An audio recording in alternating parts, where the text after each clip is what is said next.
Mike by P G Wodehouse. Mike. It was a morning in the middle of April, and the Jackson family were consequently breakfasting in comparative silence. The cricket season had not begun, and except during the cricket season, they were in the habit of devoting their powerful minds at breakfast almost exclusively to the task of victualling against the labors of the day.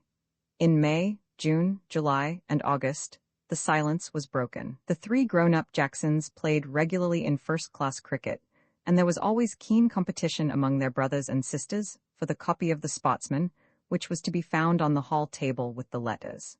Whoever got it usually gloated over it in silence, till urged wrathfully by the multitude to let them know what had happened.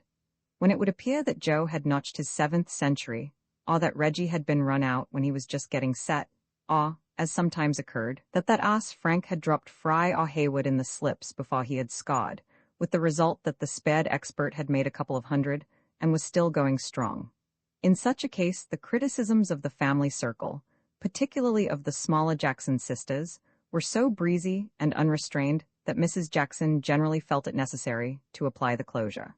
Indeed, Marjorie Jackson, aged 14, had on 3 several occasions been fined pudding at lunch for her caustic comments on the batting of her brother Reggie in important fixtures.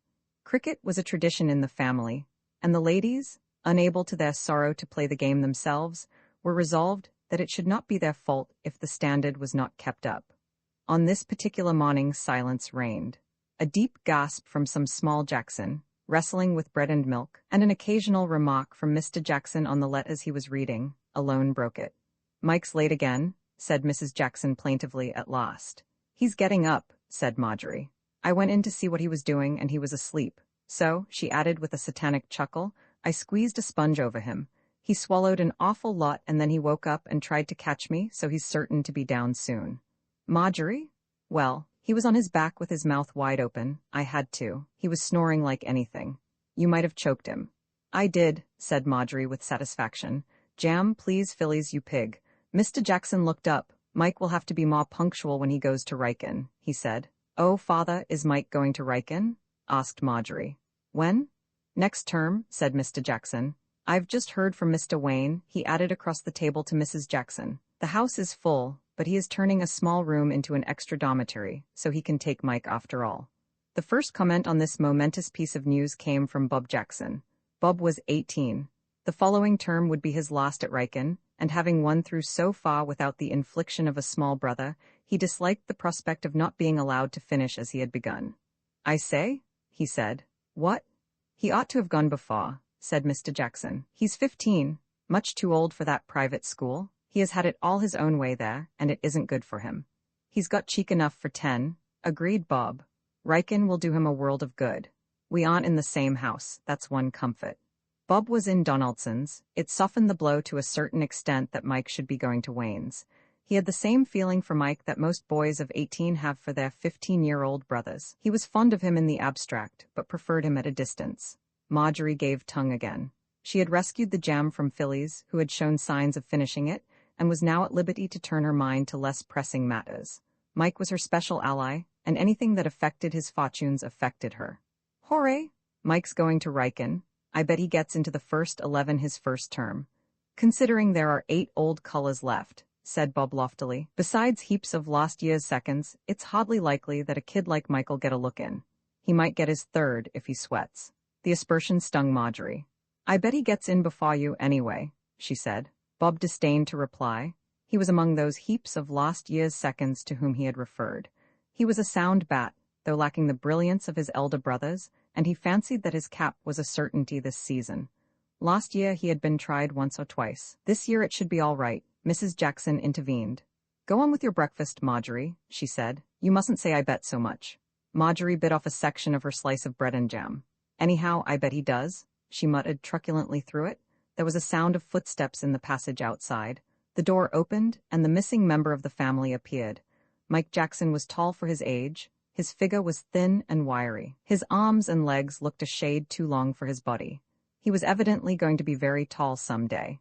In face, he was curiously like his brother Joe, whose appearance is familiar to everyone who takes an interest in first-class cricket. The resemblance was even more marked on the cricket field. Mike had Joe's batting style to the last detail. He was a pocket edition of his century-making brother. "Hello," he said. "Sorry I'm late." This was Mia Stereo. He had made the same remark nearly every morning since the beginning of the holidays. "All right, Marjorie, you little beast," was his reference to the sponge incident. His third remark was of a practical nature. "I say, what's under that dish?" "Mike," began Mr. Jackson, this again was Stereo, "you really must learn to be more punctual." He was interrupted by a chorus. "Mike, you're going to Riken next term," shouted Marjorie. "Mike, Father's just had a letter to say you're going to Riken next term." From Phillies? "Mike, you're going to Riken." From Ella. Gladys Maud Evangeline, aged 3, obliged with a solo of her own composition in 6/8 time as follows. Mike Reike, Mike Reike, Mike Reich Reich Reich Mike Reich Reich Mike Reich Mike Reich. "Oh, put a green baize cloth over that kid, somebody," groaned Bob. Whereat Gladys Maud, having fixed him with a chilly stare for some seconds, suddenly drew a long breath and squealed deafeningly for more milk. Mike looked round the table. It was a great moment. He rose to it with the utmost dignity. "Good," he said. "I say, what's under that dish?" After breakfast, Mike and Marjorie went off together to the meadow at the end of the garden. Saunders, the professional, assisted by the gardener's boy, was engaged in putting up the net. Mr. Jackson believed in private coaching, and every spring since Joe, the eldest of the family, had been able to use a bat, a man had come down from the oval to teach him the best way to do so. Each of the boys in turn had passed from spectators to active participants in the net practice in the meadow. For several years now, Saunders had been the chosen man, and his attitude towards the Jacksons was that of the faithful old retainer in melodrama. Mike was his special favorite. He felt that in him, he had material of the finest order to work upon. There was nothing the matter with Bob. In Bob, he would turn out a good, sound article. Bob would be a blue in his 3rd or 4th year, and probably a creditable performer among the rank and file of a county team later on. But he was not a cricket genius like Mike. Saunders would lie awake at night sometimes thinking of the possibilities that were in Mike. The strength could only come with years, but the style was there already. Joe's style, with improvements. Mike put on his pads, and Marjorie walked with the professional to the bowling crease. "Mike's going to Riken next term, Saunders," she said. "All the boys were there, you know. So was Father ages ago." "Is he, miss? I was thinking he would be soon." "Do you think he'll get into the school team?" "School team, miss, Master Mike get into a school team. He'll be playing for England in another 8 years. That's what he'll be playing for." "Yes, but I meant next term. It would be a record if he did. Even Joe only got in after he'd been at school 2 years. Don't you think he might, Saunders? He's awfully good, isn't he? He's better than Bob, isn't he? And Bob's almost certain to get in this term." Saunders looked a little doubtful. "Next term?" he said. "Well, you see, miss, it's this way. It's all there, in a manner of speaking, with Master Mike. He's got as much style as Mr. Joe's got, every bit. The whole thing is, you see, miss, you get these young gentlemen of 18, and 19 perhaps, and it stands to reason they're stronger. There's a young gentleman, perhaps doesn't know as much about what I call real playing as Master Mike's forgotten, but then he can hit 'em harder when he does hit 'em, and that's where the runs come in. They aren't going to play Master Mike because he'll be in the England team when he leaves school. They'll give the cap to somebody that can make a few then and there. But Mike's jolly strong." "Ah, I'm not saying it mightn't be, miss. I was only saying don't count on it, so you won't be disappointed if it doesn't happen. It's quite likely that it will, only all I say is don't count on it. I only hope that they won't knock all the style out of him before they are done with him. You know these school professionals, miss." "No, I don't, Saunders. What are they like?" "Well, there's too much of the come right out at everything about 'em for my taste. Seem to think playing forward the alpha and omega of batting. They'll make him pat balls back to the bowler which he'd cut for 2s and 3s if he was left to himself. Still, we'll hope for the best, miss. Ready, Master Mike? Play." As Saunders had said, it was all there. Of Mike's style there could be no doubt. Today, too, he was playing more strongly than usual. Marjorie had to run to the end of the meadow to fetch one straight drive. "He hit that hard enough, didn't he, Saunders?" she asked, as she returned the ball. "If he could keep on doing ones like that, miss," said the professional, "they'd have him in the team before you could say knife." Marjorie sat down again beside the net and watched more hopefully. The great picnic morning school at Riken started at 9 o'clock. At that hour, there was a call-over in each of the farm rooms.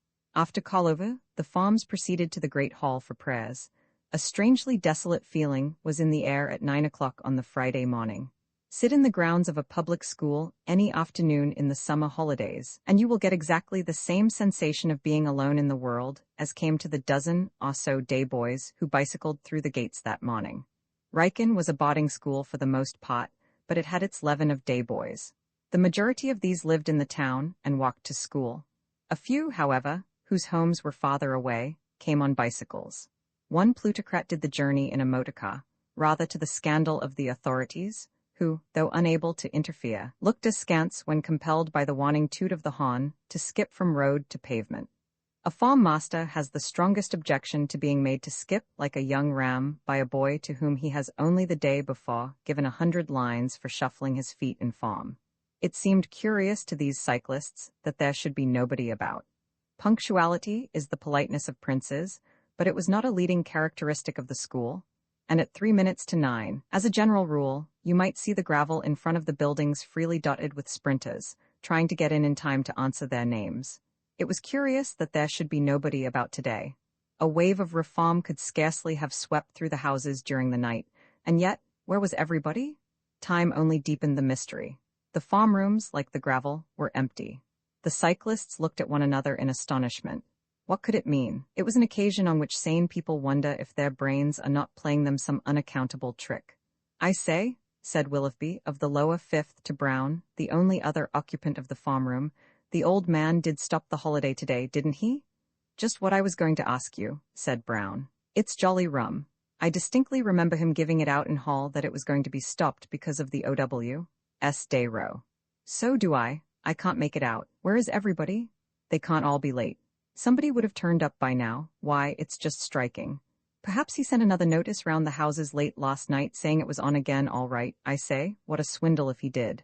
Someone might have let us know. I should have got up an hour later." "So should I. Hullo, here is somebody." It was the master of the lower fifth, Mr. Spence. He walked briskly into the room, as was his habit.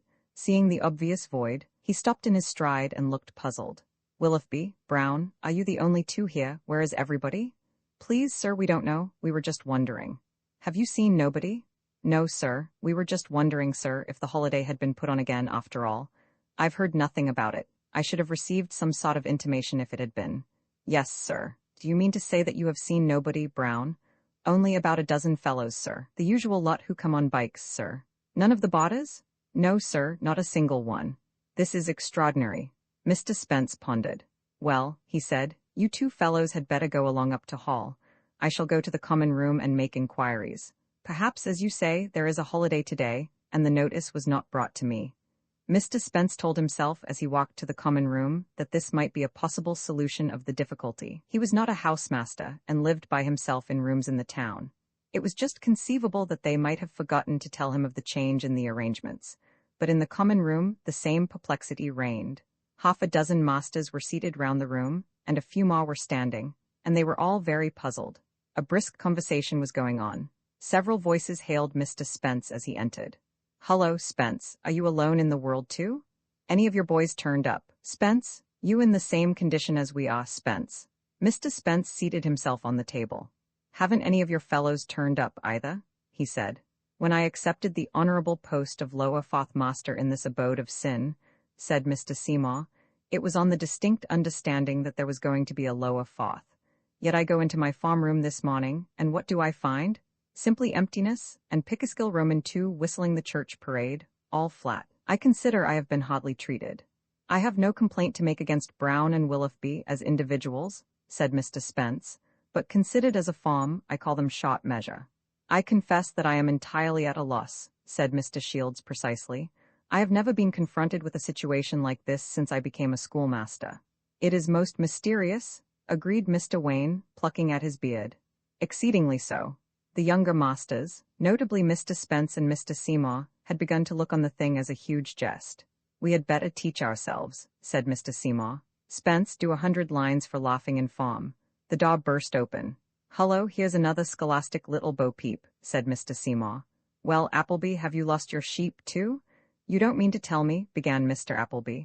"I do," said Mr. Seymour. "Here we are, 15 of us, all good men and true, graduates of our universities, and as far as I can see, if we divide up the boys who have come to school this morning on fair share and share alike lines, it will work out at about 2/3 of a boy each. Spence, will you take a third of Pickersgill Roman too?" "I want none of your charity," said Mr. Spence loftily. "You don't seem to realize that I'm the best off of you all. I've got 2 in my farm. It's no good offering me your pickaskills. I simply haven't room for them. What does it all mean? Exclaimed Mr. Appleby. If you ask me, said Mr. Seymour, I should say that it meant that the school, holding the sensible view that first thoughts are best, have ignored the head's change of mind and are taking their holiday as per original program. They surely cannot? Well, where are they then? Do you seriously mean that the entire school has rebelled? Nay, sire, quoted Mr. Spence, a revolution. I never heard of such a thing. We're making history, said Mr. Seymour. It will be rather interesting, said Mr. Spence, to see how the head will deal with a situation like this. One can rely on him to do the statesman-like thing, but I'm bound to say I shouldn't care to be in his place. It seems to me these boys hold all the cards. You can't expel a whole school. There's safety in numbers. The thing is colossal. It is deplorable, said Mr. Wayne, with austerity. Exceedingly so. I try to think so, said Mr. Spence, but it's a struggle. There's a Napoleonic touch about the business that appeals to one. Disorder on a small scale is bad, but this is immense. I've never heard of anything like it at any public school. When I was at Winchester, my last year there was pretty nearly a revolution because the captain of cricket was expelled on the eve of the Eton match. I remember making inflammatory speeches myself on that occasion, but we stopped on the right side of the line. We were satisfied with growling. But this? Mr. Seymour got up. It's an ill wind, he said. With any luck we ought to get the day off, and it's ideal weather for a holiday. The head can hardly ask us to sit indoors, teaching nobody. If I have to stew in my farm room all day, instructing Pickaskill Roman II, I shall make things exceedingly sultry for that youth. He will wish that the Pickaskill progeny had stopped short at his elder brother. He will not value life. In the meantime, as it's already 10 past, hadn't we better be going up to Hall to see what the orders of the day are? Look at Shields, said Mr. Spence. He might be posing for a statue to be called Despair. He reminds me of Macbeth, Act Roman 4, somewhere near the end. What, all my pretty chickens at one fell swoop? That's what Shields is saying to himself. It's all very well to make a joke of it, Spence, said Mr. Shields querulously, but it is most disturbing. Most. Exceedingly, agreed Mr. Wayne. The bereaved company of masters walked on up the stairs that led to the great hall. Roman 11, the conclusion of the picnic if the farm rooms had been lonely. The great hall was doubly, trebly, so. It was a vast room, stretching from side to side of the middle block, and its ceiling sawed up into a distant dome. At one end was a dais and an organ, and at intervals down the room stood long tables. The panels were covered with the names of Wrykinians who had won scholarships at Oxford and Cambridge, and of old Wrykinians who had taken first in mods or greats, or achieved any other recognized success, such as a place in the Indian Civil Service list. A silent testimony, these panels, to the work the school had done in the world. Nobody knew exactly how many the hall could hold, when packed to its fullest capacity. The 600-odd boys at the school seemed to leave large gaps unfilled. This morning there was a mere handful, and the place looked worse than empty. The sixth form were there, and the school prefects. The great picnic had not affected their numbers. The sixth stood by their table in a solid group. The other tables were occupied by ones and twos. A buzz of conversation was going on, which did not cease when the masters filed into the room and took their places. Everyone realized by this time that the biggest row in Wrykin history was well underway, and the thing had to be discussed. In the master's library, Mr. Wayne and Mr. Shields, the spokesmen of the common room, were breaking the news to the headmaster. The headmaster was a man who rarely betrayed emotion in his public capacity. He heard Mr. Shields's rambling remarks, punctuated by Mr. Wayne's exceedinglys, to an end. Then he gathered up his cap and gown. "You say that the whole school is absent?" he remarked quietly. Mr. Shields, in a long-winded flow of words, replied that that was what he did say. "Ah," said the headmaster. There was a silence. Said the headmaster. There was another silence. "U-E-S," said the headmaster. He then led the way into the hall. Conversation ceased abruptly as he entered. The school, like an audience at a theater when the hero has just appeared on the stage, felt that the serious interest of the drama had begun. There was a dead silence at every table as he strode up the room and on to the dais. There was something titanic in his calmness. Every eye was on his face as he passed up the hall, but not a sign of perturbation could the school read. To judge from his expression, he might have been unaware of the emptiness around him. The master who looked after the music of the school, and incidentally accompanied the hymn with which prayers at Wrykin opened, was waiting, puzzled, at the foot of the dais. It seemed improbable that things would go on as usual, and he did not know whether he was expected to be at the organ or not. The headmaster's placid face reassured him. He went to his post. The hymn began. It was a long hymn, and one which the school liked for its swing and noise. As a rule, when it was sung, the hall reechoed. Today, the thin sound of the voices had quite an uncanny effect. The organ boomed through the deserted room. The school, or the remnants of it, waited impatiently while the prefect whose turn it was to read stammered nervously through the lesson. They were anxious to get on to what the head was going to say at the end of prayers. At last it was over. The school waited, all ears. The headmaster bent down from the dais and called to Furby Smith, who was standing in his place with the sixth. The Gazka, blushing warmly, stepped forward. "Bring me a school list, Furby Smith," said the headmaster. The Gazka was wearing a pair of very squeaky boots that morning. They sounded deafening as he walked out of the room. The school waited. Presently a distant squeaking was heard, and Furby Smith returned, bearing a large sheet of paper.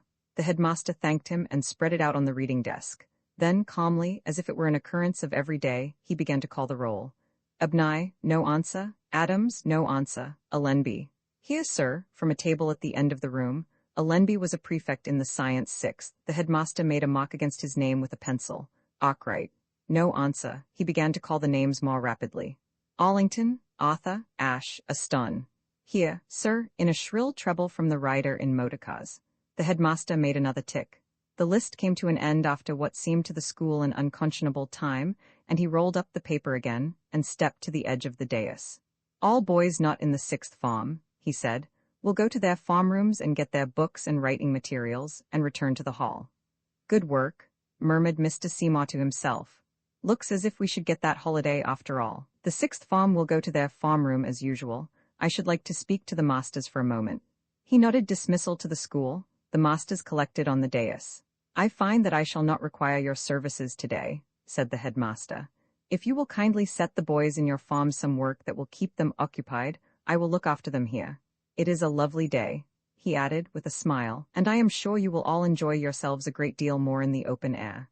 "That," said Mr. Seymour to Mr. Spence as they went downstairs, "is what I call a genuine sportsman." "My opinion neatly expressed," said Mr. Spence. "Come on the river, or shall we put up a net and have a knock?" "River, I think. Meet you at the boathouse." "All right, don't be long." If every day were run on these lines, schoolmastering wouldn't be such a bad profession. I wonder if one could persuade one's farm to run amok as a regular thing. Pity one can't. It seems to me the ideal state of things, ensures the greatest happiness of the greatest number. I say, suppose the school has gone up the river, too, and we meet them, what shall we do? "Thank them," said Mr. Spence, most kindly. "They've done us well." The school had not gone up the river. They had marched in a solid body, with the school band at their head playing salsa, in the direction of Werfield, a market town of some importance, distant about 5 miles. Of what they did, and what the natives thought of it all, no very distinct records remain. The thing is a tradition on the countryside now, an event colossal and heroic, to be talked about in the taproom of the village during the long winter evenings. The papers got hold of it, but were curiously misled as to the nature of the demonstration. This was the fault of the reporter on the staff of the Werfield Intelligencer and Farmer's Guide, who saw in the thing a legitimate march-out, and, questioning a straggler as to the reason for the expedition, and gathering foggily that the restoration to health of the eminent person was at the bottom of it, said so in his paper. And 2 days later, at about the time when Retribution had got seriously to work, the Daily Mail reprinted the account, with comments and elaborations, and headed it "Loyal Schoolboys." The writer said that great credit was due to the headmaster of Riken for his ingenuity in devising and organizing so novel a Thanksgiving celebration. And there was the usual conversation between a rosy-cheeked lad of some 16 summers and our representative, in which the rosy-cheeked one spoke most kindly of the headmaster, who seemed to be a warm personal friend of his. The remarkable thing about the great picnic was its orderliness. Considering that 550 boys were ranging the country in a compact mass, there was wonderfully little damage done to property. Wyatt's genius did not stop short at organizing the march. In addition, he arranged a system of officers which effectually controlled the animal spirits of the rank and file. The prompt and decisive way in which rioters were dealt with during the earliest stages of the business proved a wholesome lesson to others who would have wished to have gone and done likewise. A spirit of martial law reigned over the great picnic. And towards the end of the day, fatigue kept the rowdy-minded quiet. At Werfield, the expedition lunched. It was not a market day, fortunately, or the confusion in the narrow streets would have been hopeless. On ordinary days, Werfield was more or less deserted. It is astonishing that the resources of the little town were equal to satisfying the needs of the picnickers. They descended on the place like an army of locusts. Wyatt, as generalissimo of the expedition, walked into the Grasshopper and Aunt, the lading-in of the town. "Anything I can do for you, sir?" inquired the landlord politely. "Yes, please," said Wyatt. "I want lunch for 550. That was the supreme moment in mine host's life. It was his big subject of conversation ever afterwards. He always told that as his best story, and he always ended with the words, 'You could ha' knocked me down with a feather.'" The first shock over, the staff of the Grasshopper and Aunt bustled about. Other inns were called upon for help. Private citizens rallied round with bread, jam, and apples, and the army lunched sumptuously. In the early afternoon they rested, and as evening began to fall, the march home was started. At the school, net practice was just coming to an end when, faintly, as the garrison of Lucknow heard the first skirl of the pipes of the relieving fosse, those on the grounds heard the strains of the school band and a murmur of many voices. Presently the sounds grew more distinct, and up the Wrykyn road came marching the vanguard of the column, singing the school song. They looked weary but cheerful. As the army drew near to the school, it melted away little by little, each house claiming its representatives. At the school gates only a handful were left. Bob Jackson, walking back to Donaldson's, met Wyatt at the gate and gazed at him, speechless. "Hullo," said Wyatt. "Been to the nets? I wonder if there's time for a ginger beer before the shop shuts." Roman 12, Mike gets his chance. The headmaster was quite bland and businesslike about it all. There were no impassioned addresses from the dais. He did not tell the school that it ought to be ashamed of itself. Nor did he say that he should never have thought it of them. Prayers on the Saturday morning were marked by no unusual features. There was, indeed, a stir of excitement when he came to the edge of the dais and cleared his throat as a preliminary to making an announcement. Now for it, thought the school. This was the announcement. There has been an outbreak of chickenpox in the town. All streets except the High Street will in consequence be out of bounds till further notice. He then gave the nod of dismissal. The school streamed downstairs, marveling. The less astute of the picnickers, unmindful of the homely proverb about hallowing before leaving the wood, were openly exulting. It seemed plain to them that the headmaster, baffled by the magnitude of the thing, had resolved to pursue the safe course of ignoring it altogether. To lie low is always a shrewd piece of tactics, and there seemed no reason why the head should not have decided on it in the present instance. Neville Smith was among these premature rejoicers. "I say," he chuckled, overtaking Wyatt in the cloisters, "this is all right, isn't it? He's funked it, I thought he would. Finds the job too big to tackle." Wyatt was damping. "My dear chap," he said, "it's not over yet by a long chalk. It hasn't started yet." "What do you mean? Why didn't he say anything about it in hall then?" "Why should he? Have you ever had ticket a shop?" "Of course I have. What do you mean, why?" "Well, they didn't send in the bill right away, but it came all right." "Do you think he's going to do something then?" "Rather, you wait." Wyatt was right. Between 10 and 11 on Wednesdays and Saturdays old Bates, the school sergeant, used to copy out the names of those who were in extra lesson and post them outside the school shop. The school inspected the list during the quarter to 11 interval. Today, rushing to the shop for its midday bun, the school was aware of a vast sheet of paper where usually there was but a small one. They surged round it. Buns were forgotten. What was it? Then the meaning of the notice flashed upon them. The headmaster had acted. This bloated document was the extra lesson list, swollen with names as a stream swells with rain. It was a comprehensive document. It left out little. "The following boys will go into extra lesson this afternoon and next Wednesday," it began, and the following boys numbered 400. "Bates must have got right as cramp," said Clowes, as he read the huge scroll. Wyatt met Mike off to school as they went back to the house. "Seen the extra list?" he remarked. "None of the kids are in it, I notice. Only the bigger fellows. Rather a good thing. I'm glad you got off." "Thanks," said Mike, who was walking a little stiffly. "I don't know what you call getting off. It seems to me you're the chaps who got off." "How do you mean?" "We got tanned," said Mike ruefully. "What?" "Yes, everybody below the upper fourth." Wyatt roared with laughter. "By gad," he said, "he is an old sportsman. I never saw such a man. He lowers all records. Glad you think it funny. You wouldn't have if you'd been me. I was one of the first to get it. He was quite fresh." "Sting?" "Should think it did." Well, buck up, don't break down. I'm not breaking down, said Mike indignantly. All right, I thought you weren't. Anyhow, you're better off than I am. An extra's nothing much, said Mike. It is when it happens to come on the same day as the MCC match. Oh, by Jove, I forgot, that's next Wednesday, isn't it? You won't be able to play? No, I say, what rot? It is rather. Still, nobody can say I didn't ask for it. If one goes out of one's way to beg and beseech the old man to put one in extra, it would be a little rough on him to curse him when he does it. I should be awfully sick if it were me. Well, it isn't you, so you're all right. You'll probably get my place in the team. Mike smiled dutifully at what he supposed to be a humorous sally. Ah, rather, one of the places? Continued Wyatt, who seemed to be sufficiently in earnest. They'll put a bowler in instead of me, probably Druce. But there'll be several vacancies. Let's see, me, Adams, Ash, any more? No, that's the lot. I should think they'd give you a chance. You needn't rot, said Mike uncomfortably. He had his daydreams like everybody else, and they always took the form of playing for the first 11, and, incidentally, making a century in record time. To have to listen while the subject was talked about lightly made him hot and prickly all over. I'm not rotting, said Wyatt seriously. I'll suggest it to Burgess tonight. You don't think there's any chance of it, really, do you? Said Mike awkwardly. I don't see why not. Buck up in the scratch game this afternoon, fielding especially. Burgess is simply mad on fielding. I don't blame him either, especially as he's a bowler himself. He'd shove a man into the team like a shot, whatever his batting was like, if his fielding was something extra special. So you field like a demon this afternoon, and I'll carry on the good work in the evening. I say, said Mike, overcome, it's awfully decent of you, Wyatt. Billy Burgess, captain of Wrykyn cricket, was a genial giant who seldom allowed himself to be ruffled. The present was one of the rare occasions on which he permitted himself that luxury. Wyatt found him in his study, shortly before lock-up, full of strange oaths like the soldier in Shakespeare.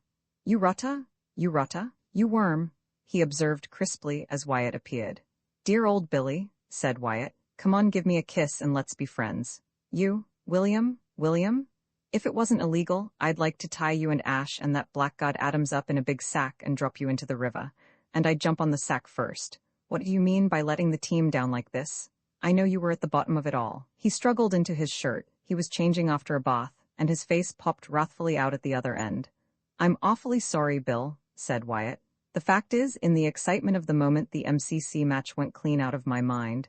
You haven't got a mind, grumbled Burgess. You've got a cheap brown paper substitute, that's your trouble. Wyatt turned the conversation tactfully. How many wickets did you get today? He asked. 8, for 103. I was on the spot. Young Jackson caught a hot one off me at third man. That kid's good. Why don't you play him against the MCC on Wednesday? Said Wyatt, jumping at his opportunity. What, are you sitting on my left shoe? No, there it is in the corner. Right-ho, what were you saying? Why not play young Jackson for the first? Too small. Rot, what does size matter? Cricket isn't footer. Besides, he isn't small, he's as tall as I am. I suppose he is. Dash. I've dropped my stud. Wyatt waited patiently till he had retrieved it. Then he returned to the attack. He's as good a bat as his brother, and a better field. Old Bob can't field for toffee, I will say that for him. Dropped a sitter off me today. Why the deuce fellows can't hold catches when they drop slowly into their mouths, I'm hanged if I can see. You play him, said Wyatt. Just give him a trial. That kid's a genius at cricket. He's going to be better than any of his brothers, even Joe. Give him a shot. Burgess hesitated. You know, it's a bit risky, he said. With you 3 lunatics out of the team, we can't afford to try many experiments. Better stick to the men at the top of the second. Wyatt got up and kicked the wall as a vent for his feelings. You rotta, he said. Can't you see when you've got a good man? Here's this kid waiting for you ready-made with a style like Trumpa's, and you rave about top men in the second. Chaps who play forward at everything, and pat half volleys back to the bowler. Do you realize that your only chance of being known to posterity is as the man who gave M. Jackson his colours at Wrykyn? In a few years he'll be playing for England, and you'll think it a favour if he nods to you in the Pav. At Lord's. When you're a white-haired old man you'll go doddering about, gassing to your grandchildren, poor kids, how you discovered him. Jackson, it'll be the only thing they'll respect you for. Wyatt stopped for breath. All right, said Burgess, I'll think it over. Frightful gift of the gab you've got, Wyatt. Good, said Wyatt. Think it over, and don't forget what I said about the grandchildren. You would like little Wyatt Burgess and the other little Burgesses to respect you in your old age, wouldn't you? Very well then, so long. The bell went ages ago. I shall be locked out. On the Monday morning, Mike passed the notice board just as Burgess turned away from pinning up the list of the team to play the MCC. He read it, and his heart missed a beat. For bottom but one, just above the W.B. Burgess, was a name that leaped from the paper at him. His own name, Roman 13, the MCC. Match if the day happens to be fine. There is a curious, dreamlike atmosphere about the opening stages of a first 11 match. Everything seems hushed and expectant. The rest of the school have gone in after the interval at 11 o'clock, and you are alone on the grounds with a cricket bag. The only signs of life are a few pedestrians on the road beyond the railings, and one or two blazer and flannel-clad forms in the pavilion. The sense of isolation is trying to the nerves, and a school team usually bats 25% better after lunch, when the strangeness has worn off. Mike walked across from Wayne's, where he had changed, feeling quite hollow. He could almost have cried with pure fright. Bob had shouted after him from a window as he passed Donaldson's, to wait, so that they could walk over together, but conversation was the last thing Mike desired at that moment. He had almost reached the pavilion when one of the MCC team came down the steps, saw him, and stopped dead. "By Jove, Saunders?" cried Mike. "Why, Master Mike?" The professional beamed, and quite suddenly, the lost, hopeless feeling left Mike. He felt as cheerful as if he and Saunders had met in the meadow at home, and were just going to begin a little quiet net practice. "Why, Master Mike, you don't mean to say you're playing for the school already?" Mike nodded happily. "Isn't it ripping?" he said. Saunders slapped his leg in a sort of ecstasy. "Didn't I always say it, sir?" he chuckled. "Wasn't I right? I used to say to myself it 'ud be a pretty good school team that 'ud leave you out. Of course I'm only playing as a sub, you know. 3 chaps are an extra, and I got one of the places. Well, you'll make 100 today, Master Mike, and then they'll have to put you in." "Wish I could. Master Joe's come down with the club," said Saunders. "Joe, has he really? How ripping. Hullo, here he is. Hullo, Joe." The greatest of all the Jacksons was descending the pavilion steps with the gravity befitting an All-England batsman. He stopped short as Saunders had done. "Mike, you aren't playing?" "Yes." "Well, I'm hanged. Young Marvel, isn't he, Saunders?" "He is, sir," said Saunders. "Got all the strokes. I always said it, Master Joe. Only wants the strength." Joe took Mike by the shoulder and walked him off in the direction of a man in a Zingari blazer who was bowling slows to another of the MCC team. Mike recognized him with awe as one of the 3 best amateur wicket-keepers in the country. "What do you think of this?" said Joe, exhibiting Mike, who grinned bashfully. "Aged 10 last birthday and playing for the school? You are only 10, aren't you, Mike?" "Brother of yours?" asked the wicket-keeper. "Probably too proud to own the relationship, but he is." "Isn't there any end to you Jacksons?" demanded the wicket-keeper in an aggrieved tone. "I never saw such a family. This is our star. You wait till he gets at us today. Saunders is our only bowler, and Mike's been brought up on Saunders. You'd better win the toss if you want a chance of getting a knock and lifting your average out of the minuses." "I have won the toss," said the other with dignity. "Do you think I don't know the elementary duties of a captain?" The school went out to field with mixed feelings. The wicket was hard and true, which would have made it pleasant to be going in first. On the other hand, they would feel decidedly better and fitter for centuries after the game had been in progress an hour or so. Burgess was glad as a private individual, sorry as a captain. For himself, the sooner he got hold of the ball and began to bowl, the better he liked it. As a captain, he realized that a side with Joe Jackson on it, not to mention the other first-class men, was not a side to which he would have preferred to give away an advantage.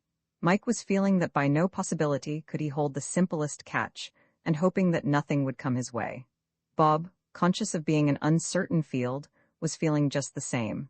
The MCC opened with Joe and a man in an Oxford authentic cap. The beginning of the game was quiet. Burgess's Yorker was nearly too much for the latter in the first over, but he contrived to chop it away, and the pair gradually settled down. At 20, Joe began to open his shoulders. 20 became 40 with disturbing swiftness, and Burgess tried a change of bowling. It seemed for one instant as if the move had been a success, for Joe, still taking risks, tried to late cut a rising ball, and snicked it straight into Bob's hands at second slip. It was the easiest of slip catches, but Bob fumbled it, dropped it, almost held it a second time, and finally let it fall miserably to the ground. It was a moment too painful for words. He rolled the ball back to the bowler in silence. One of those weary periods followed, when the batsman's defense seems to the fieldsman absolutely impregnable. There was a sickening inevitableness in the way in which every ball was played with the very center of the bat, and as usual, just when things seemed most hopeless, relief came. the authentic, getting in front of his wicket to pull one of the simplest long hops ever seen on a cricket field, missed it, and was LBW, and the next ball upset the newcomer's leg stump. The school revived. Bowlers and field were infused with a new life. Another wicket, 2 stumps knocked out of the ground by Burgess, helped the thing on. When the bell rang for the end of morning school, 5 wickets were down for 113. But from the end of school till lunch things went very wrong indeed. Joe was still in at one end, invincible, and at the other was the great wicket-keeper. And the pair of them suddenly began to force the pace till the bowling was in a tangled knot, 4 after 4, all round the wicket, with never a chance or a miss-hit to vary the monotony. 200 went up, and 250. Then Joe reached his century, and was stumped next ball. Then came lunch. The rest of the innings was like the gentle rain after the thunderstorm. Runs came with fair regularity, but wickets fell at intervals, and when the wicket-keeper was run out at length for a lively 63, the end was very near. Saunders, coming in last, hit 2 boundaries, and was then caught by Mike. His second hit had just lifted the MCC total over the 300. 300 is a score that takes some making on any ground, but on a fine day, it was not an unusual total for the Wrykyn 11. Some years before, against Ripton, they had run up 416, and only last season had massacred a very weak team of old Wrykynians with a score that only just missed the 400. Unfortunately, on the present occasion, there was scarcely time, unless the bowling happened to get completely collared, to make the runs. It was 4:15 when the innings began, and stumps were to be drawn at 7:15. 100 an hour is quick work. Burgess, however, was optimistic as usual. "Better have a go for them," he said to Berridge and Marsh, the school first pair. Following out this courageous advice, Berridge, after hitting 3 boundaries in his first 2 overs, was stumped halfway through the third. After this, things settled down. Morris, the first wicket man, was a thoroughly sound bat, a little on the slow side, but exceedingly hard to shift. He and Marsh proceeded to play themselves in, until it looked as if they were likely to stay till the drawing of stumps. A comfortable, rather somnolent feeling settled upon the school. A long stand at cricket is a soothing sight to watch. There was an absence of hurry about the batsmen which harmonized well with the drowsy summer afternoon, and yet runs were coming at a fair pace. The 100 went up at 5 o'clock, the 150 at 1:30. Both batsmen were completely at home, and the MCC third change bowlers had been put on. Then the great wicket-keeper took off the pads and gloves, and the fieldsmen retired to posts at the extreme edge of the ground. "Lobs," said Burgess. "By Jove, I wish I was in." It seemed to be the general opinion among the members of the Wrykyn 11 on the pavilion balcony that Morris and Marsh were in luck. The team did not grudge them their good fortune, because they had earned it, but they were distinctly envious. Lobs are the most dangerous, insinuating things in the world. Everybody knows in theory the right way to treat them. Everybody knows that the man who is content not to try to score more than a single cannot get out to them, yet nearly everybody does get out to them. It was the same story today. The first over yielded 6 runs, all through gentle taps along the ground. In the second, Marsh hit an overpitched one along the ground to the terrace bank. The next ball he swept round to the leg boundary, and that was the end of Marsh. He saw himself scoring at the rate of 24 and over. Off the last ball he was stumped by several feet, having done himself credit by scoring 70. The long stand was followed, as usual, by a series of disasters. Marsh's wicket had fallen at 180. Ellaby left at 186. By the time the scoring board registered 200, 5 wickets were down, 3 of them victims to the lobs. Morris was still in at one end. He had refused to be tempted. He was jogging unsteadily to his century. Bob Jackson went in next, with instructions to keep his eye on the lobman. For a time things went well. Saunders, who had gone on to bowl again after a rest, seemed to give Morris no trouble, and Bob put him through the slips with apparent ease. 20 runs were added when the lob bowler once more got in his deadly work. Bob, letting alone a ball wide of the off stump under the impression that it was going to break away, was disagreeably surprised to find it break in instead, and hit the wicket. The bowler smiled sadly, as if he hated to have to do these things. Mike's heart jumped as he saw the bails go. It was his turn next. 229, said Burgess, and it's 6:10. No good trying for the runs now. Stick in, he added to Mike. That's all you've got to do.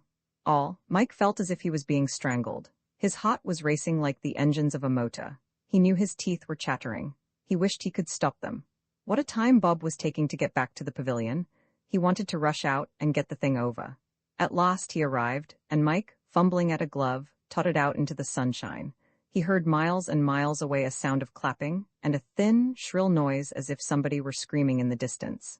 As a matter of fact, several members of his farm and of the junior day room at Wayne's nearly burst themselves at that moment. At the wickets, he felt better. Bob had fallen to the last ball of the over, and Morris, standing ready for Saunders's delivery, looked so calm and certain of himself that it was impossible to feel entirely without hope and self-confidence. Mike knew that Morris had made 98, and he supposed that Morris knew that he was very near his century, yet he seemed to be absolutely undisturbed. Mike drew courage from his attitude. Morris pushed the first ball away to leg.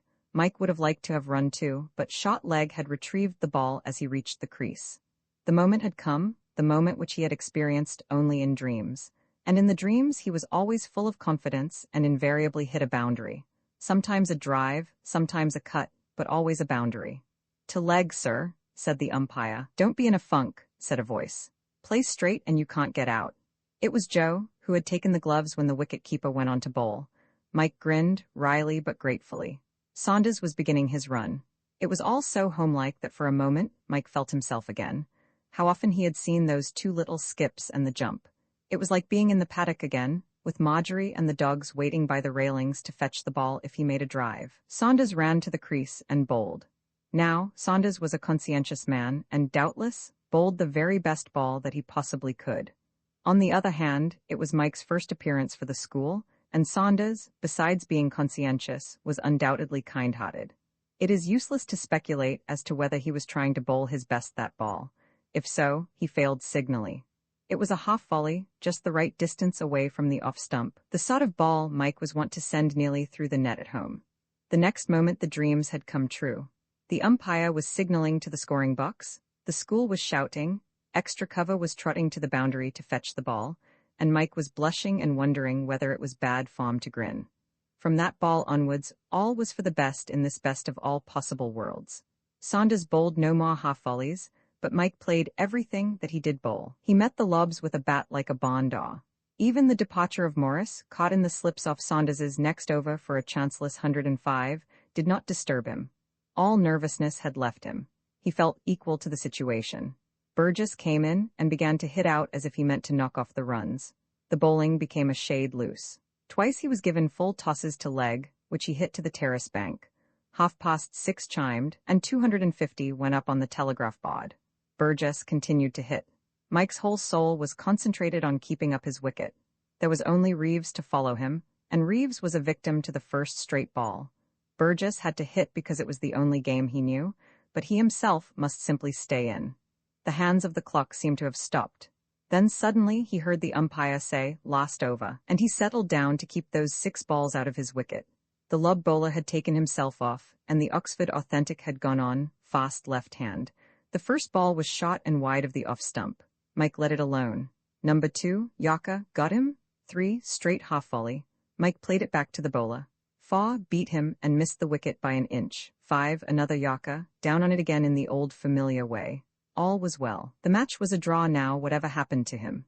He hit out, almost at a venture, at the last ball, and mid-off, jumping, just failed to reach it. It hummed over his head and ran like a streak along the turf and up the bank, and a great howl of delight went up from the school as the umpire took off the bails. Mike walked away from the wickets with Joe and the wicket-keeper.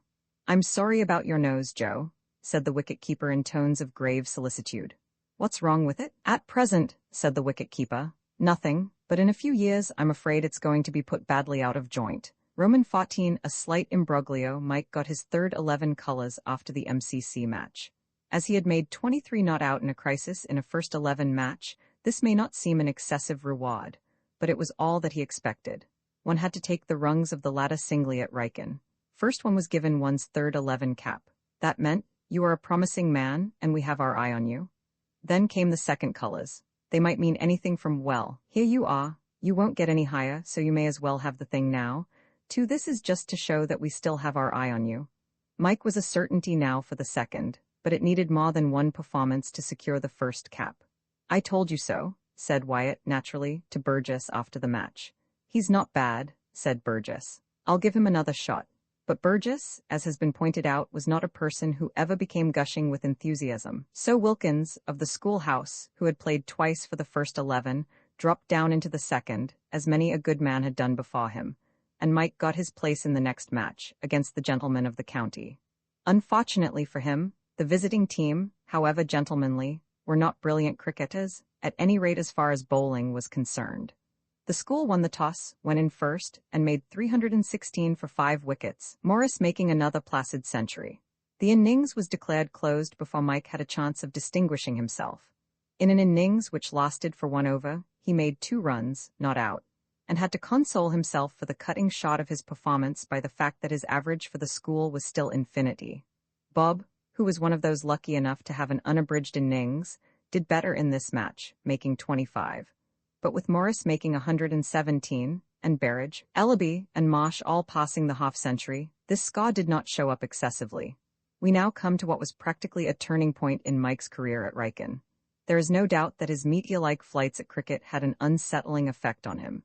He was enjoying life amazingly, and as is not uncommon with the prosperous, he waxed fat and kicked. Fortunately for him, though he did not look upon it in that light at the time, he kicked the one person it was most imprudent to kick. The person he selected was Furby Smith. With anybody else, the thing might have blown over, to the detriment of Mike's character, but Furby Smith, having the most tender affection for his dignity, made a fuss. It happened in this way. The immediate cause of the disturbance was a remark of Mike's, but the indirect cause was the unbearably patronizing manner which the head of Wayne's chose to adopt towards him. The fact that he was playing for the school seemed to make no difference at all. Furby Smith continued to address Mike merely as the small boy. The following, verbatim, was the tactful speech which he addressed to him on the evening of the MCC match, having summoned him to his study for the purpose. "Well," he said, "you played a very decent innings this afternoon, and I suppose you're frightfully pleased with yourself, eh? Well, mind you don't go getting swelled head. See, that's all. Run along." Mike departed, bursting with fury. The next link in the chain was forged a week after the gentlemen of the county match. House matches had begun, and Wayne's were playing Appleby's. Appleby's made 150-odd, shaping badly for the most part against Wyatt's slows. Then Wayne's opened their innings. The Gaiska, as head of the house, was captain of the side, and he and Wyatt went in first. Wyatt made a few mighty hits and was then caught at cover. Mike went in first wicket. For some 10 minutes all was peace. Furby Smith scratched away at his end, getting here and there a single and now and then a 2, and Mike settled down at once to play what he felt was going to be the innings of a lifetime. Appleby's bowling was on the feeble side, with Rakes of the third 11, as the star, supported by some small change. Mike pounded it vigorously. To one who had been brought up on Saunders, Rakes possessed few subtleties. He had made 17 and was thoroughly set when the Gaiska, who had the bowling, hit one in the direction of cover point. With a certain type of batsman, a single is a thing to take big risks for, and the Gaiska badly wanted that single. "Come on," he shouted, prancing down the pitch. Mike, who had remained in his crease with the idea that nobody even moderately sane would attempt a run for a hit like that, moved forward in a startled and irresolute manner. Furby Smith arrived, shouting, "Run!" And cover having thrown the ball in, the wicket-keeper removed the bails. These are solemn moments. The only possible way of smoothing over an episode of this kind is for the guilty man to grovel. Furby Smith did not grovel. "Easy run there, you know," he said reprovingly. The world swam before Mike's eyes. Through the red mist he could see Furby Smith's face. The sun glinted on his rather prominent teeth. To Mike's distorted vision it seemed that the criminal was amused. "Don't laugh, you grinning ape," he cried. "It isn't funny." He then made for the trees where the rest of the team were sitting. Now Furby Smith not only possessed rather prominent teeth, he was also sensitive on the subject. Mike's shaft sank in deeply. The fact that emotion caused him to swipe at a straight half-volley, miss it, and be bowled next ball made the wound rankle. He avoided Mike on his return to the trees, and Mike, feeling now a little apprehensive, avoided him. The Gaiska brooded apart for the rest of the afternoon, chewing the insult. At close of play he sought Burgess. Burgess, besides being captain of the 11, was also head of the school. He was the man who arranged prefects' meetings, and only a prefects' meeting, thought Furby Smith, could adequately avenge his lacerated dignity. "I want to speak to you, Burgess," he said. "What's up?" said Burgess. "You know young Jackson in our house." "What about him?" "He's been frightfully insolent." "Cheeked you?" said Burgess, a man of simple speech. I want you to call a prefects meeting and lick him. Burgess looked incredulous. Rather a large order, a prefects meeting, he said. It has to be a pretty serious sort of thing for that. Frightful cheek to a school prefect is a serious thing, said Furby Smith, with the air of one uttering an epigram. Well, I suppose, what did he say to you? Furby Smith related the painful details. Burgess started to laugh, but turned the laugh into a cough. Yes, he said meditatively. Rather thick. Still, I mean, a prefects meeting. Rather like crushing a thingummy with a what do you call it. Besides, he's a decent kid. He's frightfully conceited. Oh, well, anyhow, look here, I'll think it over, and let you know tomorrow. It's not the sort of thing to rush through without thinking about it. And the matter was left temporarily at that. Roman 15, Mike creates a vacancy. Burgess walked off the ground feeling that fate was not using him well. Here was he, a well-meaning youth who wanted to be on good terms with all the world, being jock-eyed into slaughtering a kid whose batting he admired and whom personally he liked. And the worst of it was that he sympathized with Mike. He knew what it felt like to be run out just when one had got set, and he knew exactly how maddening the Gaze's manner would be on such an occasion. On the other hand, officially he was bound to support the head of Wayne's. Prefects must stand together, or chaos will come. He thought he would talk it over with somebody. Bob occurred to him. It was only fair that Bob should be told, as the nearest of kin. And here was another grievance against fate.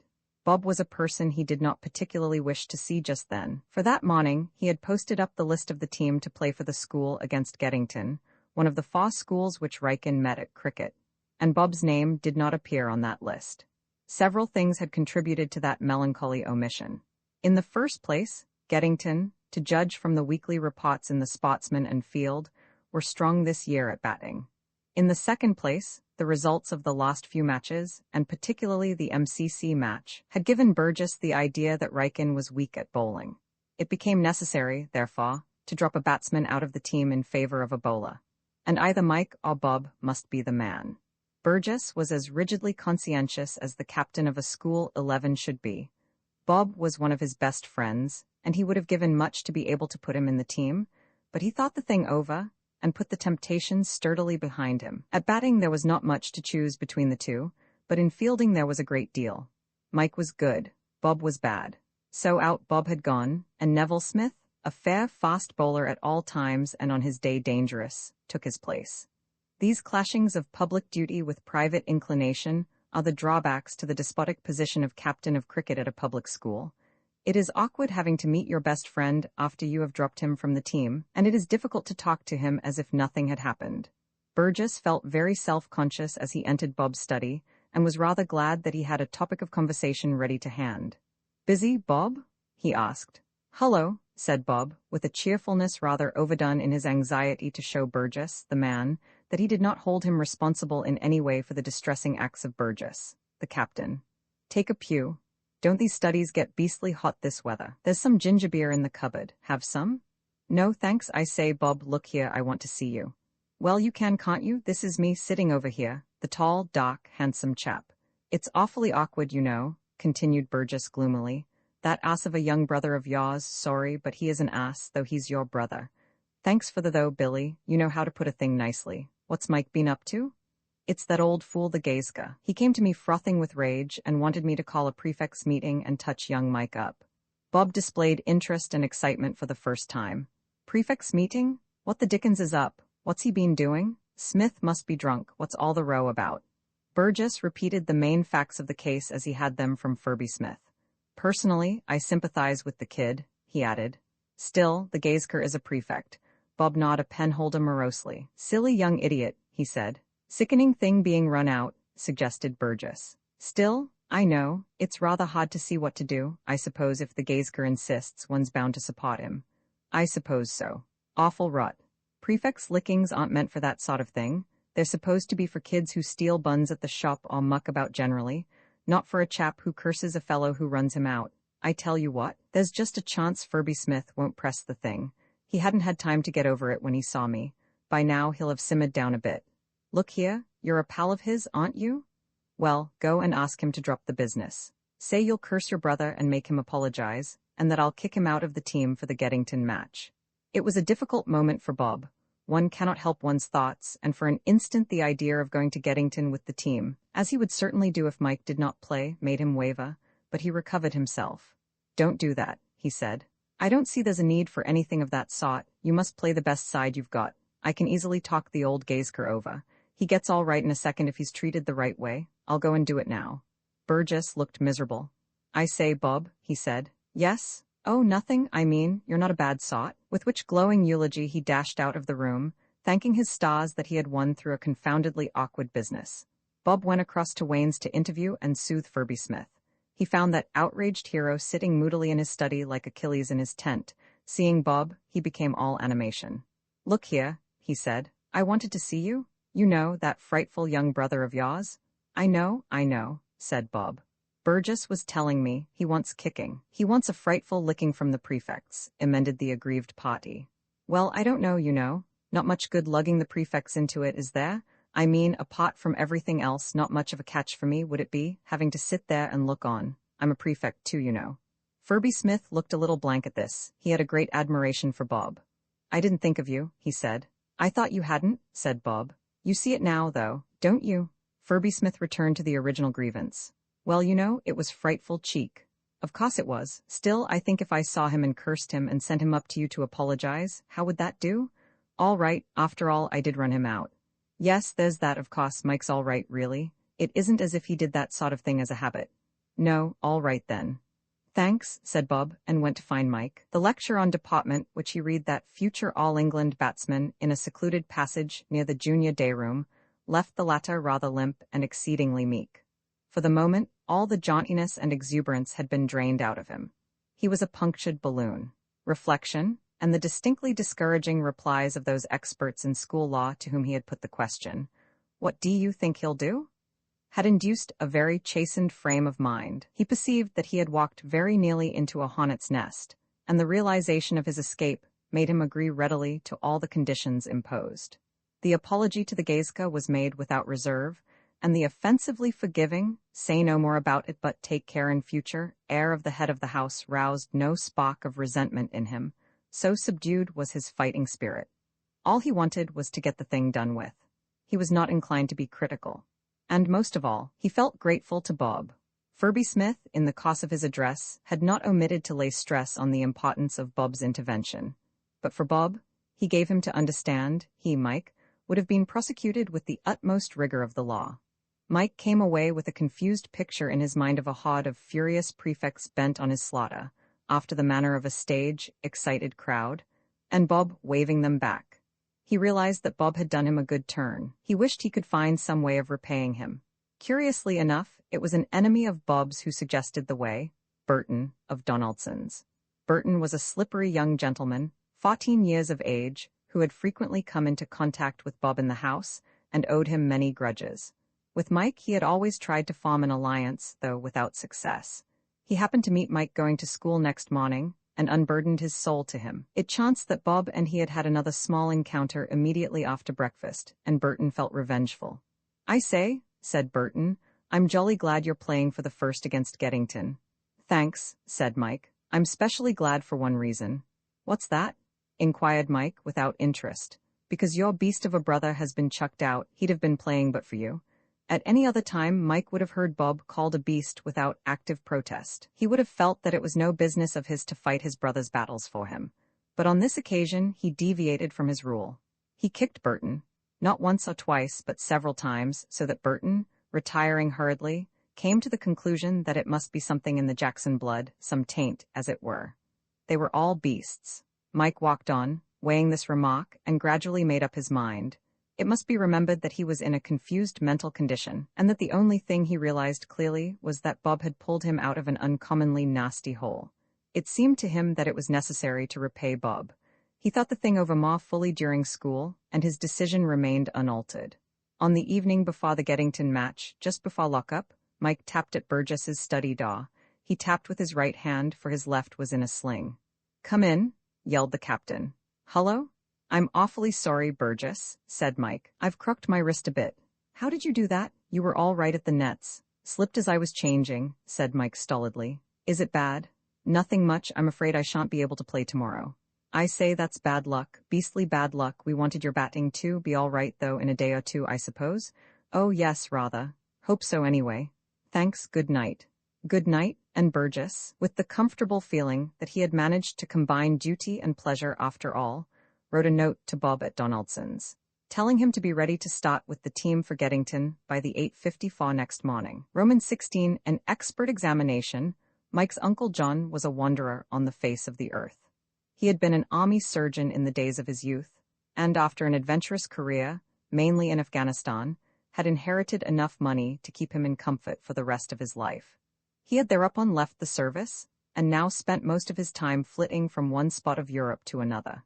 He had been dashing up to Scotland on the day when Mike first became a Wrykinian, but a few weeks in an uncomfortable hotel in Skye, and a few days in a comfortable one in Edinburgh, had left him with the impression that he had now seen all that there was to be seen in North Britain, and might reasonably shift his camp again. Coming south, he had looked in on Mike's people for a brief space, and at the request of Mike's mother, took the early express to Rykin in order to pay a visit of inspection. His telegram arrived during morning school. Mike went down to the station to meet him after lunch. Uncle John took command of the situation at once. "School playing anybody today, Mike? I want to see a match. They're playing Geddington, only it's away. There's a second match on." "Why aren't you?" "Hullo, I didn't see. What have you been doing to yourself?" "Crocked my wrist a bit, it's nothing much." "How did you do that?" "Slipped while I was changing off to cricket." "Hurt?" "Not much, thanks. Doctor seen it?" "No, but it's really nothing. Be all right by Monday." Somebody ought to look at it. I'll have a look later on." Mike did not appear to relish this prospect. "It isn't anything, Uncle John, really. It doesn't matter a bit." "Never mind. It won't do any harm having somebody examine it who knows a bit about these things. Now, what shall we do? Go on the river?" "I shouldn't be able to steer." "I could manage about that. Still, I think I should like to see the place first. Your mother's sure to ask me if you showed me round. It's like going over the stables when you're stopping at a country house. Got to be done, and better do it as soon as possible." It is never very interesting playing the part of showman at school. Both Mike and his uncle were inclined to scamp the business. Mike pointed out the various landmarks without much enthusiasm. It is only after one has left a few years that the school buildings take to themselves romance. And Uncle John said, "Ah yes, I see. Very nice," 2 or 3 times in an absent voice, and they passed on to the cricket field where the second 11 were playing a neighboring engineering school. It was a glorious day. The sun had never seemed to Mike so bright or the grass so green. It was one of those days when the ball looks like a large vermilion-colored football as it leaves the bowler's hand. If ever there was a day when it seemed to Mike that a century would have been a certainty, it was this Saturday. A sudden, bitter realization of all he had given up swept over him, but he choked the feeling down. The thing was done, and it was no good brooding over the might-have-beens now. Still, and the Geddington ground was supposed to be one of the easiest scoring grounds of all the public schools.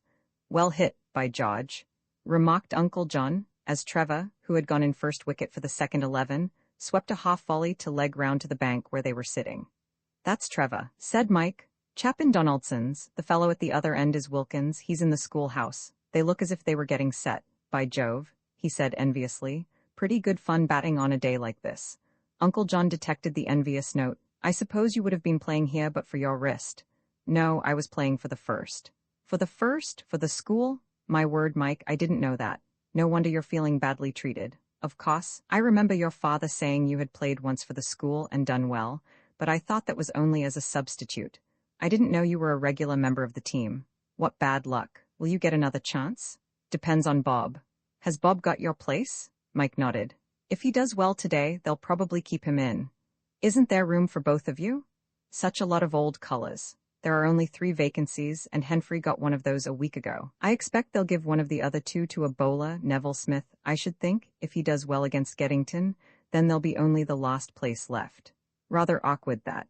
Still, it's Bob's last year. I've got plenty of time, but I wish I could get in this year." After they had watched the match for an hour, Uncle John's restless nature asserted itself.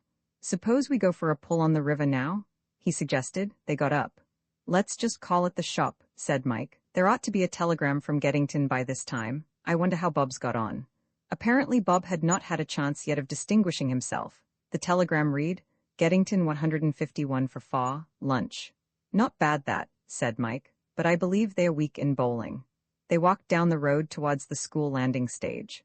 "The worst of a school," said Uncle John, as he pulled upstream with strong, unskillful stroke, "is that one isn't allowed to smoke on the grounds. I badly want a pipe, The next piece of shade that you see, sing out and we'll put in there. Pull your left, said Mike. That willow's what you want. Uncle John looked over his shoulder, caught a crab, recovered himself, and steered the boat in under the shade of the branches. Put the rope over that stump. Can you manage with one hand? Here, let me done it. Good. He blew a great cloud of smoke into the air, and sighed contentedly. I hope you don't smoke, Mike? No. Rotten trick for a boy. When you get to my age, you need it. Boys ought to be thinking about keeping themselves fit and being good at games. Which reminds me, let's have a look at the wrist. A hunted expression came into Mike's eyes. It's really nothing, he began, but his uncle had already removed the sling and was examining the arm with the neat rapidity of one who has been brought up to such things. To Mike it seemed as if everything in the world was standing still and waiting. He could hear nothing but his own breathing. His uncle pressed the wrist gingerly once or twice, then gave it a little twist. That hurt? He asked. You know, stammered Mike. Uncle John looked up sharply. Mike was crimson. What's the game? Inquired Uncle John. Mike said nothing. There was a twinkle in his uncle's eyes. May as well tell me, I won't give you away. Why this wounded warrior business when you've no more the matter with you than I have? Mike hesitated. I only wanted to get out of having to write this morning. There was an exam on. The idea had occurred to him just before he spoke. It had struck him as neat and plausible. To Uncle John, it did not appear in the same light.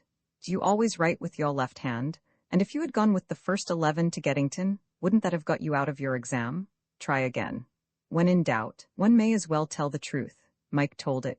I know, it wasn't that really, only, well, oh well, dash it all then. Old Bob got me out of an awful row the day before yesterday, and he seemed a bit sick at not playing for the first, so I thought I might as well let him.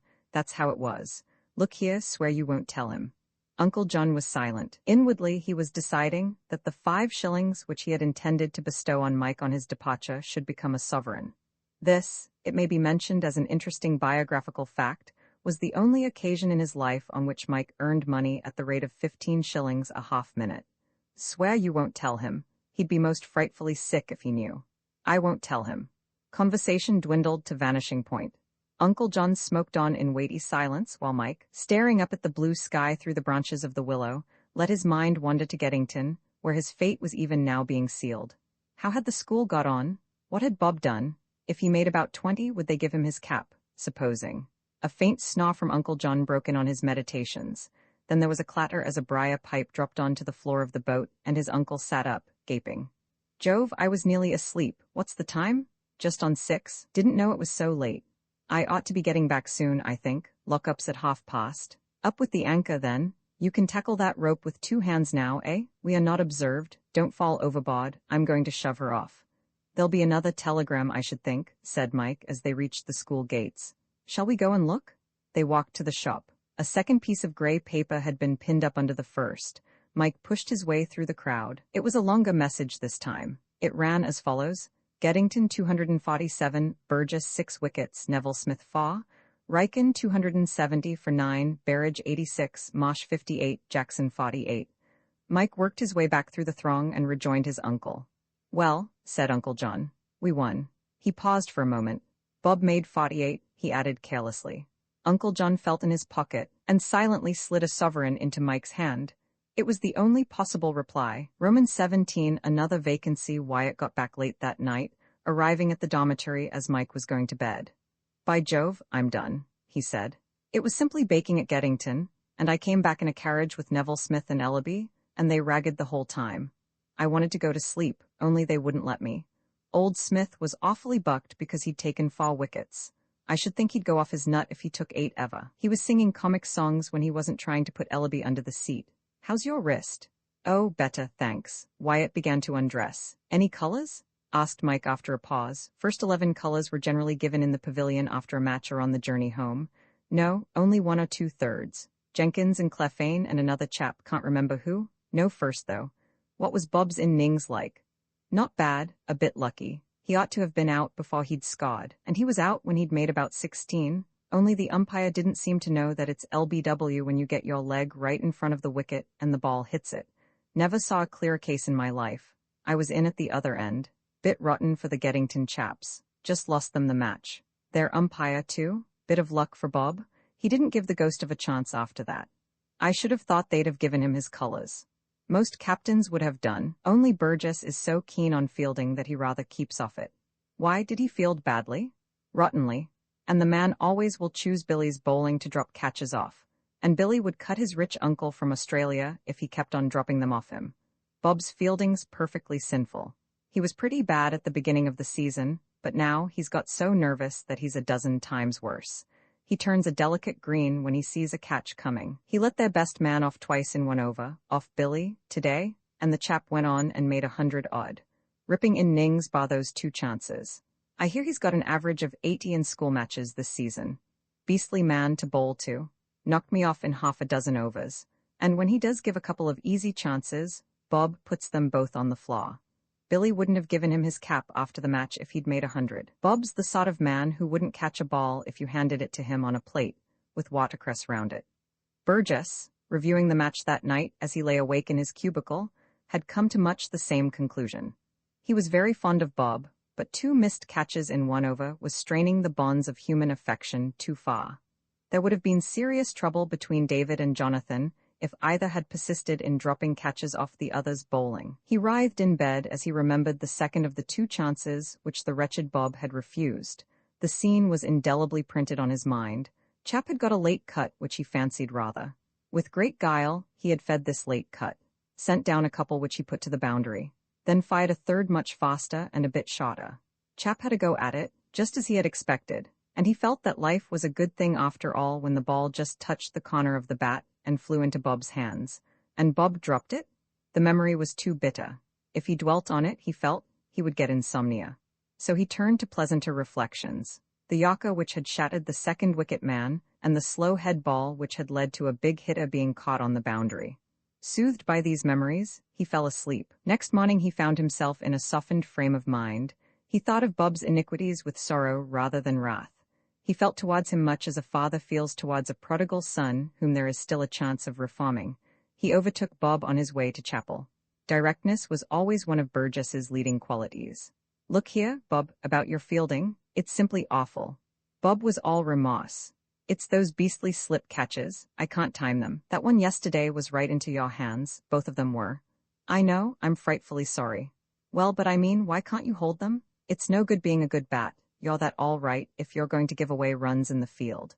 Do you know, I believe I should do better in the deep. I could get time to watch them there. I wish you'd give me a shot in the deep for the second." "Second be blowed, I want your batting in the first. Do you think you'd really do better in the deep?" "I'm almost certain I should. I'll practice like mad. Trevor'll hit me up catches. I hate the slips. I get in the dickens of a funk directly the bowler starts his run now. I know that if a catch does come, I shall miss it. I'm certain the deep would be much better." "All right then, try it." The conversation turned to less pressing topics. In the next 2 matches, accordingly, Bob figured on the boundary, where he had not much to do except throw the ball back to the bowler and stop an occasional drive along the carpet. The beauty of fielding in the deep is that no unpleasant surprises can be sprung upon one. There is just that moment or two for collecting one's thoughts which makes the whole difference. Bob, as he stood regarding the game from afar, found his self-confidence returning slowly, drop by drop. As for Mike, he played for the second and hoped for the day. His opportunity came at last. It will be remembered that on the morning after the great picnic, the headmaster made an announcement in hall to the effect that, owing to an outbreak of chickenpox in the town, all streets except the High Street would be out of bounds. This did not affect the bulk of the school, for most of the shops to which anyone ever thought of going were in the High Street. But there were certain inquiring minds who liked to ferret about in odd corners. Among these was one Leathert Whig, of Seymour's, better known in criminal circles as Shoeblossom. Shoeblossom was a curious mixture of the energetic ragga and the quiet student. On a Monday evening, you would hear a hideous uproar proceeding from Seymour's junior day room, and going down with a swagger stick to investigate, you would find a tangled heap of squealing humanity on the floor, and at the bottom of the heap, squealing louder than any 2 others, would be Shoeblossom, his collar burst and blackened and his face apoplectically crimson. On the Tuesday afternoon, strolling in some shady corner of the grounds, you would come upon him lying on his chest, deep in some work of fiction and resentful of interruption. On the Wednesday morning, he would be in receipt of 400 lines from his housemaster for breaking 3 windows and a gas globe.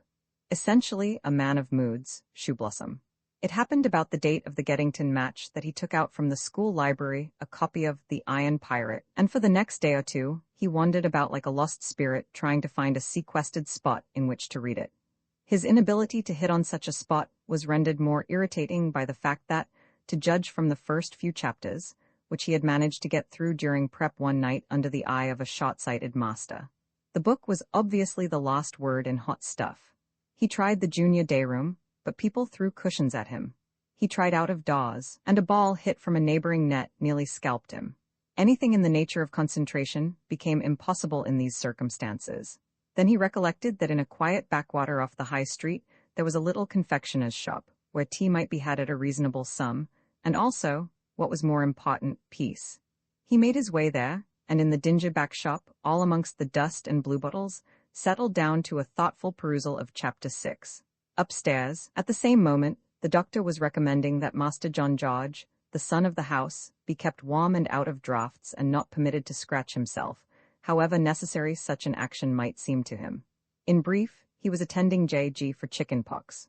Shoeblossom came away, entering the high street furtively, lest authority should see him out of bounds, and returned to the school, where he went about his lawful occasions as if there were no such thing as chicken pox in the world. But all the while, the microbe was getting in some unostentatious but clever work. A week later, Shoeblossom began to feel queer. He had occasional headaches, and found himself oppressed by a queer distaste for food. The professional advice of Dr. Oakes, the school doctor, was called for, and Shoeblossom took up his abode in the infirmary, where he read Punch, sucked oranges, and thought of life. 2 days later, Barry felt queer. He, too, disappeared from society. Chickenpox is no respecter of persons. The next victim was Mosh of the first 11. Mosh, who was top of the school averages.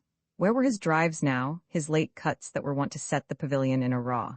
Wrapped in a blanket, and looking like the spotted marvel of a traveling circus, he was driven across to the infirmary in a four-wheeler, and it became incumbent upon Burgess to select a substitute for him. And so it came about that Mike sawed once again into the ranks of the elect, and found his name down in the team to play against the Incogniti. Roman 18 Bob has news to impart. Riken went down badly before the Incogs. It generally happens at least once in a school cricket season that the team collapses hopelessly, for no apparent reason. Some schools do it in nearly every match, but Riken so far had been particularly fortunate this year. They had only been beaten once, and that by a mere 20-odd runs in a hard-fought game. But on this particular day, against a not overwhelmingly strong side, they failed miserably. The weather may have had something to do with it, for rain fell early in the morning, and the school, batting first on the drying wicket, found themselves considerably puzzled by a slow left-hander.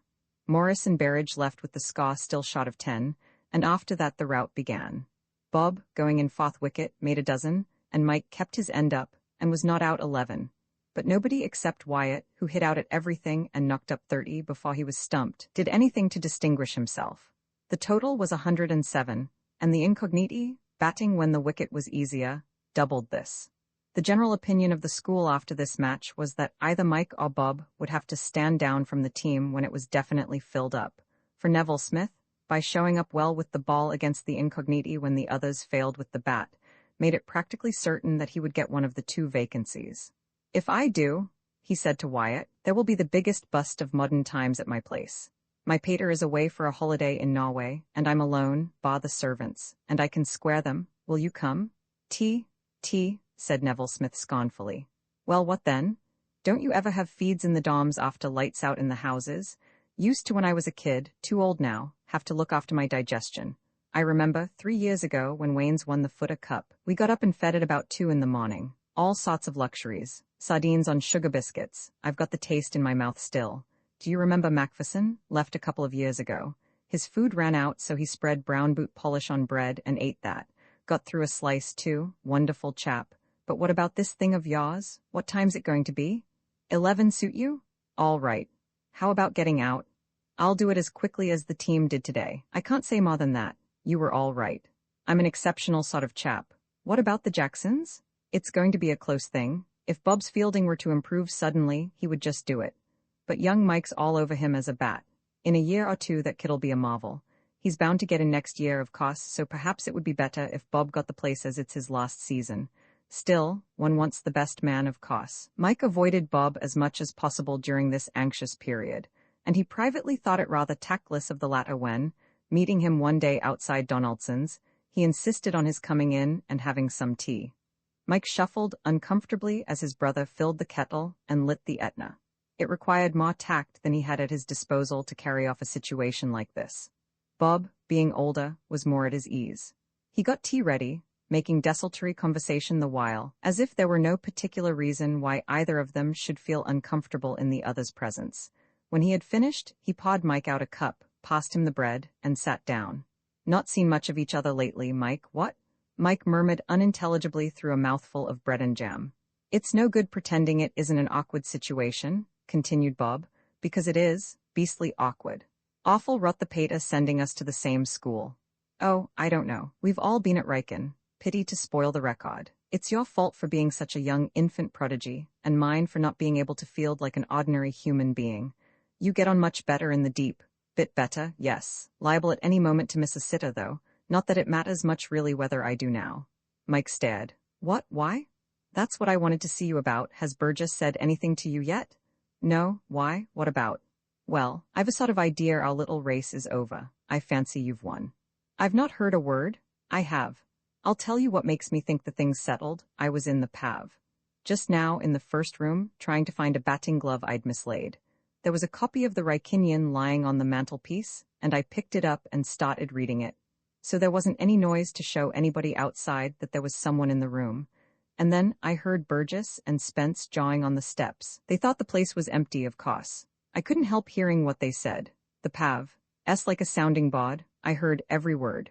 Spence said, well, it's about as difficult a problem as any captain of cricket at Riken has ever had to tackle. I had a sort of idea that old Billy liked to boss things all on his own, but apparently he does consult Spence sometimes. After all, he's cricket master, and that's what he's there for. Well, Billy said, I don't know what to do. What do you think, sir? Spence said, well, I'll give you my opinion, Burgess, but don't feel bound to act on it. I'm simply saying what I think. Yes, sir, said old Bill, doing a big young disciple with wise master act. I think said Spence. Decidedly he's a shade better than now, and in a year or two, of course, there'll be no comparison. Oh, rot, muttered Mike, wiping the sweat off his forehead. This was one of the most harrowing interviews he had ever been through. Not at all, Billy agreed with him. That's just what I think, sir, he said. It's rough on Bob, but still, and then they walked down the steps. I waited a bit to give them a good start and then sheared off myself, and so home. Mike looked at the flaw and said nothing. There was nothing much to be said. Well, what I wanted to see you about was this, resumed Bob. I don't propose to kiss you or anything, but, on the other hand, don't let's go to the other extreme. I'm not saying that it isn't a bit of a brick just missing my cap like this, but it would have been just as bad for you if you'd been the one dropped. It's the fortune of war. I don't want you to go about feeling that you've blighted my life and so on, and dashing up side streets to avoid me because you think the sight of you will be painful. As it isn't me, I'm jolly glad it's you, and I shall cadge a seat in the pavilion from you when you're playing for England at the Oval. Congratulate you? It was the custom at Riken, when you congratulated a man on getting colours, to shake his hand. They shook hands. Thanks awfully, Bob, said Mike, and after that there seemed to be nothing much to talk about, so Mike edged out of the room and tore across to Wayne's. He was sorry for Bob, but he would not have been human, which he certainly was, if the triumph of having won through at last into the first 11 had not dwarfed commiseration. It had been his one ambition, and now he had achieved it. The annoying part of the thing was that he had nobody to talk to about it. Until the news was official, he could not mention it to the common herd. It wouldn't do. The only possible confidant was Wyatt. And Wyatt was at Bisley, shooting with the school 8 for the Ashburton, for bull's eyes as well as cats came within Wyatt's range as a marksman. Cricket took up too much of his time for him to be captain of the 8 and the man chosen to shoot for the Spencer, as he would otherwise almost certainly have been. But even though shot of practice, he was well up in the team. Until he returned, Mike could tell nobody. And by the time he returned, the notice would probably be up in the senior block with the other cricket notices. In this fermenting state, Mike went into the house. The list of the team to play for Wayne's v. Seymour's on the following Monday was on the board. As he passed it, a few words scrawled in pencil at the bottom caught his eye. All the above will turn out for house fielding at 6:30 tomorrow morning. WFS. Oh, dash it, said Mike. What rot? Why on earth can't he leave us alone? For getting up an hour before his customary time for rising was not among Mike's favorite pastimes. Still, orders were orders, he felt. It would have to be done. Roman 19, Mike goes to sleep again. Mike was a stout supporter of the view that sleep in large quantities is good for one. He belonged to the school of thought, which holds that a man becomes plain and pasty if deprived of his full spell in bed.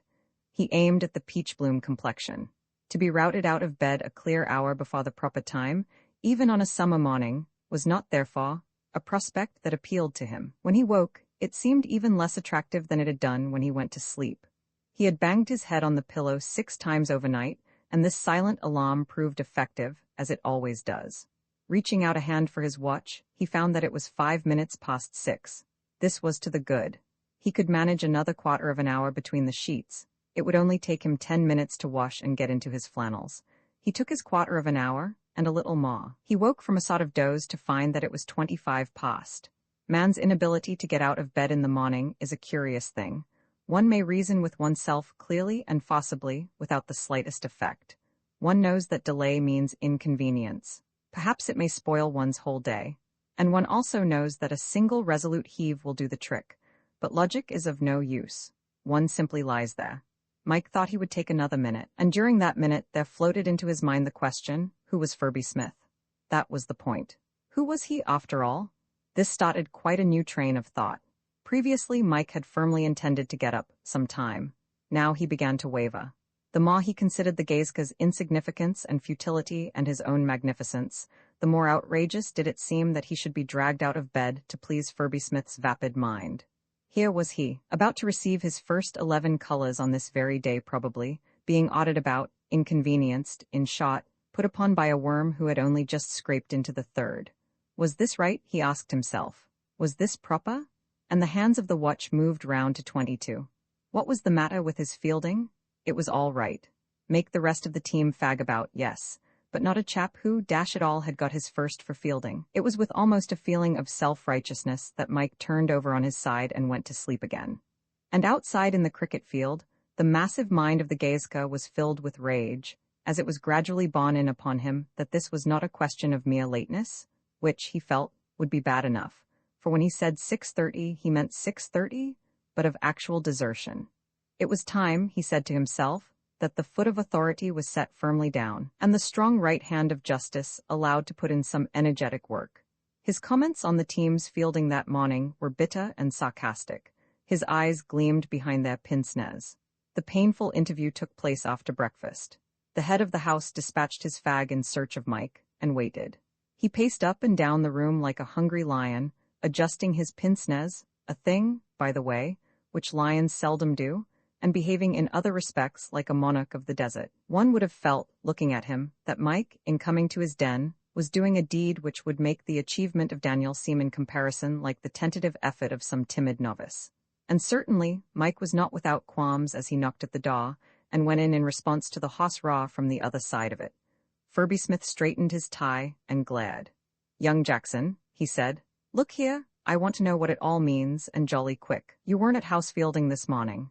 Didn't you see the notice?" Mike admitted that he had seen the notice. "Then you frightful kid, what do you mean by it?" "What?" Mike hesitated. Awfully embarrassing, this. His real reason for not turning up to house fielding was that he considered himself above such things, and Furby Smith a toothy weed. Could he give this excuse?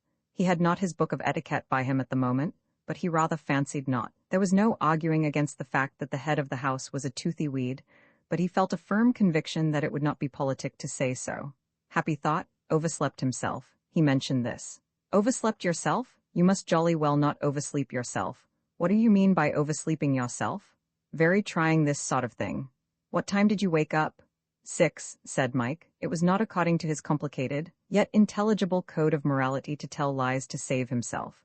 When others were concerned, he could suppress the true and suggest the false with a face of brass. 6, 5 past. "Why didn't you get up then?" "I went to sleep again." "Oh, you went to sleep again, did you? Well, just listen to me. I've had my eye on you for some time and I've seen it coming on. You've got swelled head, young man. That's what you've got. Frightful swelled head. You think the place belongs to you?" "I don't," said Mike indignantly. "Yes, you do," said the Geizka shrilly. "You think the whole frightful place belongs to you. You go siding about as if you'd bought it. Just because you've got your second, you think you can do what you like, turn up or not, as you please. It doesn't matter whether I'm only in the third and you're in the first. That's got nothing to do with it. The point is that you're one of the house team, and I'm captain of it, so you've jolly well got to turn out for fielding with the others when I think it necessary. See? Mike said nothing. Do you see, you frightful kid? Mike remained stonily silent. The rather large grain of truth in what Smith had said had gone home, as the unpleasant truth about ourselves is apt to do, and his feelings were hurt. He was determined not to give in and say that he saw, even if the head of the house invoked all the majesty of the prefect's room to help him, as he had nearly done once before. He set his teeth and stared at a photograph on the wall. Smith's manner became ominously calm. He produced a swagger stick from a corner. "Do you see?" he asked again. Mike's jaw set more tightly. What one really wants here is a row of stars. Mike was still full of his injuries when Wyatt came back. Wyatt was worn out but cheerful. The school had finished 6th for the Ashburton, which was an improvement of 8 places on their last year's form, and he himself had scored 30 at the 227 at the 500 totals, which had put him in a very good humor with the world. "Me ancient skill has not deserted me," he said. "That's the cat's. The man who can wing a cat by moonlight can put a bullet where he likes on a target. I didn't hit the bull every time, but that was to give the other fellows a chance. My fatal modesty has always been a hindrance to me in life, and I suppose it always will be." Well, and what of the old homestead? "Anything happened since I went away? Me old father, is he well? Has the lost will been discovered, or is there a mortgage on the family estates? By Jove, I could do with a stoop of Malvoisie. I wonder if the moke's gone to bed yet. I'll go down and look." A jug of water drawn from the well in the old courtyard where my ancestors have played as children for centuries back would just about save my life. He left the dormitory, and Mike began to brood over his wrongs once more. Wyatt came back, brandishing a jug of water and a glass. "Oh, for a beaker full of the warm south, full of the true, the blushful hippocrene. Have you ever tasted hippocrene, young Jackson? Rather like ginger beer with a dash of raspberry vinegar. Very heady. Failing that, water will do." He put down the glass and surveyed Mike, who had maintained a moody silence throughout this speech. "What's your trouble?" he asked. "For pains in the back try juja, if it's a broken heart, Zambuck's what you want. Who's been quarreling with you?" "It's only that," asked Smith. "Again, I never saw such chaps as you two, always at it. What was the trouble this time? Call him a grinning ape again. Your passion for the truth'll be getting you into trouble one of these days." He said. I stuck on side. "Why?" "I don't know. I mean, did he buttonhole you on your way to school and say, 'Jackson, a word in your ear, you stick on side,' or did he lead up to it in any way? Did he say, 'Talking of side, you stick it on'? What had you been doing to him?" "It was the house fielding." "But you can't stick on side at house fielding. I defy anyone to. It's too early in the morning. I didn't turn up." "What? Why?" "Oh, I don't know." "No, but look here, really, did you simply bunk it?" "Yes." Wyatt leaned on the end of Mike's bed and, having observed its occupant thoughtfully for a moment, proceeded to speak wisdom for the good of his soul. "I say, I don't want to jaw. I'm one of those quiet chaps with strong, silent natures. You may have noticed it, but I must put in a well-chosen word at this juncture. Don't pretend to be dropping off to sleep. Sit up and listen to what your kind old uncle's got to say to you about manners and deportment. Otherwise, blood as you are at cricket, you'll have a rotten time here. There are some things you simply can't do, and one of them is bunking a thing when you're put down for it. It doesn't matter who it is puts you down. If he's captain, you've got to obey him. That's discipline, that air is." The speaker then paused, and took a sip of water from the carafe which stood at his elbow. Cheers from the audience and a voice, "Here, here." Mike rolled over in bed and glared up at the orator. Most of his face was covered by the water jug, but his eyes stared fixedly from above it. He winked in a friendly way and, putting down the jug, drew a deep breath. "Nothing like this old 87 water," he said. "Such body." "I like you jawing about discipline," said Mike morosely. "And why, my gentle child, should I not talk about discipline? Considering you break out of the house nearly every night. In passing, rather rum when you think that a burglar would get it hot for breaking in, while I get dropped on if I break out. Why should there be one law for the burglar and one for me? But you were saying, just so, I thank you, about my breaking out. When you're a white-haired old man like me, young Jackson, you'll see that there are 2 sorts of discipline at school. One you can break if you feel like taking the risks, the other you mustn't ever break. I don't know why, but it isn't done. Until you learn that, you can never hope to become the perfect Rykinian-like," he concluded modestly, "me." Mike made no reply. He would have perished rather than admit it, but Wyatt's words had sunk in. That moment marked a distinct epoch in his career. His feelings were curiously mixed. He was still furious with Furby Smith, yet at the same time, he could not help acknowledging to himself that the latter had had the right on his side. He saw and approved of Wyatt's point of view, which was the more impressive to him from his knowledge of his friend's contempt for, or, rather, cheerful disregard of, most forms of law and order. If Wyatt, reckless though he was as regarded written school rules, held so rigid a respect for those that were unwritten, these last must be things which could not be treated lightly. That night, for the first time in his life, Mike went to sleep with a clear idea of what the public school spirit, of which so much is talked and written, really meant. Roman 2, the journey down the seeing off of Mike on the last day of the holidays, was an imposing spectacle, a sort of pageant. Going to a public school, especially at the beginning of the summer term, is no great hardship, more particularly when the departing hero has a brother on the verge of the school, 11 and 3 other brothers playing for counties, and Mike seemed in no way disturbed by the prospect. Mothers, however, to the end of time, will foster a secret fear that their sons will be bullied at a big school, and Mrs. Jackson's anxious look lent a fine solemnity to the proceedings. And as Marjorie, Phyllis, and Eller invariably broke down when the time of separation arrived, and made no exception to their rule on the present occasion, a suitable gloom was the keynote of the gathering. Mr. Jackson seemed to bear the parting with fortitude, as did Mike's Uncle John, providentially roped in at the 11th hour on his way to Scotland, in time to come down with a handsome tip. To their cross-fibred minds, there was nothing pathetic or tragic about the affair at all.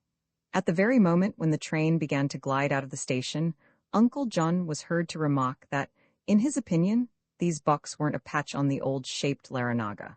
Among others present might have been noticed Saunders, practicing late cuts rather coyly with a walking stick in the background, the village idiot who had rolled up on the chance of a dole, Gladys Maud Evangeline's nurse, smiling vaguely, and Gladys Maud Evangeline herself, frankly bored with the whole business. The train gathered speed. The air was full of lost messages. Uncle John said on second thoughts he wasn't sure these bucks weren't half a bad smoke after all. Gladys Maud cried, because she had taken a sudden dislike to the village idiot, and Mike settled himself in the corner and opened a magazine. He was alone in the carriage. Bob, who had been spending the last week of the holidays with an aunt further down the line, was to board the train at East Wobsley, and the brothers were to make a state entry into Wrykyn together. Meanwhile, Mike was left to his milk chocolate, his magazines, and his reflections. The latter were not numerous nor profound. He was excited. He had been petitioning the home authorities for the past year to be allowed to leave his private school and go to Wrykyn, and now the thing had come about. He wondered what sort of a house Wayne's was, and whether they had any chance of the cricket cup. According to Bob, they had no earthly, but then Bob only recognized one house, Donaldson's.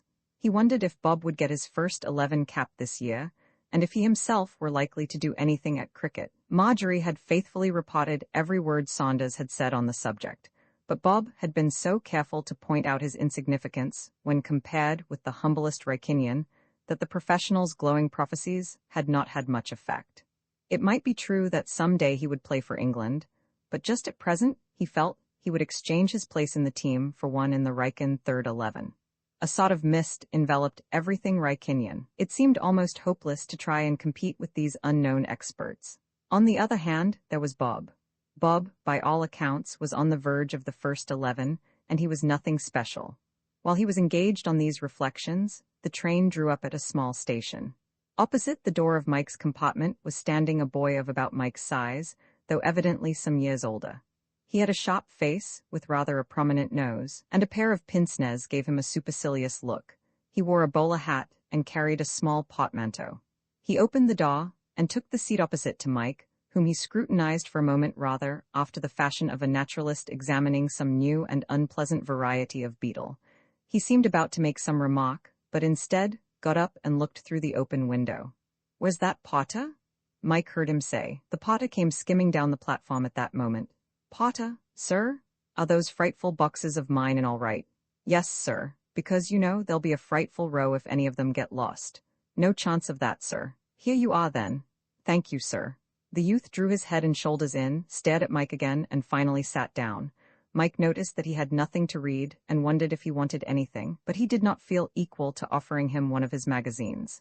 He did not like the looks of him particularly. Judging by appearances, he seemed to carry enough side for 3. If he wanted a magazine, thought Mike, let him ask for it. The other made no overtures, and at the next stop got out. That explained his magazineless condition. He was only traveling a short way. Good business, said Mike to himself. He had all the Englishman's love of a carriage to himself. The train was just moving out of the station when his eye was suddenly caught by the stranger's bag, lying snugly in the rack. And here, I regret to say, Mike acted from the best motives, which is always fatal. He realized in an instant what had happened. The fellow had forgotten his bag. Mike had not been greatly fascinated by the stranger's looks, but after all, the most supercilious person on earth has a right to his own property. Besides, he might have been quite a nice fellow when you got to know him. Anyhow, the bag had better be returned at once. The train was already moving quite fast, and Mike's compartment was nearing the end of the platform. He snatched the bag from the rack and hurled it out of the window. Potter Robinson, who happened to be in the line of fire, escaped with a flesh wound. Then he sat down again with the inward glow of satisfaction, which comes to one when one has risen successfully to a sudden emergency. The glow lasted till the next stoppage, which did not occur for a good many miles.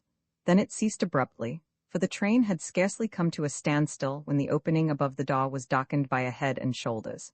The head was surmounted by a bola, and a pair of pince-nez gleamed from the shadow. "Hullo, I say," said the stranger. "Have you changed carriages or what?"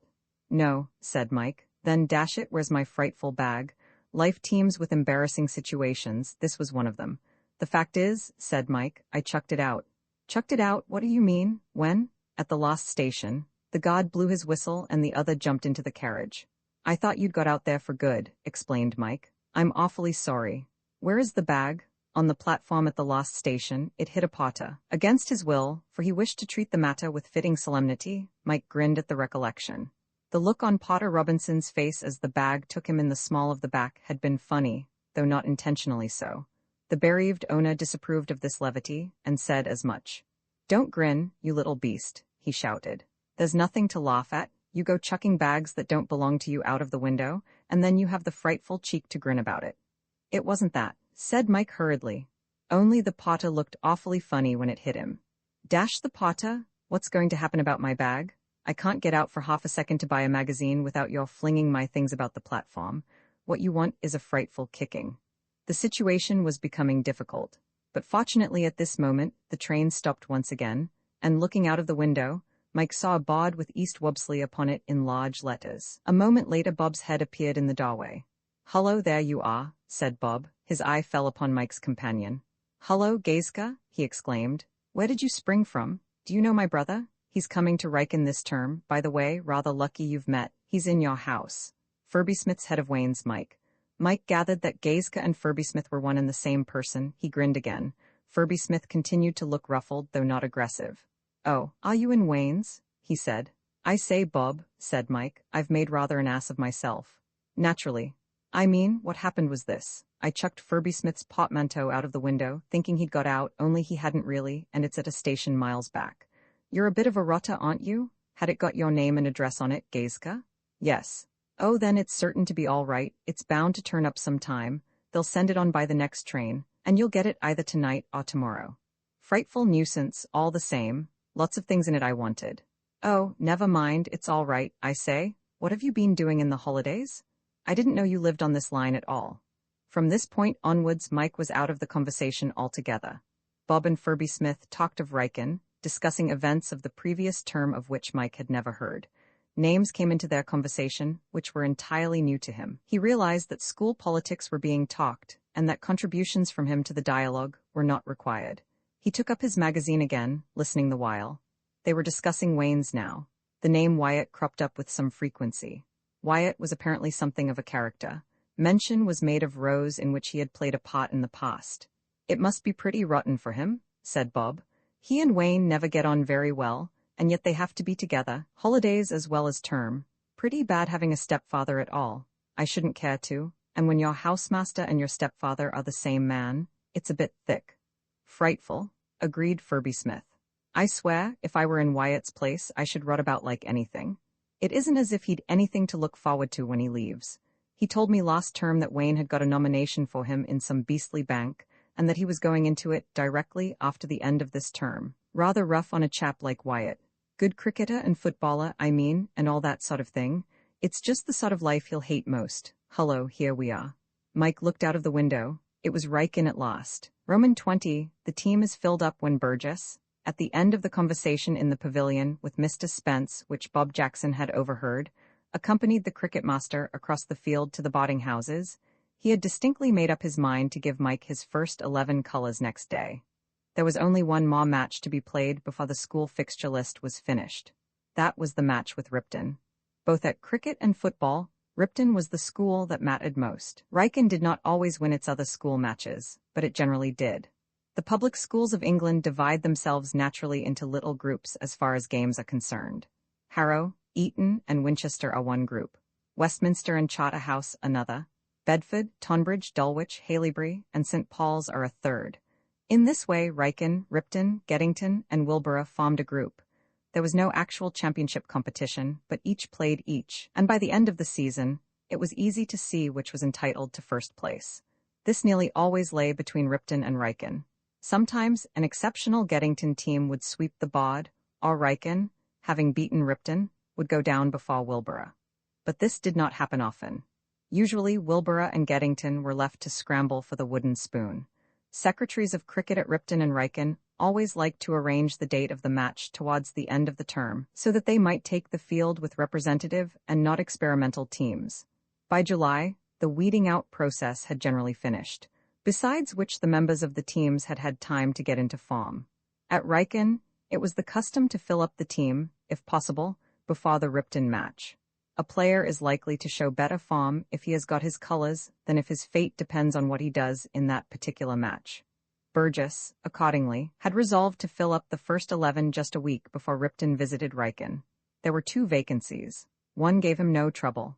Neville Smith was not a great bowler, but he was steady, and he had done well in the earlier matches. He had fairly earned his place, but the choice between Bob and Mike had kept him awake into the small hours 2 nights in succession. Finally, he had consulted Mr. Spence, and Mr. Spence had voted for Mike. Burgess was glad the thing was settled. The temptation to allow sentiment to interfere with business might have become too strong if he had waited much longer. He knew that it would be a wrench definitely excluding Bob from the team, and he hated to have to do it. The more he thought of it, the sorrier he was for him. If he could have pleased himself, he would have kept Bob in.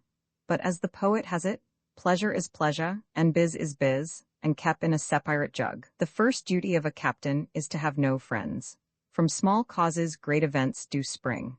If Burgess had not picked up a particularly interesting novel after breakfast on the morning of Mike's interview with Ferby Smith in the study, the list would have gone up on the notice board after prayers. As it was, engrossed in his book, he let the moments go by till the sound on the bell startled him into movement. And then there was only time to gather up his cap and sprint. The paper on which he had intended to write the list, and the pen he had laid out to write it with lay untouched on the table. And, as it was not his habit to put up notices except during the morning, he postponed the thing. He could write it after tea, after all, there was a week before the match. When school was over, he went across to the infirmary to inquire about Marsh. The report was more than favourable. Marsh had better not see anyone just yet, in case of accident, but he was certain to be out in time to play against Ripton. Dr. Oakes thinks he will be back in school on Tuesday. Banzai, said Burgess, feeling that life was good. To take the field against Ripton without Marsh would have been to court disaster. Marsh's fielding alone was worth the money. With him at shot slip, Burgess felt safe when he bowled. The uncomfortable burden of the knowledge that he was about temporarily to sour Bob Jackson's life ceased for the moment to trouble him. He crooned extracts from musical comedy as he walked towards the nets. Recollection of Bob's hard case was brought to him by the sight of that about-to-be-soured sportsman tearing across the ground in the middle distance in an effort to get to a high catch which Trevor had hit up to him. It was a difficult catch, and Burgess waited to see if he would bring it off. Bob got to it with one hand and held it. His impetus carried him on almost to where Burgess was standing. Well held, said Burgess. Hullo, said Bob awkwardly. A gruesome thought had flashed across his mind that the captain might think that this gallery work was an organized advertisement. I couldn't get both hands to it, he explained. You're hot stuff in the deep. Easy when you're only practicing. I've just been to the infirmary. Oh, how's Mosh? They wouldn't let me see him, but it's all right. He'll be able to play on Saturday. Good, said Bob, hoping he had said it as if he meant it. It was decidedly a blow. He was glad for the sake of the school, of course, but one has one's personal ambitions. To the fact that Mike and not himself was the 11th cap, he had become partially resigned, but he had wanted rather badly to play against Ripton. Burgess passed on, his mind full of Bob once more. What hard luck it was. There was he, dashing about in the sun to improve his fielding, and all the time the team was filled up. He felt as if he were playing some low trick on a pal. Then the Jekyll and Hyde business completed itself. He suppressed his personal feelings and became the cricket captain again. It was the cricket captain who, towards the end of the evening, came upon Furby Smith and Mike potting at the conclusion of a conversation. That it had not been a friendly conversation would have been evident to the most casual observer from the manner in which Mike stumped off, swinging his cricket bag as if it were a weapon of offense. There are many kinds of walk. Mike's was the walk of the overwrought soul. "What's up?" inquired Burgess. "Young Jackson, do you mean?" "Oh, nothing. I was only telling him that there was going to be house fielding tomorrow before breakfast. Didn't he like the idea?" "He's jolly well got to like it," said the Gazka, as who should say, "This way for Iron Wills. The frightful kid cut it this morning. There'll be worse trouble if he does it again." There was, it may be mentioned, not an ounce of malice in the head of Wayne's house. That by telling the captain of cricket that Mike had shirked fielding practice, he might injure the latter's prospects of a first 11 cap, simply did not occur to him. That Burgess would feel, on being told of Mike's slackness, much as a bishop might feel if he heard that a favorite curate had become a Muhammadan or a mumbo-jumboist, did not enter his mind. All he considered was that the story of his dealings with Mike showed him, Furby Smith, in the favorable and dashing character of the fellow who will stand no nonsense, a sort of Captain Kettle on dry land, in fact, and so he proceeded to tell it in detail. Burgess potted with him with the firm conviction that Mike was a young slacker. Keenness in fielding was a fetish with him, and to cut practice struck him as a crime. He felt that he had been deceived in Mike.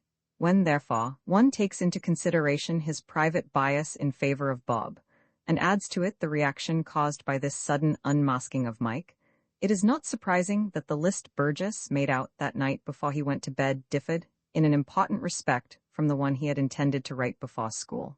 Mike happened to be near the notice board when he pinned it up. It was only the pleasure of seeing his name down in black and white that made him trouble to look at the list. Bob's news of the day before yesterday had made it clear how that list would run. The crowd that collected the moment Burgess had walked off carried him right up to the board. He looked at the paper. "Hard luck?" said somebody. Mike scarcely heard him. He felt physically sick with the shock of the disappointment. For the initial before the name, Jackson, was R. There was no possibility of mistake. Since writing was invented, there had never been an R. That looked less like an M than the one on that list. Bob had beaten him on the tape. Roman 21 Marjorie the Frank at the door of the senior block. Burgess, going out, met Bob coming in, hurrying, as he was rather late. "Congratulate you, Bob," he said, and passed on. Bob stared after him. As he stared, Trevor came out of the block. "Congratulate you, Bob. What's the matter now?" "Haven't you seen?" "Seen what?" "Why, the list. You've got your first." "My what? You're rotting." "No, I'm not. Go and look." The thing seemed incredible. Had he dreamed that conversation between Spence and Burgess on the pavilion steps? Had he mixed up the names? He was certain that he had heard Spence give his verdict for Mike, and Burgess agree with him. Just then, Mike, feeling very ill, came down the steps. He caught sight of Bob and was passing with a feeble grin, when something told him that this was one of those occasions on which one has to show a red Indian fortitude and stifle one's private feelings. "Congratulate you, Bob," he said awkwardly. "Thanks awfully," said Bob, with equal awkwardness. Trevor moved on, delicately. This was no place for him. Bob's face was looking like a stuffed frog's, which was Bob's way of trying to appear unconcerned and at his ease, while Mike seemed as if at any moment he might burst into tears. Spectators are not wanted at these awkward interviews. There was a short silence. "Jolly glad you've got it," said Mike. "I believe there's a mistake. I swear I heard Burgess say to Spence. He changed his mind probably. No reason why he shouldn't." "Well, it's jolly rummy." Bob endeavored to find consolation. "Anyhow, you'll have 3 years in the first, you're a cert, for next year." "Hope so," said Mike, with such manifest lack of enthusiasm that Bob abandoned this line of argument.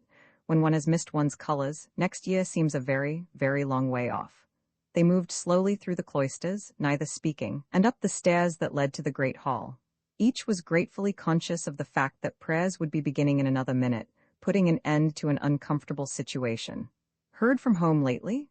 inquired Mike. Bob snatched gladly at the subject. "Got a letter from Mother this morning. I showed you the last one, didn't I? I've only just had time to skim through this one, as the post was late, and I only got it just as I was going to dash across to school. Not much in it. Here it is if you want to read it." "Thanks, it'll be something to do during math." Marjorie wrote, too, for the first time in her life. "Haven't had time to look at it yet." "After you? Sure it isn't meant for me? She owes me a letter." "No, it's for me all right. I'll give it you in the interval." The arrival of the headmaster put an end to the conversation. By 11:15, Mike had begun to grow reconciled to his fate. The disappointment was still there, but it was lessened. These things are like kicks on the shin. A brief spell of agony, and then a dull pain of which we are not always conscious unless our attention is directed to it, and which in time disappears altogether. When the bell rang for the interval that morning, Mike was, as it were, sitting up and taking nourishment. He was doing this in a literal as well as in a figurative sense when Bob entered the school shop. Bob appeared curiously agitated. He looked round and, seeing Mike, pushed his way towards him through the crowd.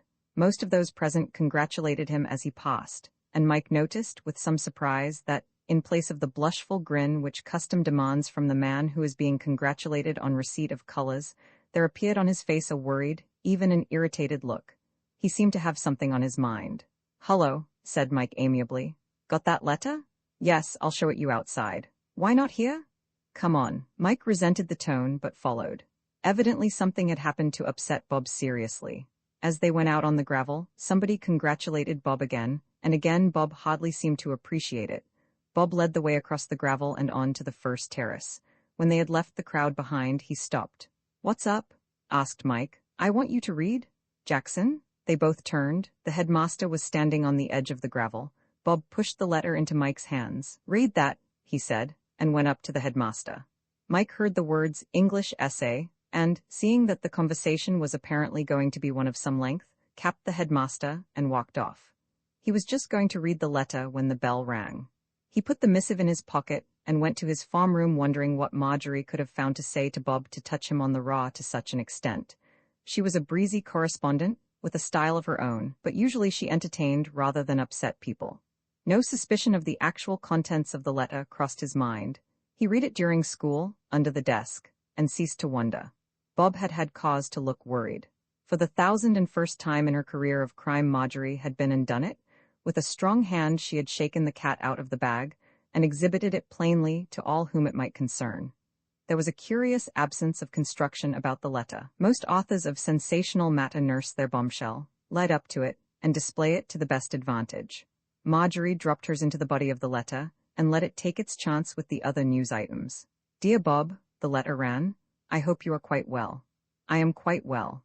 Phyllis has a cold. Ella cheeked Mademoiselle yesterday, and had to write out, 'Little girls must be polite and obedient' 100 times in French. She was jolly sick about it. I told her it served her right. Joe made 83 against Lancashire. Reggie made a duck. Have you got your first? If you have, it will be all through Mike.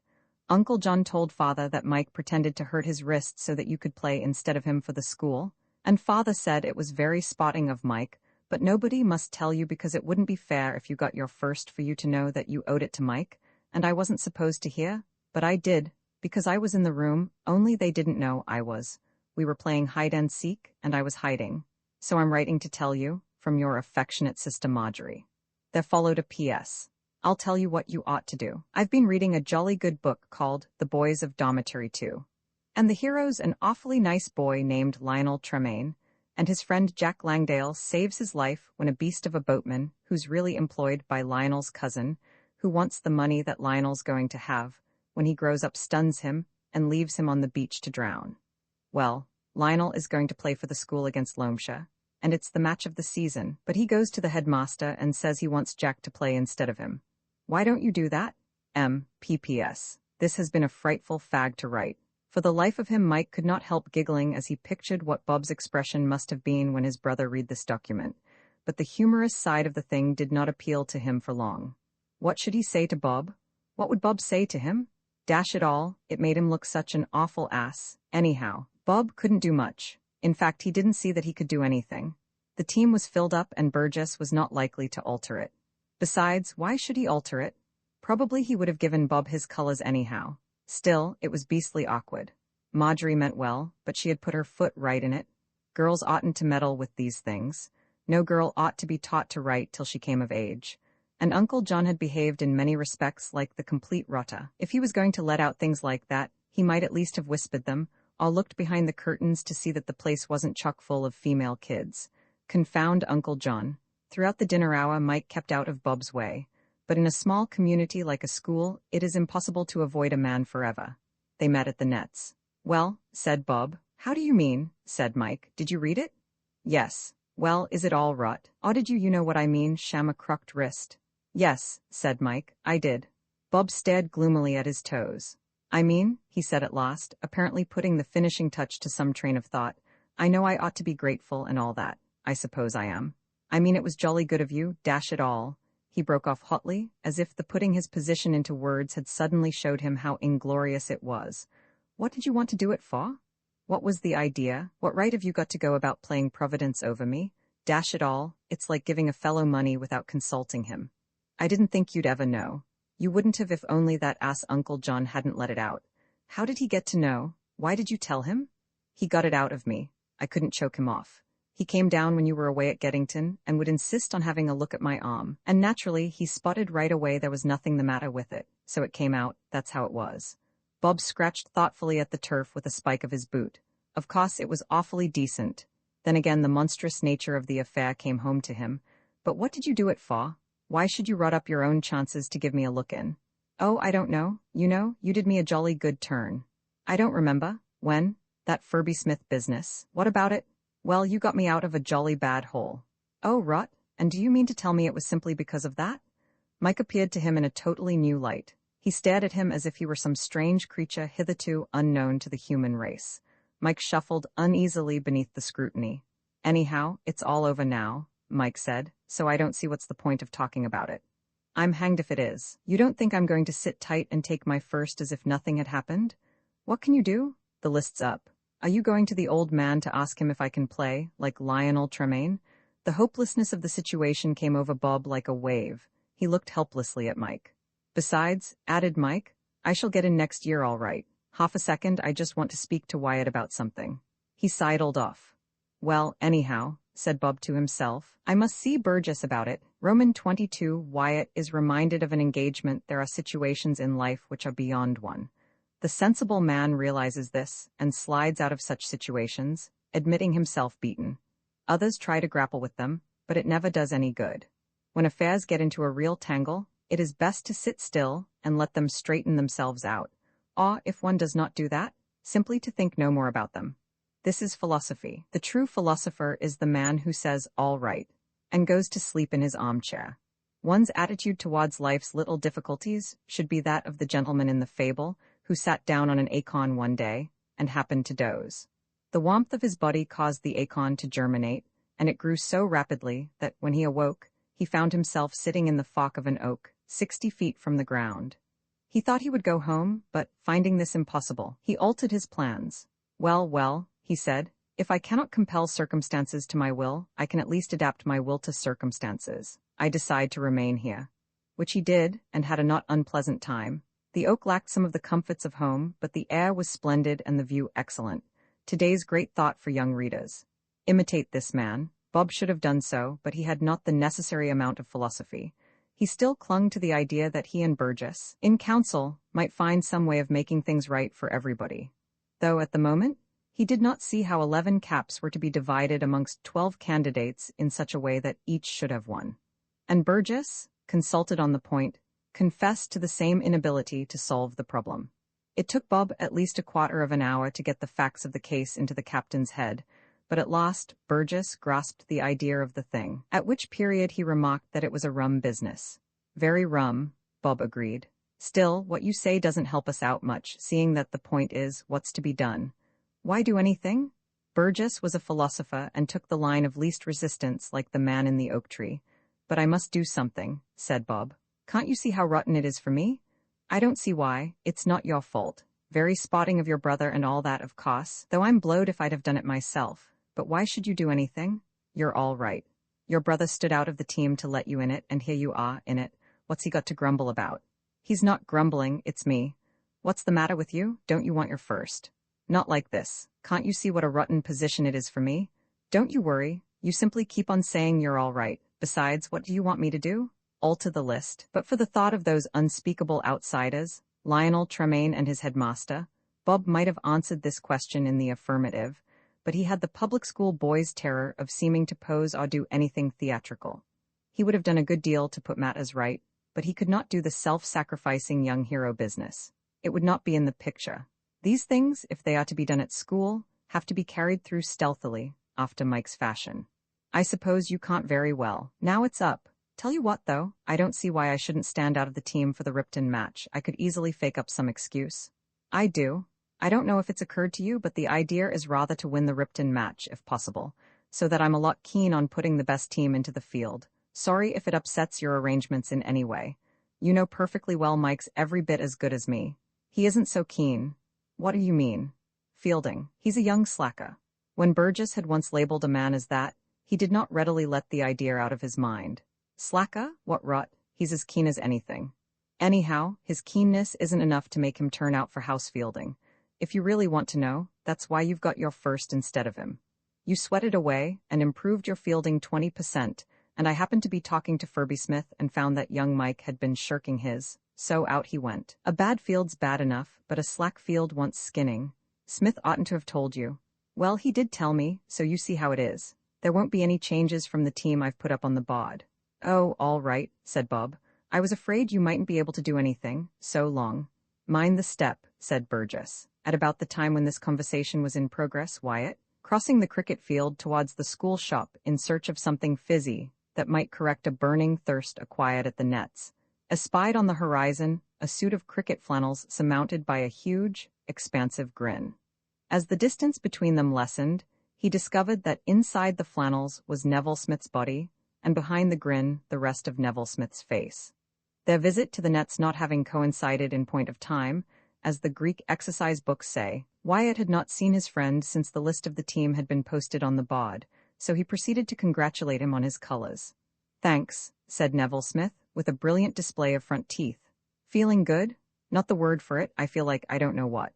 I'll tell you what you look like if that's any good to you. That slight smile of yours will meet behind if you don't look out, and then the top of your head'll come off.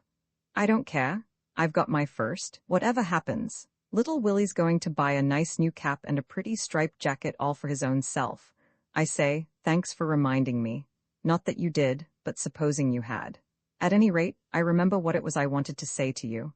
You know what I was saying to you about the bust I meant to have at home in honor of my getting my first if I did, which I have?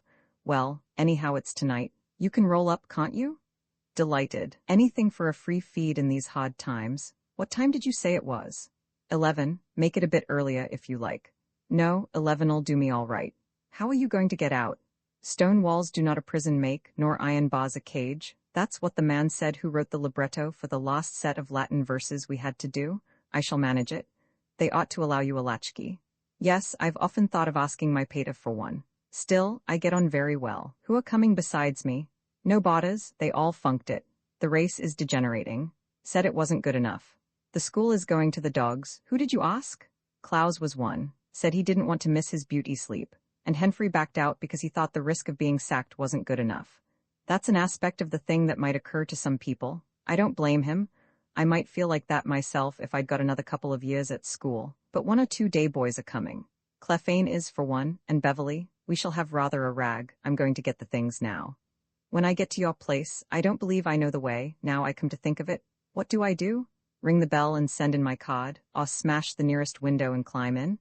Don't make too much row, for goodness sake. All the servants'll have gone to bed. You'll see the window of my room. It's just above the porch. It'll be the only one lighted up. Heave a pebble at it and I'll come down. So will the glass with a run, I expect. Still, I'll try to do as little damage as possible. After all, I needn't throw a brick. You will turn up, won't you? Nothing shall stop me. Good man. As Wyatt was turning away, a sudden compunction seized upon Neville Smith. He called him back. I say, you don't think it's too risky, do you? I mean, you always are breaking out at night, aren't you? I don't want to get you into a row. Oh, that's all right, said Wyatt. Don't you worry about me, I should have gone out anyhow tonight.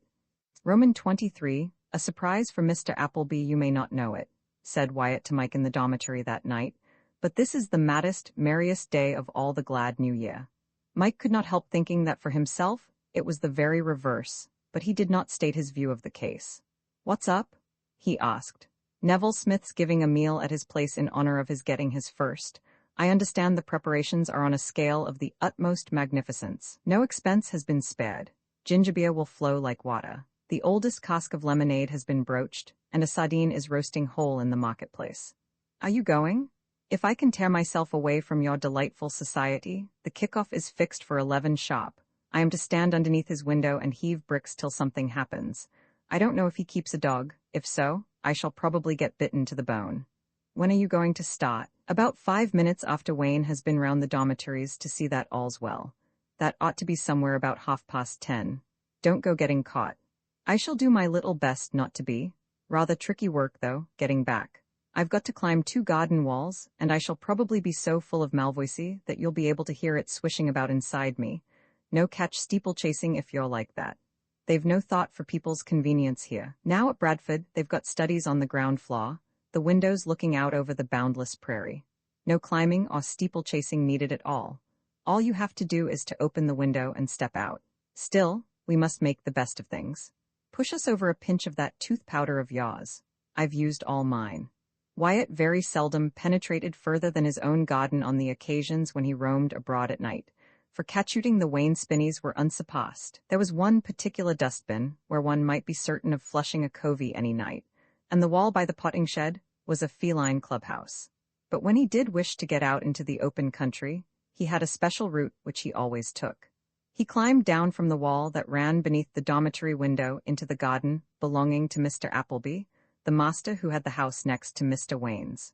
Crossing this, he climbed another wall and dropped from it into a small lane which ended in the main road leading to Riken town.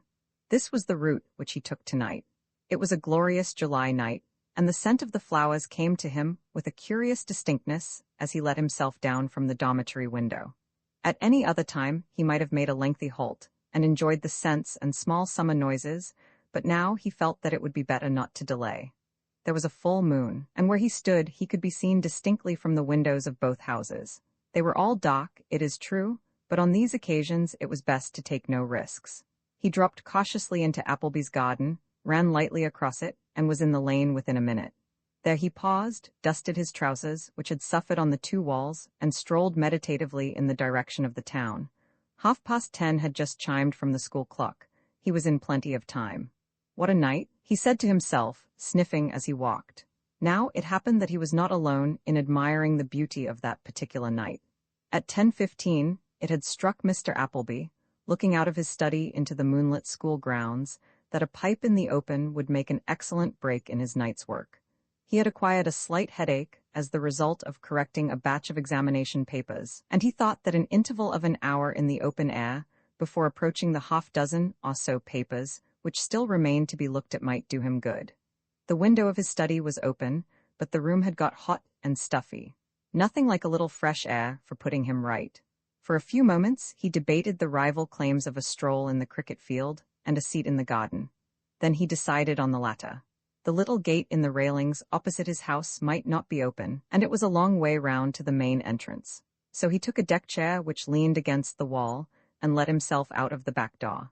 He took up his position in the shadow of a fir tree with his back to the house. From here, he could see the long garden. He was fond of his garden, and spent what few moments he could spare from work and games pottering about it. He had his views as to what the ideal garden should be, and he hoped in time to tinker his own 3 acres up to the desired standard. At present there remained much to be done. Why not, for instance, take away those laurels at the end of the lawn, and have a flower bed there instead? Laurels lasted all the year round, true, whereas flowers died and left an empty brown bed in the winter, but then laurels were nothing much to look at any time, and a garden always had a beastly appearance in winter, whatever you did to it. Much better have flowers, and get a decent show for one's money in summer at any rate. The problem of the bed at the end of the lawn occupied his complete attention for more than a quarter of an hour, at the end of which period he discovered that his pipe had gone out. He was just feeling for his matches to relight it when Wyatt dropped with a slight thud into his favorite herbaceous border. The surprise, and the agony of feeling that large boots were trampling among his treasures, kept him transfixed for just the length of time necessary for Wyatt to cross the garden and climb the opposite wall.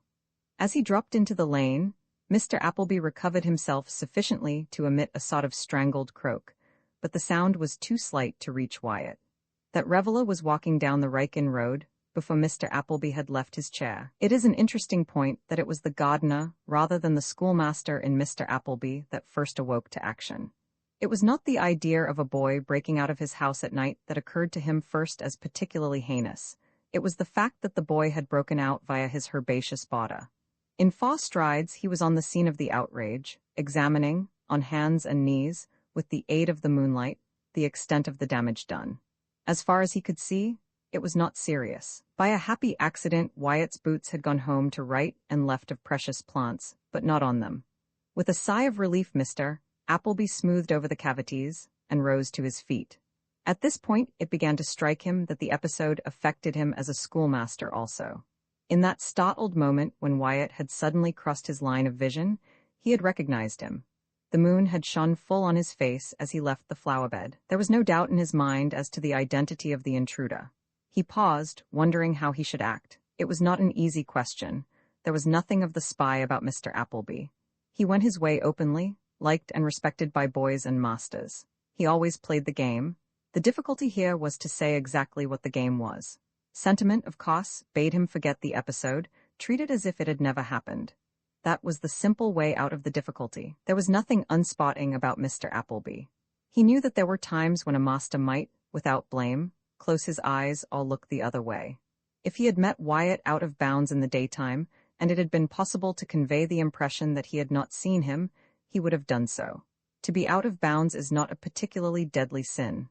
A master must check it if it occurs too frequently, but he may use his discretion. Breaking out at night, however, was a different thing altogether. It was on another plane. There are times when a master must waive sentiment and remember that he is in a position of trust and owes a duty directly to his headmaster, and indirectly, through the headmaster, to the parents. He receives a salary for doing this duty, and if he feels that sentiment is too strong for him, he should resign in favor of someone of tougher fiber. This was the conclusion to which Mr. Appleby came over his relighted pipe. He could not let the matter rest where it was. In ordinary circumstances, it would have been his duty to report the affair to the headmaster, but in the present case, he thought that a slightly different course might be pursued. He would lay the whole thing before Mr. Wayne, and leave him to deal with it as he thought best. It was one of the few cases where it was possible for an assistant master to fulfill his duty to a parent directly, instead of through the agency of the headmaster. Knocking out the ashes of his pipe against a tree, he folded his deck chair and went into the house. The examination papers were spread invitingly on the table, but they would have to wait.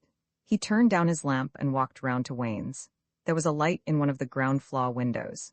He tapped on the window, and the sound of a chair being pushed back told him that he had been heard.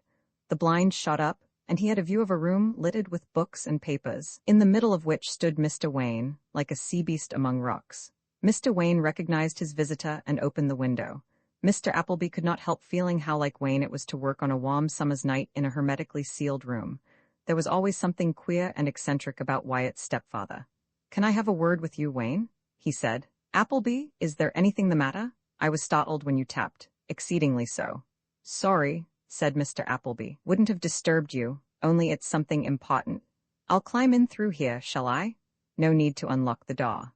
And greatly to Mr. Wayne's surprise and rather to his disapproval, Mr. Appleby vaulted onto the windowsill and squeezed through into the room. "Roman 24 got some rather bad news for you, I'm afraid," began Mr. Appleby. "I'll smoke, if you don't mind, about Wyatt. James, I was sitting in my garden a few minutes ago, having a pipe before finishing the rest of my papers, and Wyatt dropped from the wall onto my herbaceous border." Mr. Appleby said this with a tinge of bitterness. The thing still rankled. "James, in your garden? Impossible. Why, it is not a quarter of an hour since I left him in his dormitory. He's not there now. You astound me, Appleby. I am astonished. So was I. How is such a thing possible? His window is heavily barred. Bars can be removed. You must have been mistaken." "Possibly," said Mr. Appleby, a little nettled. Gaping astonishment is always apt to be irritating. "Let's leave it at that then. Sorry to have disturbed you." No, sit down, Appleby, dear me. This is most extraordinary, exceedingly so. You are certain it was James? Perfectly, it's like daylight out of Dawes. Mr. Wayne drummed on the table with his fingers. What shall I do? Mr. Appleby offered no suggestion. I ought to report it to the headmaster. That is certainly the course I should pursue. I don't see why. It isn't like an ordinary case. You're the parent. You can deal with the thing directly. If you come to think of it, a headmaster's only a sort of middleman between boys and parents. He plays substitute for the parent in his absence. I don't see why you should drag in the master at all here. There is certainly something in what you say, said Mr. Wayne on reflection. A good deal. Tackle the boy when he comes in and have it out with him. Remember that it must mean expulsion if you report him to the headmaster. He would have no choice. Everybody who has ever broken out of his house here and been caught has been expelled. I should strongly advise you to deal with the thing yourself. I will. Yes, you are quite right, Appleby. That is a very good idea of yours. You are not going? Must. Got a pile of examination papers to look over. Good night. Good night. Mr. Appleby made his way out of the window and through the gate into his own territory in a pensive frame of mind.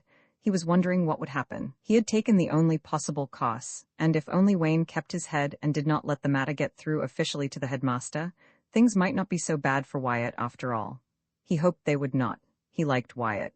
It would be 1,000 pities, he felt, if he were to be expelled. What would Wayne do? What would he do in a similar case? It was difficult to say. Probably talk violently for as long as he could keep it up, and then consider the episode closed. He doubted whether Wayne would have the common sense to do this. Altogether, it was very painful and disturbing, and he was taking a rather gloomy view of the assistant master's lot as he sat down to finish off the rest of his examination papers. It was not all roses, the life of an assistant master at a public school.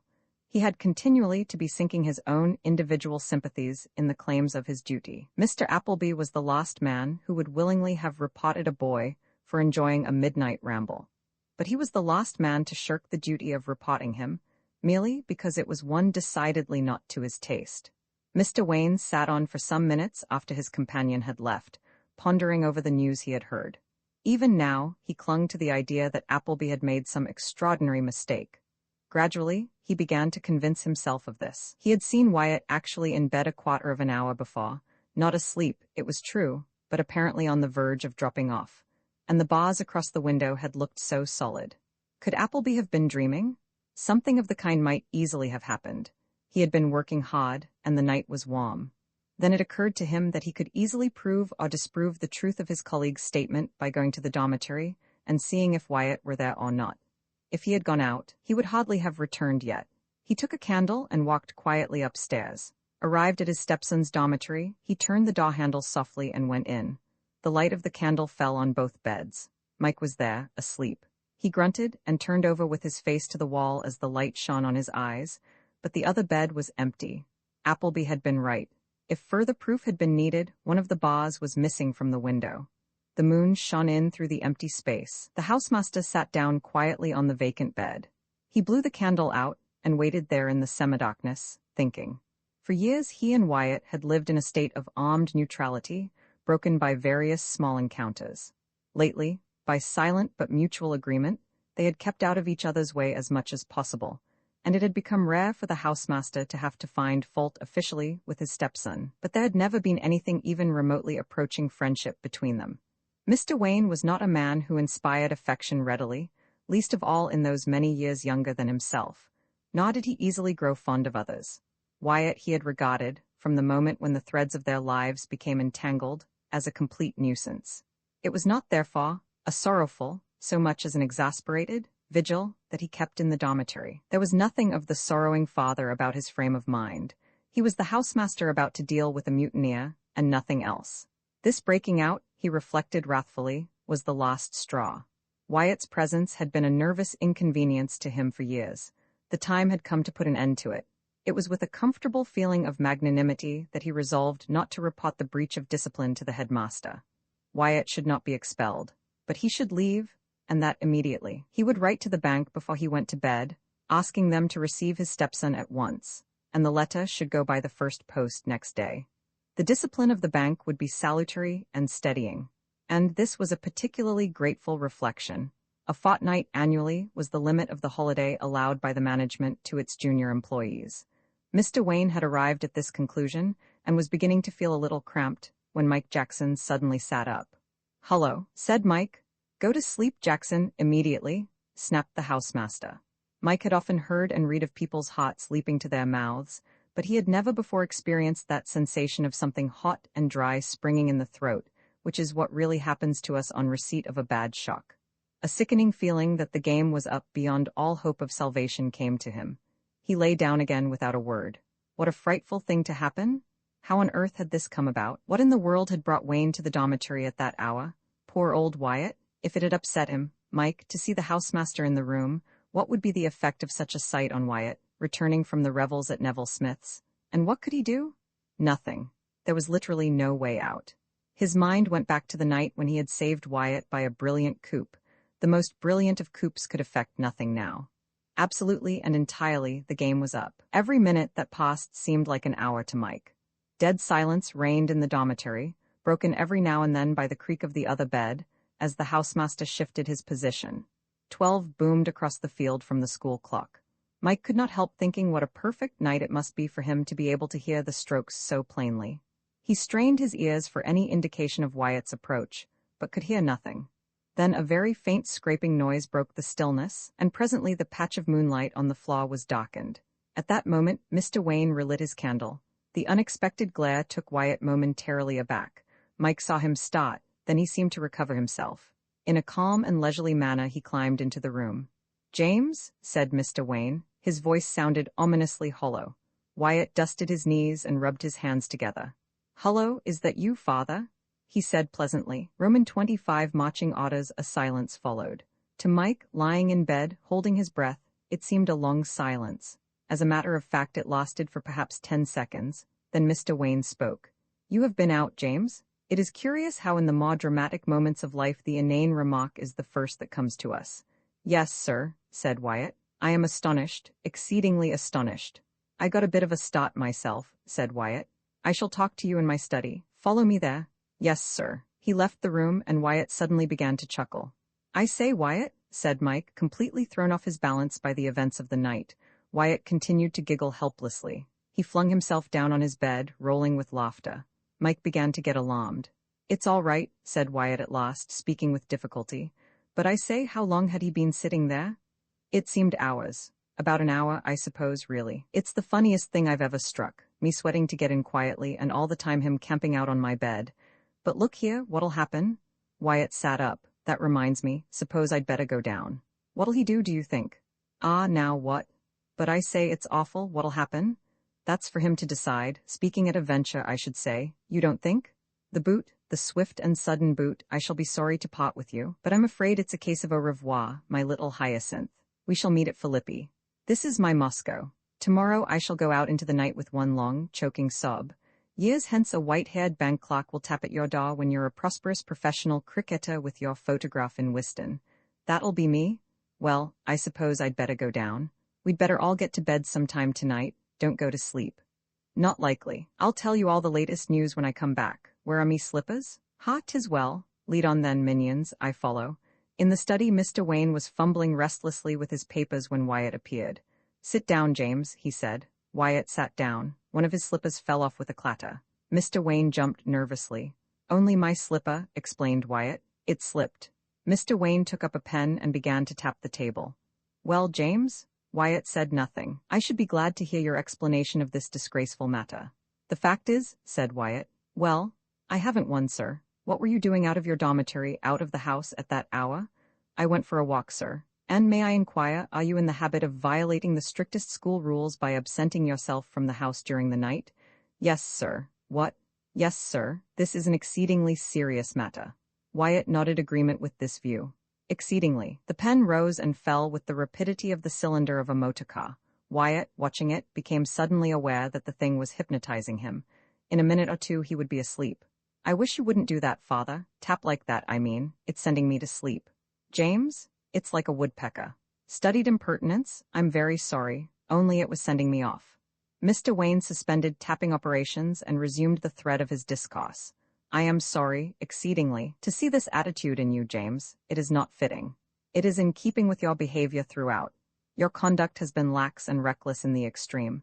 It is possible that you imagine that the peculiar circumstances of our relationship secure you from the penalties to which the ordinary boy— No, sir. I need hardly say, continued Mr. Wayne, ignoring the interruption, that I shall treat you exactly as I should treat any other member of my house, whom I had detected in the same misdemeanor. Of course, said Wyatt, approvingly. I must ask you not to interrupt me when I am speaking to you, James. I say that your punishment will be no whit less severe than would be that of any other boy.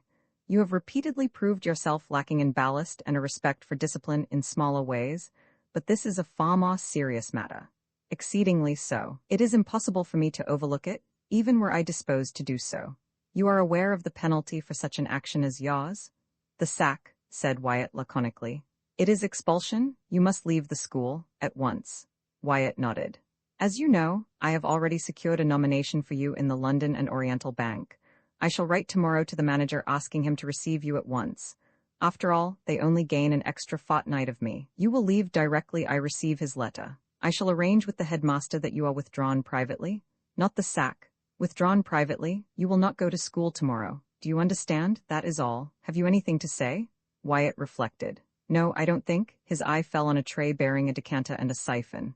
Oh, yes, he said. Can't I mix you a whiskey and soda, father, before I go off to bed? Well, said Mike. Wyatt kicked off his slippers and began to undress. What happened? We chatted. Has he let you off? Like a gun, I shoot off almost immediately. Tomorrow I take a well-earned rest away from school, and the day after I become the gay young bank clerk, all amongst the ink and ledgers. Mike was miserably silent. Buck up, said Wyatt cheerfully. It would have happened anyhow in another fortnight, so why worry? Mike was still silent. The reflection was doubtless philosophic, but it failed to comfort him. Roman 26. The aftermath. Bad news spreads quickly. By the 11:15 interval next day, the facts concerning Wyatt and Mr. Wayne were public property. Mike, as an actual spectator of the drama, was in great request as an informant. As he told the story to a group of sympathizers outside the school shop, Burgess came up, his eyes rolling in a fine frenzy. Anybody seen young? Oh, here you are. What's all this about Jimmy Wyatt? They're saying he's been sacked. Aw, some rot. So he has, at least he's got to leave. What, when? He's left already. He isn't coming to school again.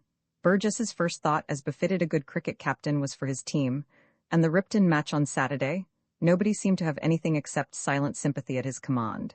Dash the man, silly ass, what did he want to do it for? Poor old Jimmy, though, he added after a pause. What rot for him? Beastly, agreed Mike. All the same, continued Burgess, with a return to the austere manner of the captain of cricket, he might have chucked playing the goat till after the Ripton match. Look here, young Jackson, you'll turn out for fielding with the first this afternoon. You'll play on Saturday. All right, said Mike, without enthusiasm. The Wyatt disaster was too recent for him to feel much pleasure at playing against Ripton vice his friend, withdrawn. Bob was the next to interview him. They met in the cloisters. Hullo, Mike, said Bob. I say, what's all this about Wyatt? Wayne caught him getting back into the Dom last night after Neville Smith's, and he's taken him away from the school. What's he going to do? Going into that bank straight away? Yes, you know, that's the part he bars most. He'd have been leaving anyhow in a fortnight, you see. Only it's awful rot for a chap like Wyatt to have to go and froust in a bank for the rest of his life. He'll find it rather a change, I expect. I suppose you won't be seeing him before he goes?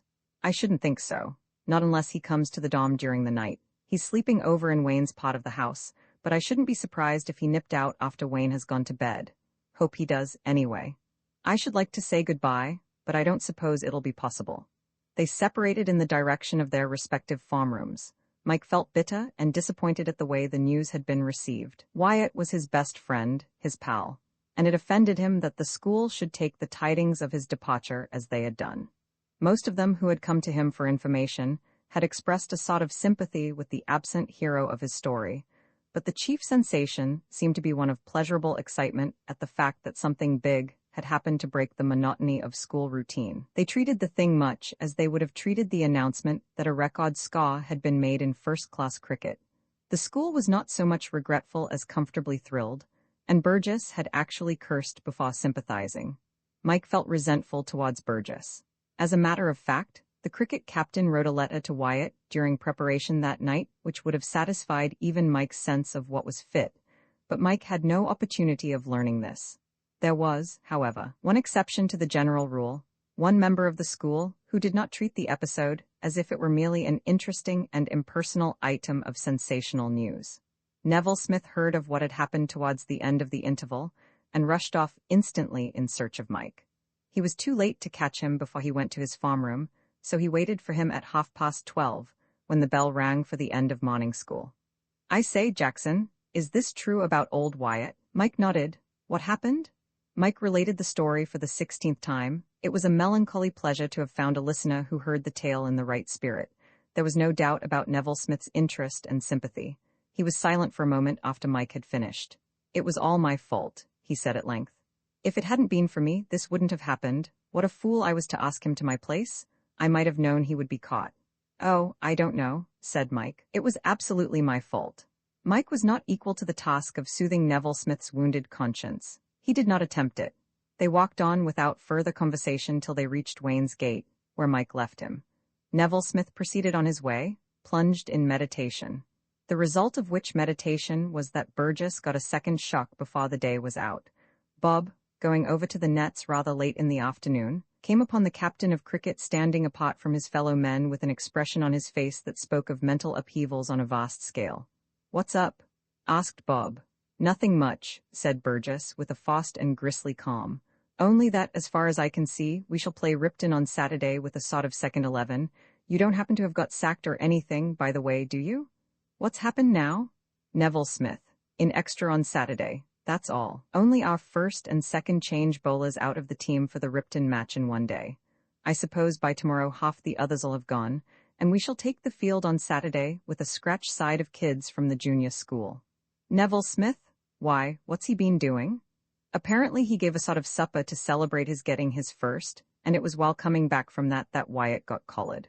Well, I'm blowed if Neville Smith doesn't toddle off to the old man after school today and tell him the whole yarn. Said it was all his fault. What rot, sort of thing that might have happened to anyone. If Wyatt hadn't gone to him, he'd probably have gone out somewhere else. And the old man shoved him in extra. Next 2 Saturdays. Are Ripton strong this year?" asked Bob, for lack of anything better to say. "Very, from all accounts. They whacked the MCC. Jolly hot team of MCC too. Stronger than the one we drew with." "Oh well, you never know what's going to happen at cricket. I may hold a catch for a change." Burgess grunted. Bob went on his way to the nets. Mike was just putting on his pads. "I say, Mike," said Bob. "I wanted to see you. It's about Wyatt. I've thought of something." "What's that?" "A way of getting him out of that bank, if it comes off, that's to say. By Jove, he'd jump at anything. What's the idea? Why shouldn't he get a job of sorts out in the Argentine? There ought to be heaps of sound jobs going there for a chap like Wyatt. He's a jolly good shot, to start with.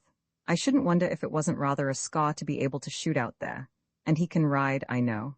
By Jove, I'll write to father tonight. He must be able to work it, I should think. He never chucked the show altogether, did he?" Mike, as most other boys of his age would have been, was profoundly ignorant as to the details by which his father's money had been, or was being, made.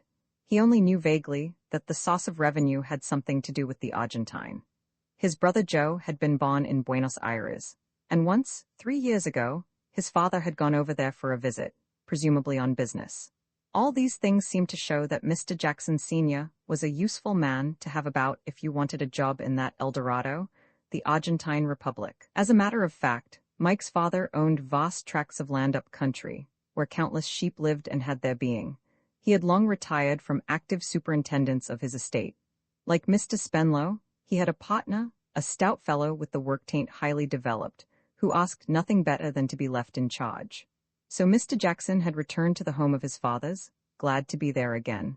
But he still had a decided voice in the ordering of affairs on the ranches, and Mike was going to the fountainhead of things when he wrote to his father that night, putting forward Wyatt's claims to attention and ability to perform any sort of job with which he might be presented. The reflection that he had done all that could be done tended to console him for the non-appearance of Wyatt either that night or next morning, a non-appearance which was due to the simple fact that he passed that night in a bed in Mr. Wayne's dressing room, the door of which that cautious pedagogue, who believed in taking no chances, locked from the outside on retiring to rest. Roman 27, the Ripton match. Mike got an answer from his father on the morning of the Ripton match. A letter from Wyatt also lay on his plate when he came down to breakfast. Mr. Jackson's letter was short, but to the point. He said he would go and see Wyatt early in the next week. He added that being expelled from a public school was not the only qualification for success as a sheep farmer, but that, if Mike's friend added to this a general intelligence and amiability, and a skill for picking off cats with an air pistol and bullseyes with a Leonfield, there was no reason why something should not be done for him. In any case, he would buy him a lunch, so that Wyatt would extract at least some profit from his visit. He said that he hoped something could be managed. It was a pity that a boy accustomed to shoot cats should be condemned for the rest of his life to shoot nothing more exciting than his cuffs. Wyatt's letter was longer. It might have been published under the title My First Day in a Bank by a Beginner. His advent had apparently caused little sensation. He had first had a brief conversation with the manager, which had run as follows: Mr. Wyatt: Yes, sir. HM Sportsman? Yes, sir. Cricketer? Yes, sir. Play football? Yes, sir. HM Rackets? Yes, sir. Everything? Yes, sir. HM Well, you won't get any more of it now. After which a Mr. Blenkinsop had led him up to a vast ledger, in which he was to inscribe the addresses of all outgoing letters. These letters he would then stamp, and subsequently take in bundles to the post office. Once a week he would be required to buy stamps.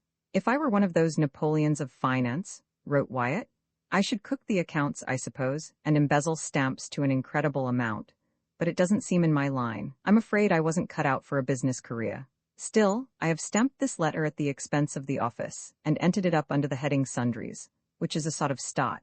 Look out for an article in the Rykinian, Hints for Young Criminals, by J. Wyatt, champion Catchkin stamp stealer of the British Isles. So long.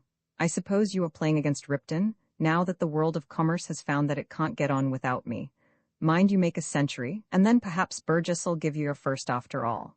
There were 12 colours given 3 years ago, because one chap left at half-term, and the man who played instead of him came off against Ripton. This had occurred to Mike independently. The Ripton match was a special event, and the man who performed any outstanding feat against that school was treated as a sort of Horatius. Honours were heaped upon him. If he could only make a century, or even 50, even 20, if it got the school out of a tight place. He was as nervous on the Saturday morning as he had been on the morning of the MCC match. It was victory or Westminster Abbey now. To do only averagely well, to be among the ruck, would be as useless as not playing at all, as far as his chance of his first was concerned. It was evident to those who woke early on the Saturday morning that this Ripton match was not likely to end in a draw. During the Friday rain had fallen almost incessantly in a steady drizzle. It had stopped late at night, and at 6 in the morning there was every prospect of another hot day. There was that feeling in the air which shows that the sun is trying to get through the clouds. The sky was a dull gray at breakfast time, except where a flush of deeper color gave a hint of the sun. It was a day on which to win the toss and go in first. At 11:30, when the match was timed to begin, the wicket would be too wet to be difficult. Runs would come easily till the sun came out and began to dry the ground. When that happened, there would be trouble for the side that was batting. Burgess, inspecting the wicket with Mr. Spence during the 11:15 interval, was not slow to recognize this fact. I should win the toss today, if I were you, Burgess, said Mr. Spence. Just what I was thinking, sir. That wicket's going to get nasty after lunch if the sun comes out. A regular Rhodes wicket it's going to be. I wish we had Rhodes, said Burgess. Or even Wyatt. It would just suit him this. Mr. Spence, as a member of the staff, was not going to be drawn into discussing Wyatt and his premature departure, so he diverted the conversation on to the subject of the general aspect of the school's attack. Who will go on first with you, Burgess? Who do you think, sir?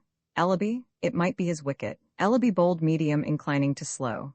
On a pitch that suited him, he was apt to turn from leg and get people out caught at the wicket or shot slip. Certainly, Ellaby. This end, I think. The other's yours, though I'm afraid you'll have a poor time bowling fast today. Even with plenty of sawdust, I doubt if it will be possible to get a decent foothold till after lunch. I must win the toss, said Burgess. It's a nuisance, too, about our batting. Marsh will probably be dead out of form after being in the infirmary so long. If he'd had a chance of getting a bit of practice yesterday, it might have been all right. That rain will have a lot to answer for if we lose. On a dry, hard wicket, I'm certain, we should beat them 4 times out of 6. I was talking to a man who played against them for the Nomads. He said that on a true wicket, there was not a great deal of sting in their bowling, but that they've got a slow leg break man who might be dangerous on a day like this.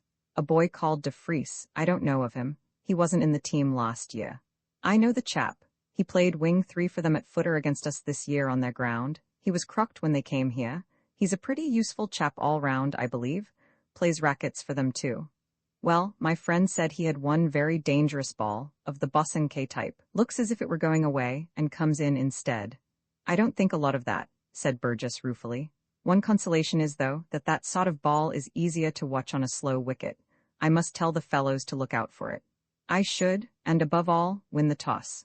Burgess and McLean, the Ripton captain, were old acquaintances. They had been at the same private school, and they had played against one another at football and cricket for 2 years now. We'll go in first, Mac, said Burgess, as they met on the pavilion steps after they had changed. It's awfully good of you to suggest it, said McLean, but I think we'll toss. It's a hobby of mine, you call. Heads. Tails it is. I ought to have warned you that you hadn't a chance. I've lost the toss 5 times running, so I was bound to win today. You'll put us in, I suppose? Yes, after us. Oh well, we shan't have long to wait for our knock, that's a comfort. Buck up and send someone in, and let's get at you. And Burgess went off to tell the groundman to have plenty of sawdust ready, as he would want the field paved with it. The policy of the Ripton team was obvious from the first over. They meant to force the game.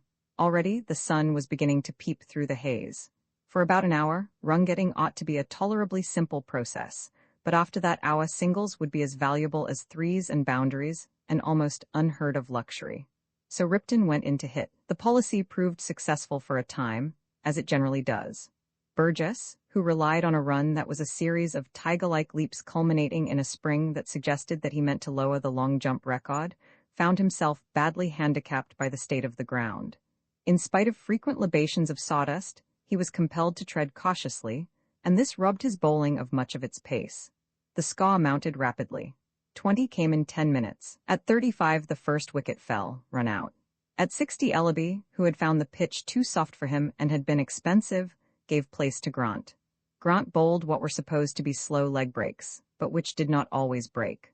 The change worked. McLean, after hitting the first 2 balls to the boundary, skied the third to Bob Jackson in the deep, and Bob, for whom constant practice had robbed this sort of catch of its terrors, held it. A yorker from Burgess disposed of the next man before he could settle down, but the score, 74 for 3 wickets, was large enough in view of the fact that the pitch was already becoming more difficult, and was certain to get worse, to make Ripton feel that the advantage was with them. Another hour of play remained before lunch. The deterioration of the wicket would be slow during that period. The sun, which was now shining brightly, would put in its deadliest work from 2 o'clock onwards. McLean's instructions to his men were to go on hitting. A too liberal interpretation of the meaning of the verb to hit led to the departure of 2 more Riptonians in the course of the next 2 overs. There is a certain type of school batsman who considers that to force the game means to swipe blindly at every ball on the chance of taking it half volley. This policy sometimes leads to a boundary or 2, as it did on this occasion, but it means that wickets will fall, as also happened now. 74 for 3 became 86 for 5. Burgess began to look happier. His contentment increased when he got the next man leg before wicket with the total unaltered. At this rate, Ripton would be out before lunch for under 100. But the rot stopped with the fall of that wicket. Dashing tactics were laid aside. The pitch had begun to play tricks, and the pair now settled down to watch the ball. They plodded on, scoring slowly and jerkily, till the hands of the clock stood at 1:30. Then Ellaby, who had gone on again instead of Grant, beat the less steady of the pair with a ball that pitched on the middle stump and shot into the base of the off. 120 had gone up on the board at the beginning of the over. That period which is always so dangerous, when the wicket is bad, the 10 minutes before lunch, proved fatal to 2 more of the enemy. The last man had just gone to the wickets, with the score at 131, when a 1:45 arrived, and with it the luncheon interval. So far it was anybody's game. Roman 28, Mike wins home. The Ripton last wicket man was De Vries, the slow bowler. He was apparently a young gentleman wholly free from the curse of nervousness. He wore a cheerful smile as he took guard before receiving the first ball after lunch, and Riken had plenty of opportunity of seeing that was his normal expression when at the wickets. There is often a certain looseness about the attack after lunch, and the bowler of Googlies took advantage of it now. He seemed to be a batsman with only 1 hit, but he had also a very accurate eye, and his 1 hit, a semicircular stroke, which suggested the golf links rather than the cricket field, came off with distressing frequency. He mowed Burgess's first ball to the square leg boundary, missed his second, and snicked the third for 3 over Longslip's head. The other batsman played out the over, and de Vries proceeded to treat Ellaby's bowling with equal familiarity. The scoring board showed an increase of 20 as the result of 3 overs. Every run was invaluable now, and the Ripton contingent made the pavilion recho as a fluky shot over mid-on's head sent up the 150. There are few things more exasperating to the fielding side than a last-wicket stand. It resembles in its effect the dragging out of a book or play after the denouement has been reached. At the fall of the 9th wicket, the fieldsmen nearly always look on their outing as finished. Just a ball or two to the last man, and it will be their turn to bat. If the last man insists on keeping them out in the field, they resent it. What made it especially irritating now was the knowledge that a straight Yorker would solve the whole thing. But when Burgess bowled a Yorker, it was not straight. And when he bowled a straight ball, it was not a Yorker. A 4 and a 3 to de Vries, and a 4 by sent up 160. It was beginning to look as if this might go on forever, when Ellaby, who had been missing the stumps by fractions of an inch for the last 10 minutes, did what Burgess had failed to do. He bowled a straight, medium-paced Yorker, and de Vries, swiping at it with a bright smile, found his leg stump knocked back. He had made 28. His record score, he explained to Mike as they walked to the pavilion, for this or any ground. The Ripton total was 166. With the ground in its usual true, hard condition, Riken would have gone in against a score of 166, with the cheery intention of knocking off the runs for the loss of 2 or 3 wickets. It would have been a gentle canter for them, but ordinary standards would not apply here. On a good wicket, Riken that season were a 250 to 300 side. On a bad wicket, well, they had met the incogniti on a bad wicket, and their total, with Wyatt playing and making top score, had worked out at 107. A grim determination to do their best, rather than confidence that their best, when done, would be anything record-breaking, was the spirit which animated the team when they opened their innings. And in 5 minutes this had changed to a dull gloom. The tragedy started with the very first ball. It hardly seemed that the innings had begun when Morris was seen to leave the crease and make for the pavilion. "It's that googly man," said Burgess blankly. "What's happened?" shouted a voice from the interior of the first 11 room. "Morris is out." "Good gracious, how?" asked Ellaby, emerging from the room with one pad on his leg and the other in his hand. "LBW, first ball." "My aunt, who's in next, not me?" "No, Berridge, for goodness sake, Barry, stick a bat in the way and not your legs. Watch that de Vries man like a hawk. He breaks like sin all over the shop." "Hullo, Morris, bad luck. Were you out, do you think?" A batsman who has been given LBW is always asked this question on his return to the pavilion, and he answers it in 9 cases out of 10 in the negative. Morris was the 10th case. He thought it was all right, he said. Thought the thing was going to break, but it didn't. "Hear that, Barry? He doesn't always break. You must look out for that," said Burgess helpfully. Morris sat down and began to take off his pads. "That chap'll have Barry, if he doesn't look out," he said. But Berridge survived the ordeal. He turned his first ball to leg for a single. This brought Marsh to the batting end, and the second tragedy occurred. It was evident from the way he shaped that Marsh was shot of practice. His visit to the infirmary had taken the edge off his batting. He scratched awkwardly at 3 balls without hitting them. The last of the over had him in 2 minds. He started to play forward, changed his stroke suddenly, and tried to step back. And the next moment, the bails had shot up like the debris of a small explosion, and the wicket-keeper was clapping his gloved hands gently and slowly in the introspective, dreamy way wicket-keepers have on these occasions. A silence that could be felt brooded over the pavilion. The voice of the scorer, addressing from his little wooden hut the melancholy youth who was working the telegraph board, broke it. 1 for 2, lost man duck. Ellaby echoed the remark. He got up and took off his blazer. "This is all right," he said, "isn't it? I wonder if the man at the other end is a sort of young Rhodes too?" Fortunately he was not. The star of the Ripton attack was evidently de Vries. The bowler at the other end looked fairly plain. He sent them down medium pace, and on a good wicket would probably have been simple. But today there was danger in the most guileless-looking deliveries. Berridge relieved the tension a little by playing safely through the over and scoring a couple of 2s off it. And when Ellaby not only survived the destructive de Vries's second over, but actually lifted a loose ball onto the roof of the scoring hut, the cloud began perceptibly to lift. A no ball in the same over sent up the first 10. 10 for 2 was not good, but it was considerably better than 1 for 2. With the score at 30, Ellaby was missed in the slips off de Vries. He had been playing with slowly increasing confidence till then, but this seemed to throw him out of his stride. He played inside the next ball, and was all but bowled, and then, jumping out to drive, he was smartly stumped. The cloud began to settle again. Bob was the next man in. Ellaby took off his pads and dropped into the chair next to Mike's. Mike was silent and thoughtful. He was in after Bob, and to be on the eve of batting does not make one conversational. "You in next?" asked Ellaby. Mike nodded. "It's getting trickier every minute," said Ellaby. "The only thing is, if we can only stay in, we might have a chance. The wicket'll get better, and I don't believe they've any bowling at all bar de Vries. By George, Bob's out?" "No, he isn't." Bob had jumped out at one of de Vries's slows, as Ellaby had done, and had nearly met the same fate. The wicket-keeper, however, had fumbled the ball. "That's the way I was had," said Ellaby.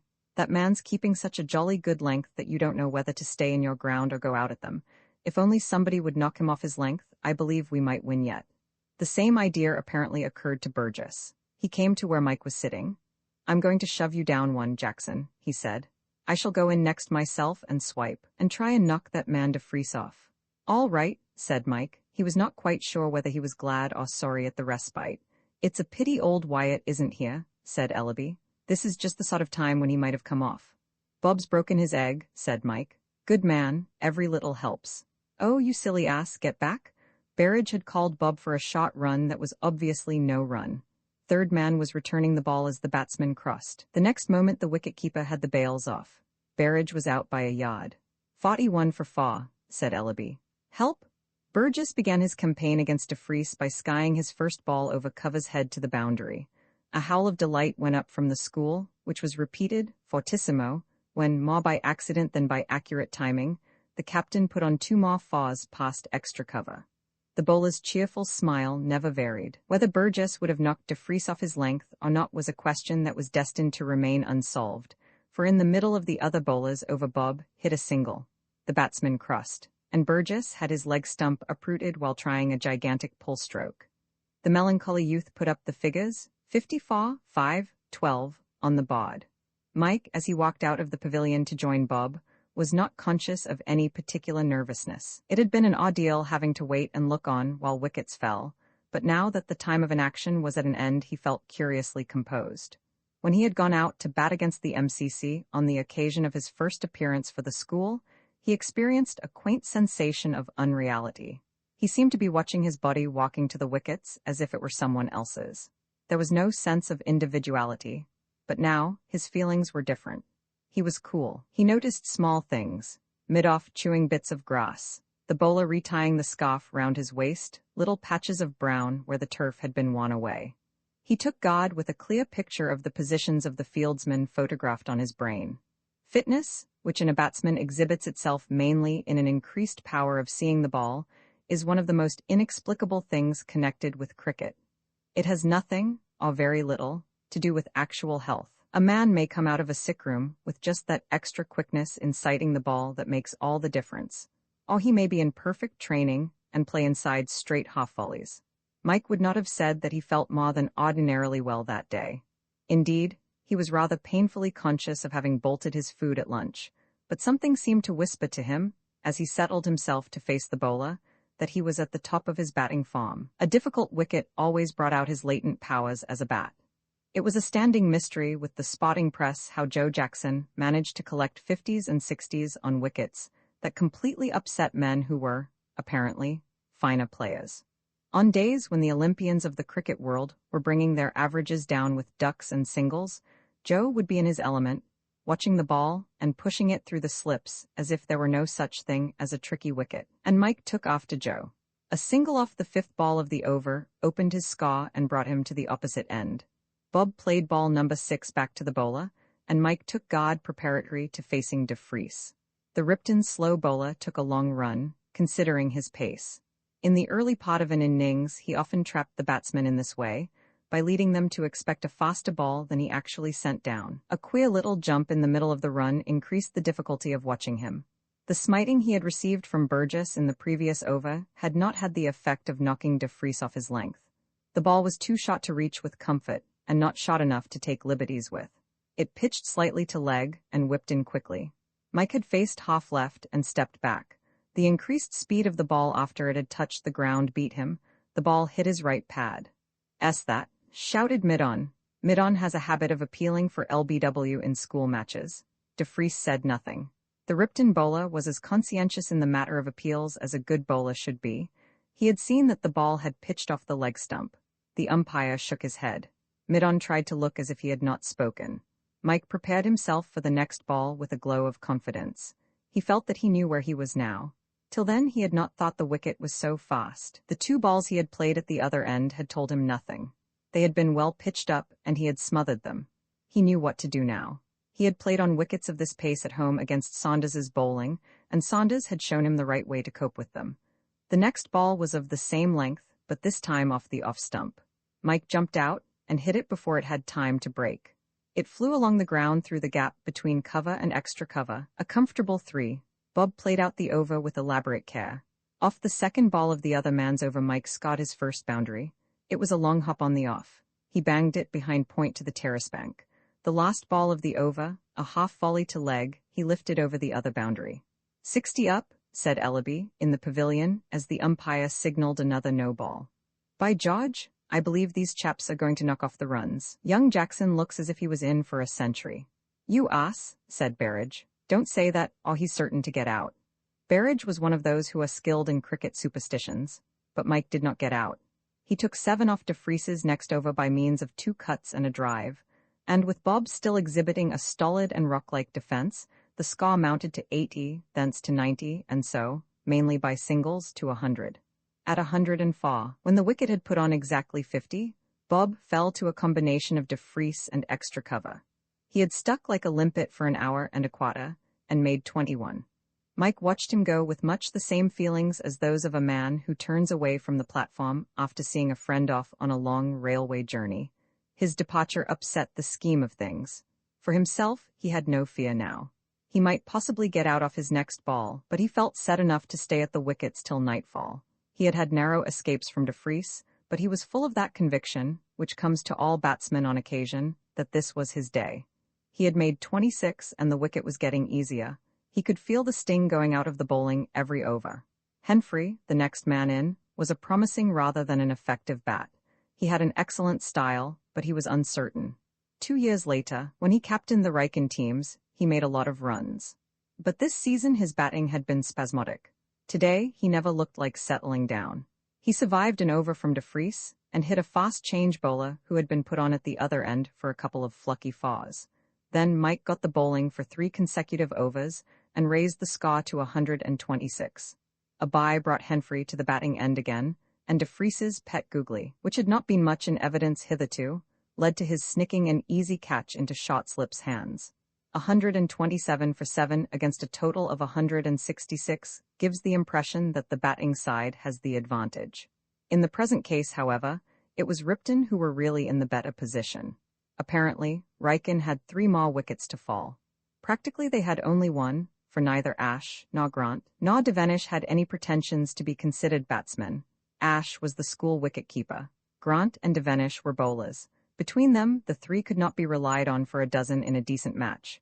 Mike watched Ashe shape with a sinking heart. The wicket-keeper looked like a man who feels that his hour has come.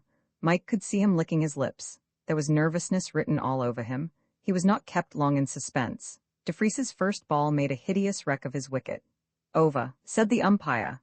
Mike felt that the school's one chance now lay in his keeping the bowling. But how was he to do this? It suddenly occurred to him that it was a delicate position that he was in.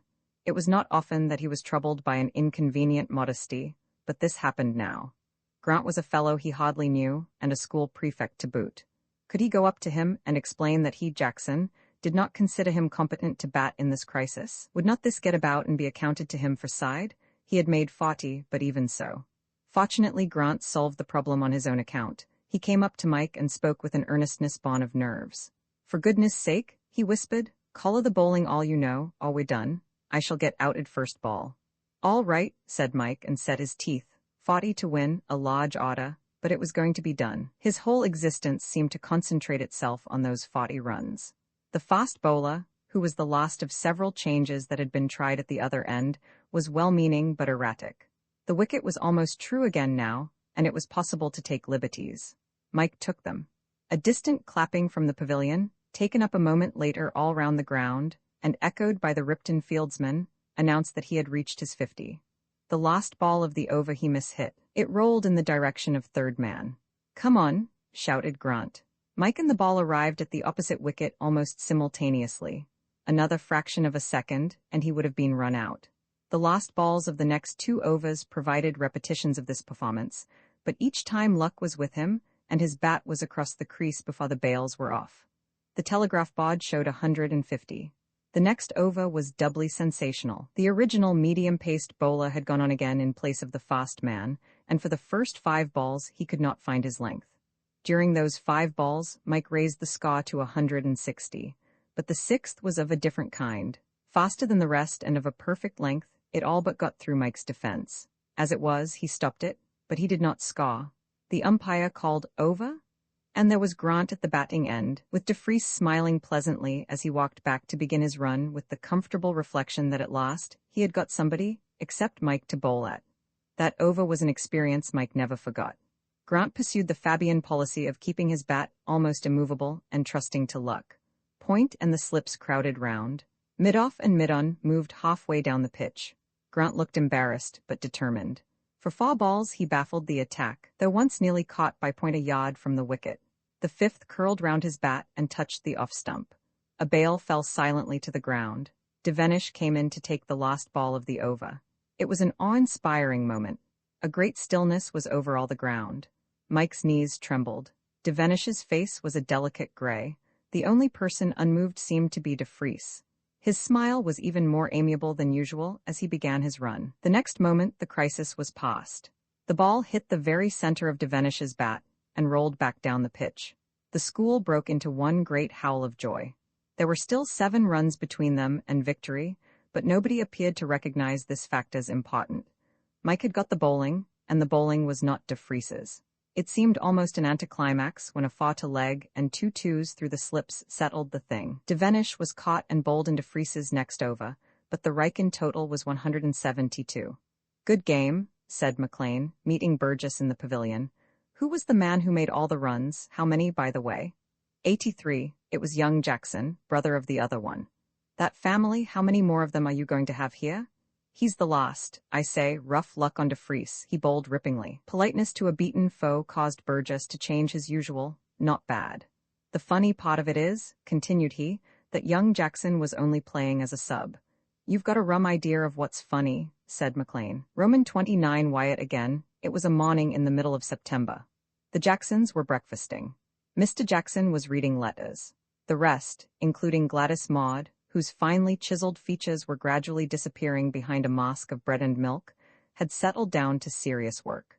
The usual catch-as-catch-can contest between Marjorie and Phillies for the jam, referee and timekeeper, Mrs. Jackson, had resulted, after both combatants had been cautioned by the referee, in a victory for Marjorie, who had duly secured the stakes. The hour being 9:15, and the official time for breakfast 9 o'clock, Mike's place was still empty. "I've had a letter from Macpherson," said Mr. Jackson. Macpherson was the vigorous and persevering gentleman referred to in a previous chapter, who kept a fatherly eye on the Buenos Aires sheep. "He seems very satisfied with Mike's friend Wyatt. At the moment of writing, Wyatt is apparently incapacitated owing to a bullet in the shoulder, but expects to be fit again shortly. That young man seems to make things fairly lively wherever he is. I don't wonder he found a public school too restricted a sphere for his energies." "Has he been fighting a duel?" asked Marjorie, interested. "Bushrangers," said Phillies. "There aren't any bushrangers in Buenos Aires," said Ella. "How do you know?" said Phillies clinchingly. "Bushray, Bushray, Bushray," began Gladys Maud conversationally through the bread and milk, but was headed off. "He gives no details. Perhaps that letter on Mike's plate supplies them. I see it comes from Buenos Aires." "I wish Mike would come and open it," said Marjorie. "Shall I go and hurry him up?" The missing member of the family entered as she spoke. "Buck up, Mike," she shouted. "There's a letter from Wyatt. He's been wounded in a duel." "With a bushranger?" added Phillies. "Bushray," explained Gladys Maud. "Is there?" said Mike. "Sorry I'm late." He opened the letter and began to read. "What does he say?" inquired Marjorie. "Who was the duel with?" "How many bushrangers were there?" asked Phillies. Mike read on. "Good old Wyatt, he's shot a man." "Killed him?" asked Marjorie excitedly. No, only potted him in the leg, this is what he says. First page is mostly about the Ripton match and so on. Here you are. I'm dictating this to a sportsman of the name of Danvers, a good chap who can't help being ugly, so excuse bad writing. The fact is we've been having a bust-up here, and I've come out of it with a bullet in the shoulder, which has crocked me for the time being. It happened like this. An ass of a gaucho had gone into the town and got jolly tight, and coming back, he wanted to ride through our place. The old woman who keeps the lodge wouldn't have it at any price, gave him the absolute missenbach. So this rotter, instead of shifting off, proceeded to cut the fence and go through that way. All the farms out here have their boundaries marked by wire fences, and it is supposed to be a deadly sin to cut these. Well, the lodge-keeper's son dashed off in search of help. A chap called Chester, an old Wykehamist, and I were dipping sheep close by, so he came to us and told us what had happened. We nipped onto a couple of horses, pulled out our revolvers, and tooled after him. After a bit we overtook him, and that's when the trouble began. The Johnny had dismounted when we arrived. I thought he was simply tightening his horse's girths.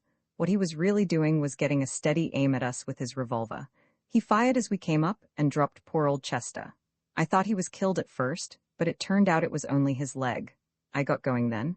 I emptied all the 6 chambers of my revolver and missed him clean every time. In the meantime, he got me in the right shoulder.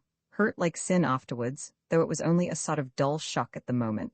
The next item of the program was a forward move in force on the part of the enemy. The man had got his knife out now. Why he didn't shoot again, I don't know, and toddled over in our direction to finish us off. Chester was unconscious, and it was any money on the gaucho, when I happened to catch sight of Chester's pistol, which had fallen just by where I came down. I picked it up and loosed off. Missed the first shot but got him with the second in the ankle at about 2 yards, and his day's work was done. That's the painful story. Danvers says he's getting right as cramp, so I shall have to stop. By Jove, said Mike. What a dreadful thing, said Mrs. Jackson.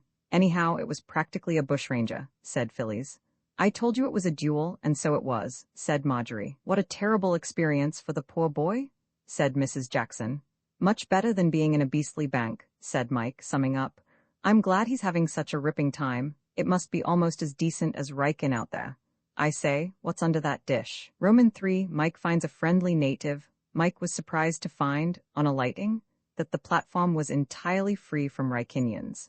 In all the stories he had read, the whole school came back by the same train, and having smashed in one another's hats and chaffed the potters, made their way to the school buildings in a solid column.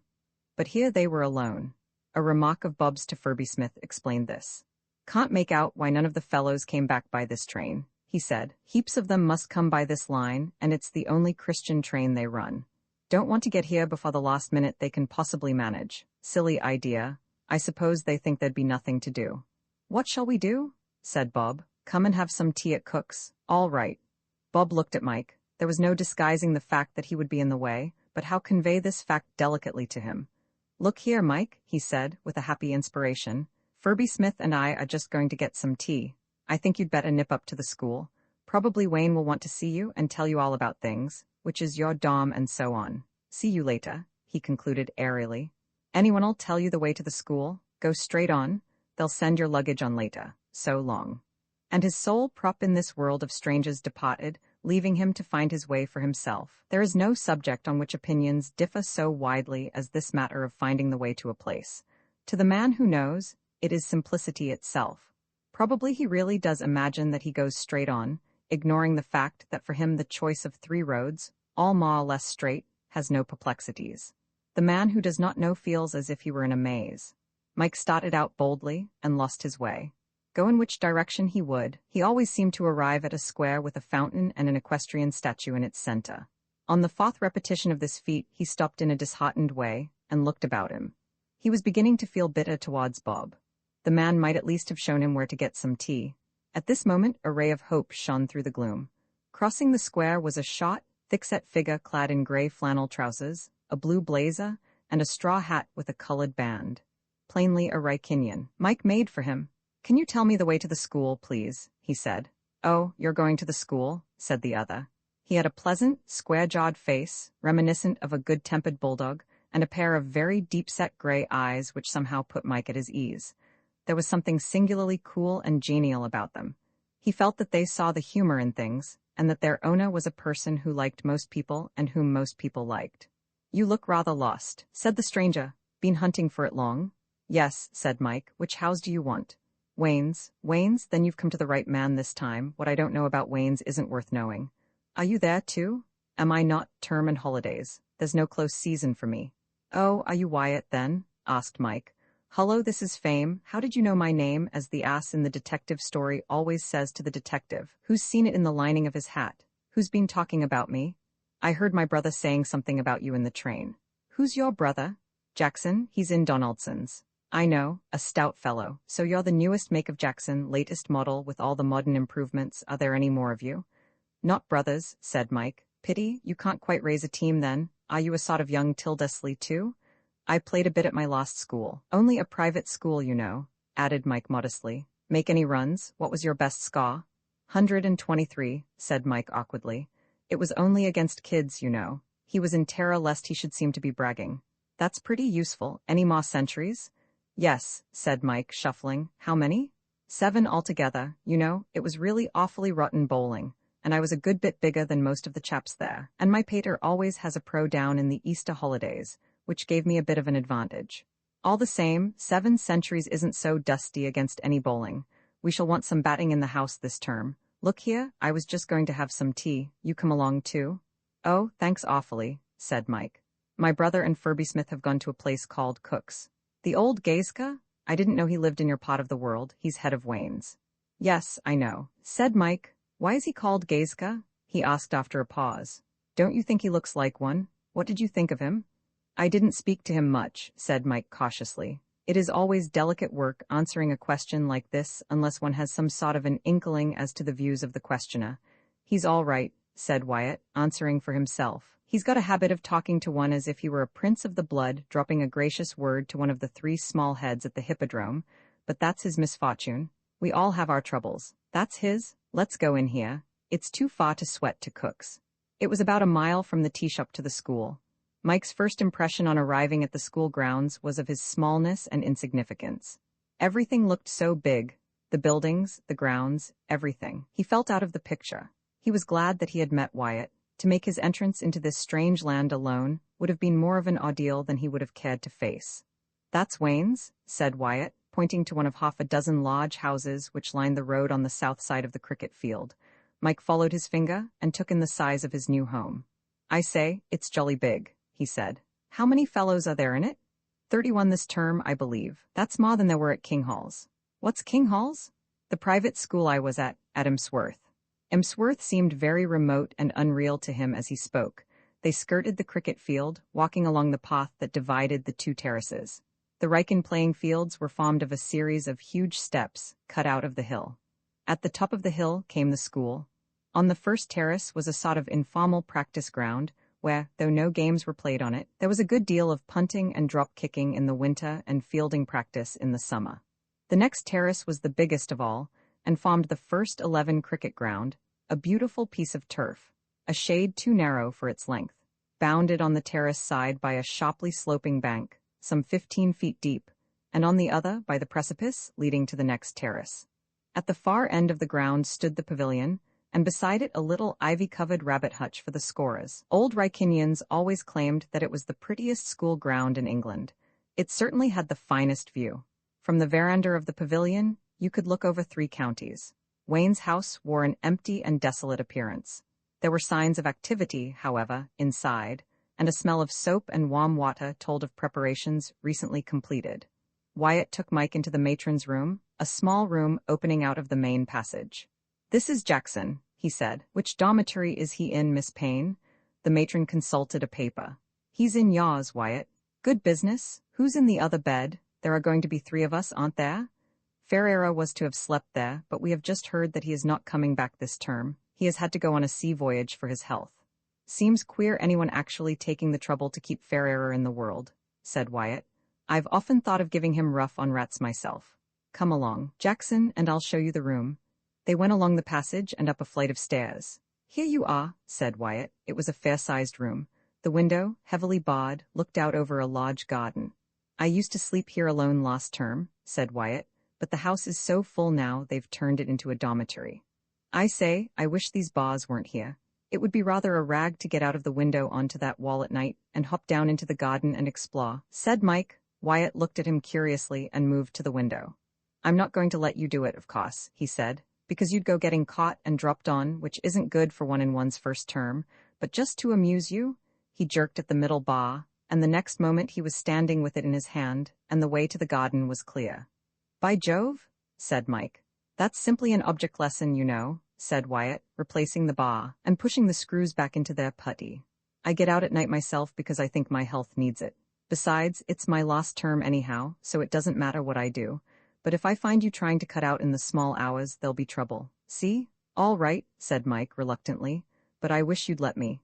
Not if I know it, promise you won't try it on. All right, but I say, what do you do out there? I shoot at cats with an air pistol, the beauty of which is that even if you hit them it doesn't hurt, simply keeps them bright and interested in life, and if you miss you've had all the fun anyhow. Have you ever shot at a rocketing cat? Finest mock you can have, society's latest craze, by a pistol and see life. I wish you'd let me come. I dare say you do. Not much, however. Now, if you like, I'll take you over the rest of the school. You'll have to see it sooner or later, so you may as well get it over at once.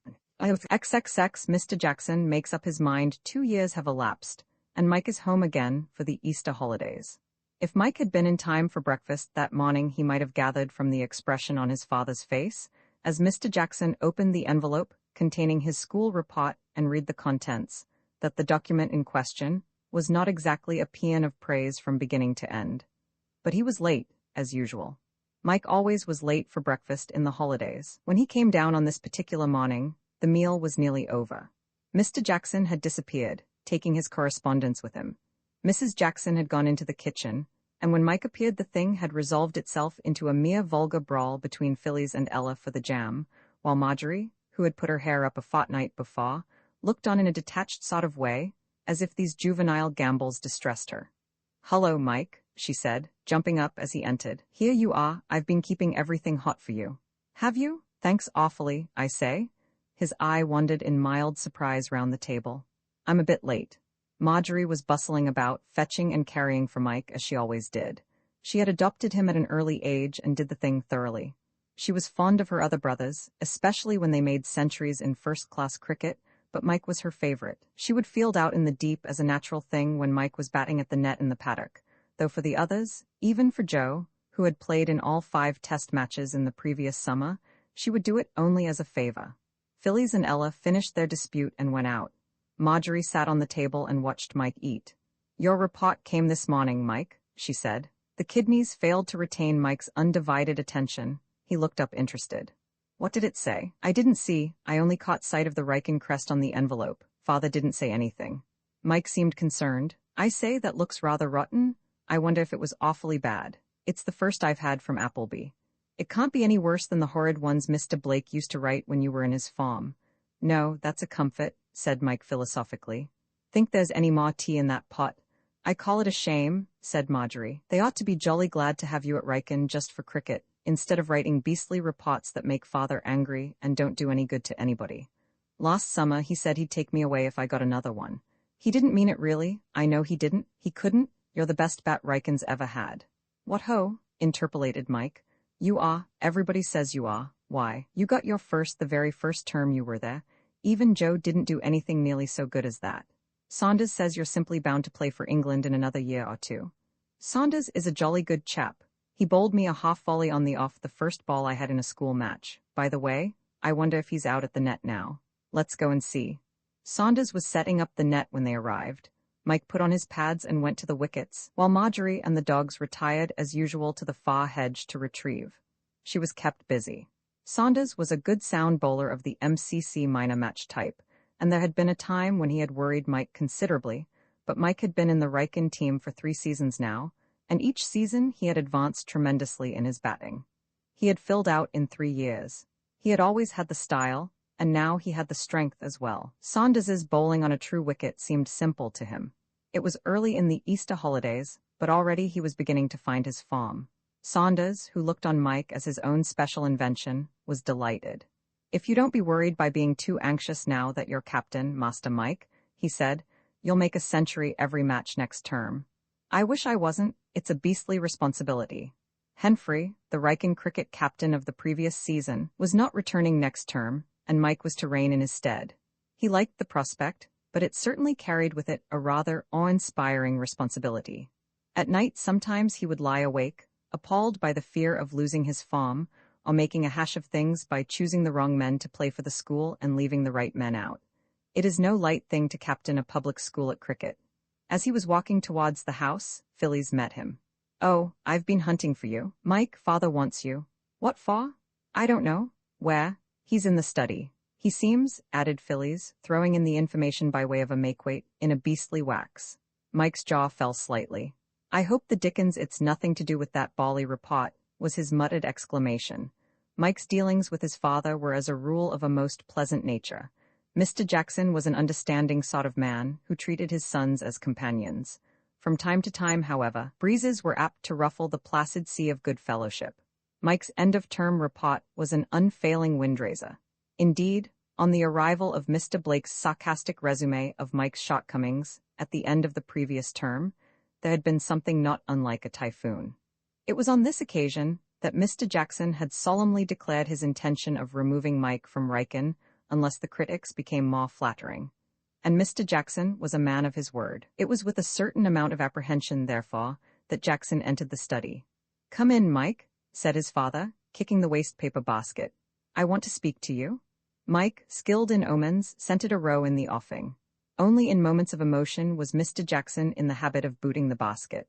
There followed an awkward silence, which Mike broke by remarking that he had caught it a half-volley from Saunders over the onside hedge that morning. "It was just a bit shot and off the leg stump, so I stepped out. May I bag the paper knife for a jiffy?" "I'll just show." "Never mind about cricket now," said Mr. Jackson. "I want you to listen to this report." "Oh, is that my report, father?" said Mike, with a sort of sickly interest, much as a dog about to be washed might evince in his tub. "It is," replied Mr. Jackson in measured tones. "Your report. What is more, it is without exception the worst report you have ever had." "Oh, I say," groaned the record breaker. "His conduct," quoted Mr. Jackson, "has been unsatisfactory in the extreme, both in and out of school." "It wasn't anything really. I only happened," remembering suddenly that what he had happened to do was to drop a cannonball, the school weight, on the farm-room floor, not once but on several occasions, he paused.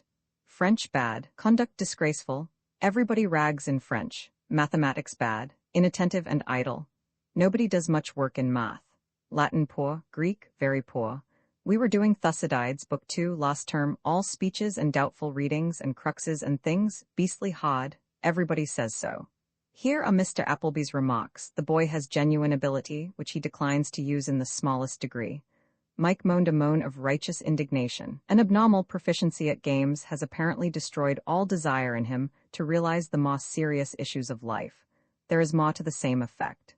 Mr. Appleby was a master with very definite ideas as to what constituted a public school master's duties. As a man, he was distinctly pro-Mike. He understood cricket, and some of Mike's shots on the off gave him thrills of pure aesthetic joy. But as a master, he always made it his habit to regard the manners and customs of the boys in his farm with an unbiased eye, and to an unbiased eye, Mike in a farm room was about as near the extreme edge as a boy could be, and Mr. Appleby said as much in a clear, firm hand. "You remember what I said to you about your report at Christmas, Mike?" said Mr. Jackson, folding the lethal document and replacing it in its envelope. Mike said nothing. There was a sinking feeling in his interior. "I shall abide by what I said." Mike's heart thumped. "You will not go back to Wrykyn next term." Somewhere in the world the sun was shining, birds were twittering. Somewhere in the world lambkins frisked and peasants sang blithely at their toil, flat perhaps, but still blithely. But to Mike at that moment the sky was black, and an icy wind blew over the face of the earth. The tragedy had happened, and there was an end of it. He made no attempt to appeal against the sentence. He knew it would be useless, his father, when he made up his mind, having all the unbending tenacity of the normally easygoing man. Mr. Jackson was sorry for Mike. He understood him, and for that reason he said very little now. "I am sending you to Sedley," was his next remark. Sedley? Mike sat up with a jerk. He knew Sedley by name, one of those schools with about 100 fellows which you never hear of except when they send up their gymnasium pair to Aldershot, or their 8 to Bisley. Mike's outlook on life was that of a cricketer, pure and simple. What had Sedley ever done? What were they ever likely to do? Whom did they play? What old Sedleyan had ever done anything at cricket? Perhaps they didn't even play cricket. But it's an awful hole, he said blankly. Mr. Jackson could read Mike's mind like a book. Mike's point of view was plain to him. He did not approve of it, but he knew that in Mike's place, and at Mike's age, he would have felt the same. He spoke dryly to hide his sympathy. It is not a lodge school, he said, and I don't suppose it could play Wrykyn at cricket, but it has one merit. Boys work there. Young Bollitt won a Balliol scholarship from Sedley last year. Bollitt was the vicar's son, a silent, spectacled youth who did not enter very largely into Mike's world. They had met occasionally at tennis parties, but not much conversation had ensued. Bollitt's mind was massive, but his topics of conversation were not Mike's. Mr. Bollitt speaks very highly of Sedley, added Mr. Jackson. Mike said nothing, which was a good deal better than saying what he would have liked to have said. Roman 31 Sedley the train, which had been stopping everywhere for the last half hour, pulled up again, and Mike, seeing the name of the station, got up, opened the door, and hurled a Gladstone bag out onto the platform in an emphatic and vindictive manner. Then he got out himself and looked about him. "For the school, sir?" inquired the solitary Potter, bustling up, as if he hoped by sheer energy to deceive the traveller into thinking that Sedley station was staffed by a great army of Potters.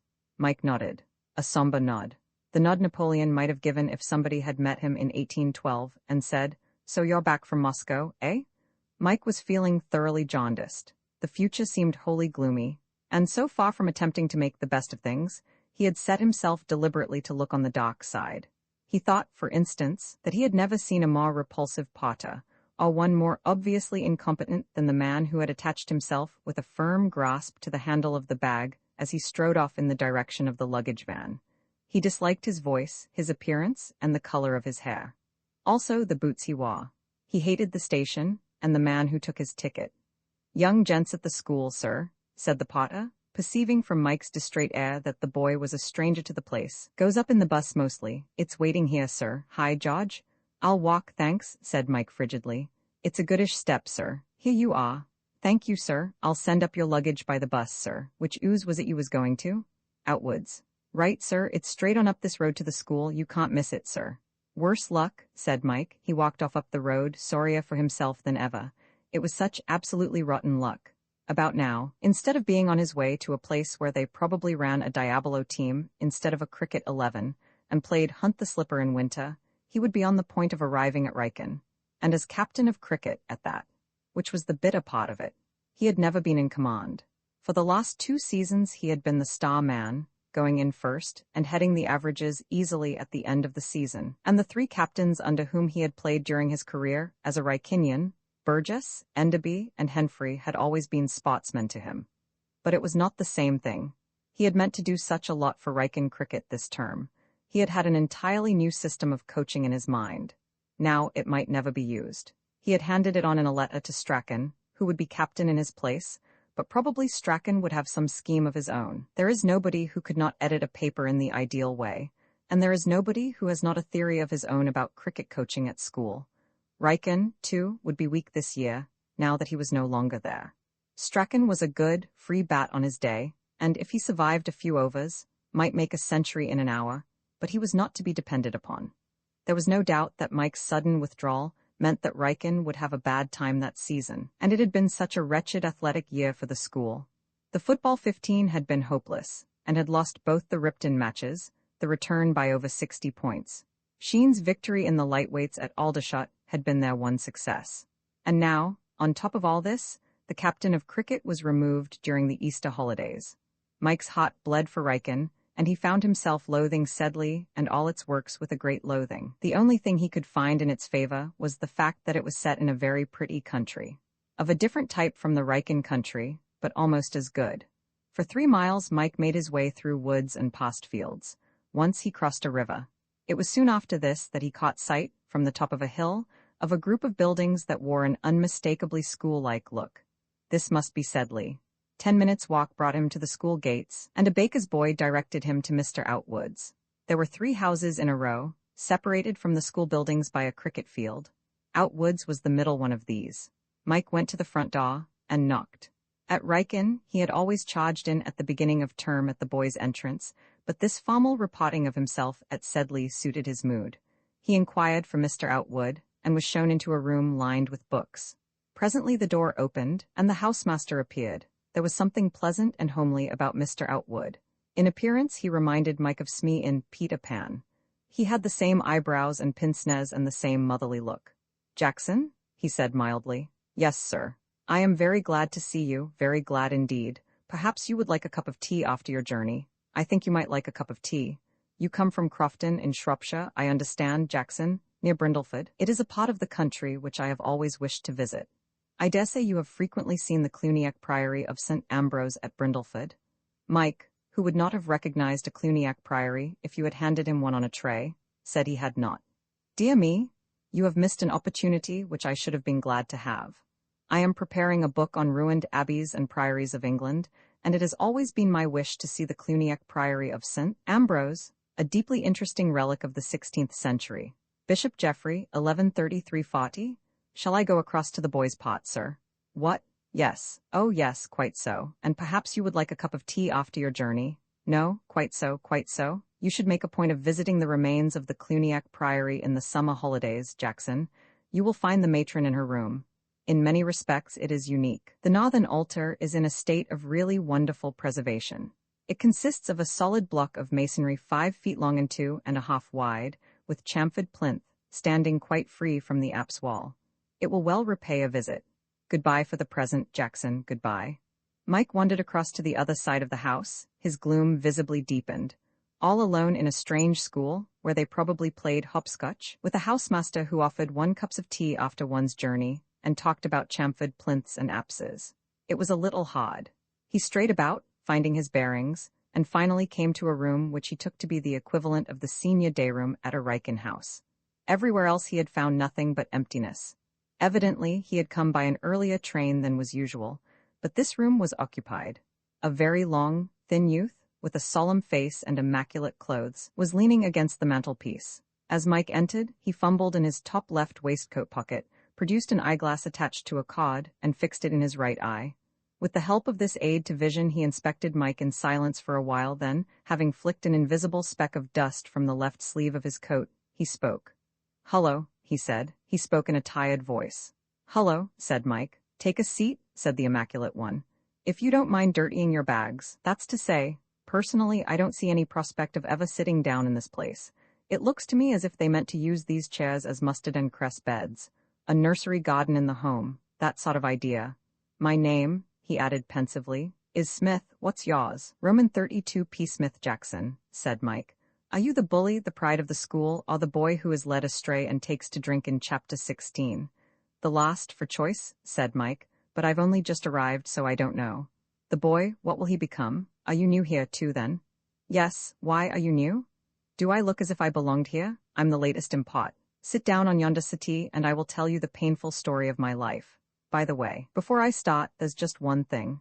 If you ever have occasion to write to me, would you mind sticking a P at the beginning of my name? PSMITH. See, there are too many Smiths, and I don't care for Smythe. My father's content to worry along in the old-fashioned way, but I've decided to strike out a fresh line. I shall found a new dynasty. The resolve came to me unexpectedly this morning, as I was buying a simple pennorth of butterscotch out of the automatic machine at Paddington. I jotted it down on the back of an envelope. In conversation, you may address me as Rupert, though I hope you won't, or simply Smith, the P not being sounded. CP? The name Zed Bisco, in which the Z is given a similar Missenbach. See? Mike said he saw. P. Smith thanked him with a certain stately old-world courtesy. "Let us start at the beginning," he resumed. "My infancy. When I was but a babe, my eldest sister was bribed with £1 an hour by my nurse to keep an eye on me, and see that I did not raise Cain. At the end of the first day she struck for 1 and 6 and got it. We now pass to my boyhood. At an early age I was sent to Eton, everybody predicting a bright career for me. But," said P. Smith solemnly, fixing an owl-like gaze on Mike through the eyeglass, "it was not to be." "No," said Mike. "No, I was superannuated last term. Bad luck. For Eton, yes, but what Eton loses, Sedley gains. But why Sedley, of all places? This is the most painful part of my narrative. It seems that a certain scug in the next village to ours happened last year to collar a Balliol." "Not Barlett?" exclaimed Mike. "That was the man, the son of the vicar. The vicar told the curate, who told our curate, who told our vicar, who told my father, who sent me off here to get a Balliol too. Do you know Barlett?" His pater's vicar of our village. It was because his son got a balliol that I was sent here. Do you come from Crofton? Yes. I've lived at Lower Benford all my life. We are practically long-lost brothers. Cheer a little, will you? Mike felt as Robinson Crusoe felt when he met Friday. Here was a fellow human being in this desert place. He could almost have embraced P. Smith. The very sound of the name Lower Benford was heartening. His dislike for his new school was not diminished, but now he felt that life there might at least be tolerable. Where were you before you came here? Asked P. Smith. You have heard my painful story. Now tell me yours. Riken, my pater took me away because I got such a lot of bad reports. My reports from Eton were simply scurrilous. There's a libel action in every sentence. How do you like this place from what you've seen of it? Rotten. I am with you, Comrade Jackson. You won't mind my calling you comrade, will you? I've just become a socialist. It's a great scheme. You ought to be one. You work for the equal distribution of property and start by collaring all you can and sitting on it. We must stick together. We are companions in misfortune. Lost lambs. Sheep that have gone astray. Divided we fall, together we may worry through. Have you seen Professor Radium yet? I should say Mr. Outwood. What do you think of him? He doesn't seem a bad sort of chap, bit off his nut, jawed about apses and things. And thereby, said P. Smith, hangs a tale. I've been making inquiries of a stout sportsman in a sort of Salvation Army uniform, whom I met in the grounds. He's the school sergeant or something, quite a solid man. And I hear that Comrade Outwood's an archaeological cove, goes about the country beating up old ruins and fossils and things. There's an archaeological society in the school, run by him. It goes out on half-holidays, prowling about, and is allowed to break bounds and generally steep itself to the eyebrows in reckless devilry. And mark you, laddie, if you belong to the Archaeological Society, you get off cricket. To get off cricket, said P. Smith, dusting his right trouser leg, was the dream of my youth and the aspiration of my riper years. A noble game, but a bit too thick for me. At Eton I used to have to field out at the nets till the soles of my boots wore through. I suppose you are a blood at the game? Play for the school against Loamshire, and so on. I'm not going to play here, at any rate, said Mike. He had made up his mind on this point in the train. There is a certain fascination about making the very worst of a bad job. Achilles knew his business when he sat in his tent. The determination not to play cricket for Sedley as he could not play for Riken gave Mike a sort of pleasure. To stand by with folded arms and a sombre frown, as it were, was one way of treating the situation, and one not without its meed of comfort. P. Smith approved the resolve. Stout fellow, he said. 'Tis well. You and I, hand in hand, will search the countryside for ruined abbeys. We will snare the elusive fossil together. Above all, we will go out of bounds. We shall thus improve our minds and have a jolly good time as well. I shouldn't wonder if one mightn't borrow a gun from some friendly native and do a bit of rabbit shooting here and there. From what I saw of Comrade Outwood during our brief interview, I shouldn't think he was one of the Linkside contingent. With tact, we ought to be able to slip away from the merry throng of fossil chasers and do a bit on our own account. Good idea, said Mike. We will. A chap at Riken, called Wyatt, used to break out at night and shoot at cats with an air pistol. It would take a lot to make me do that. I am all against anything that interferes with my sleep, but rabbits in the daytime is a scheme. We'll nose about for a gun at the earliest op. Meanwhile, we'd better go up to Comrade Outwood and get our names shoved down for the society. I vote we get some tea first somewhere. Then let's beat up a study? I suppose they have studies here. Let's go and look. They went upstairs. On the first floor there was a passage with doors on either side. P. Smith opened the first of these. This'll do us well, he said. It was a biggish room, looking out over the school grounds. There were a couple of deal tables, 2 empty bookcases, and a looking-glass hung on a nail. Might have been made for us, said P. Smith approvingly. I suppose it belongs to some rotter. Not now. You aren't going to collar it? That, said P. Smith, looking at himself earnestly in the mirror and straightening his tie, is the exact program. We must stake out our claims. This is practical socialism. But the real owner's bound to turn up some time or other. His misfortune, not ours. You can't expect 2 masterminds like us to pig it in that room downstairs. There are moments when one wants to be alone. It is imperative that we have a place to retire to after a fatiguing day. And now, if you want to be really useful, come and help me fetch up my box from downstairs. It's got an Etna and various things in it. Roman 33, staking out a claim. P. Smith, in the matter of decorating a study and preparing tea in it, was rather a critic than an executant. He was full of ideas, but he preferred to allow Mike to carry them out. It was he who suggested that the wooden bar which ran across the window was unnecessary, but it was Mike who wrenched it from its place. Similarly, it was Mike who abstracted the key from the door of the next study, though the idea was P. Smith's. Privacy, said P. Smith as he watched Mike light the Etna, is what we chiefly need in this age of publicity. If you leave a study door unlocked in these strenuous times, the first thing you know is, somebody comes right in, sits down, and begins to talk about himself. I think with a little care we ought to be able to make this room quite decently comfortable. That putrid calendar must come down, though. Do you think you could make a long arm and haul it off the parent tin tack? Thanks. We make progress, we make progress. We shall jolly well make it out of the window, said Mike, spooning up tea from a paper bag with a postcard, if a sort of young Hackenschmidt turns up and claims the study. What are you going to do about it? Don't let us worry about it. I have a presentiment that he will be an insignificant-looking little weed. How are you getting on with the evening meal? Just ready? What would you give to be at Eton now? I'd give something to be at Riken. These school reports, said P. Smith sympathetically, are the very dickens. Many a bright young lad has been soured by them. Hullo, what's this, I wonder? A heavy body had plunged against the door, evidently without a suspicion that there would be any resistance. A rattling at the handle followed, and a voice outside said, "Dash the door?" "Hackenschmidt?" said Mike. "The weed," said P. Smith. "You couldn't make a long arm, could you, and turn the key? We had better give this merchant audience. Remind me later to go on with my remarks on school reports. I had several bright things to say on the subject." Mike unlocked the door and flung it open. Framed in the entrance was a smallish, freckled boy, wearing a bowler hat and carrying a bag. On his face was an expression of mingled wrath and astonishment.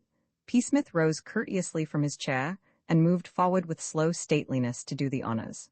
"What the dickens?" inquired the newcomer. "Are you doing here?" "We were having a little tea," said P. Smith, "to restore our tissues after our journey. Come in and join us. We keep open house, we P. Smiths. Let me introduce you to Comrade Jackson, a stout fellow. Homely in appearance, perhaps, but one of us. I am P. Smith. Your own name will doubtless come up in the course of general chit-chat over the teacups. My name's Spiller, and this is my study." P. Smith leaned against the mantelpiece, put up his eyeglass, and harangued Spiller in a philosophical vein. "Of all sad words of tongue or pen," said he, "the saddest of these, it might have been. Too late, that is the bitter cry. If you had torn yourself from the bosom of the Spiller family by an earlier train, all might have been well. But no. Your father held your hand and said huskily, 'Edwin, don't leave us.' Your mother clung to you weeping and said, 'Edwin, stay.' Your sisters, I want to know what. Your sisters froze on to your knees like little octopuses or octopi, and screamed, 'Don't go, Edwin.' And so," said P. Smith, deeply affected by his recital, "you stayed on till the later train, and on arrival, you find strange faces in the familiar room, a people that know not Spiller." P. Smith went to the table and cheered himself with a sip of tea. Spiller's sad case had moved him greatly. The victim of fate seemed in no way consoled. "It's beastly cheek, that's what I call it. Are you new chaps?" "The very latest thing," said P. Smith. "Well, it's beastly cheek." Mike's outlook on life was of the solid, practical order. He went straight to the root of the matter. "What are you going to do about it?" he asked. Spiller evaded the question. "It's beastly cheek," he repeated. "You can't go about the place bagging studies." "But we do," said P. Smith. "In this life, Comrade Spiller, we must be prepared for every emergency. We must distinguish between the unusual and the impossible. It is unusual for people to go about the place bagging studies, so you have rashly ordered your life on the assumption that it is impossible. Error? Ah, Spiller, let this be a lesson to you. Look here, I tell you what it. I was in a motor with a man once. I said to him, 'What would happen if you trod on that pedal thing instead of that other pedal thing?' He said, 'I couldn't. One's the foot brake and the other's the accelerator.' 'But suppose you did?' I said. 'I wouldn't,' he said. 'Now we'll let her rip.' So he stamped on the accelerator. Only it turned out to be the foot brake after all, and we stopped dead and skidded into a ditch. The advice I give to every young man starting life is, never confuse the unusual and the impossible. Take the present case. If you had only realized the possibility of somebody someday collaring your study, you might have thought out dozens of sound schemes for dealing with the matter. As it is, you are unprepared. The thing comes on you as a surprise. The cry goes round, 'Spiller has been taken unawares. He cannot cope with the situation.' 'Can't I? What are you going to do about it?' said Mike. 'All I know is I'm going to have it. It was Simpson's last term and Simpson's left and I'm next on the house list, so of course it's my study.' 'But what steps,' said P. Smith, "are you going to take? Spiller, the man of logic, we know. But what of Spiller, the man of action? How do you intend to set about it? Farce is useless. I was saying to Comrade Jackson before you came in that I didn't mind betting you were an insignificant-looking little weed. And you are an insignificant-looking little weed. We'll see what Outwood says about it.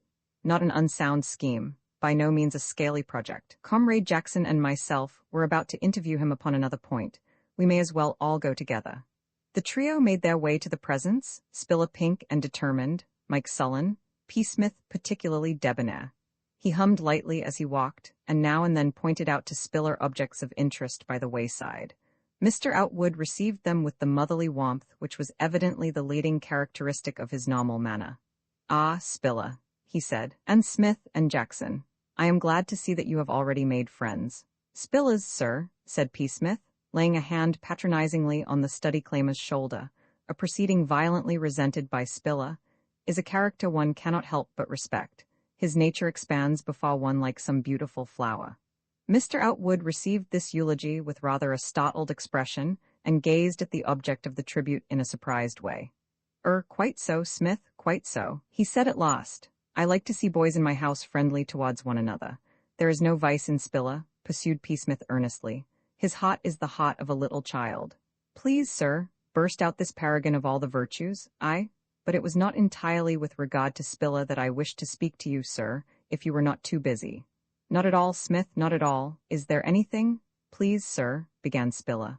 "I understand, sir," said P. Smith, "that there is an archaeological society in the school." Mr. Outwood's eyes sparkled behind their pince-nez. It was a disappointment to him that so few boys seemed to wish to belong to his chosen band. Cricket and football, games that left him cold, appeared to be the main interest in their lives. It was but rarely that he could induce new boys to join. His colleague, Mr. Downing, who presided over the school fire brigade, never had any difficulty in finding support. Boys came readily at his call. Mr. Outwood pondered wistfully on this at times, not knowing that the fire brigade owed its support to the fact that it provided its light-hearted members with perfectly unparalleled opportunities for ragging, while his own band, though small, were in the main earnest. "Yes, Smith," he said. "Yes, we have a small archaeological society. In a measure look after it. Perhaps you would care to become a member?" "Please, sir," said Spiller. "One moment. Spiller, do you want to join Smith?" "Intensely, sir. Archaeology fascinates me, a grand pursuit, sir." "Undoubtedly, Smith, I am very pleased indeed. I will put down your name at once." "And Jackson, sir?" "Jackson, too?" Mr. Outwood beamed. "I am delighted, most delighted. This is capital. This enthusiasm is most capital." "Spiller, sir," said P. Smith sadly, "I have been unable to induce to join." "Oh, he is one of our oldest members." "Ah," said P. Smith tolerantly, "that accounts for it." "Please, sir," said Spiller. "One moment, Spiller. We shall have the first outing of the term on Saturday. We intend to inspect the Roman camp at Imberry Hill, 2 miles from the school. We shall be there, sir. Capital?" "Please, sir," said Spiller. "One moment, Spiller," said P. Smith. "There is just one other matter, if you could spare the time, sir." "Certainly, Smith. What is that? Would there be any objection to Jackson and myself taking Simpson's old study?" "By all means, Smith. A very good idea." "Yes, sir. It would give us a place where we could work quietly in the evenings."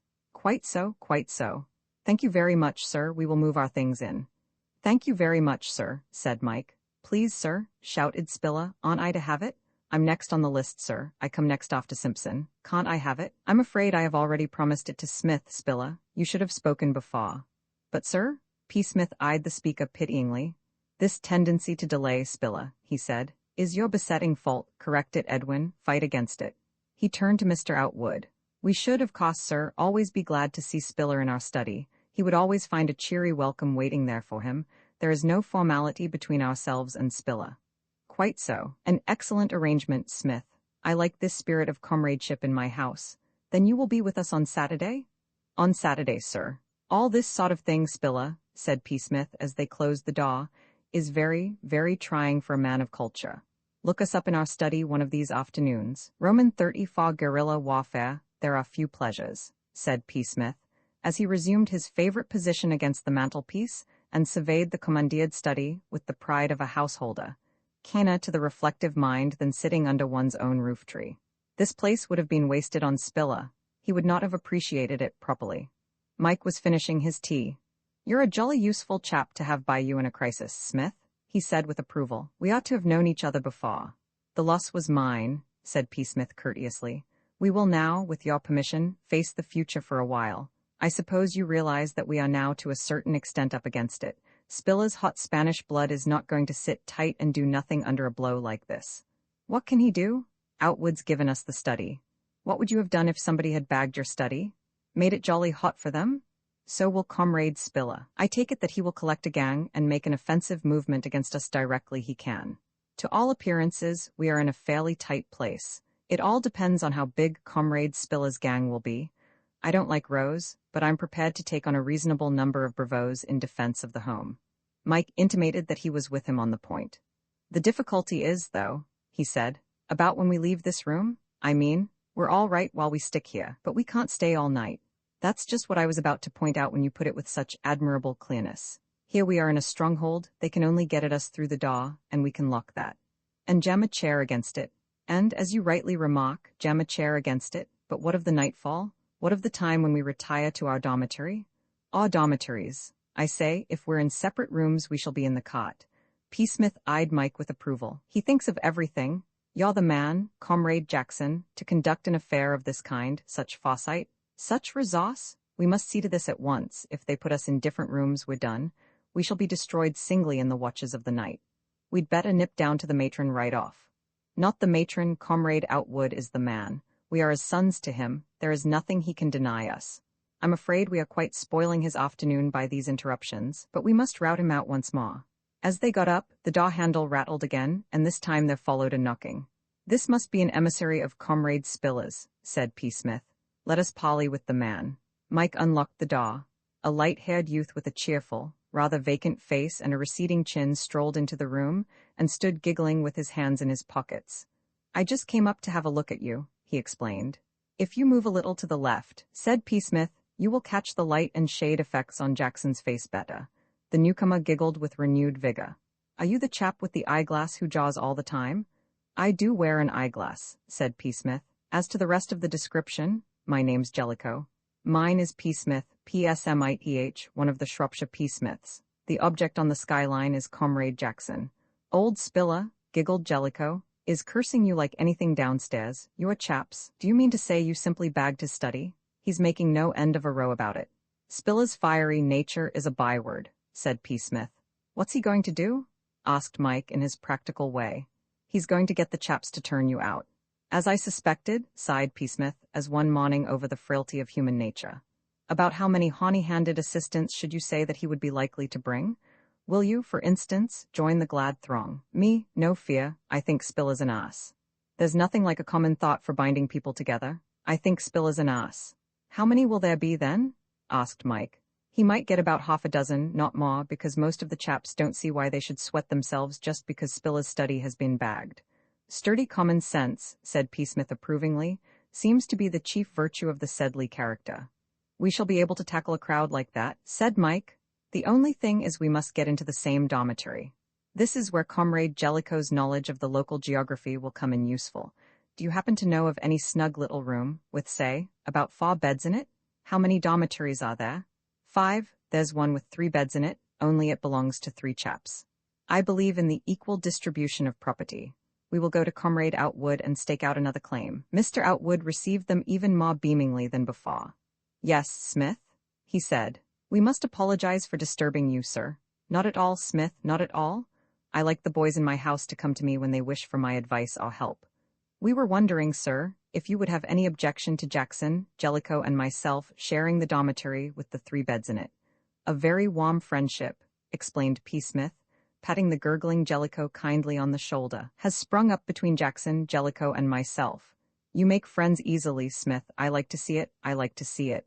And we can have the room, sir? Certainly, certainly. Tell the matron as you go down. And now, said P. Smith as they returned to the study, we may say that we are in a fairly winning position. A vote of thanks to Comrade Jellicoe for his valuable assistance. You are a chap, said Jellicoe. The handle began to revolve again. That daw, said P. Smith, is getting a perfect incubus. It cuts into one's leisure cruelly. This time it was a small boy. They told me to come up and tell you to come down, he said. P. Smith looked at him searchingly through his eyeglass. Who? The senior day room chaps. Spilla? Spiller and Robinson and Stone and some other chaps. They want us to speak to them? They told me to come up and tell you to come down. Go and give Comrade Spiller our compliments and say that we can't come down, but shall be delighted to see him up here. Things, he said, as the messenger departed, are beginning to move. Better leave the door open, I think it will save trouble. Ah, come in, Comrade Spiller, what can we do for you? Spiller advanced into the study, the others waited outside, crowding in the doorway. Look here, said Spiller, are you going to clear out of here or not? After Mr. Outwood's kindly thought in giving us the room, you suggest a black and ungrateful action, Comrade Spiller. You'll get it hot if you don't. We'll risk it, said Mike. Jellicoe giggled in the background, the drama in the atmosphere appealed to him. His was a simple and appreciative mind. Come on, you chaps, cried Spiller suddenly. There was an inward rush on the enemy's part, but Mike had been watching. He grabbed Spiller by the shoulders and ran him back against the advancing crowd. For a moment the doorway was blocked, then the weight and impetus of Mike and Spiller prevailed. The enemy gave back, and Mike, stepping into the room again, slammed the door and locked it. A neat piece of work, said P. Smith approvingly, adjusting his tie at the looking-glass. The preliminaries may now be considered over, the first shot has been fired. The dogs of war are now loose. A heavy body crashed against the door. They'll have it down, said Jellicoe. We must act, Comrade Jackson. Might I trouble you just to turn that key quietly and the handle, and then to stand by for the next attack? There was a scrambling of feet in the passage outside, and then a repetition of the onslaught on the door. This time, however, the door, instead of resisting, swung open, and the human battering ram staggered through into the study. Mike, turning after relocking the door, was just in time to see P. Smith, with a display of energy of which one would not have believed him capable, grip the invader scientifically by an arm and a leg. Mike jumped to help, but it was needless. The captive was already on the windowsill. As Mike arrived, P. Smith dropped him onto the flowerbed below. P. Smith closed the window gently and turned to Jellicoe. Who was our guest? He asked, dusting the knees of his trousers where they had pressed against the wall. Robinson. I say you are a chap. Robinson, was it? Well, we are always glad to see Comrade Robinson, always. I wonder if anybody else is thinking of calling. Apparently frontal attack had been abandoned. Whisperings could be heard in the corridor. Somebody hammered on the door. Yes, called P. Smith patiently. You'd better come out, you know. You'll only get it hotter if you don't. Leave us, Spiller, we would be alone. A bell rang in the distance. Tea, said Jellicoe. We shall have to go now. They won't do anything till after tea, I shouldn't think, said Mike. There's no harm in going out. The passage was empty when they opened the door. The call to food was evidently a thing not to be treated lightly by the enemy. In the dining room, the beleaguered garrison were the object of general attention. Everybody turned to look at them as they came in. It was plain that the study episode had been a topic of conversation. Spiller's face was crimson, and Robinson's coat sleeve still bore traces of garden mold. Mike felt rather conscious of the eyes, but P. Smith was in his element. His demeanor throughout the meal was that of some whimsical monarch condescending for a freak to revel with his humble subjects. Towards the end of the meal, P. Smith scribbled a note and passed it to Mike. It read, "Directly this is over, nip upstairs as quickly as you can." Mike followed the advice. They were first out of the room. When they had been in the study a few moments, Jellicoe knocked at the door. "Lucky you two cut away so quick," he said. "They were going to try and get you into the senior day room and scrag you there." "This," said P. Smith, leaning against the mantelpiece, "is exciting, but it can't go on. We have got for our sins to be in this place for a whole term, and if we are going to do the hunted fawn business all the time, life in the true sense of the word will become an impossibility. My nerves are so delicately attuned that the strain would simply reduce them to hash. We are not prepared to carry on a long campaign. The thing must be settled at once." "Shall we go down to the senior day room and have it out?" said Mike. "No, we will play the fixture on our own ground. I think we may take it as tolerably certain that Comrade Spiller and his hired ruffians will try to corner us in the dormitory tonight. Well, of course, we could fake up some sort of barricade for the door, but then we should have all the trouble over again tomorrow and the day after that. Personally, I don't propose to be chivied about indefinitely like this, so I propose that we let them come into the dormitory and see what happens. Is this meeting with me?" "I think that's sound," said Mike. "We needn't drag Jellicoe into it." "As a matter of fact, if you don't mind," began that man of peace. "Quite right," said P. Smith. "This is not Comrade Jellicoe's scene at all. He has got to spend the term in the senior day room, whereas we have our little wooden chalet to retire to in times of stress. Comrade Jellicoe must stand out of the game altogether. We shall be glad of his moral support, but otherwise, ni pass. And now, as there won't be anything doing till bedtime, I think I'll color this table and write home and tell my people that all is well with their Rupert. Roman 35 Unpleasantness in the Small Hours Jellicoe, that human encyclopedia, consulted on the probable movements of the enemy, deposed that Spilla, retiring at 10, would make for dormitory 1 in the same passage, where Robinson also had a bed. The rest of the opposing forces were distributed among other and more distant rooms. It was probable, therefore, that dormitory 1 would be the rendezvous. As to the time when an attack might be expected, it was unlikely that it would occur before 11:30. Mr. Outwood went the round of the dormitories at 11. And touching, said P. Smith, the matter of noise, must this business be conducted in a subdued and sotto voce manner, or may we let ourselves go a bit here and there? I shouldn't think old Outwood's likely to hear you. He sleeps miles away on the other side of the house. He never hears anything. We often rag half the night and nothing happens. This appears to be a thoroughly nice, well-conducted establishment. What would my mother say if she could see her Rupert in the midst of these reckless youths? All the better, said Mike. We don't want anybody butting in and stopping the show before it's half started. Comrade Jackson's berserk blood is up. I can hear it sizzling. I quite agree these things are all very disturbing and painful, but it's as well to do them thoroughly when one's once in for them. Is there nobody else who might interfere with our gambols? Bonds might, said Jellicoe, only he won't. Who is Bonds? Head of the house, a rotter. He's in a funk of Stone and Robinson, they rag him, he'll simply sit tight. Then I think, said P. Smith placidly, we may look forward to a very pleasant evening. Shall we be moving?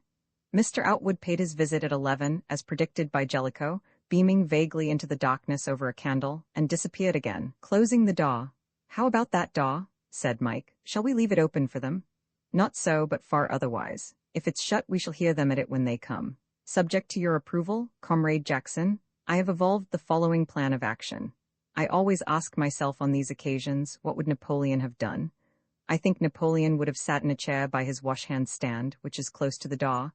He would have posted you by your washhand stand, and he would have instructed Comrade Jellicoe, directly he heard the door handle turned, to give his celebrated imitation of a dormitory breathing heavily in its sleep. He would then, I tell you what, said Mike, how about tying a string at the top of the steps? Yes, Napoleon would have done that too. Hats off to Comrade Jackson, the man with the big brain. The floor of the dormitory was below the level of the door. There were 3 steps leading down to it. P. Smith lit a candle and they examined the ground. The leg of a wardrobe and the leg of Jellicoe's bed made it possible for the string to be fastened in a satisfactory manner across the lowest step. P. Smith surveyed the result with approval. Dashed neat, he said. Practically the sunken road which dished the cuirassiers at Waterloo. I seem to see Comrade Spilla coming one of the finest perlas in the world's history. If they've got a candle, they won't have. If they have, stand by with your water jug and douse it at once. Then they'll charge forward and all will be well.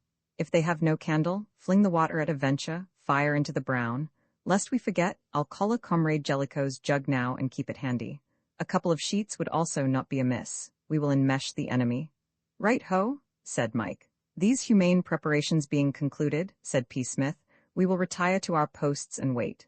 Comrade Jellicoe, don't forget to breathe like an asthmatic sheep when you hear the door opened. They may wait at the top of the steps, listening. You are a chap, said Jellicoe. Waiting in the dock for something to happen is always a trying experience, especially if, as on this occasion, silence is essential. Mike found his thoughts wandering back to the vigil he had kept with Mr. Wayne at Riken on the night when Wyatt had come in through the window, and found authority sitting on his bed, waiting for him. Mike was tired after his journey, and he had begun to doze when he was jerked back to wakefulness by the stealthy turning of the door handle. The faintest rustle from P. Smith's direction followed, and a slight giggle, succeeded by a series of deep breaths, showed that Jellicoe, too, had heard the noise. There was a creaking sound. It was pitch dark in the dormitory, but Mike could follow the invader's movements as clearly as if it had been broad daylight. They had opened the door and were listening. Jellicoe's breathing grew more asthmatic. He was flinging himself into his pot with the wholeheartedness of the true artist. The creak was followed by a sound of whispering, then another creak. The enemy had advanced to the top step. Another creak. The vanguard had reached the second step. In another moment, crash, and at that point the proceedings may be said to have formally opened. A struggling mass bumped against Mike's shins as he rose from his chair. He emptied his jug onto this mass, and a yell of anguish showed that the contents had got to the right address. Then a hand grabbed his ankle and he went down. a million sparks dancing before his eyes as a fist, flying out at a venture, caught him on the nose. Mike had not been well disposed towards the invaders before, but now he ran amok, hitting out right and left at random. His right missed, but his left went home hard on some portion of somebody's anatomy. A kick freed his ankle and he staggered to his feet. At the same moment, a sudden increase in the general volume of noise spoke eloquently of good work that was being put in by P. Smith. Even at that crisis, Mike could not help feeling that if a row of this caliber did not draw Mr. Outwood from his bed, he must be an unusual kind of housemaster. He plunged forward again with outstretched arms, and stumbled and fell over one of the on-the-floor section of the opposing fosse. They seized each other earnestly and rolled across the room till Mike, contriving to secure his adversary's head, bumped it on the floor with such abandon that, with a muffled yell, the other let go, and for the second time he rose. As he did so, he was conscious of a curious thudding sound that made itself heard through the other assorted noises of the battle. All this time the fight had gone on in the blackest darkness, but now a light shone on the proceedings. Interested occupants of other dormitories, roused from their slumbers, had come to observe the spot. They were crowding in the doorway with a candle. By the light of this, Mike got a swift view of the theater of war. The enemy appeared to number 5. The warrior whose head Mike had bumped on the floor was Robinson, who was sitting up feeling his skull in a gingerly fashion. To Mike's right, almost touching him, was Stone. In the direction of the door, P. Smith, wielding in his right hand the cord of a dressing gown, was engaging the remaining 3 with a patient smile. They were clad in pajamas, and appeared to be feeling the dressing gown cord acutely. The sudden light dazed both sides momentarily. The defense was the first to recover, Mike, with a swing, upsetting Stone and P. Smith, having seized and emptied Jellicoe's jug over Spilla, getting to work again with the cord in a manner that roused the utmost enthusiasm of the spectators. Agility seemed to be the lighting feature of P. Smith's tactics. He was everywhere, on Mike's bed, on his own, on Jellicoe's, drawing a passionate complaint from that non-combatant, on whose face he inadvertently trod, on the floor. He ranged the room, sowing destruction. The enemy were disheartened. They had started with the idea that this was to be a surprise attack, and it was disconcerting to find the garrison armed at all points. Gradually they edged to the door, and a final rush sent them through. "Hold the door for a second," cried P. Smith, and vanished. Mike was alone in the doorway. It was a situation which exactly suited his frame of mind. He stood alone in direct opposition to the community into which fate had pitchforked him so abruptly. He liked the feeling. For the first time since his father had given him his views upon school reports that morning in the Easter holidays, he felt satisfied with life. He hoped, outnumbered as he was, that the enemy would come on again and not give the thing up in disgust. He wanted more. On an occasion like this there is rarely anything approaching concerted action on the part of the aggressors. When the attack came, it was not a combined attack. Stone, who was nearest to the door, made a sudden dash forward, and Mike hit him under the chin. Stone drew back, and there was another interval for rest and reflection. It was interrupted by the reappearance of P. Smith, who strolled back along the passage swinging his dressing-gown cord as if it were some clouded cane. "Sorry to keep you waiting, Comrade Jackson," he said politely. "Duty called me elsewhere. With the kindly aid of a guide who knows the lie of the land, I have been making a short tour of the dormitories. I have poured diverse jugfuls of water over Comrade Spilla's bed, Comrade Robinson's bed, Comrade Stone's. Spilla, these are harsh words. Where you pick them up I can't think, not from me. Well, I suppose there must be an end to the pleasantest of functions. Good night." The door closed behind Mike and himself. For 10 minutes shufflings and whisperings went on in the corridor, but nobody touched the handle. Then there was a sound of retreating footsteps, and silence reigned. On the following morning, there was a notice on the house board. It ran, "Indoor games dormitory raiders are informed that in future neither Mr. P. Smith nor Mr. Jackson will be at home to visitors. This nuisance must now cease. Ah, P. Smith, M. Jackson." Roman 36 Adair. On the same morning, Mike met Adair for the first time. He was going across to school with P. Smith and Jellicoe when a group of 3 came out of the gate of the house next door. "That's Adair," said Jellicoe, in the middle. His voice had assumed a tone almost of awe. "Who's Adair?" asked Mike. "Captain of cricket and lots of other things." Mike could only see the celebrity's back. He had broad shoulders and wiry, light hair, almost white. He walked well, as if he were used to running. Altogether a fit-looking sort of man. Even Mike's jaundiced eye saw that.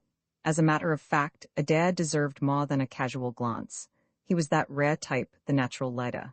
Many boys and men, if accident, or the passage of time, places them in a position where they are expected to lead, can handle the job without disaster. But that is a very different thing from being a born leader. Adair was of the sort that comes to the top by sheer force of character and determination. He was not naturally clever at work, but he had gone at it with a dogged resolution which had carried him up the school and landed him high in the 6th. As a cricketer, he was almost entirely self-taught. Nature had given him a good eye, and left the thing at that. Adair's doggedness had triumphed over her failure to do her work thoroughly. At the cost of more trouble than most people give to their life work, he had made himself into a bowler. He read the authorities and watched first-class players and thought the thing out on his own account, and he divided the art of bowling into 3 sections. First, and most important, pitch. Second on the list, break. Third, pace. He set himself to acquire pitch. He acquired it. Bowling at his own pace and without any attempt at break, he could now drop the ball on an envelope 7 times out of 10. Break was a more uncertain quantity. Sometimes he could get it at the expense of pitch, sometimes at the expense of pace. Some days he could get all 3, and then he was an uncommonly bad man to face on anything but a plumb wicket. Running he had acquired in a similar manner.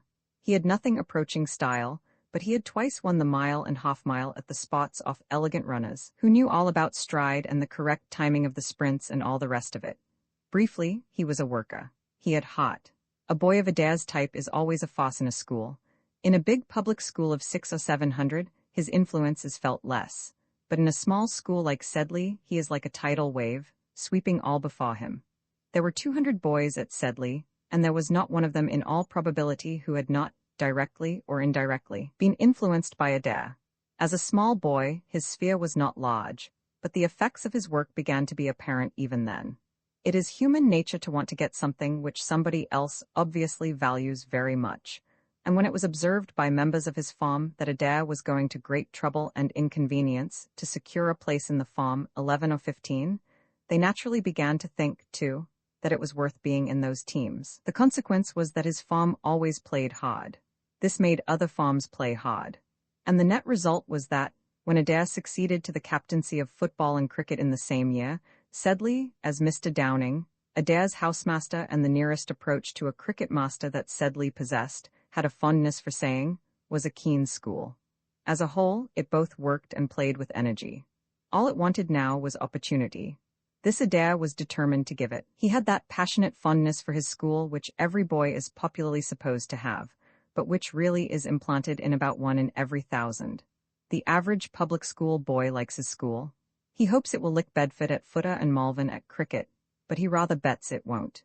He is sorry to leave, and he likes going back at the end of the holidays, but as for any passionate, deep-seated love of the place, he would think it rather bad form than otherwise. If anybody came up to him, slapped him on the back, and cried, "Come along, Jenkins, my boy. Play up for the old school, Jenkins, the dear old school, the old place you love so," he would feel seriously ill. Adair was the exception. To Adair, Sedley was almost a religion. Both his parents were dead. His guardian, with whom he spent the holidays, was a man with neuralgia at one end of him and gout at the other, and the only really pleasant times Adair had had, as far back as he could remember, he owed to Sedley. The place had grown on him, absorbed him.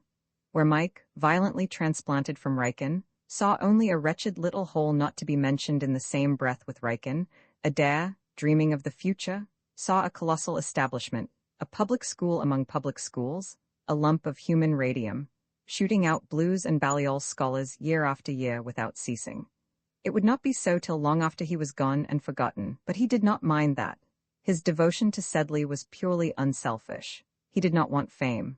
All he worked for was that the school should grow and grow, keener and better at games and more prosperous year by year, till it should take its rank among the schools, and to be an old Sedleyan should be a badge passing its owner everywhere. "He's captain of cricket and footer," said Jellicoe impressively.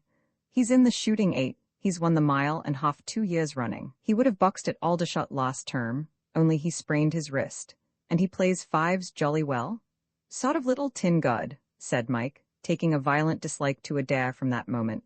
Mike's actual acquaintance with this all-round man dated from the dinner hour that day. Mike was walking to the house with P. Smith. P. Smith was a little ruffled on account of a slight passage of arms he had had with his farm master during morning school. "There's a P before the Smith," I said to him. "Ah, P. Smith, I see," replied the goat. "Not P. Smith," I replied, exercising wonderful self-restraint, "just P. Smith." It took me 10 minutes to drive the thing into the man's head, and when I had driven it in, he sent me out of the room for looking at him through my eyeglass. "Comrade Jackson, I fear me we have fallen among bad men. I suspect that we are going to be much persecuted by scoundrels. Both you chaps play cricket, I suppose?" They turned. It was Adair. Seeing him face to face, Mike was aware of a pair of very bright blue eyes and a square jaw. In any other place and mood he would have liked Adair at sight. His prejudice, however, against all things Sedleyan was too much for him. "I don't," he said shortly. "Haven't you ever played?" "My little sister and I sometimes play with a soft ball at home." Adair looked sharply at him. A temper was evidently one of his numerous qualities. "Oh," he said. "Well, perhaps you wouldn't mind turning out this afternoon and seeing what you can do with a hard ball, if you can manage without your little sister. I should think the farm at this place would be about on a level with hers, but I don't happen to be playing cricket, as I think I told you." Adair's jaw grew squarer than ever. Mike was wearing a gloomy scowl. P. Smith joined suavely in the dialogue.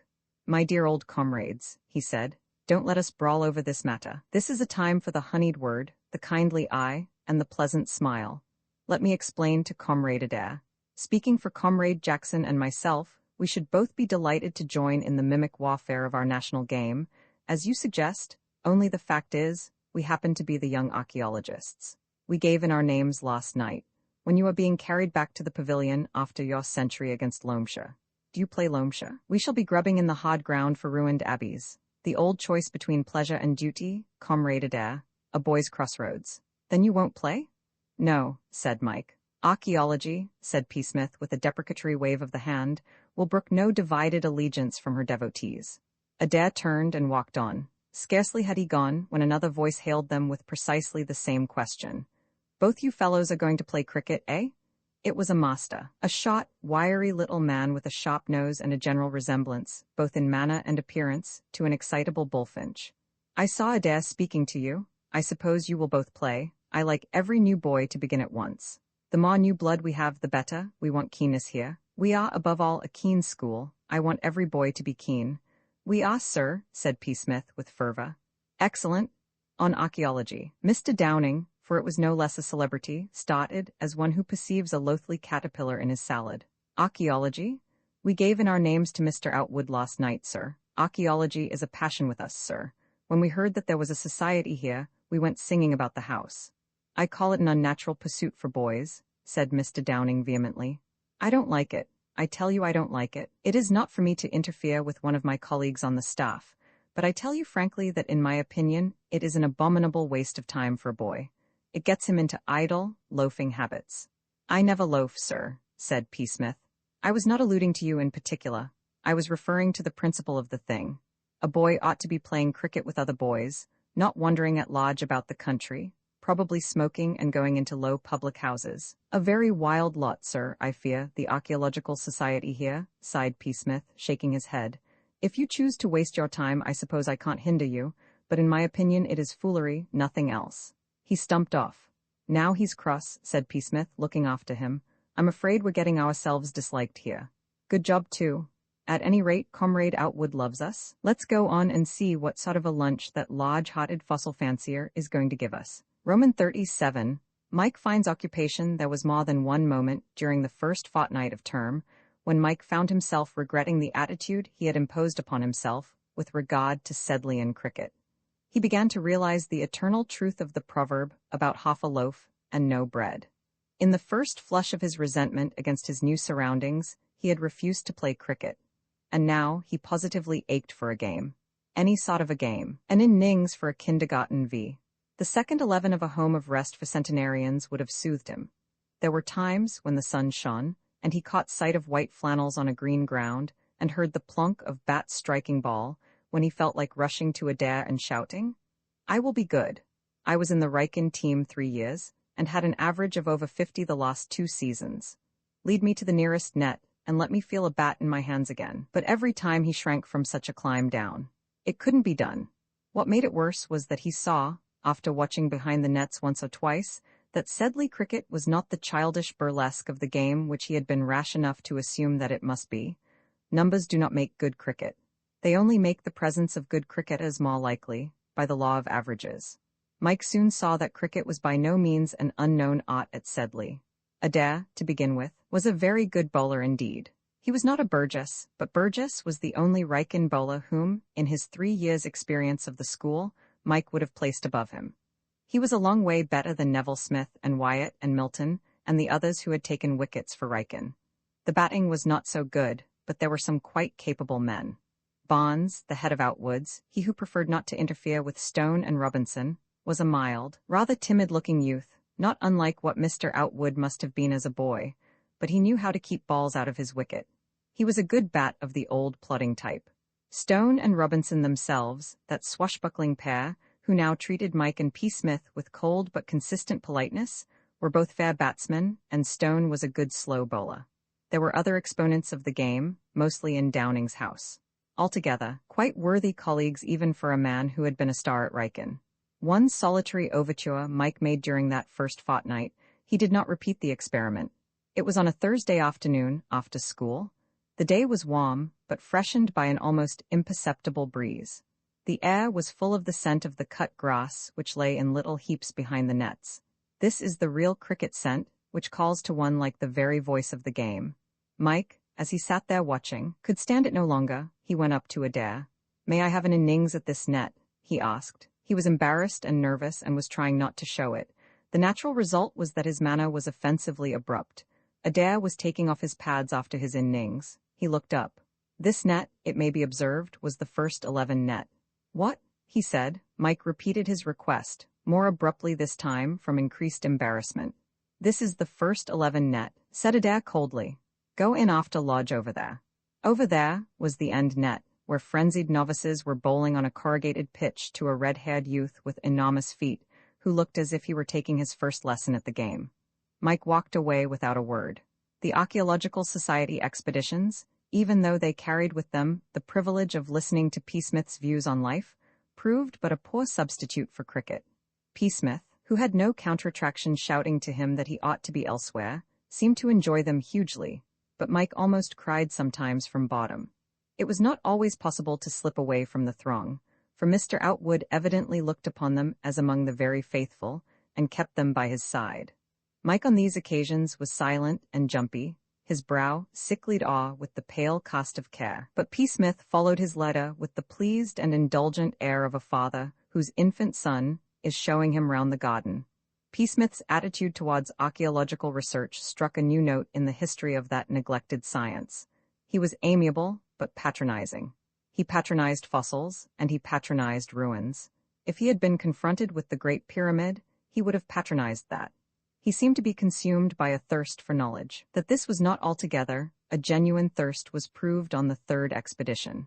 Mr. Outwood and his band were pecking away at the site of an old Roman camp. P. Smith approached Mike. "Having inspired confidence," he said, "by the docility of our demeanor, let us slip away and brood apart for a while. Roman camps, to be absolutely accurate, give me the pip, and I never want to see another putrid fossil in my life. Let us find some shady nook where a man may lie on his back for a bit." Mike, over whom the proceedings connected with the Roman camp had long since begun to shed a blue depression, offered no opposition, and they strolled away down the hill. Looking back, they saw that the archaeologists were still hard at it. Their departure had passed unnoticed. "A fatiguing pursuit, this grubbing for mementos of the past," said P. Smith. "And above all, dashed bad for the knees of the trousers. Mine are like some furrowed field. It's a great grief to a man of refinement, I can tell you, Comrade Jackson. Ah, this looks a likely spot."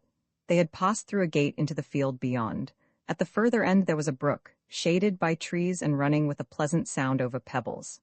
"Thus far," said P. Smith, hitching up the knees of his trousers and sitting down, "and no farther. We will rest here a while and listen to the music of the brook. In fact, unless you have anything important to say, I rather think I'll go to sleep. In this busy life of ours, these naps by the wayside are invaluable. Call me in about an hour." And P. Smith, heaving the comfortable sigh of the worker who by toil has earned rest, lay down, with his head against a mossy tree stump, and closed his eyes. Mike sat on for a few minutes, listening to the water and making centuries in his mind, and then, finding this a little dull, He got up, jumped the brook, and began to explore the wood on the other side. He had not gone many yards when a dog emerged suddenly from the undergrowth and began to bark vigorously at him. Mike liked dogs, and on acquaintance, they always liked him. But when you meet a dog in someone else's wood, it is as well not to stop in order that you may get to understand each other. Mike began to thread his way back through the trees. He was too late. "Stop! What the dickens are you doing here?" shouted a voice behind him. In the same situation a few years before, Mike would have carried on and trusted to speed to save him. But now there seemed a lack of dignity in the action. He came back to where the man was standing. "I'm sorry if I'm trespassing," he said. "I was just having a look round." "The dickens you? Why, you're Jackson?" Mike looked at him. He was a short, broad young man with a fair mustache. Mike knew that he had seen him before somewhere, but he could not place him.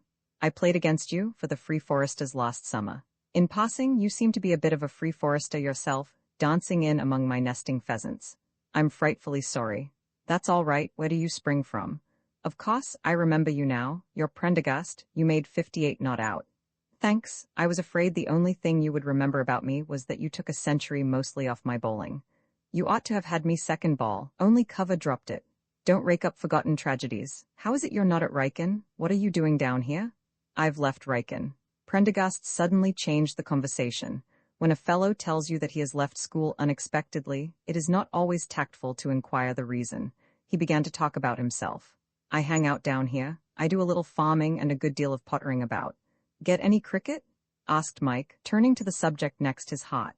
"Only village. Very keen but no great shakes. By the way, how are you off for cricket now? Have you ever got a spare afternoon?" Mike's heart leaped. "Any Wednesday or Saturday. Look here, I'll tell you how it is." And he told how matters stood with him. "So, you see," he concluded, "I'm supposed to be hunting for ruins and things." Mike's ideas on the subject of archaeology were vague, but I could always slip away. "We all start out together, but I could nip back, get onto my bike, I've got it down here, and meet you anywhere you liked. By Jove, I'm simply dying for a game. I can hardly keep my hands off a bat." "I'll give you all you want. What you'd better do is to ride straight to Lower Balloch. That's the name of the place, and I'll meet you on the ground. Anyone will tell you where Lower Balloch is. It's just off the London road. There's a signpost where you turn off. Can you come next Saturday? Rather, I suppose you can fix me up with a bat and pads. I don't want to bring mine. I'll lend you everything. I say, you know, we can't give you a Riken wicket. The Lower Balloch pitch isn't a shirt front." "I'll play on a rockery if you want me to," said Mike. "You're going to what?" asked P. Smith sleepily, on being awakened and told the news. "I'm going to play cricket for a village near here. I say, don't tell a soul, will you? I don't want it to get about, or I may get lugged in to play for the school." My lips are sealed. "I think I'll come and watch you. Cricket I dislike, but watching cricket is one of the finest of Britain's manly sports. I'll borrow Jellicoe's bicycle." That Saturday, Lower Balloch smote the men of Chidford hip and thigh. Their victory was due to a hurricane innings of 75 by a newcomer to the team, M. Jackson. Roman 38, the fire brigade meeting cricket is the great safety valve.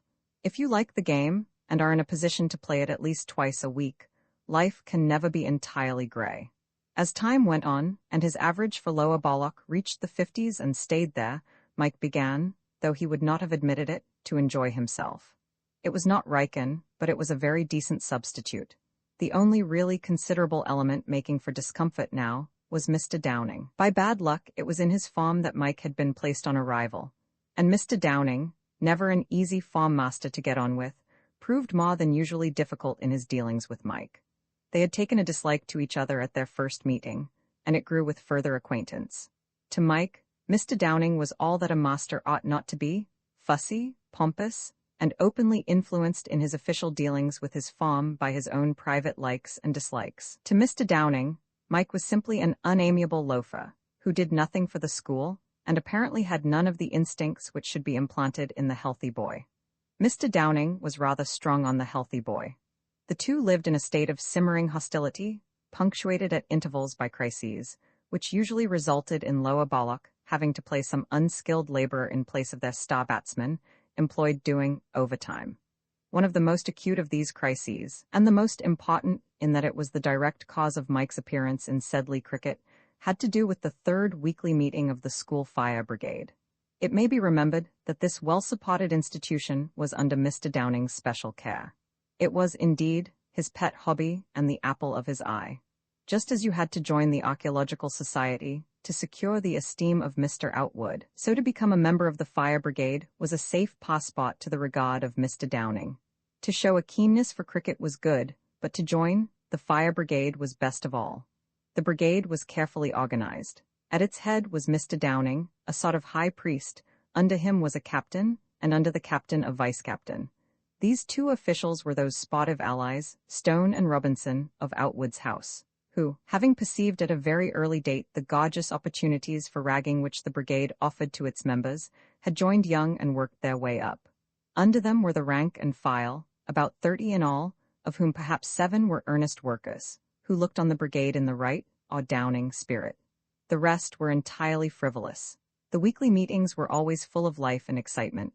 At this point it is as well to introduce Sammy to the reader. Sammy, short for Samson, was a young bull terrier belonging to Mr. Downing. If it is possible for a man to have 2 apples of his eye, Sammy was the other. He was a large, light-hearted dog with a white coat, an engaging expression, the tongue of an anteater, and a manner which was a happy blend of hurricane and circular saw. He had long legs, a tenor voice, and was apparently made of india rubber. Sammy was a great favorite in the school, and a particular friend of Mike's, the Rykinian being always a firm ally of every dog he met after 2 minutes' acquaintance. In passing, Jellicoe owned a clockwork rat, much in request during French lessons. We will now proceed to the painful details. The meetings of the fire brigade were held after school in Mr. Downing's farm room. The proceedings always began in the same way, by the reading of the minutes of the last meeting. After that the entertainment varied according to whether the members happened to be fertile or not in ideas for the disturbing of the peace. Today they were in very fair form. As soon as Mr. Downing had closed the minute book, Wilson of the schoolhouse held up his hand. "Well, Wilson? Please, sir, couldn't we have a uniform for the brigade?" "A uniform?" Mr. Downing pondered. "Red with green stripes, sir. Red with a thin green stripe was the Sedley color." "Shall I put it to the vote, sir?" asked Stone. "One moment, Stone." Those in favor of the motion moved to the left, those against it to the right. A scuffling of feet, a slamming of desk lids, and an upset blackboard, and the meeting had divided. Mr. Downing rapped irritably on his desk. "Sit down," he said. "Sit down, I won't have this noise and disturbance. Stone, sit down. Wilson, get back to your place." "Please, sir, the motion is carried by 25 votes to 6. "Please, sir, may I go and get measured this evening?" "Please, sir." Silence. The idea of a uniform is of course out of the question. "Ooh, sir, Be quiet. Entirely out of the question. We cannot plunge into needless expense. Stone, listen to me. I cannot have this noise and disturbance. Another time when a point arises it must be settled by a show of hands." "Well, Wilson?" "Please, sir, may we have helmets?" "Very useful as a protection against falling timbers, sir," said Robinson. "I don't think my people would be pleased, sir, if they knew I was going out to fires without a helmet," said Stone. The whole strength of the company. "Please, sir, may we have helmets?" "Those in favor," began Stone. Mr. Downing banged on his desk. "Silence, silence, silence. Helmets are, of course, perfectly preposterous." Ooh, sir, But, sir, the danger?" "Please, sir, the falling timbers." The fire brigade had been in action once and once only in the memory of man, and that time it was a haystack which had burnt itself out just as the rescuers had succeeded in fastening the hose to the hydrant. "Silence? Then, please, sir, couldn't we have an honor cap? It wouldn't be expensive, and it would be just as good as a helmet for all the timbers that are likely to fall on our heads." Mr. Downing smiled a wry smile. "Our Wilson is facetious," he remarked frostily. "Sir, no, sir, I wasn't facetious. Or couldn't we have foot-tops like the first 15 have? Wilson, leave the room." "Sir, please, sir." "This moment, Wilson," and, as he reached the door, "do me 100 lines." A pained "ooh, sir, was cut off by the closing door. Mr. Downing proceeded to improve the occasion. "I deplore this growing spirit of flippancy," he said. "I tell you I deplore it. It is not right. If this fire brigade is to be of solid use, there must be less of this flippancy. We must have keenness. I want you boys above all to be keen. What is that noise?" From the other side of the door proceeded a sound like water gurgling from a bottle, mingled with cries half suppressed, as if somebody were being prevented from uttering them by a hand laid over his mouth. The sufferer appeared to have a high voice. There was a tap at the door and Mike walked in. He was not alone. Those near enough to see saw that he was accompanied by Jellicoe's clockwork rat, which moved rapidly over the floor in the direction of the opposite wall. "May I fetch a book from my desk, sir?" asked Mike. "Very well, be quick, Jackson, we are busy." Being interrupted in one of his addresses to the brigade irritated Mr. Downing. The muffled cries grew more distinct. "What is that noise?" shrilled Mr. Downing. "Noise, sir?" asked Mike, puzzled. "I think it's something outside the window, sir," said Stone helpfully. "A bird, I think, sir," said Robinson. "Don't be absurd," snapped Mr. Downing. "It's outside the door, Wilson?" "Yes, sir," said a voice off. "Are you making that whining noise?" "Whining noise, sir? No, sir, I'm not making a whining noise." "What sort of noise, sir?" inquired Mike, as many Rykinians had asked before him. It was a question invented by Rykin for use in just such a case as this. "I do not propose," said Mr. Downing acidly, "to imitate the noise. You can all hear it perfectly plainly. It is a curious whining noise." "They are mowing the cricket field, sir," said the invisible Wilson. "Perhaps that's it. It may be one of the desks squeaking, sir," put in Stone. "They do sometimes." "Or somebody's boots, sir," added Robinson. "Silence, Wilson?" "Yes, sir," bellowed the unseen one. "Don't shout at me from the corridor like that. Come in." "Yes, sir." As he spoke, the muffled whining changed suddenly to a series of tenor shrieks, and the india-rubber form of Sammy bounded into the room like an excited kangaroo. Willing hands had by this time deflected the clockwork rat from the wall to which it had been steering, and pointed it up the alleyway between the 2 rows of desks. Mr. Downing, rising from his place, was just in time to see Sammy with a last leap spring on his prey and begin worrying it. Chaos reigned. "A rat!" shouted Robinson. The 23 members of the brigade who were not earnest instantly dealt with the situation, each in the manner that seemed proper to him. Some leaped onto forms, others flung books, all shouted. It was a stirring, bustling scene. Sammy had by this time disposed of the clockwork rat, and was now standing, like Marius, among the ruins barking triumphantly. The banging on Mr. Downing's desk resembled thunder. It rose above all the other noises till in time they gave up the competition and died away. Mr. Downing shot out orders, threats, and penalties with the rapidity of a Maxim gun. "Stone, sit down. Donovan, if you do not sit down, you will be severely punished. Henderson, 100 lines for gross disorder. Wyndham, the same. Go to your seat, Vincent. What are you doing, Broughton Knight? I will not have this disgraceful noise and disorder. The meeting is at an end. Go quietly from the room, all of you. Jackson and Wilson, remain. Quietly, I said, Durand. Don't shuffle your feet in that abominable way. Crash. Wolfistan, I distinctly saw you upset that blackboard with a movement of your hand, 100 lines. Go quietly from the room, everybody." The meeting dispersed. "Jackson and Wilson, come here. What's the meaning of this disgraceful conduct? Put that dog out of the room, Jackson." Mike removed the yelling Sammy and shut the door on him. "Well, Wilson?" "Please, sir, I was playing with a clockwork rat." "What business have you to be playing with clockwork rats?" "Then I remembered," said Mike, "that I had left my Horace in my desk, so I came in, and by a fluke, sir," said Wilson, as one who tells of strange things, "the rat happened to be pointing in the same direction, so he came in too. I met Sammy on the gravel outside and he followed me. I tried to collar him, but when you told me to come in, sir, I had to let him go, and he came in after the rat." It was plain to Mr. Downing that the burden of sin was shared equally by both culprits. Wilson had supplied the rat, Mike the dog, but Mr. Downing liked Wilson and disliked Mike. Wilson was in the fire brigade, frivolous at times, it was true, but nevertheless a member. Also, he kept wicket for the school. Mike was a member of the Archaeological Society, and had refused to play cricket. Mr. Downing allowed these facts to influence him in passing sentence. 100 lines, Wilson, he said. You may go. Wilson departed with the air of a man who has had a great deal of fun, and paid very little for it.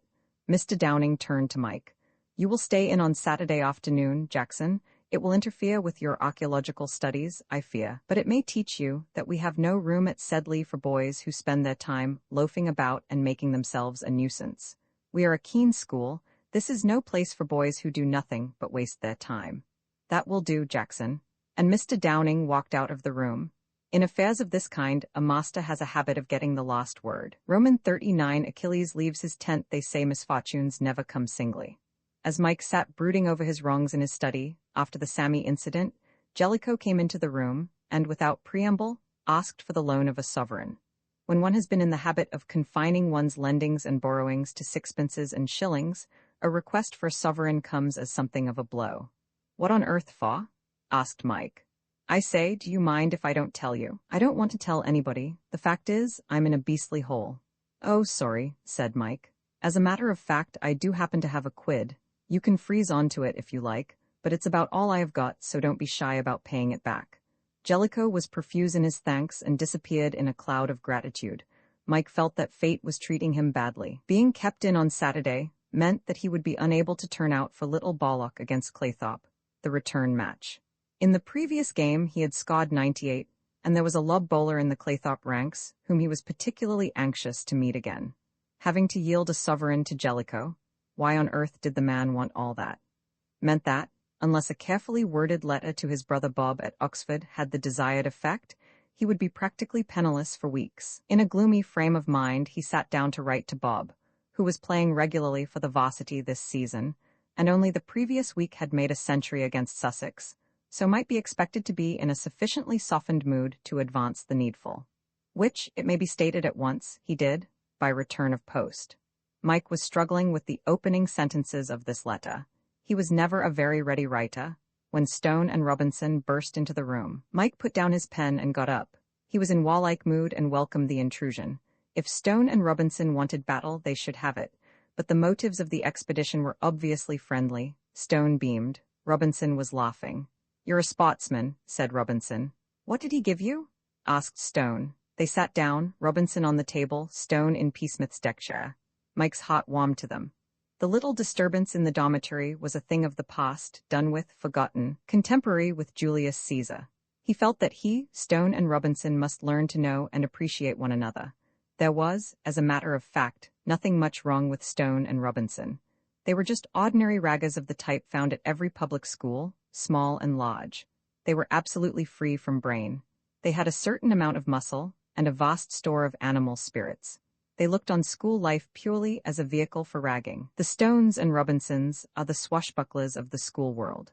They go about, loud and boisterous, with a wholehearted and cheerful indifference to other people's feelings, treading on the toes of their neighbor and shoving him off the pavement, and always with an eye wide open for any adventure. As to the kind of adventure, they are not particular so long as it promises excitement. Sometimes they go through their whole school career without accident. More often they run up against a snag in the shape of some serious-minded and muscular person who objects to having his toes trodden on and being shoved off the pavement, and then they usually sober down, to the mutual advantage of themselves and the rest of the community. One's opinion of this type of youth varies according to one's point of view. Small boys whom they had occasion to kick, either from pure high spirits or as a punishment for some slip from the narrow path which the ideal small boy should tread, regarded Stone and Robinson as bullies of the genuine Eric and St. Winifred's brand. Masters were rather afraid of them. Adair had a smouldering dislike for them. They were useful at cricket, but apt not to take Sedley as seriously as he could have wished. As for Mike, he now found them pleasant company and began to get out the tea things. "Those fire brigade meetings," said Stone, "are a rag. You can do what you like and you never get more than 100 lines. Don't you?" said Mike. "I got Saturday afternoon." "What, is Wilson in too?" "No, he got 100 lines. Stone and Robinson were quite concerned. "What a beastly swindle?" "That's because you don't play cricket. Old Downing lets you do what you like if you join the fire brigade and play cricket." "We are, above all, a keen school," quoted Stone. "Don't you ever play?" "I have played a bit," said Mike. "Well, why don't you have a shot? We aren't such flyers here. If you know one end of a bat from the other, you could get into some sort of a team. Were you at school anywhere before you came here?" "I was at Riken." "Why on earth did you leave?" asked Stone. "Were you sacked?" "No, my pater took me away." "Riken?" said Robinson. "Are you any relation of the Jacksons there, J.W. and the others?" "Brother, what?" "Well, didn't you play at all there?" "Yes," said Mike, "I did. I was in the team 3 years, and I should have been captain this year if I'd stopped on." There was a profound and gratifying sensation. Stone gaped and Robinson nearly dropped his teacup. Stone broke the silence. "But I mean to say, look here. What I mean is, why aren't you playing? Why don't you play now?" "I do. I play for a village near here, place called Little Bollock. A man who played against Riken for the Free Foresters captains them. He asked me if I'd like some games for them." "But why not for the school?" "Why should I? It's much better fun for the village. You don't get ordered about by Adair for a start." "Adair sticks on side," said Stone. "Enough for 6, agreed Robinson. "By Jove," said Stone, "I've got an idea. My word, what a rag." "What's wrong now?" inquired Mike politely. "Why, look here. Tomorrow's midterm service day. It's nowhere near the middle of the term, but they always have it in the 4th week. There's chapel at 9:30 till 10:30, Then the rest of the day's a whole holiday. There are always house matches. We're playing Downings. Why don't you play and let's smash them? By Jove, yes, said Robinson. Why don't you? They're always sticking on side because they've won the House Cup 3 years running. I say, do you bat or bowl? Bat, why? Robinson rocked on the table. Why, old Downing fancies himself as a bowler. You must play and knock the cover off him. Masters don't play in house matches, surely? This isn't a real house match, only a friendly. Downing always turns out on midterm service day. I say, do play. Think of the rag. But the team's full, said Mike. The list isn't up yet. We'll nip across to Bond's study and make him alter it.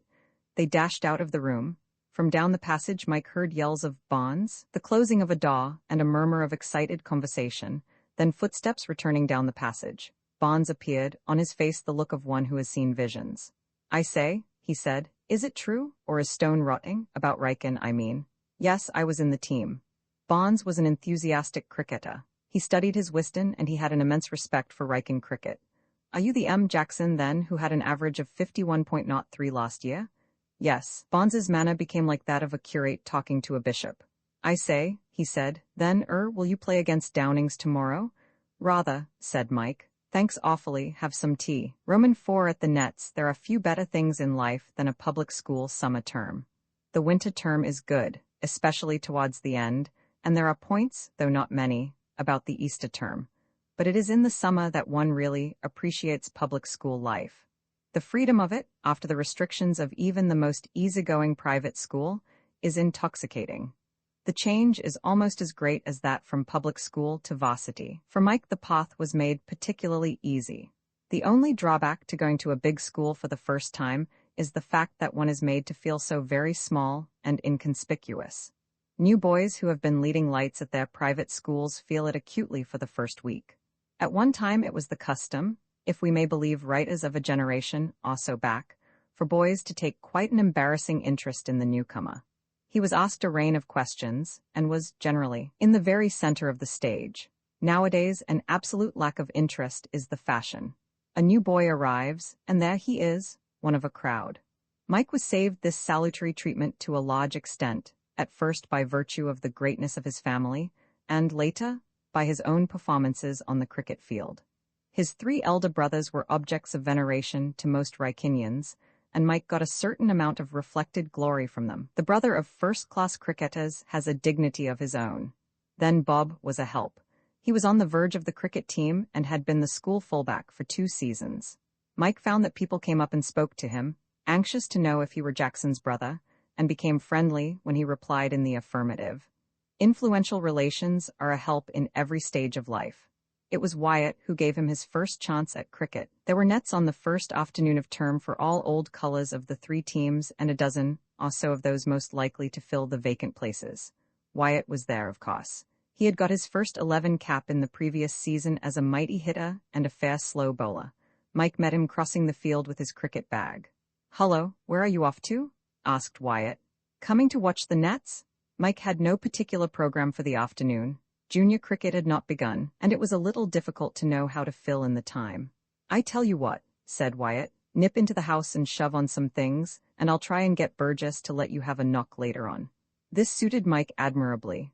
A quarter of an hour later he was sitting at the back of the first 11 net, watching the practice. Burgess, the captain of the Riken team, made no pretense of being a bat. He was the school fast bowler, and concentrated his energies on that department of the game. He sometimes took 10 minutes at the wicket after everybody else had had an innings, but it was to bowl that he came to the nets.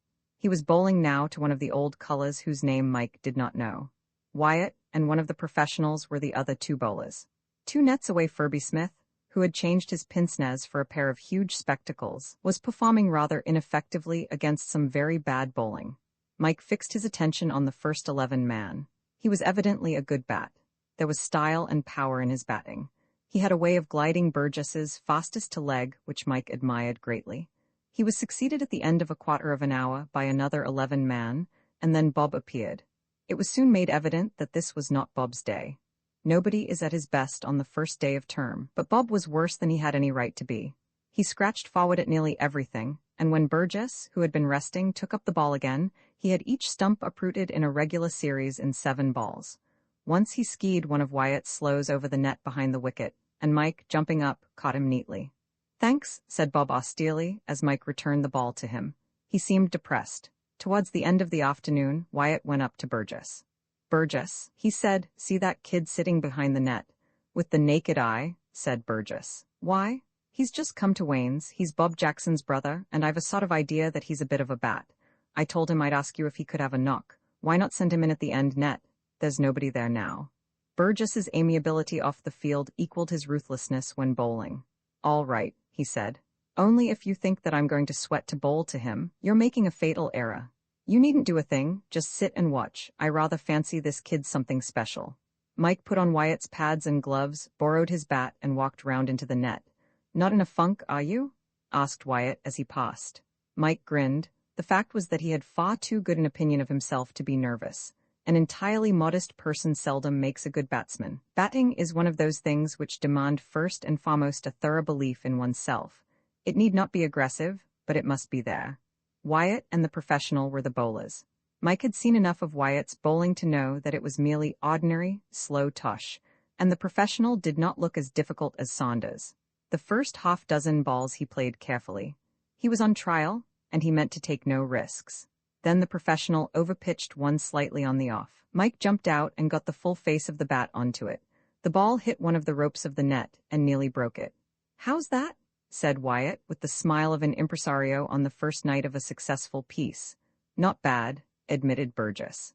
A few moments later he was still more complimentary. He got up and took a ball himself. Mike braced himself up as Burgess began his run. This time he was more than a trifle nervous. The bowling he had had so far had been tame. This would be the real ordeal. As the ball left Burgess's hand, he began instinctively to shape for a forward stroke. Then suddenly, he realized that the thing was going to be a yorker, and banged his bat down in the block just as the ball arrived. An unpleasant sensation, as of having been struck by a thunderbolt, was succeeded by a feeling of relief that he had kept the ball out of his wicket. There are easier things in the world than stopping a fast yorker.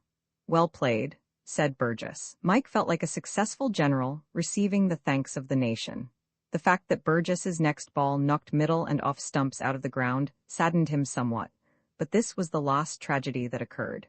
He could not do much with the bowling beyond stopping it and feeling repetitions of the thunderbolt experience, but he kept up his end, and a short conversation which he had with Burgess at the end of his innings was full of encouragement to one skilled in reading between the lines. "Thanks awfully," said Mike, referring to the square manner in which the captain had behaved in letting him bat. "What school were you at before you came here?" asked Burgess. "A private school in Hampshire," said Mike. "King Hall's, at a place called Emsworth." "Get much cricket there?" "Yes, a good lot. One of the masters, a chap called Westbrook, was an awfully good slow bowler." Burgess nodded. "You don't run away, which is something," he said. Mike turned purple with pleasure at this stately compliment. Then, having waited for further remarks, but gathering from the captain's silence that the audience was at an end, he proceeded to unbuckle his pads. Wyatt overtook him on his way to the house. "Well played," he said. "I'd no idea you were such hot stuff. You're a regular pro." "I say," said Mike gratefully, "it was most awfully decent of you getting Burgess to let me go in. It was simply ripping of you." "Oh, that's all right. If you don't get pushed a bit, here you stay for ages in the 100th game with the cripples and the kids. Now you've shown them what you can do, you ought to get into the under-16 team straight away. Probably into the third, too. By Jove, that would be all right." I asked Burgess afterwards what he thought of your batting, and he said, "Not bad." But he says that about everything. It's his highest form of praise. He says it when he wants to let himself go and simply butter up a thing. If you took him to see N.A. Knox bowl, he'd say he wasn't bad. What he meant was that he was jolly struck with your batting, and is going to play you for the under-16. "I hope so," said Mike. The prophecy was fulfilled. On the following Wednesday, there was a match between the under-16 and a scratch side. Mike's name was among the under-16, and on the Saturday he was playing for the third 11 in a trial game. "This place is ripping," he said to himself as he saw his name on the list. "Thought I should like it." And that night he wrote a letter to his father, notifying him of the fact. Excel the match with Downings. It is the curious instinct which prompts most people to rub a thing, in that makes the lot of the average convert an unhappy one. Only the very self-controlled can refrain from improving the occasion and scoring off the convert. Most leap at the opportunity. It was so in Mike's case. Mike was not a genuine convert, but to Mr. Downing he had the outward aspect of one. When you have been impressing upon a non-cricketing boy for nearly a month that A, the school is above all a keen school, B, that all members of it should play cricket, and C, that by not playing cricket he is ruining his chances in this world and imperiling them in the next. And when, quite unexpectedly, you come upon this boy dressed in cricket flannels, wearing cricket boots and carrying a cricket bag, it seems only natural to assume that you have converted him, that the seeds of your eloquence have fallen on fruitful soil and sprouted. Mr. Downing assumed it. He was walking to the field with Adair and another member of his team when he came upon Mike. "What?" he cried. "Our Jackson clad in suit of mail and armed for the fray?" This was Mr. Downing's two-manner, the playful. "This is indeed Saul among the prophets. Why this sudden enthusiasm for a game which I understood that you despised? Are our opponents so reduced?" P. Smith, who was with Mike, took charge of the affair with a languid grace which had maddened hundreds in its time, and which never failed to ruffle Mr. Downing. "We are, above all, sir," he said, "a keen house. Drones are not welcomed by us, we are essentially versatile. Jackson, the archaeologist of yesterday, becomes the cricketer of today. It is the right spirit, sir," said P. Smith earnestly. "I like to see it." "Indeed, Smith, you are not playing yourself, I notice. Your enthusiasm has bounds. In our house, sir, competition is fierce, and the selection committee unfortunately passed me over. There were a number of pitches dotted about over the field, for there was always a touch of the London Park about it on midterm service day. Adair, as captain of cricket, had naturally selected the best for his own match. It was a good wicket, Mike saw. As a matter of fact, the wickets at Sedley were nearly always good. Adair had infected the groundman with some of his own keenness, with the result that that once leisurely official now found himself sometimes, with a kind of mild surprise, working really hard. At the beginning of the previous season, Sedley had played a scratch team from a neighboring town on a wicket which, except for the creases, was absolutely undistinguishable from the surrounding turf, and behind the pavilion, after the match, Adair had spoken certain home truths to the groundman. The latter's reformation had dated from that moment. Bonds, timidly jubilant, came up to Mike with the news that he had won the toss, and the request that Mike would go in first with him. In stories of the not really a duffer type, where the nervous new boy, who has been found crying in the boot room over the photograph of his sister, contrives to get an innings in a game, nobody suspects that he is really a prodigy till he hits the bully's first ball out of the ground for 6. With Mike it was different. There was no pitying smile on Adair's face as he started his run preparatory to sending down the first ball. Mike, on the cricket field, could not have looked anything but a cricketer if he had turned out in a tweed suit and hobnail boots. Cricketer was written all over him, in his walk, in the way he took guard, in his stand at the wickets. Adair started to bowl with the feeling that this was somebody who had more than a little knowledge of how to deal with good bowling and punish bad. Mike started cautiously. He was more than usually anxious to make runs today, and he meant to take no risks till he could afford to do so. He had seen Adair bowl at the nets, and he knew that he was good. The first over was a maiden, 6 dangerous balls beautifully played. The fieldsman changed over. The general interest had now settled on the match between Outwoods and Downings. The fact in Mike's case had gone round the field, and, as several of the other games had not yet begun, quite a large crowd had collected near the pavilion to watch. Mike's masterly treatment of the opening over had impressed the spectators, and there was a popular desire to see how he would deal with Mr. Downing's slows. It was generally anticipated that he would do something special with them. Off the first ball of the Masters over a leg-by was run. Mike took guard. Mr. Downing was a bowler with a style of his own. He took 2 short steps, 2 long steps, gave a jump, took 3 more short steps, and ended with a combination of step and jump, during which the ball emerged from behind his back and started on its slow career to the wicket. The whole business had some of the dignity of the old-fashioned minuet, subtly blended with the careless vigor of a cakewalk. The ball, when delivered, was billed to break from leg, but the program was subject to alterations. If the spectators had expected Mike to begin any firework effects with the first ball, they were disappointed. He played the over through with a grace worthy of his brother Joe. The last ball he turned to leg for a single. His treatment of Adair's next over was freer. He had got a sight of the ball now. Halfway through the over, a beautiful square cut fast a passage through the crowd by the pavilion and dashed up against the rails. He drove the 6th ball past cover for 3. The crowd was now reluctantly dispersing to its own games, but it stopped as Mr. Downing started his minuet cakewalk, in the hope that it might see something more sensational. This time the hope was fulfilled. The ball was well up, slow, and off the wicket on the onside. Perhaps if it had been allowed to pitch, it might have broken in and become quite dangerous. Mike went out at it and hit it a couple of feet from the ground. The ball dropped with a thud and a spurting of dust in the road that ran along one side of the cricket field. It was returned on the installment system by helpers from other games, and the bowler began his maneuvers again, a half volley this time. Mike slammed it back, and mid-on, whose heart was obviously not in the thing, failed to stop it. "Get to them, Jenkins," said Mr. Downing irritably as the ball came back from the boundary. "Get to them." "Sir, please, sir. Don't talk in the field, Jenkins." Having had a full pitch hit for 6 and a half volley for 4, there was a strong probability that Mr. Downing would pitch his next ball shot. The expected happened. The third ball was a slow long hop, and hit the road at about the same spot where the first had landed. A howl of untuneful applause rose from the watchers in the pavilion, and Mike, with the feeling that this sort of bowling was too good to be true, waited in position for number 4. There are moments when a sort of panic seizes a bowler. This happened now with Mr. Downing. He suddenly abandoned science and ran amok. His run lost its stateliness and increased its vigor. He charged up to the wicket as a wounded buffalo sometimes charges a gun. His whole idea now was to bowl fast. When a slow bowler starts to bowl fast, it is usually as well to be batting, if you can manage it. By the time the over was finished, Mike's score had been increased by 16, and the total of his side, in addition, by 3 wides. And a shrill small voice from the neighborhood of the pavilion uttered with painful distinctness the words, "Take him off." That was how the most sensational day's cricket began that Sedley had known.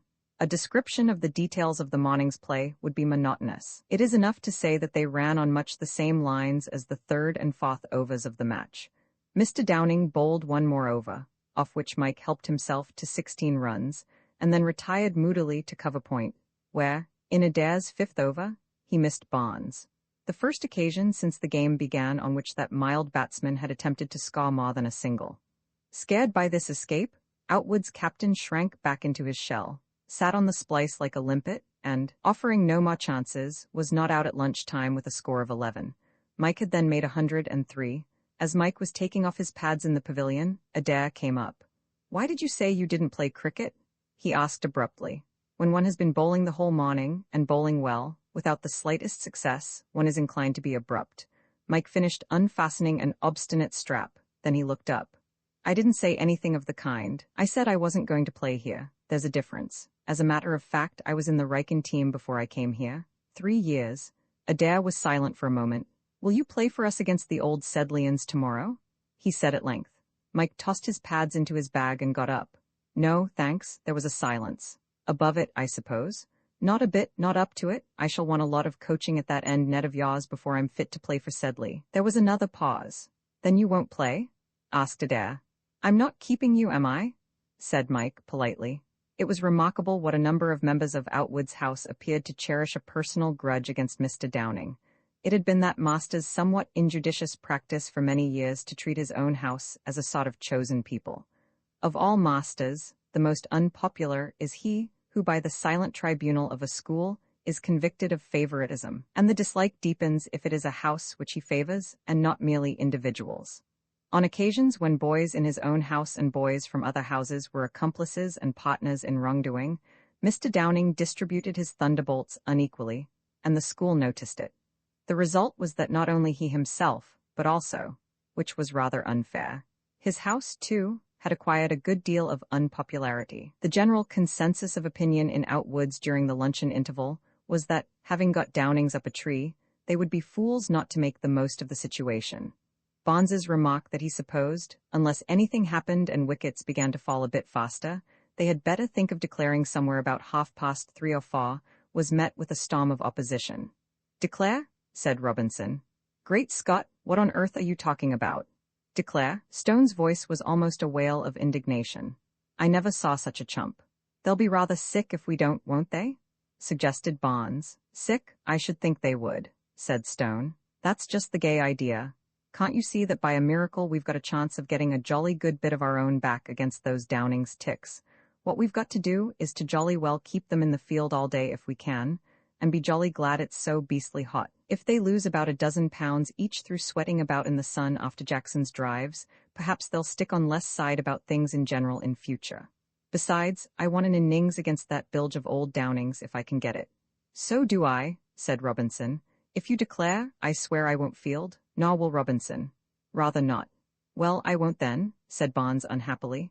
Only you know they're rather sick already. Don't you worry about that, said Stone with a wide grin. They'll be a lot sicker before we've finished. And so it came about that that particular midterm service day match made history. Big scores had often been put up on midterm service day. Games had frequently been one-sided. But it had never happened before in the annals of the school that one side, going in first early in the morning, had neither completed its innings nor declared it closed when stumps were drawn at 6:30. In no previous Sedley match after a full day's play had the pathetic words "did not bat" been written against the whole of one of the contending teams. These are the things which mark epochs. Play was resumed at 2:15. For a quarter of an hour, Mike was comparatively quiet. Adair, fortified by food and rest, was bowling really well, and his first half-dozen overs had to be watched carefully. But the wicket was too good to give him a chance, and Mike, playing himself in again, proceeded to get to business once more. Bowlers came and went. Adair pounded away at one end with brief intervals between the attacks.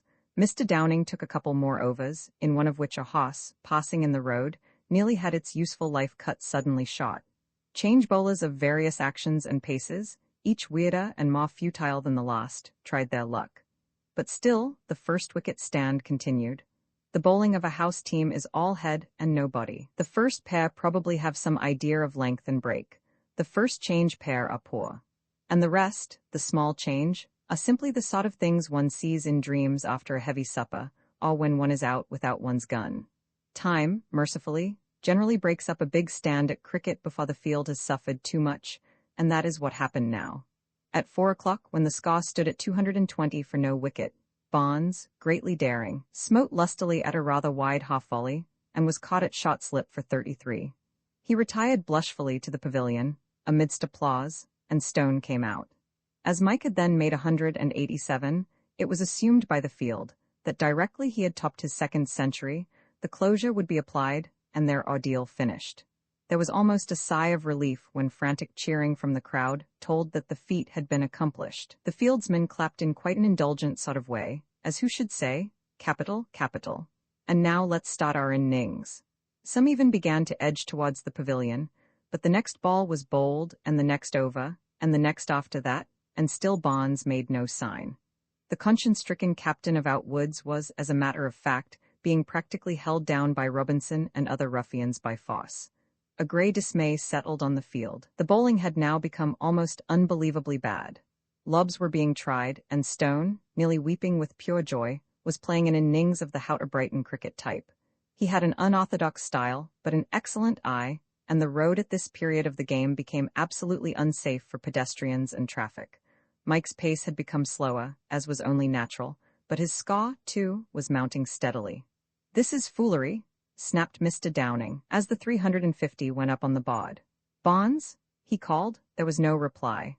A committee of 3 was at that moment engaged in sitting on Bonds's head in the first 11 changing room in order to correct a more than usually feverish attack of conscience.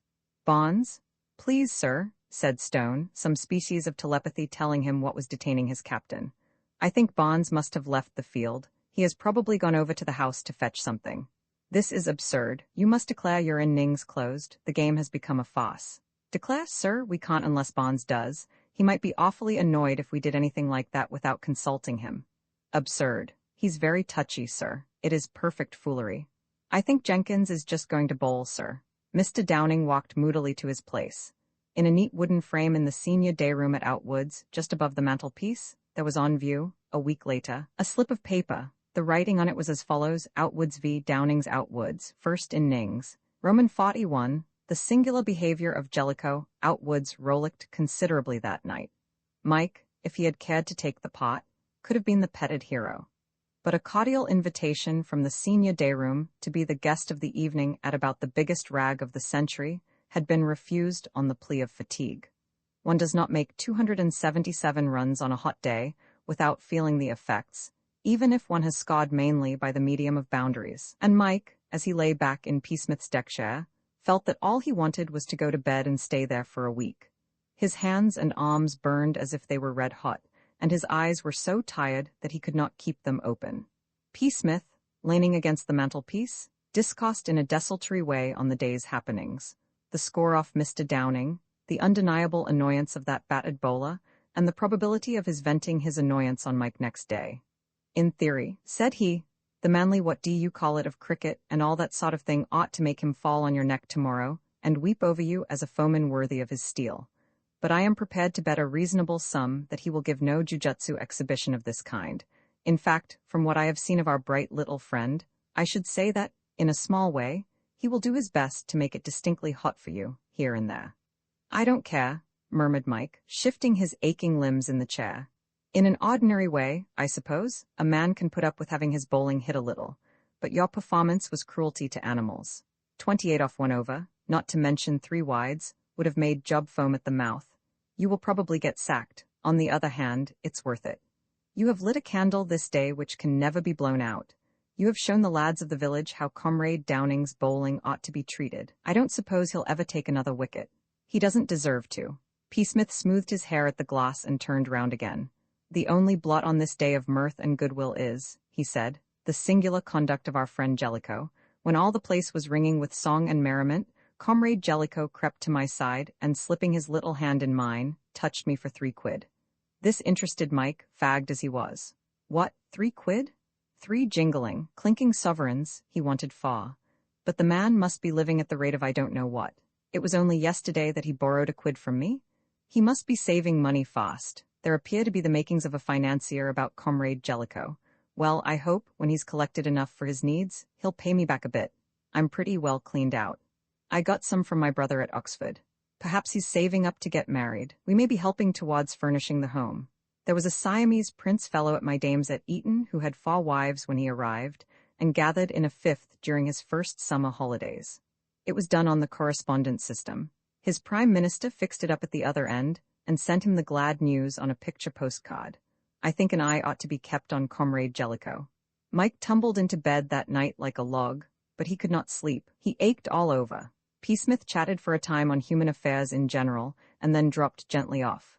Jellicoe, who appeared to be wrapped in gloom, contributed nothing to the conversation. After P. Smith had gone to sleep, Mike lay for some time running over in his mind, as the best substitute for sleep, the various points of his innings that day.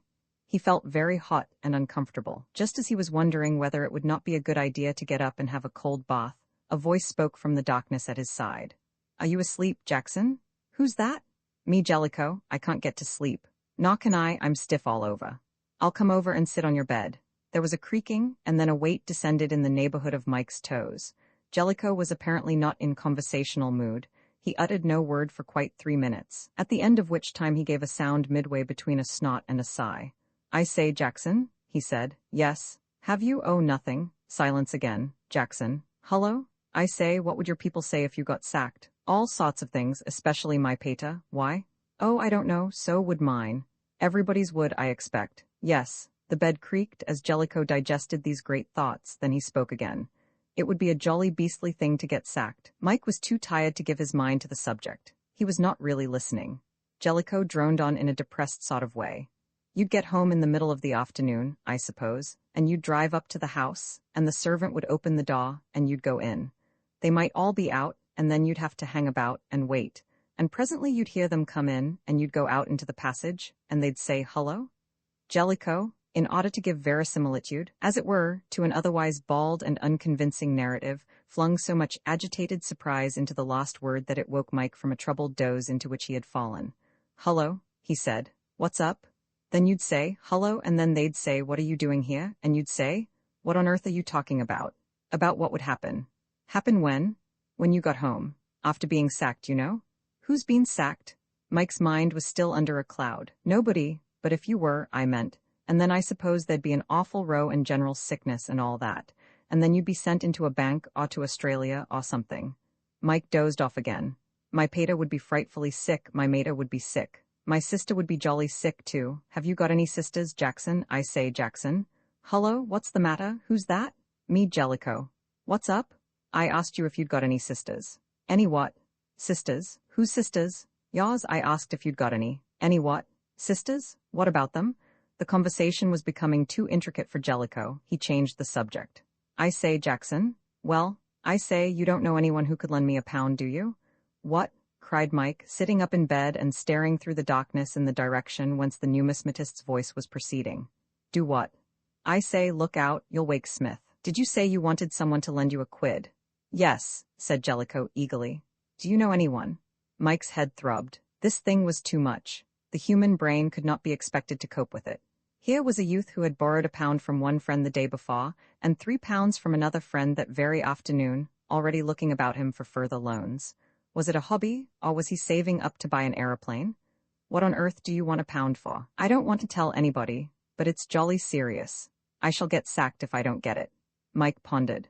Those who have followed Mike's career as set forth by the present historian will have realized by this time that he was a good long way from being perfect. As the blue-eyed hero, he would have been a rank failure. Except on the cricket field, where he was a natural genius, he was just ordinary. He resembled 90% of other members of English public schools. He had some virtues and a good many defects. He was as obstinate as a mule, though people whom he liked could do as they pleased with him. He was good-natured as a general thing, but on occasion his temper could be of the worst, and had, in his childhood, been the subject of much adverse comment among his aunts. He was rigidly truthful, where the issue concerned only himself.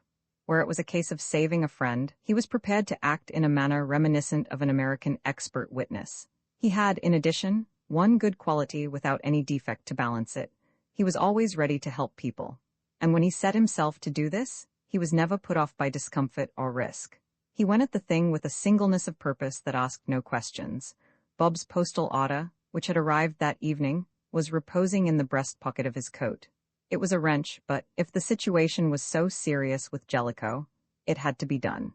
2 minutes later, the night was being made hideous by Jellicoe's almost tearful protestations of gratitude, and the postal order had moved from one side of the dormitory to the other. Roman 42 Jellicoe goes on the sick list. Mike woke next morning with a confused memory of having listened to a great deal of incoherent conversation from Jellicoe, and a painfully vivid recollection of handing over the bulk of his worldly wealth to him. The thought depressed him, though it seemed to please Jellicoe, for the latter caroled in a gay undertone as he dressed, till P. Smith, who had a sensitive ear, asked as a favor that these farmyard imitations might cease until he was out of the room. There were other things to make Mike low-spirited that morning. To begin with, he was in detention, which in itself is enough to spoil a day. It was a particularly fine day, which made the matter worse. In addition to this, he had never felt stiffer in his life. It seemed to him that the creaking of his joints as he walked must be audible to everyone within a radius of several yards. Finally, there was the interview with Mr. Downing to come. That would probably be unpleasant. As P. Smith had said, Mr. Downing was the sort of master who would be likely to make trouble. The great match had not been an ordinary match. Mr. Downing was a curious man in many ways, but he did not make a fuss on ordinary occasions when his bowling proved expensive. Yesterday's performance, however, stood in a class by itself. It stood forth without disguise as a deliberate rag. One side does not keep another in the field the whole day, in a one-day match, except as a grisly kind of practical joke. And Mr. Downing and his house realized this. The house's way of signifying its comprehension of the fact was to be cold and distant as far as the seniors were concerned, and abusive and pugnacious as regards the juniors. Young blood had been shed overnight, and more flowed during the 11 o'clock interval that morning to avenge the insult. Mr. Downing's methods of retaliation would have to be, of necessity, more elusive, but Mike did not doubt that in some way or other, his farm master would endeavor to get a bit of his own back. As events turned out, he was perfectly right. When a master has got his knife into a boy, especially a master who allows himself to be influenced by his likes and dislikes, he is inclined to single him out in times of stress and savage him as if he were the official representative of the evildoers. Just as at sea, the skipper, when he has trouble with the crew, works it off on the boy. Mr. Downing was in a sarcastic mood when he met Mike. That is to say, he began in a sarcastic strain, but this sort of thing is difficult to keep up. By the time he had reached his peroration, the rapier had given place to the bludgeon. For sarcasm to be effective, the user of it must be met halfway. His hearer must appear to be conscious of the sarcasm and moved by it. Mike, when masters waxed sarcastic towards him, always assumed an air of stolid stupidity, which was as a suit of mail against satire. So Mr. Downing came down from the heights with a run, and began to express himself with a simple strength, which it did his farm good to listen to. Veterans who had been in the farm for terms said afterwards that there had been nothing to touch it, in their experience of the orator, since the glorious day when Dunster, that prince of raggers, who had left at Christmas to go to a crammer's, had introduced 3 lively grass snakes into the room during a Latin lesson. "You are surrounded," concluded Mr. Downing, snapping his pencil in two in his emotion, "by an impenetrable mass of conceit and vanity and selfishness. It does not occur to you to admit your capabilities as a cricketer in an open, straightforward way and place them at the disposal of the school. No, that would not be dramatic enough for you. It would be too commonplace altogether. Far too commonplace." Mr. Downing laughed bitterly. "No, you must conceal your capabilities, you must act a lie, you must— Who is that shuffling his feet? I will not have it, I will have silence. You must hang back in order to make a more effective entrance like some wretched actor who— I will not have this shuffling.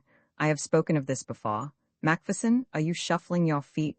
"Sir, no, sir." "Please, sir." "Well, Parsons?" "I think it's the noise of the draught under the door, sir."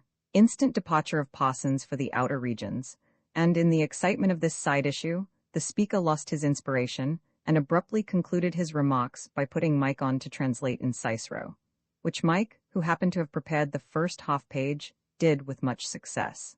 The old boys' match was timed to begin shortly after 11 o'clock. During the interval, most of the school walked across the field to look at the pitch.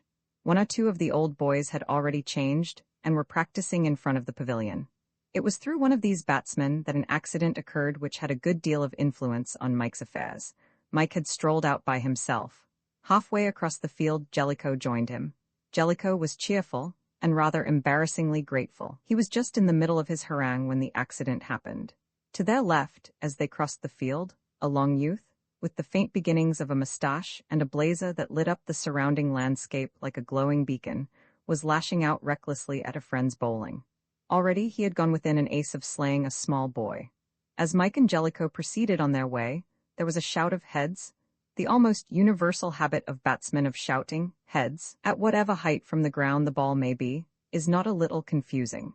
The average person, on hearing the shout, puts his hands over his skull, crouches down and trusts to luck.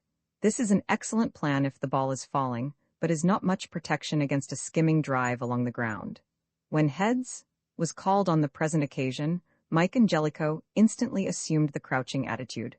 Jellicoe was the first to abandon it. He uttered a yell and sprang into the air, after which he sat down and began to nurse his ankle. The bright-blazed youth walked up. "Awfully sorry, you know, man. Hurt?" Jellicoe was pressing the injured spot tenderly with his fingertips, uttering sharp howls whenever, zeal outrunning discretion, he prodded himself too energetically. "Silly ass, Dunster," he groaned, "slamming about like that." "Awfully sorry, but I did yell." "It's swelling up rather," said Mike. "You'd better get over to the house and have it looked at. Can you walk?" Jellicoe tried, but sat down again with a loud, "Oh!" At that moment the bell rang. "I shall have to be going in," said Mike, "or I'd have helped you over." "I'll give you a hand," said Dunster. He helped the sufferer to his feet and they staggered off together, Jellicoe hopping, Dunster advancing with a sort of polka step. Mike watched them start and then turned to go in. Roman 43. Mike receives a commission. There is only one thing to be said in favor of detention on a fine summer's afternoon, and that is that it is very pleasant to come out of.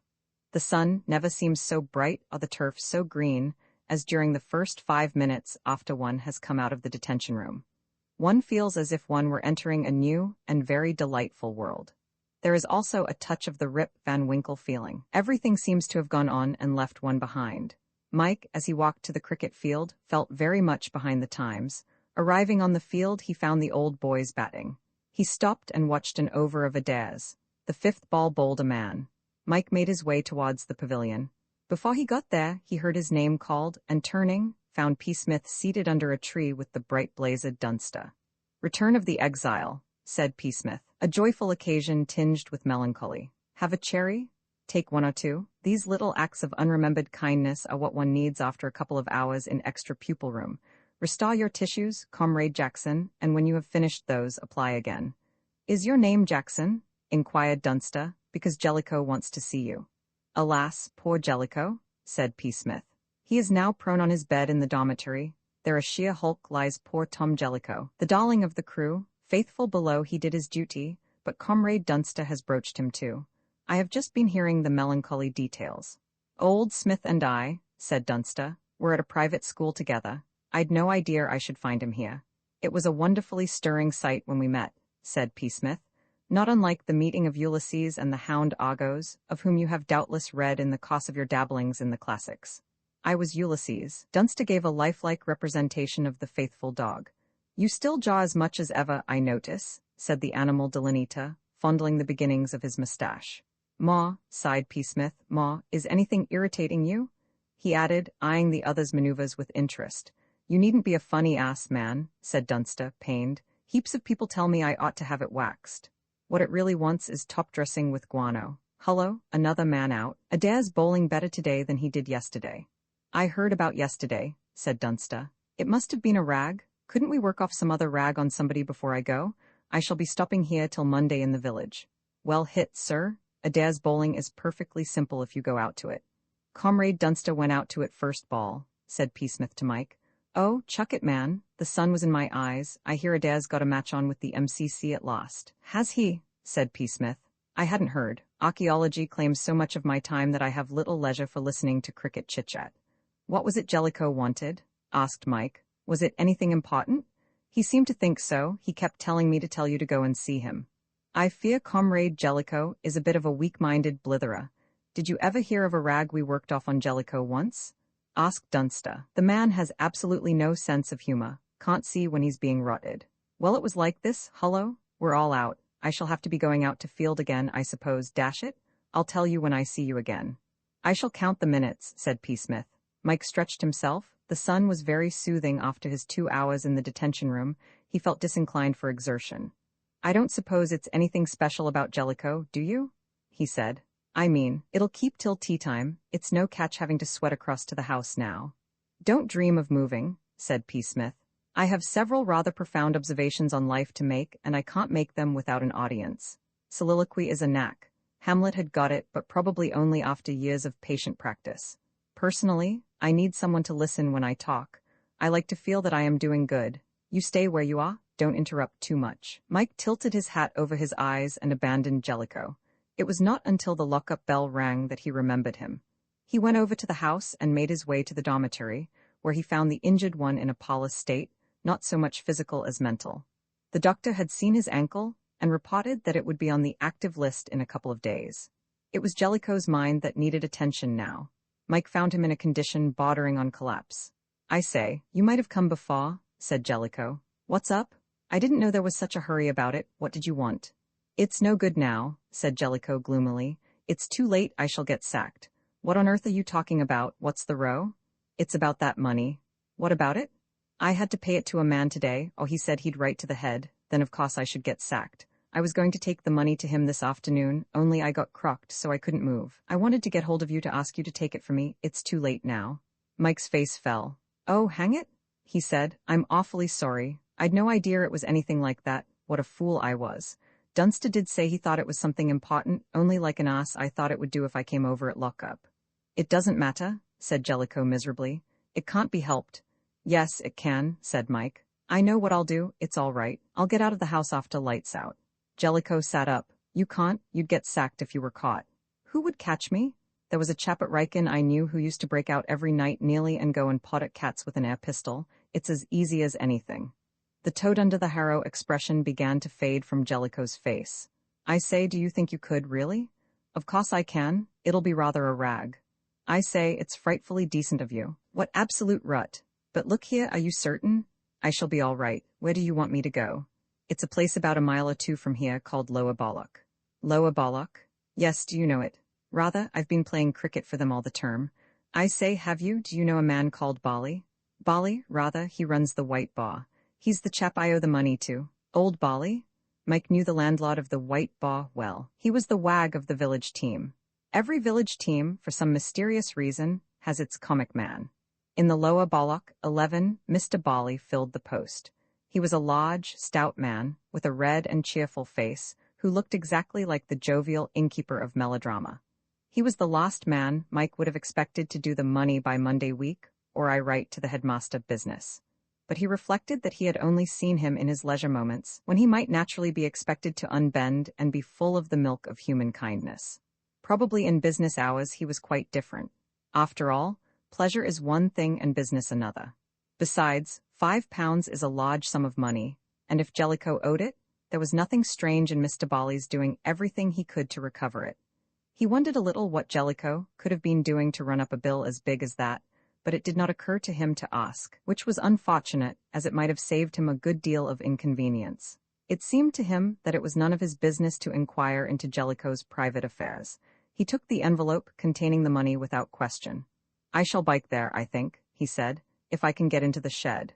The school's bicycles were stored in a shed by the pavilion. "You can manage that," said Jellicoe. "It's locked up at night, but I had a key made to fit it last summer, because I used to go out in the early morning sometimes before it was opened." "Got it on you?" "Smith's got it. I'll get it from him." "I say? Well, don't tell Smith why you want it, will you? I don't want anybody to know. If a thing once starts getting about, it's all over the place in no time." "All right, I won't tell him." "I say, thanks most awfully. I don't know what I should have done. Oh, chuck it," said Mike. Roman 44, and fulfills it. Mike started on his ride to Lower Balloch with mixed feelings. It is pleasant to be out on a fine night in summer, but the pleasure is to a certain extent modified when one feels that to be detected will mean expulsion. Mike did not want to be expelled, for many reasons. Now that he had grown used to the place, he was enjoying himself at Sedley to a certain extent. He still harbored a feeling of resentment against the school in general and Adair in particular, but it was pleasant in Outwoods now that he had got to know some of the members of the house, and he liked playing cricket for Lower Balloch. Also, he was fairly certain that his father would not let him go to Cambridge if he were expelled from Sedley. Mr. Jackson was easygoing with his family, but occasionally his foot came down like a steam hammer, as witnessed the Riken School report affair. So Mike pedaled along rapidly, being wishful to get the job done without delay. P. Smith had yielded up the key, but his inquiries as to why it was needed had been embarrassing. Mike's statement that he wanted to get up early and have a ride had been received by P. Smith, with whom early rising was not a hobby, with honest amazement and a flood of advice and warning on the subject. "One of the Georges," said P. Smith, "I forget which, once said that a certain number of hours sleep a day, I cannot recall for the moment how many, made a man something, which for the time being has slipped my memory. However, there you are. I've given you the main idea of the thing, and a German doctor says that early rising causes insanity. Still, if you're bent on it," after which he had handed over the key. Mike wished he could have taken P. Smith into his confidence. Probably he would have volunteered to come too. Mike would have been glad of a companion. It did not take him long to reach Lower Balloch. The White Boar stood at the far end of the village, by the cricket field. He rode past the church, standing out black and mysterious against the light sky, and the rows of silent cottages, until he came to the inn. The place was shut, of course, and all the lights were out. It was some time past 11. The advantage an inn has over a private house, from the point of view of the person who wants to get into it when it has been locked up, is that a nocturnal visit is not so unexpected in the case of the former. Preparations have been made to meet such an emergency. Where with a private house, you would probably have to wander round heaving rocks and end by climbing up a water spout. When you want to get into an inn, you simply ring the night bell, which, communicating with the boots room, has that hard-worked menial up and doing in no time. After Mike had waited for a few minutes, there was a rattling of chains and a shooting of bolts, and the door opened. "Yes, sir," said the boots, appearing in his shirt sleeves. "Why, 'ullo, Mr. Jackson, sir." Mike was well known to all dwellers in Lower Balloch, his scars being the chief topic of conversation when the day's labours were over. "I want to see Mr. Bali, Jack. He's been in bed this half-hour back. Mr. Jackson, I must see him. Can you get him down?" The boots looked doubtful. "Roust the governor out of bed?" he said. Mike quite admitted the gravity of the task. The landlord of the White Boar was one of those men who need a beauty's sleep. "I wish you would. It's a thing that can't wait. I've got some money to give to him." "Oh, if it's that," said the boots. 5 minutes later mine host appeared in person, looking more than usually portly in a check dressing gown and red bedroom slippers of the dreadnought type. "You can pop off, Jack." Exit boots to his slumbers once more. "Well, Mr. Jackson, what's it all about?" "Jellicoe asked me to come and bring you the money." "The money? What money?" "What he owes you, the £5, of course." "The 5? Mr. Bali stared open-mouthed at Mike for a moment, then he broke into a roar of laughter which shook the spotting prints on the wall and drew barks from dogs in some distant part of the house. He staggered about laughing and coughing till Mike began to expect a fit of some kind. Then he collapsed into a chair, which creaked under him, and wiped his eyes. "Oh dear," he said. "Oh dear, the 5 pounds." Mike was not always abreast of the rustic idea of humor, and now he felt particularly fogged. For the life of him he could not see what there was to amuse anyone so much in the fact that a person who owed 5 pounds was ready to pay it back. It was an occasion for rejoicing, perhaps, but rather for a solemn, thankful, eyes raised to heaven kind of rejoicing. "What's up?" he asked. 5 pounds?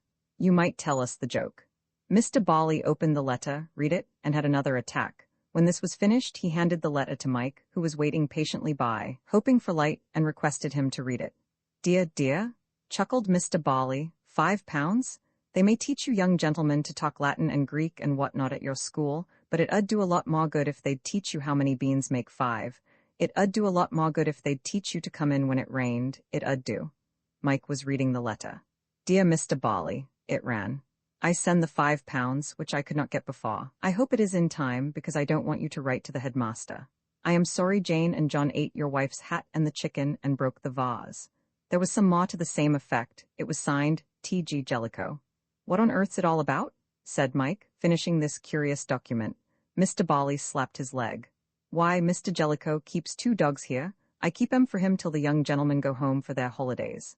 Aberdeen terriers they are, and as sharp as mustard. Mischief, I believe you, but love us, they don't do no harm, bite up an old shoe sometimes and such sort of things. The other day, last Wednesday it were, about 5:30, Jane, she's the worst of the 2, always up to it, she is, she got hold of my old hat and had it in bits before you could say knife. John upset a china vase in one of the bedrooms chasing a mouse, and they got on the coffee-room table and ate half a cold chicken what had been left there. So I says to myself, I'll have a game with Mr. Jellicoe over this, and I sits down and writes off saying the little dogs have eaten a valuable hat and a chicken and whatnot, and the damage'll be 5 pounds, and will he kindly remit same by Saturday night at the latest, or I write to his headmaster. Love us? Mr. Bali slapped his thigh. He took it all in, every word. And here's the 5 pounds in cash in this envelope here. I haven't had such a laugh since we got old Tom Raxley out of bed at 12 of a winter's night by telling him his house was afire. It is not always easy to appreciate a joke of the practical order if one has been made even merely part victim of it. Mike, as he reflected that he had been dragged out of his house in the middle of the night, in contravention of all school rules and discipline, simply in order to satisfy Mr. Bali's sense of humor, was more inclined to be abusive than mirthful. Running risks is all very well when they are necessary, or if one chooses to run them for one's own amusement, but to be placed in a dangerous position, a position imperiling one's chance of going to the varsity, is another matter altogether. But it is impossible to abuse the Bali type of man. Bali's enjoyment of the whole thing was so honest and childlike. Probably it had given him the happiest quarter of an hour he had known for years, since, in fact, the affair of old Tom Raxley. It would have been cruel to damp the man. So Mike laughed perfunctorily, took back the envelope with the 5 pounds, accepted a stone ginger beer and a plateful of biscuits, and rode off on his return journey. Mention has been made above of the difference which exists between getting into an inn after lockup and into a private house. Mike was to find this out for himself. His first act on arriving at Sedley was to replace his bicycle in the shed. This he accomplished with success. It was pitch dark in the shed, and as he wheeled his machine in, his foot touched something on the floor. Without waiting to discover what this might be, he leaned his bicycle against the wall, went out, and locked the door, after which he ran across to Outwoods. Fortune had favored his undertaking by decreeing that a stout drainpipe should pass up the wall within a few inches of his and Peasmith's study. On the first day of term, it may be remembered he had wrenched away the wooden bar which bisected the window frame, thus rendering exit and entrance almost as simple as they had been for Wyatt during Mike's first term at Riken. He proceeded to scale this water pipe. He had got about halfway up when a voice from somewhere below cried, "Who's that?" Roman 45 pursuit. These things are life's little difficulties. One can never tell precisely how one will act in a sudden emergency. The right thing for Mike to have done at this crisis was to have ignored the voice, carried on up the water pipe, and through the study window, and gone to bed. It was extremely unlikely that anybody could have recognized him at night against the dark background of the house. The position then would have been that somebody in Mr. Outwood's house had been seen breaking in after lights out. But it would have been very difficult for the authorities to have narrowed the search down any further than that. There were 34 boys in Outwoods, of whom about 14 were much the same size and build as Mike. The suddenness, however, of the call caused Mike to lose his head. He made the strategic error of sliding rapidly down the pipe and running. There were 2 gates to Mr. Outwood's front garden. The carriage drive ran in a semicircle, of which the house was the center. It was from the right-hand gate, nearest to Mr. Downing's house, that the voice had come, and as Mike came to the ground, he saw a stout figure galloping towards him from that direction. He bolted like a rabbit for the other gate. As he did so, his pursuer again gave tongue. "Ooh, ooh, ooh, yeah," was the exact remark, whereby Mike recognized him as the school sergeant. "Ooh, ooh, ooh, yeah," was that militant gentleman's habitual way of beginning a conversation. With this knowledge, Mike felt easier in his mind. Sergeant Collard was a man of many fine qualities, notably a talent for what he was wont to call spottin', a mysterious gift which he exercised on the rifle range, but he could not run. There had been a time in his hot youth when he had sprinted like an untamed mustang in pursuit of volatile patterns in Indian hill wars, but time, increasing his girth, had taken from him the taste for such exercise. When he moved now, it was at a stately walk. The fact that he ran tonight showed how the excitement of the chase had entered into his blood. "Ooh, ooh, ooh, yeah," he shouted again, as Mike, passing through the gate, turned into the road that led to the school. Mike's attentive ear noted that the bright speech was a shade more puffily delivered this time. He began to feel that this was not such bad fun after all. He would have liked to be in bed, but if that was out of the question, this was certainly the next best thing.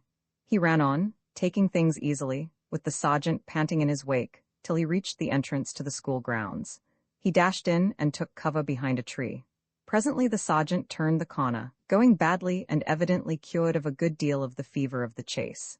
Mike heard him toil on for a few yards and then stop. A sound of panting was borne to him, then the sound of footsteps returning, this time at a walk.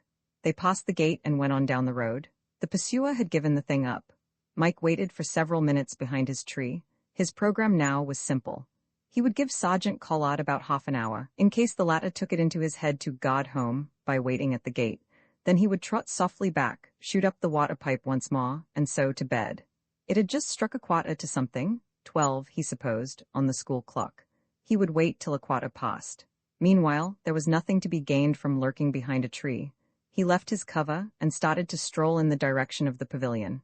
Having arrived there, he sat on the steps, looking out onto the cricket field. His thoughts were miles away, at Riken, when he was recalled to Sedley by the sound of somebody running.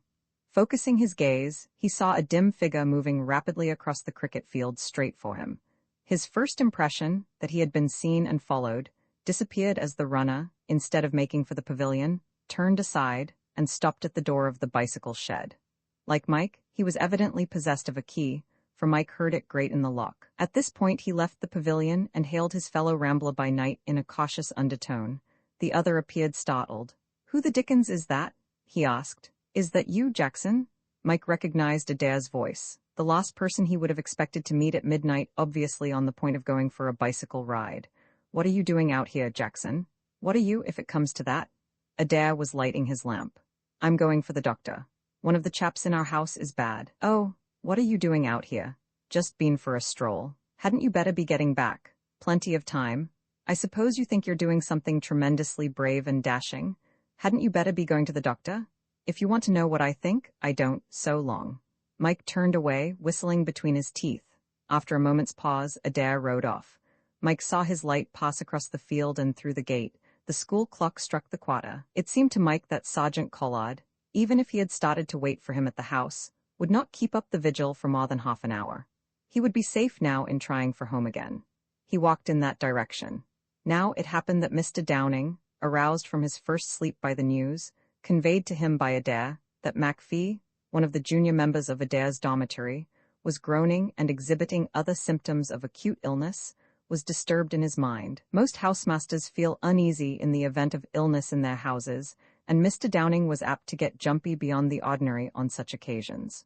All that was wrong with MacPhee, as a matter of fact, was a very fair stomachache. the direct and legitimate result of eating 6 buns, half a coconut, 3 donuts, 2 ices, an apple, and a pound of cherries, and washing the lot down with tea. But Mr. Downing saw in his attack the beginnings of some deadly scourge which would sweep through and decimate the house.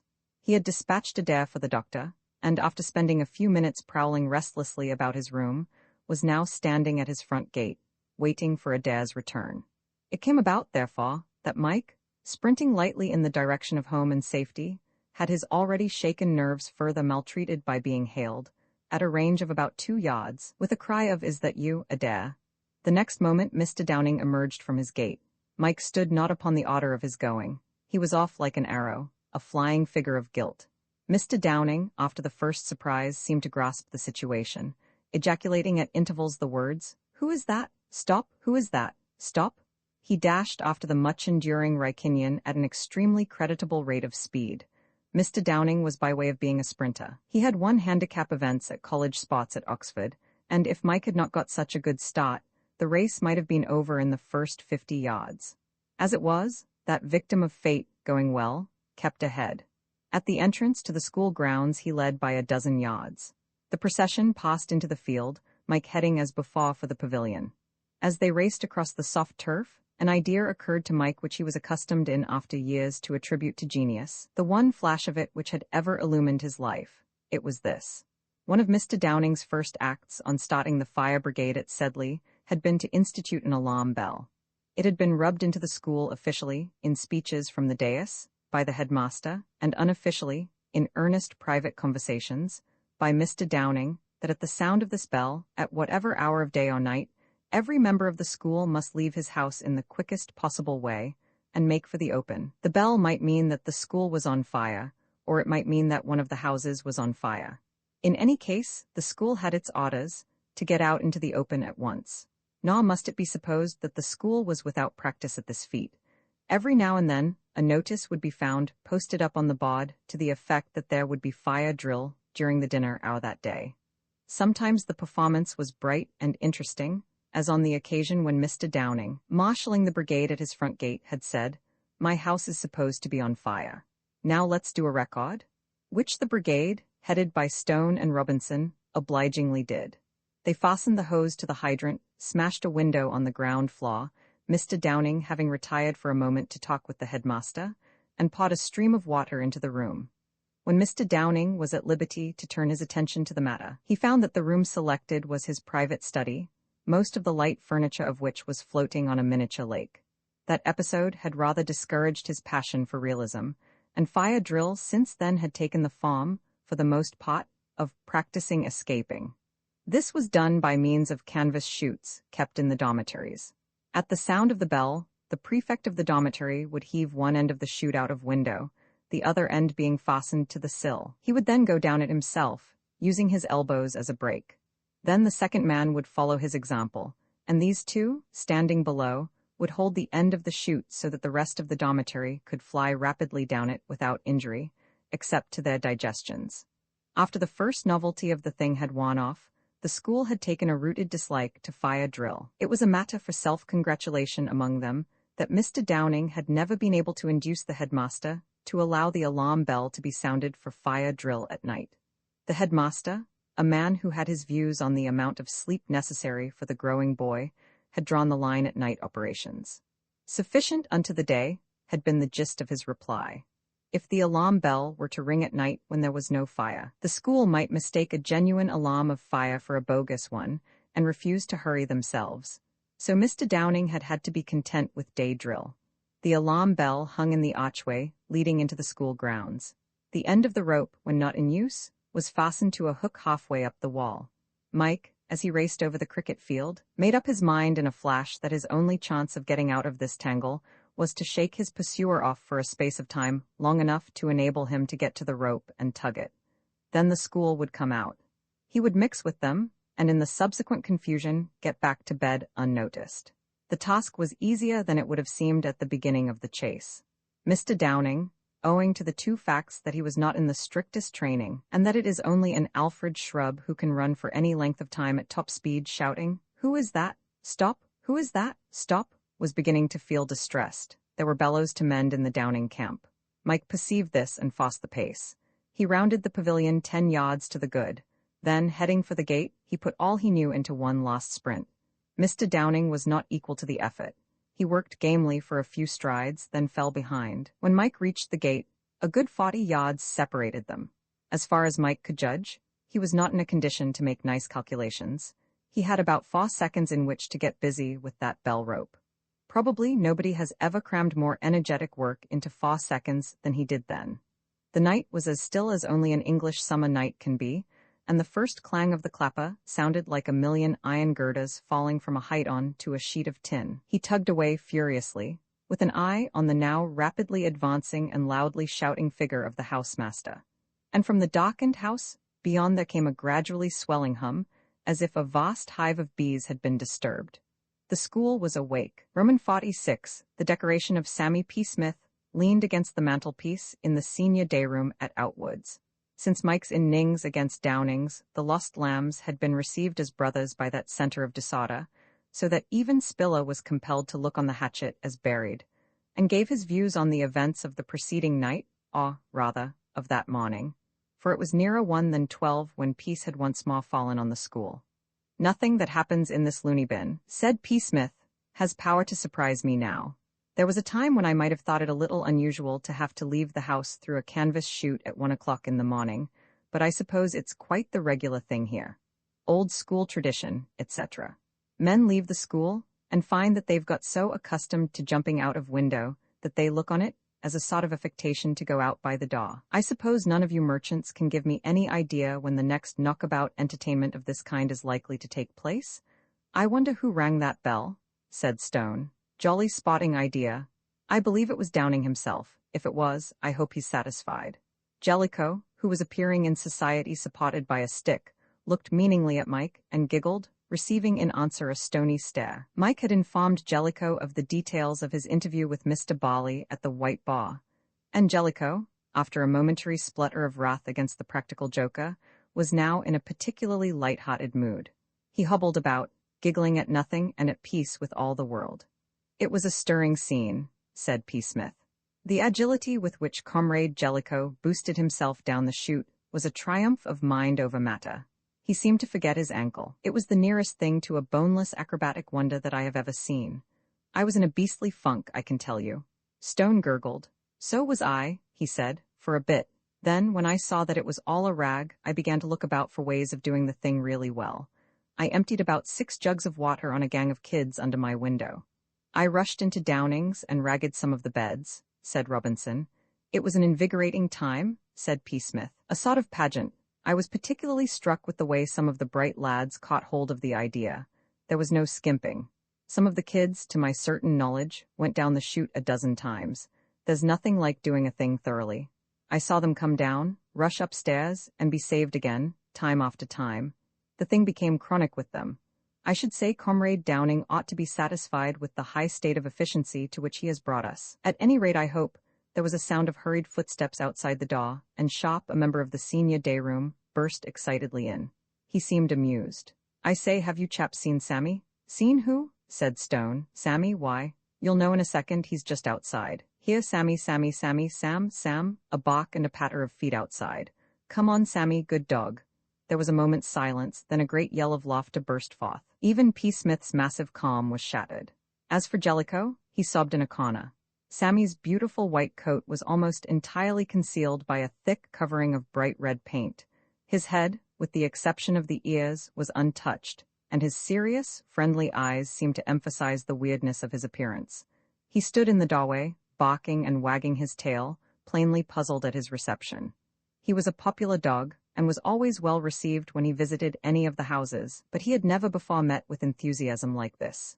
"Good old Sammy, what on earth's been happening to him? Who did it?" Shop, the introducer, had no views on the matter. "I found him outside Downing's with a crowd round him. Everybody seems to have seen him. I wonder who on earth has gone and mucked him up like that." Mike was the first to show any sympathy for the maltreated animal. "Poor old Sammy," he said, kneeling on the floor beside the victim and scratching him under the ear. "What a beastly shame. It'll take hours to wash all that off him, and he'll hate it." "It seems to me," said P. Smith, regarding Sammy dispassionately through his eyeglass, "that it's not a case for mere washing. They'll either have to skin him bodily or leave the thing to time. Time, the great healer. In a year or two he'll fade to a delicate pink. I don't see why you shouldn't have a pink bull terrier. It would lend a touch of distinction to the place. Crowds would come in excursion trains to see him. By charging a small fee you might make him self-supporting. I think I'll suggest it to Comrade Downing. There'll be a row about this, said Stone. Rows are rather spot when you're not mixed up in them, said Robinson, philosophically. There'll be another if we don't start off for chapel soon. It's a quarter to. There was a general move. Mike was the last to leave the room. As he was going, Jellicoe stopped him. Jellicoe was staying in that Sunday, owing to his ankle. I say, said Jellicoe, I just wanted to thank you again about that. Oh, that's all right. No, but it really was awfully decent of you. You might have got into a frightful row, were you nearly caught? Jolly nearly. It was you who rang the bell, wasn't it? Yes, it was, but for goodness sake don't go gassing about it, or somebody will get to hear who oughtn't to, and I shall be sacked. All right. But I say, you are a chap. What's the matter now? I mean about Sammy, you know, it's a jolly good score off old Downing, he'll be frightfully sick. Sammy? Cried Mike. My good man, you don't think I did that, do you? What absolute rot, I never touched the poor brute. Oh, all right, said Jellicoe, but I wasn't going to tell anyone of course. What do you mean? You are a chap? Giggled Jellicoe. Mike walked to chapel rather thoughtfully. Roman 47, Mr. Downing on the scent. There was just one moment. The moment in which, on going down to the junior day room of his house to quell an unseemly disturbance, he was boisterously greeted by a vermilion bull terrier, when Mr. Downing was seized with a hideous fear lest he had lost his senses. Glaring down at the crimson animal that was pawing at his knees, he clutched at his reason for 1 second as a drowning man clutches at a lifebelt. Then the happy laughter of the young onlookers reassured him. Who? He shouted. Who has done this? Please, sir, we don't know, shrilled the chorus. Please, sir, he came in like that. Please, sir, we were sitting here when he suddenly ran in, all red. A voice from the crowd. Look at old Sammy. The situation was impossible.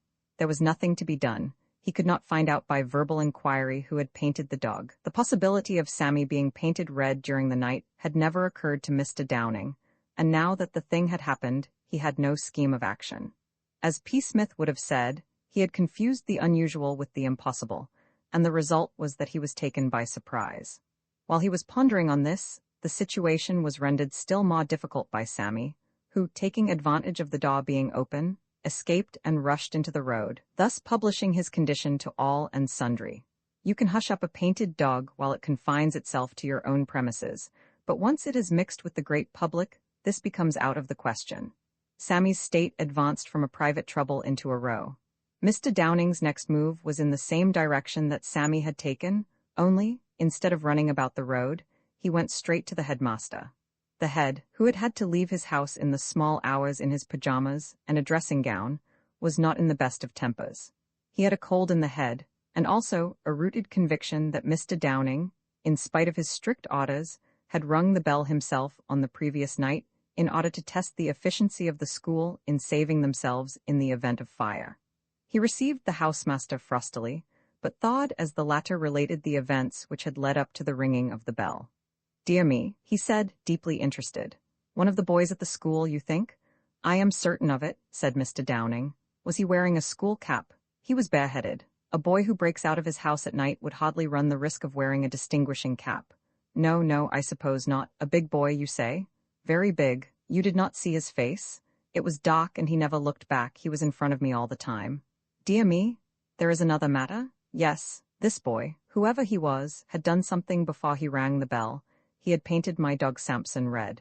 The headmaster's eyes protruded from their sockets. What, Mr. Downing? He painted my dog red, bright red. Mr. Downing was too angry to see anything humorous in the incident. Since the previous night he had been wounded in his tenderest feelings. His fire brigade system had been most shamefully abused by being turned into a mere instrument in the hands of a malefactor for escaping justice, and his dog had been held up to ridicule to all the world. He did not want to smile, he wanted revenge. The headmaster, on the other hand, did want to smile. It was not his dog, he could look on the affair with an unbiased eye, and to him there was something ludicrous in a white dog suddenly appearing as a red dog. It is a scandalous thing, said Mr. Downing. Quite so, said the headmaster hastily. I shall punish the boy who did it most severely. I will speak to the school in the hall after chapel. which he did, but without result. A cordial invitation to the criminal to come forward and be executed was received in wooden silence by the school, with the exception of Johnson Roman III, of Outwoods, who, suddenly reminded of Sammy's appearance by the headmaster's words, broke into a wild screech of laughter, and was instantly awarded 200 lines.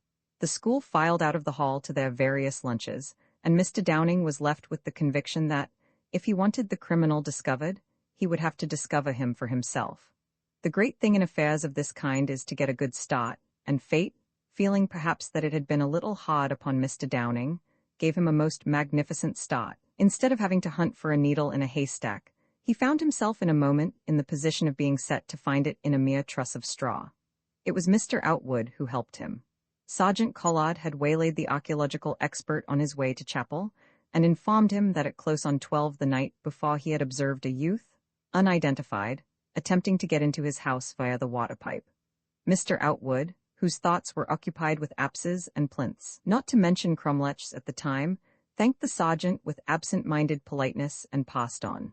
Later, he remembered the fact apropos of some reflections on the subject of burglars in medieval England, and passed it on to Mr. Downing as they walked back to lunch. "Then the boy was in your house?" exclaimed Mr. Downing. "Not actually in, as far as I understand. I gather from the sergeant that he interrupted him before. I mean, he must have been one of the boys in your house. But what was he doing out at that hour?" "He had broken out." "Impossible, I think." "Oh yes, quite impossible. I went round the dormitories as usual at 11 o'clock last night, and all the boys were asleep, all of them." Mr. Downing was not listening. He was in a state of suppressed excitement and exultation, which made it hard for him to attend to his colleague's slow utterances. He had a clue? Now that the search had narrowed itself down to Outwood's house, the rest was comparatively easy. Perhaps Sergeant Collard had actually recognized the boy. On reflection, he dismissed this as unlikely, for the sergeant would scarcely have kept a thing like that to himself, but he might very well have seen more of him than he, Downing, had seen. It was only with an effort that he could keep himself from rushing to the sergeant then and there, and leaving the house lunch to look after itself. He resolved to go the moment that meal was at an end. Sunday lunch at a public school house is probably one of the longest functions in existence.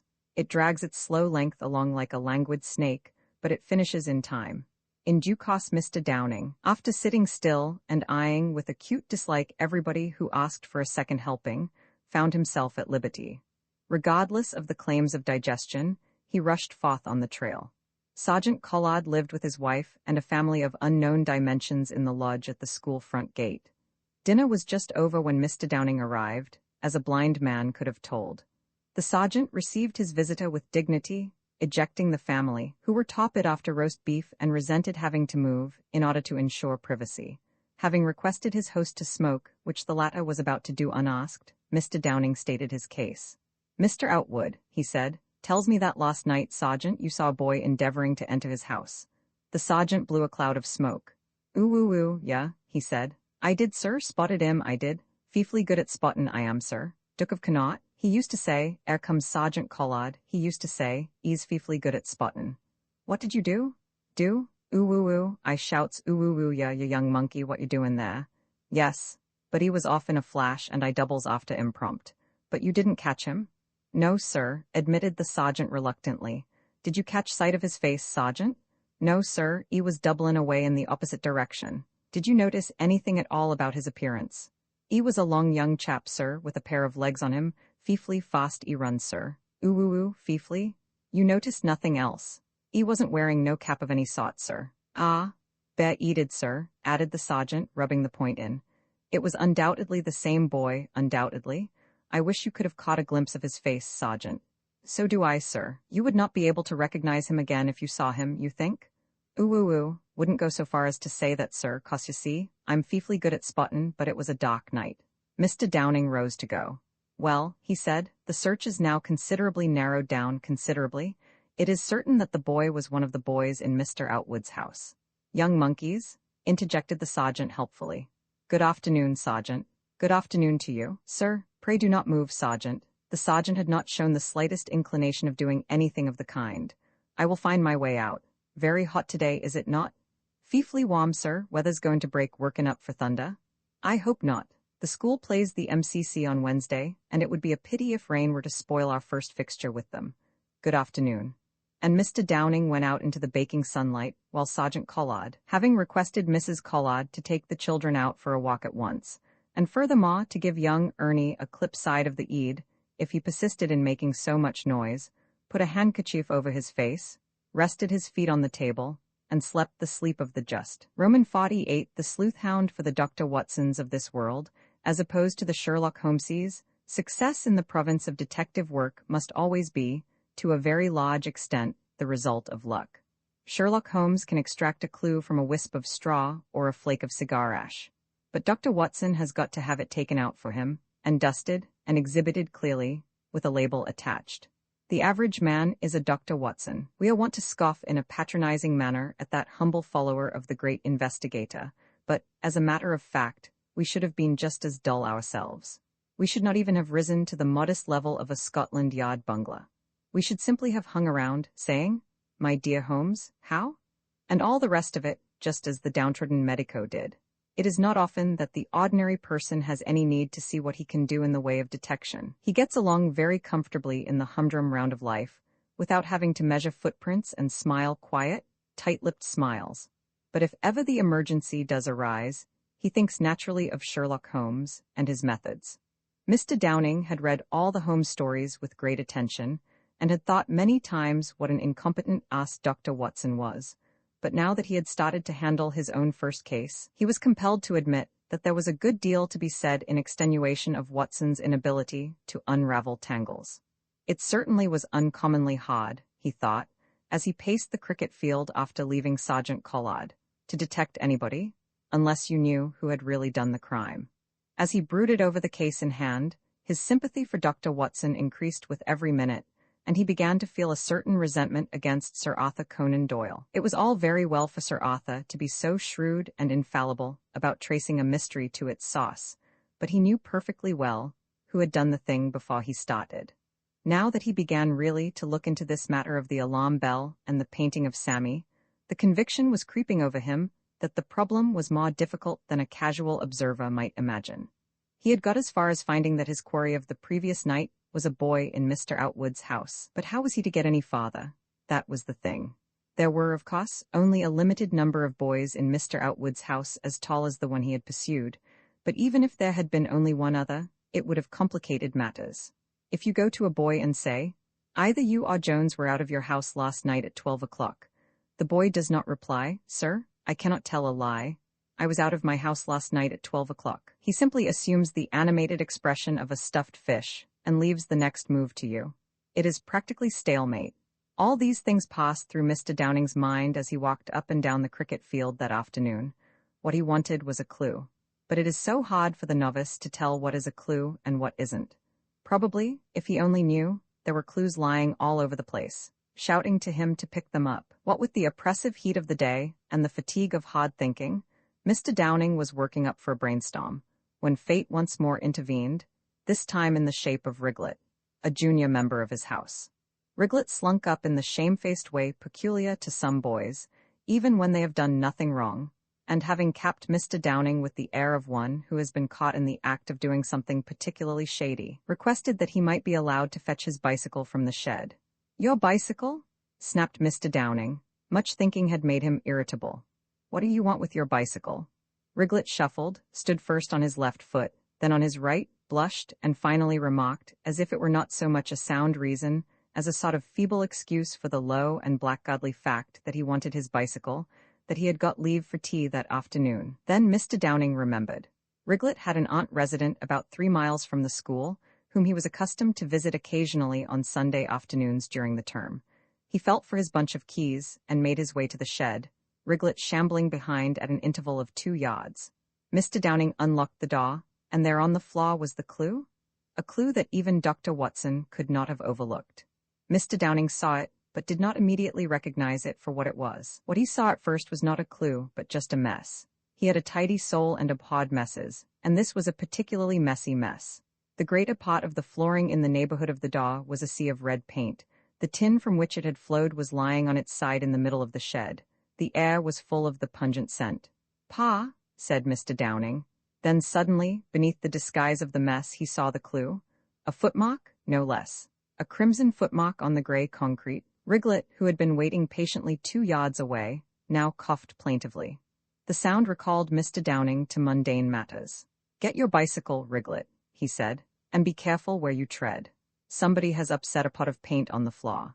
Riglet, walking delicately through dry places, extracted his bicycle from the rack, and presently departed to gladden the heart of his aunt, leaving Mr. Downing, his brain fizzing with the enthusiasm of the detective, to lock the door and resume his perambulation of the cricket field. Give Dr. Watson a fair start, and he is a demon at the game.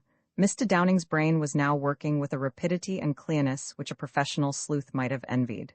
Paint. Red paint. Obviously the same paint with which Sammy had been decorated. A footmark. Whose footmark? Plainly that of the criminal who had done the deed of decoration.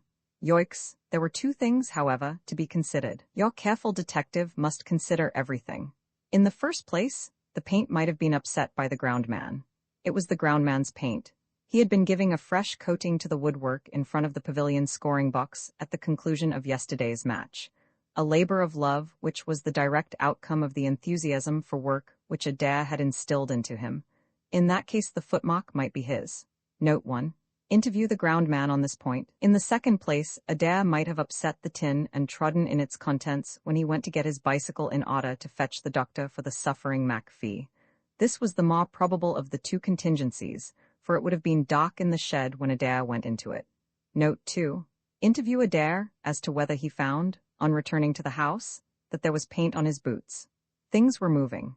He resolved to take Adair first. He could get the groundman's address from him. Passing by the trees under whose shade Mike and P. Smith and Dunster had watched the match on the previous day, he came upon the head of his house in a deck chair reading a book. A summer Sunday afternoon is the time for reading in deck chairs. "Oh, Adair," he said. "No, don't get up. I merely wished to ask you if you found any paint on your boots when you returned to the house last night." "Paint, sir?" Adair was plainly puzzled. His book had been interesting, and had driven the Sammy incident out of his head. "I see somebody has spilt some paint on the floor of the bicycle shed. You did not do that, I suppose, when you went to fetch your bicycle?" "No, sir. It is spilt all over the floor. I wondered whether you had happened to tread in it, but you say you found no paint on your boots this morning." "No, sir. My bicycle is always quite near the door of the shed. I didn't go into the shed at all." "I see. Quite so, thank you. Adair. Oh, by the way, Adair, where does Mockbee live?" "I forget the name of his cottage, sir, but I could show you in a second. It's one of those cottages just past the school gates on the right as you turn out into the road. There are 3 in a row. His is the first you come to. There's a barn just before you get to them."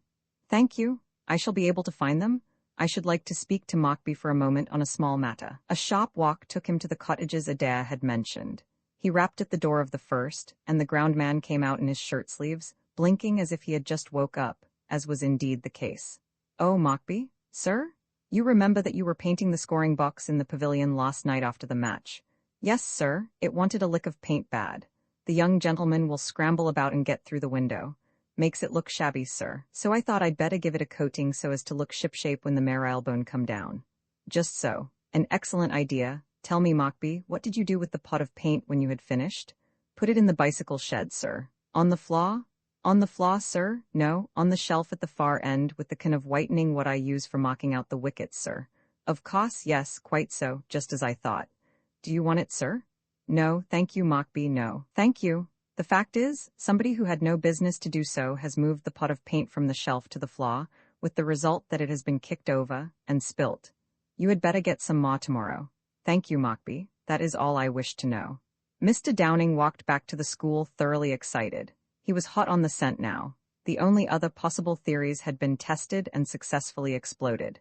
The thing had become simple to a degree. All he had to do was to go to Mr. Outwood's house.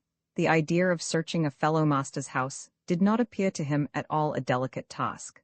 Somehow one grew unconsciously to feel that Mr. Outwood did not really exist as a man capable of resenting liberties, find the paint-splashed boot, ascertain its owner, and denounce him to the headmaster.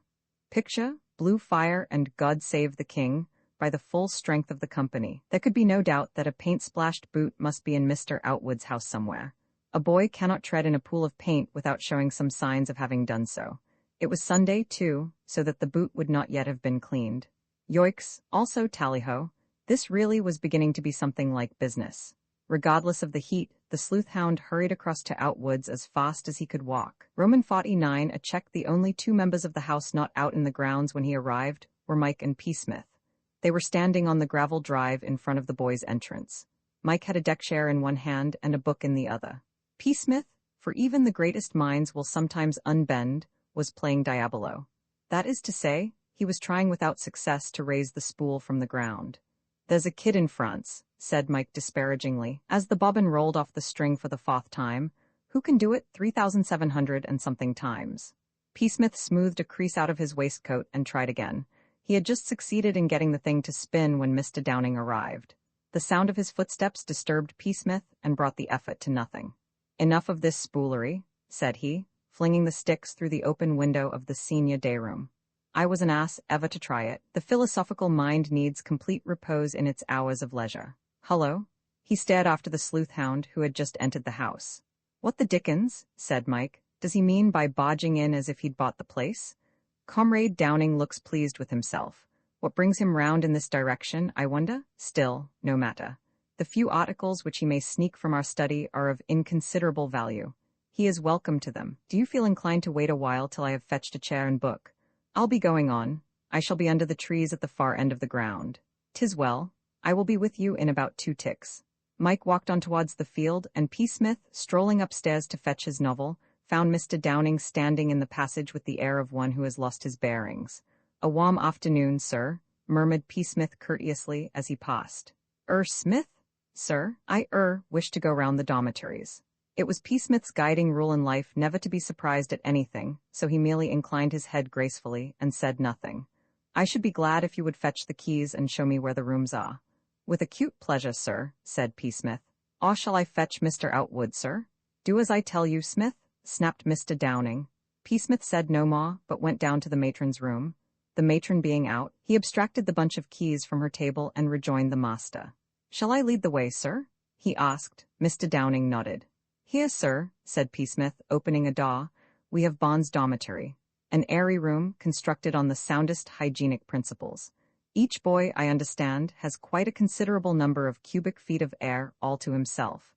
It is Mr. Outwood's boast that no boy has ever asked for a cubic foot of air in vain. He argues justly." He broke off abruptly and began to watch the others' maneuvers in silence. Mr. Downing was peering rapidly beneath each bed in turn. "Are you looking for Bonds, sir?" inquired P. Smith politely. "I think he's out in the field." Mr. Downing rose, having examined the lost bed, crimson in the face with the exercise. "Show me the next dormitory, Smith," he said, panting slightly. "This," said P. Smith, opening the next door and sinking his voice to an odd whisper, "is where I sleep." Mr. Downing glanced swiftly beneath the 3 beds. "Excuse me, sir," said P. Smith, "but are we chasing anything?" "Be good enough, Smith," said Mr. Downing with asperity, "to keep your remarks to yourself." "I was only wondering, sir. Shall I show you the next in order?" "Certainly." They moved on up the passage. Drawing blank at the lost dormitory, Mr. Downing paused, baffled. P. Smith waited patiently by. An idea struck the master. "The studies, Smith?" he cried. "Aha," said P. Smith. "I beg your pardon, sir. The observation escaped me unawares. The frenzy of the chase is beginning to enter into my blood. Here we have—" Mr. Downing stopped short. "Is this impertinence studied, Smith?" "Ferguson's study, sir? No, sir, that's further down the passage. This is Bond's."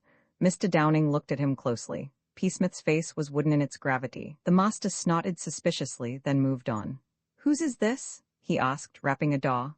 "This, sir, is mine and Jackson's." "What, have you a study? You are low down in the school for it." "I think, sir, that Mr. Outwood gave it us rather as a testimonial to our general worth than to our proficiency in schoolwork." Mr. Downing raked the room with a keen eye. The absence of bars from the window attracted his attention. "Have you no bars to your windows here, such as there are in my house?" "There appears to be no bar, sir," said P. Smith, putting up his eyeglass. Mr. Downing was leaning out of the window. "A lovely view, is it not, sir?" said P. Smith. "The trees, the field, the distant hills." Mr. Downing suddenly started. His eye had been caught by the water pipe at the side of the window. The boy whom Sergeant Collard had seen climbing the pipe must have been making for this study. He spun round and met P. Smith's blandly inquiring gaze. He looked at P. Smith carefully for a moment. No, the boy he had chased last night had not been P. Smith. That exquisite's figure and general appearance were unmistakable, even in the dusk. Whom did you say you shared this study with, Smith? Jackson, sir, the cricketer. Never mind about his cricket, Smith, said Mr. Downing with irritation. No, sir. He is the only other occupant of the room? Yes, sir. Nobody else comes into it. If they do, they go out extremely quickly, sir. Ah, thank you, Smith. Not at all, sir. Mr. Downing pondered. Jackson? The boy bore him a grudge. The boy was precisely the sort of boy to revenge himself by painting the dog Sammy, and gadzooks, the boy whom he had pursued last night had been just about Jackson's size and build. Mr. Downing was as firmly convinced at that moment that Mike's had been the hand to wield the paintbrush as he had ever been of anything in his life. Smith? He said excitedly. On the spot, sir, said P. Smith affably. Where are Jackson's boots? There are moments when the giddy excitement of being right on the trail causes the amateur, or Watsonian, detective to be incautious. Such a moment came to Mr. Downing then. If he had been wise, he would have achieved his object, the getting a glimpse of Mike's boots by a devious and snaky route. As it was, he rushed straight on. His boots, sir? He has them on. I noticed them as he went out just now. Where is the pair he wore yesterday? Where are the boots of yesteryear? Murmured P. Smith to himself. I should say at a venture, sir, that they would be in the basket downstairs. Edmund, our genial knife and boot boy, collects them, I believe, at early dawn. Would they have been cleaned yet? If I know Edmund, sir, no. Smith, said Mr. Downing, trembling with excitement, go and bring that basket to me here. P. Smith's brain was working rapidly as he went downstairs. What exactly was at the back of the sleuth's mind, prompting these maneuvers, he did not know.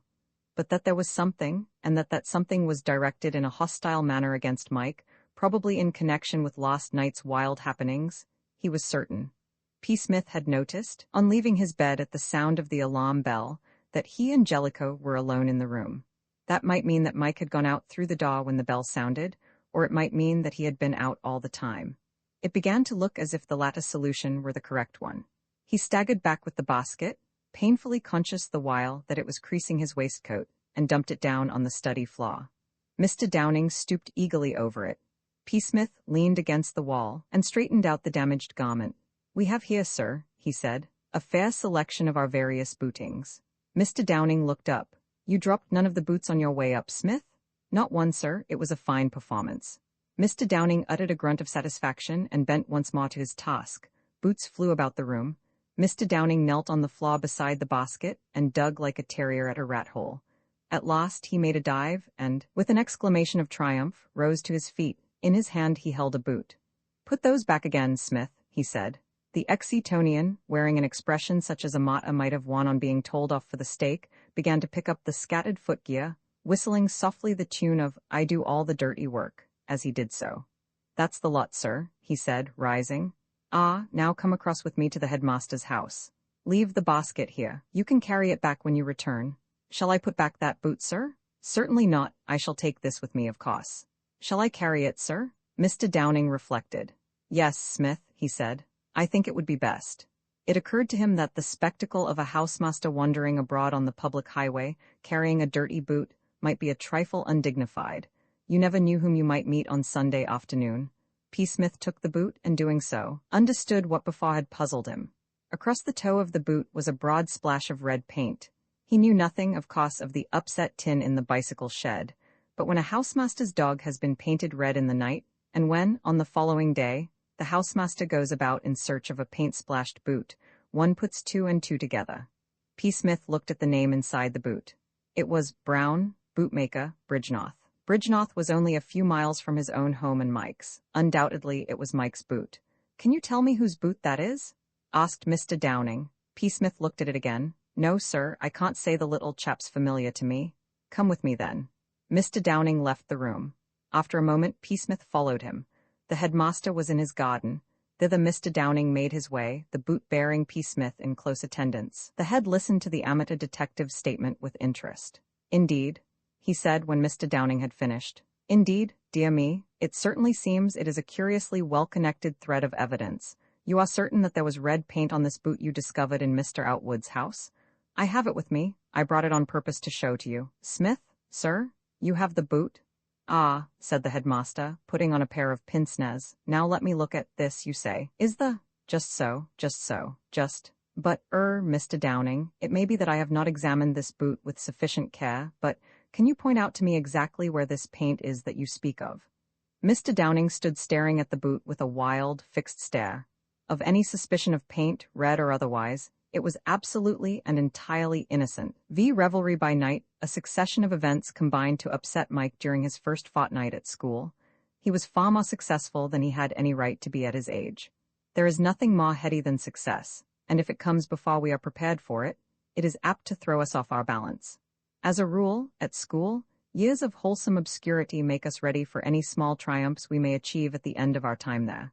Mike had skipped these years. He was older than the average new boy, and his batting was undeniable. He knew quite well that he was regarded as a find by the cricket authorities, and the knowledge was not particularly good for him. It did not make him conceited, for his was not a nature at all addicted to conceit. The effect it had on him was to make him excessively pleased with life. And when Mike was pleased with life, he always found a difficulty in obeying authority and its rules. His state of mind was not improved by an interview with Bob. Some evil genius put it into Bob's mind that it was his duty to be, if only for one performance, the heavy elder brother to Mike, to give him good advice. It is never the smallest use for an elder brother to attempt to do anything for the good of a younger brother at school, for the latter rebels automatically against such interference in his concerns.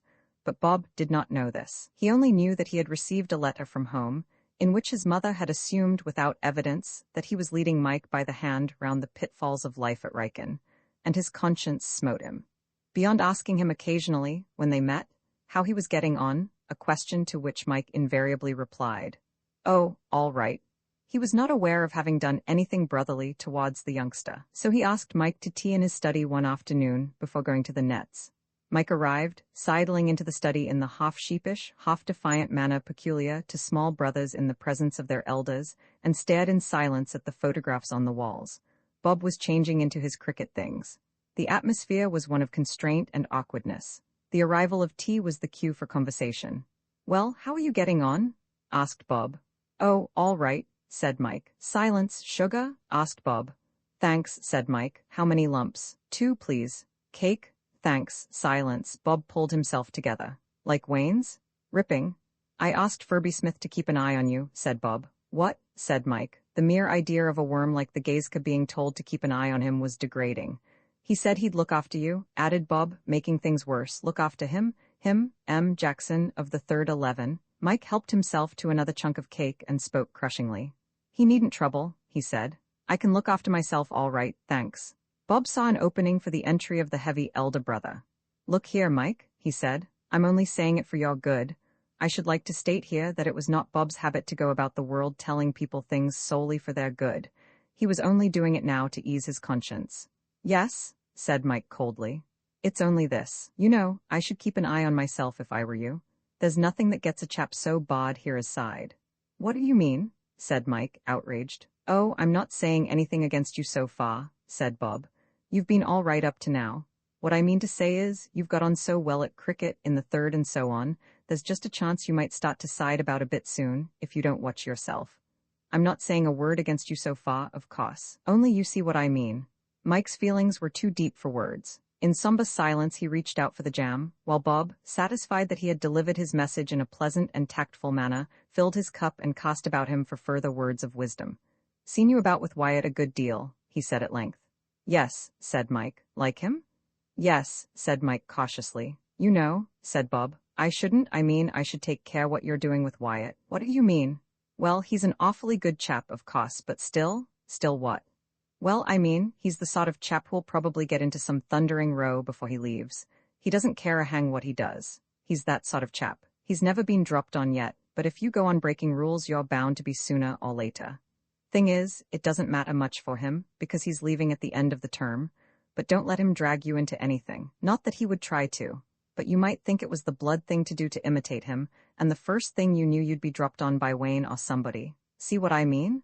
Bob was well-intentioned, but tact did not enter greatly into his composition. "What rot," said Mike. "All right, but don't you go doing it. I'm going over to the nets. I see Burgess has shoved you down for them. You'd better be going and changing. Stick on here a bit, though. If you want any more tea, I've got to be off myself." Mike changed for net practice in a ferment of spiritual injury. It was maddening to be treated as an infant who had to be looked after. He felt very sore against Bob. A good innings at the third 11 net, followed by some strenuous fielding in the deep, soothed his ruffled feelings to a large extent, and all might have been well but for the intervention of Furby Smith. That youth, all spectacles and front teeth, met Mike at the door of Wayne's. "Ah, I wanted to see you, young man," he said. Mike disliked being called young man. "Come up to my study." Mike followed him in silence to his study, and preserved his silence till Furby Smith, having deposited his cricket bag in a corner of the room and examined himself carefully in a looking-glass that hung over the mantelpiece, spoke again. "I've been hearing all about you, young man." Mike shuffled. "You're a frightful character from all accounts." Mike could not think of anything to say that was not rude, so said nothing. "Your brother has asked me to keep an eye on you." Mike's soul began to tie itself into knots again. He was just at the age when one is most sensitive to patronage and most resentful of it. "I promised I would," said the Gazka, turning round and examining himself in the mirror again. "You'll get on all right if you behave yourself. Don't make a frightful row in the house. Don't cheek your elders and betters. Wash, that's all. Cut along." Mike had a vague idea of sacrificing his career to the momentary pleasure of flinging a chair at the head of the house. Overcoming this feeling, he walked out of the room and up to his dormitory to change. In the dormitory that night, the feeling of revolt, of wanting to do something actively illegal, increased. Like Eric, he burned, not with shame and remorse, but with rage and all that sort of thing. He dropped off to sleep full of half-formed plans for asserting himself. He was awakened from a dream in which he was batting against Furby Smith's bowling and hitting it into space every time by a slight sound. He opened his eyes and saw a dark figure silhouetted against the light of the window. He sat up in bed. "Hello," he said. "Is that you, Wyatt?" "Are you awake?" said Wyatt. "Sorry if I've spoiled your beauty sleep. Are you going out?" "I am," said Wyatt. "The cats are particularly strong on the wing just now. Mustn't miss a chance like this. Especially as there's a good moon, too. I shall be deadly. I say, can't I come too?" A moonlight prowl with or without an air pistol would just have suited Mike's mood. "No, you can't," said Wyatt. "When I'm caught, as I'm morally certain to be some day, or night rather, they're bound to ask if you've ever been out as well as me. Then you'll be able to put your hand on your little heart and do a big George Washington act. You'll find that useful when the time comes. Do you think you will be caught? Shouldn't be surprised. Anyhow, you stay where you are. Go to sleep and dream that you're playing for the school against Ripton. So long." And Wyatt, laying the bar he had extracted on the windowsill, wriggled out. Mike saw him disappearing along the wall. It was all very well for Wyatt to tell him to go to sleep, but it was not so easy to do it. The room was almost light, and Mike always found it difficult to sleep unless it was dark. He turned over on his side and shut his eyes, but he had never felt wider awake. Twice he heard the quarters chime from the school clock, and the second time he gave up the struggle. He got out of bed and went to the window. It was a lovely night, just the sort of night on which, if he had been at home, he would have been out after moths with a lantern. A sharp yowl from an unseen cat told of Wyatt's presence somewhere in the big garden. He would have given much to be with him, but he realized that he was on parole. He had promised not to leave the house, and there was an end of it. He turned away from the window and sat down on his bed. Then a beautiful, consoling thought came to him. He had given his word that he would not go into the garden, but nothing had been said about exploring inside the house. It was quite late now. Everybody would be in bed. It would be quite safe. And there must be all sorts of things to interest the visitor in Wayne's part of the house. Food, perhaps? Mike felt that he could just do with a biscuit. And there were bound to be biscuits on the sideboard in Wayne's dining room. He crept quietly out of the dormitory. He had been long enough in the house to know the way, in spite of the fact that all was darkness. Down the stairs, along the passage to the left, and up a few more stairs at the end. The beauty of the position was that the dining room had two doors, one leading into Wayne's part of the house, the other into the boys' section. Any interruption that there might be would come from the further door. To make himself more secure, he locked that door, then, turning up the incandescent light, he proceeded to look about him. Mr. Wayne's dining room repaid inspection. There were the remains of supper on the table. Mike cut himself some cheese and took some biscuits from the box, feeling that he was doing himself well. This was life. There was a little soda water in the siphon. He finished it. As it swished into the glass, it made a noise that seemed to him like 300 Niagaras, but nobody else in the house appeared to have noticed it. He took some more biscuits and an apple. After which, feeling a new man, he examined the room. And this was where the trouble began. On a table in one corner stood a small gramophone, and gramophones happened to be Mike's particular craze. All thought of risk left him. The soda water may have got into his head, or he may have been in a particularly reckless mood, as indeed he was. The fact remains that he inserted the first record that came to hand, wound the machine up, and set it going.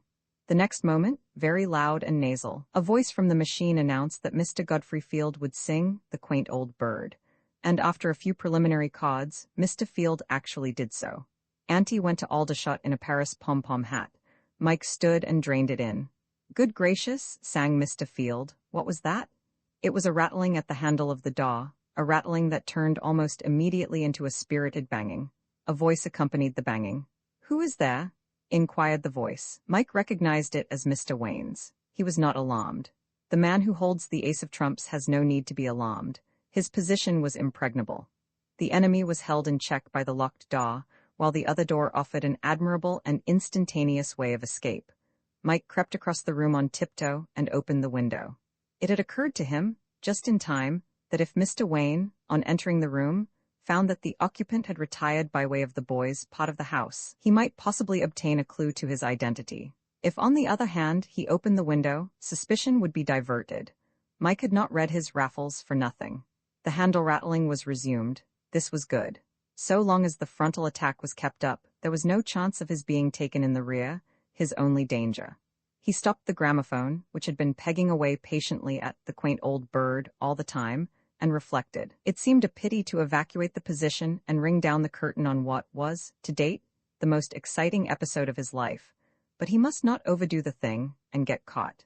At any moment the noise might bring reinforcements to the besieging force, though it was not likely, for the dining room was a long way from the dormitories, and it might flash upon their minds that there were two entrances to the room. Or the same bright thought might come to Wayne himself. Now what, pondered Mike, would J. Raffles have done in a case like this? Suppose he'd been after somebody's jewels and found that they were after him, and he'd locked one door and could get away by the other. The answer was simple. He'd clear out, thought Mike. 2 minutes later he was in bed. He lay there, tingling all over with the consciousness of having played a masterly game, when suddenly a gruesome idea came to him, and he sat up, breathless. Suppose Wayne took it into his head to make a tour of the dormitories, to see that all was well. Wyatt was still in the garden somewhere, blissfully unconscious of what was going on indoors. He would be caught for a certainty. The destroyer of evidence, the boot became the center of attraction, the cynosure of all eyes. Mr. Downing fixed it with the piercing stare of one who feels that his brain is tottering. The headmaster looked at it with a mildly puzzled expression. P. Smith, putting up his eyeglass, gazed at it with a sort of affectionate interest, as if he were waiting for it to do a trick of some kind. Mr. Downing was the first to break the silence. "There was paint on this boot," he said vehemently. "I tell you there was a splash of red paint across the toe. Smith will bear me out in this. Smith, you saw the paint on this boot?" "Paint, sir? What, do you mean to tell me that you did not see it?" "No, sir, there was no paint on this boot." "This is foolery. I saw it with my own eyes. It was a broad splash right across the toe." The headmaster interposed. "You must have made a mistake, Mr. Downing. There is certainly no trace of paint on this boot. These momentary optical delusions are, I fancy, not uncommon. Any doctor will tell you." "I had an aunt, sir," said P. Smith chattily, "who was remarkably subject." "It is absurd. I cannot have been mistaken," said Mr. Downing. "I am positively certain the toe of this boot was red when I found it. It is undoubtedly black now, Mr. Downing." "A sort of chameleon boot," murmured P. Smith. The goaded housemaster turned on him. "What did you say, Smith?" "Did I speak, sir?" said P. Smith, with the start of one coming suddenly out of a trance. Mr. Downing looked searchingly at him. "You had better be careful, Smith." "Yes, sir. I strongly suspect you of having something to do with this." "Really, Mr. Downing," said the headmaster, "that is surely improbable. Smith could scarcely have cleaned the boot on his way to my house. On one occasion I inadvertently spilt some paint on a shoe of my own. I can assure you that it does not brush off. It needs a very systematic cleaning before all traces are removed." "Exactly, sir," said P. Smith. "My theory, if I may?" "Certainly, Smith." P. Smith bowed courteously and proceeded. "My theory, sir, is that Mr. Downing was deceived by the light and shade effects on the toe of the boot. The afternoon sun, streaming in through the window, must have shone on the boot in such a manner as to give it a momentary and fictitious aspect of redness. If Mr. Downing recollects, he did not look long at the boot. The picture on the retina of the eye, consequently, had not time to fade. I remember thinking myself at the moment that the boot appeared to have a certain reddish tint. The mistake? Bah, said Mr. Downing shortly. Well, really, said the headmaster, it seems to me that that is the only explanation that will square with the facts. A boot that is really smeared with red paint does not become black of itself in the course of a few minutes. You are very right, sir, said P. Smith with benevolent approval. May I go now, sir? I am in the middle of a singularly impressive passage of Cicero's speech de Senectute. I am sorry that you should leave your preparation till Sunday, Smith. It is a habit of which I altogether disapprove. I am reading it, sir, said P. Smith with simple dignity, for pleasure. Shall I take the boot with me, sir? If Mr. Downing does not want it, the housemaster passed the fraudulent piece of evidence to P. Smith without a word, and the latter, having included both masters in a kindly smile, left the garden. Pedestrians who had the good fortune to be passing along the road between the housemaster's house and Mr. Outwood's at that moment saw what, if they had but known it, was a most unusual sight, the spectacle of P. Smith running. P. Smith's usual mode of progression was a dignified walk. He believed in the contemplative style rather than the hustling. On this occasion, however, reckless of possible injuries to the crease of his trousers, he raced down the road, and turning in at Outwood's gate, bounded upstairs like a highly trained professional athlete. On arriving at the study, his first act was to remove a boot from the top of the pile in the basket, place it in the small cupboard under the bookshelf, and lock the cupboard. Then he flung himself into a chair and panted. Brain, he said to himself approvingly, is what one chiefly needs in matters of this kind. Without brain, where are we? In the soup, every time. The next development will be when Comrade Downing thinks it over, and is struck with the brilliant idea that it's just possible that the boot he gave me to carry, and the boot I did carry, were not one boot but two boots. Meanwhile, he dragged up another chair for his feet and picked up his novel. He had not been reading long when there was a footstep in the passage, and Mr. Downing appeared. The possibility, in fact the probability, of P. Smith having substituted another boot for the one with the incriminating splash of paint on it had occurred to him almost immediately on leaving the headmaster's garden. P. Smith and Mike, he reflected, were friends. P. Smith's impulse would be to do all that lay in his power to shield Mike. Feeling aggrieved with himself that he had not thought of this before, he, too, hurried over to Outwood's. Mr. Downing was brisk and peremptory. I wish to look at these boots again, he said. P. Smith, with a sigh, laid down his novel and rose to assist him. Sit down, Smith, said the housemaster. I can manage without your help. P. Smith sat down again, carefully tucking up the knees of his trousers, and watched him with silent interest through his eyeglass. The scrutiny irritated Mr. Downing. Put that thing away, Smith, he said. That thing, sir? Yes, that ridiculous glass, put it away. Why, sir? Why, because I tell you to do so. I guessed that that was the reason, sir, sighed P. Smith, replacing the eyeglass in his waistcoat pocket. He rested his elbows on his knees and his chin on his hands and resumed his contemplative inspection of the boot expert, who, after fidgeting for a few moments, lodged another complaint. Don't sit there staring at me, Smith. I was interested in what you were doing, sir. Never mind, don't stare at me in that idiotic way. May I read, sir? Asked P. Smith patiently. Yes, read if you like. Thank you, sir. P. Smith took up his book again, and Mr. Downing, now thoroughly irritated, pursued his investigations in the boot basket. He went through it twice, but each time without success. After the second search, he stood up and looked wildly round the room. He was as certain as he could be of anything that the missing piece of evidence was somewhere in the study. It was no use asking P. Smith point-blank where it was, for P. Smith's ability to parry dangerous questions with evasive answers was quite out of the common. His eye roamed about the room. There was very little cover there, even for so small a fugitive as a number 9 boot. The flaw could be acquitted, on sight, of harboring the quarry. Then he caught sight of the cupboard, and something seemed to tell him that there was the place to look. Smith, he said. P. Smith had been reading placidly all the while. Yes, sir. What is in this cupboard? That cupboard, sir? Yes, this cupboard. Mr. Downing rapped the door irritably. Just a few odd trifles, sir. We do not often use it. A ball of string, perhaps, possibly an old notebook. Nothing of value or interest. Open it. I think you will find that it is locked, sir. Unlock it. But where is the key, sir? Have you not got the key? If the key is not in the lock, sir, you may depend upon it that it will take a long search to find it. Where did you see it last? It was in the lock yesterday morning. Jackson might have taken it. Where is Jackson? Out in the field somewhere, sir. Mr. Downing thought for a moment. I don't believe a word of it, he said shortly. I have my reasons for thinking that you are deliberately keeping the contents of that cupboard from me. I shall break open the door. P. Smith got up. I'm afraid you mustn't do that, sir. Mr. Downing stared, amazed. "Are you aware whom you are talking to, Smith?" he inquired acidly. "Yes, sir, and I know it's not Mr. Outwood to whom that cupboard happens to belong. If you wish to break it open, you must get his permission. He is the sole lessee and proprietor of that cupboard. I am only the acting manager."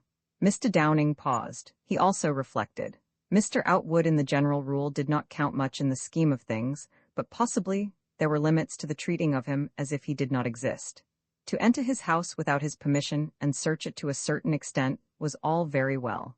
But when it came to breaking up his furniture, perhaps, on the other hand, there was the maddening thought that if he left the study in search of Mr. Outwood, in order to obtain his sanction for the housebreaking work which he proposed to carry through, Smith would be alone in the room.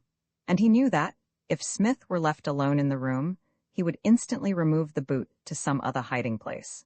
He thoroughly disbelieved the story of the lost key. He was perfectly convinced that the missing boot was in the cupboard.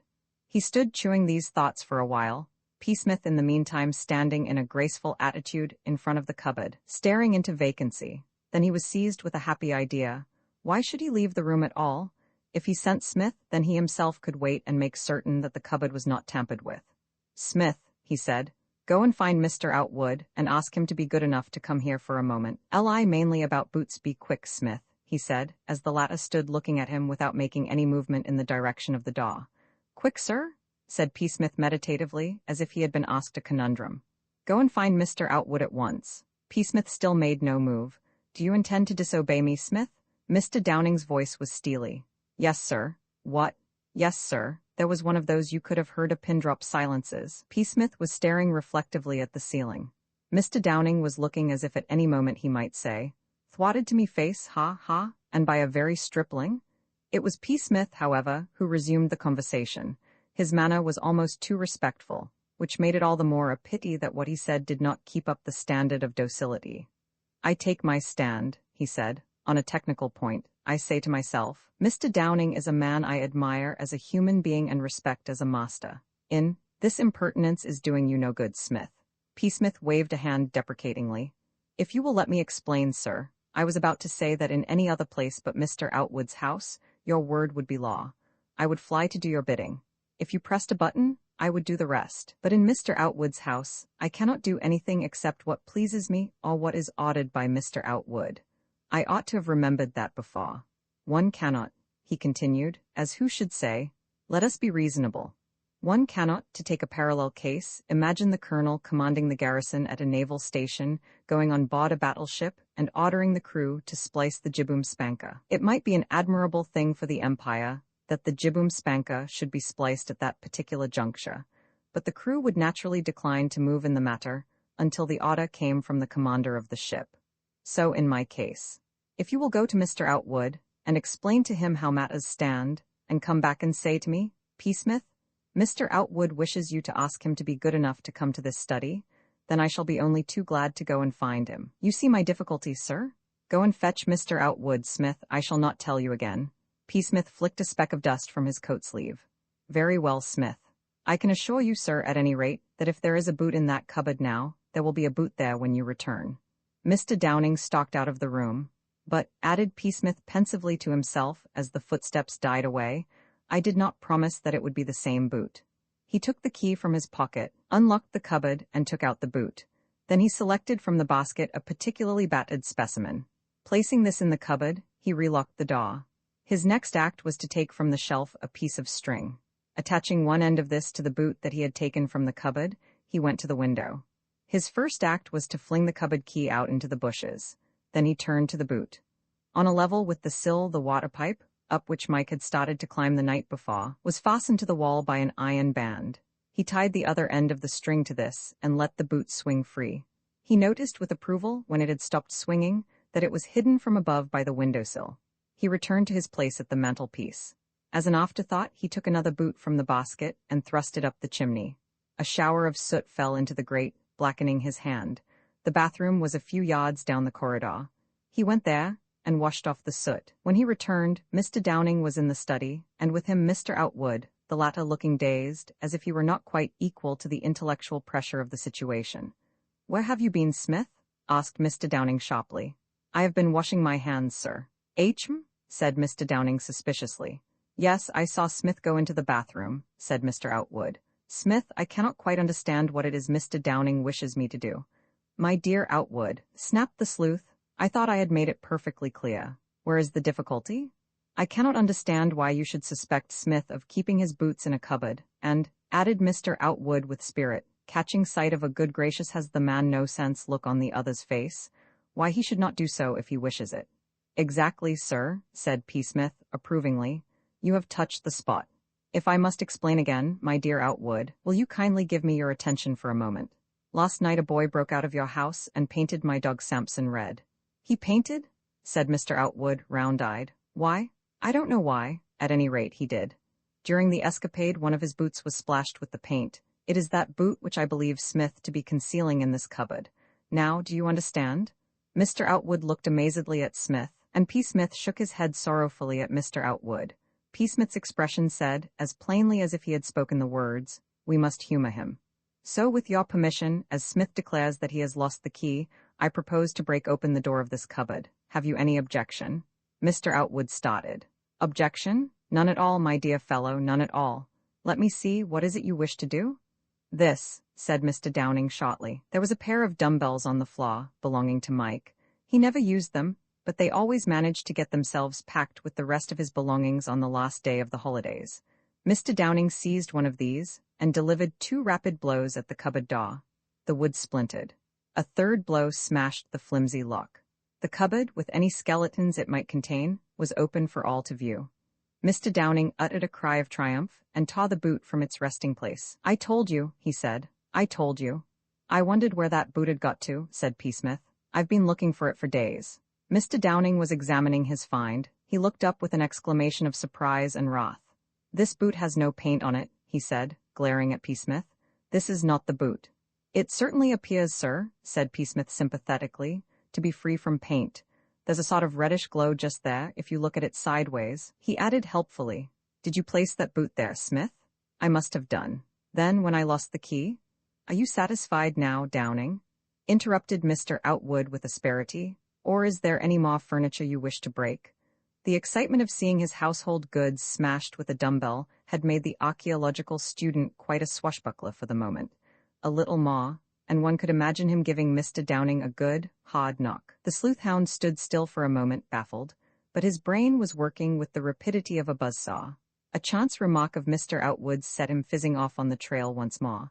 Mr. Outwood had caught sight of the little pile of soot in the grate. He bent down to inspect it. Dear me, he said. I must remember to have the chimneys swept. It should have been done before. Mr. Downing's eye, rolling in a fine frenzy from heaven to earth, from earth to heaven, also focused itself on the pile of soot, and a thrill went through him. Soot in the fireplace? Smith washing his hands? You know my methods, my dear Watson. Apply them.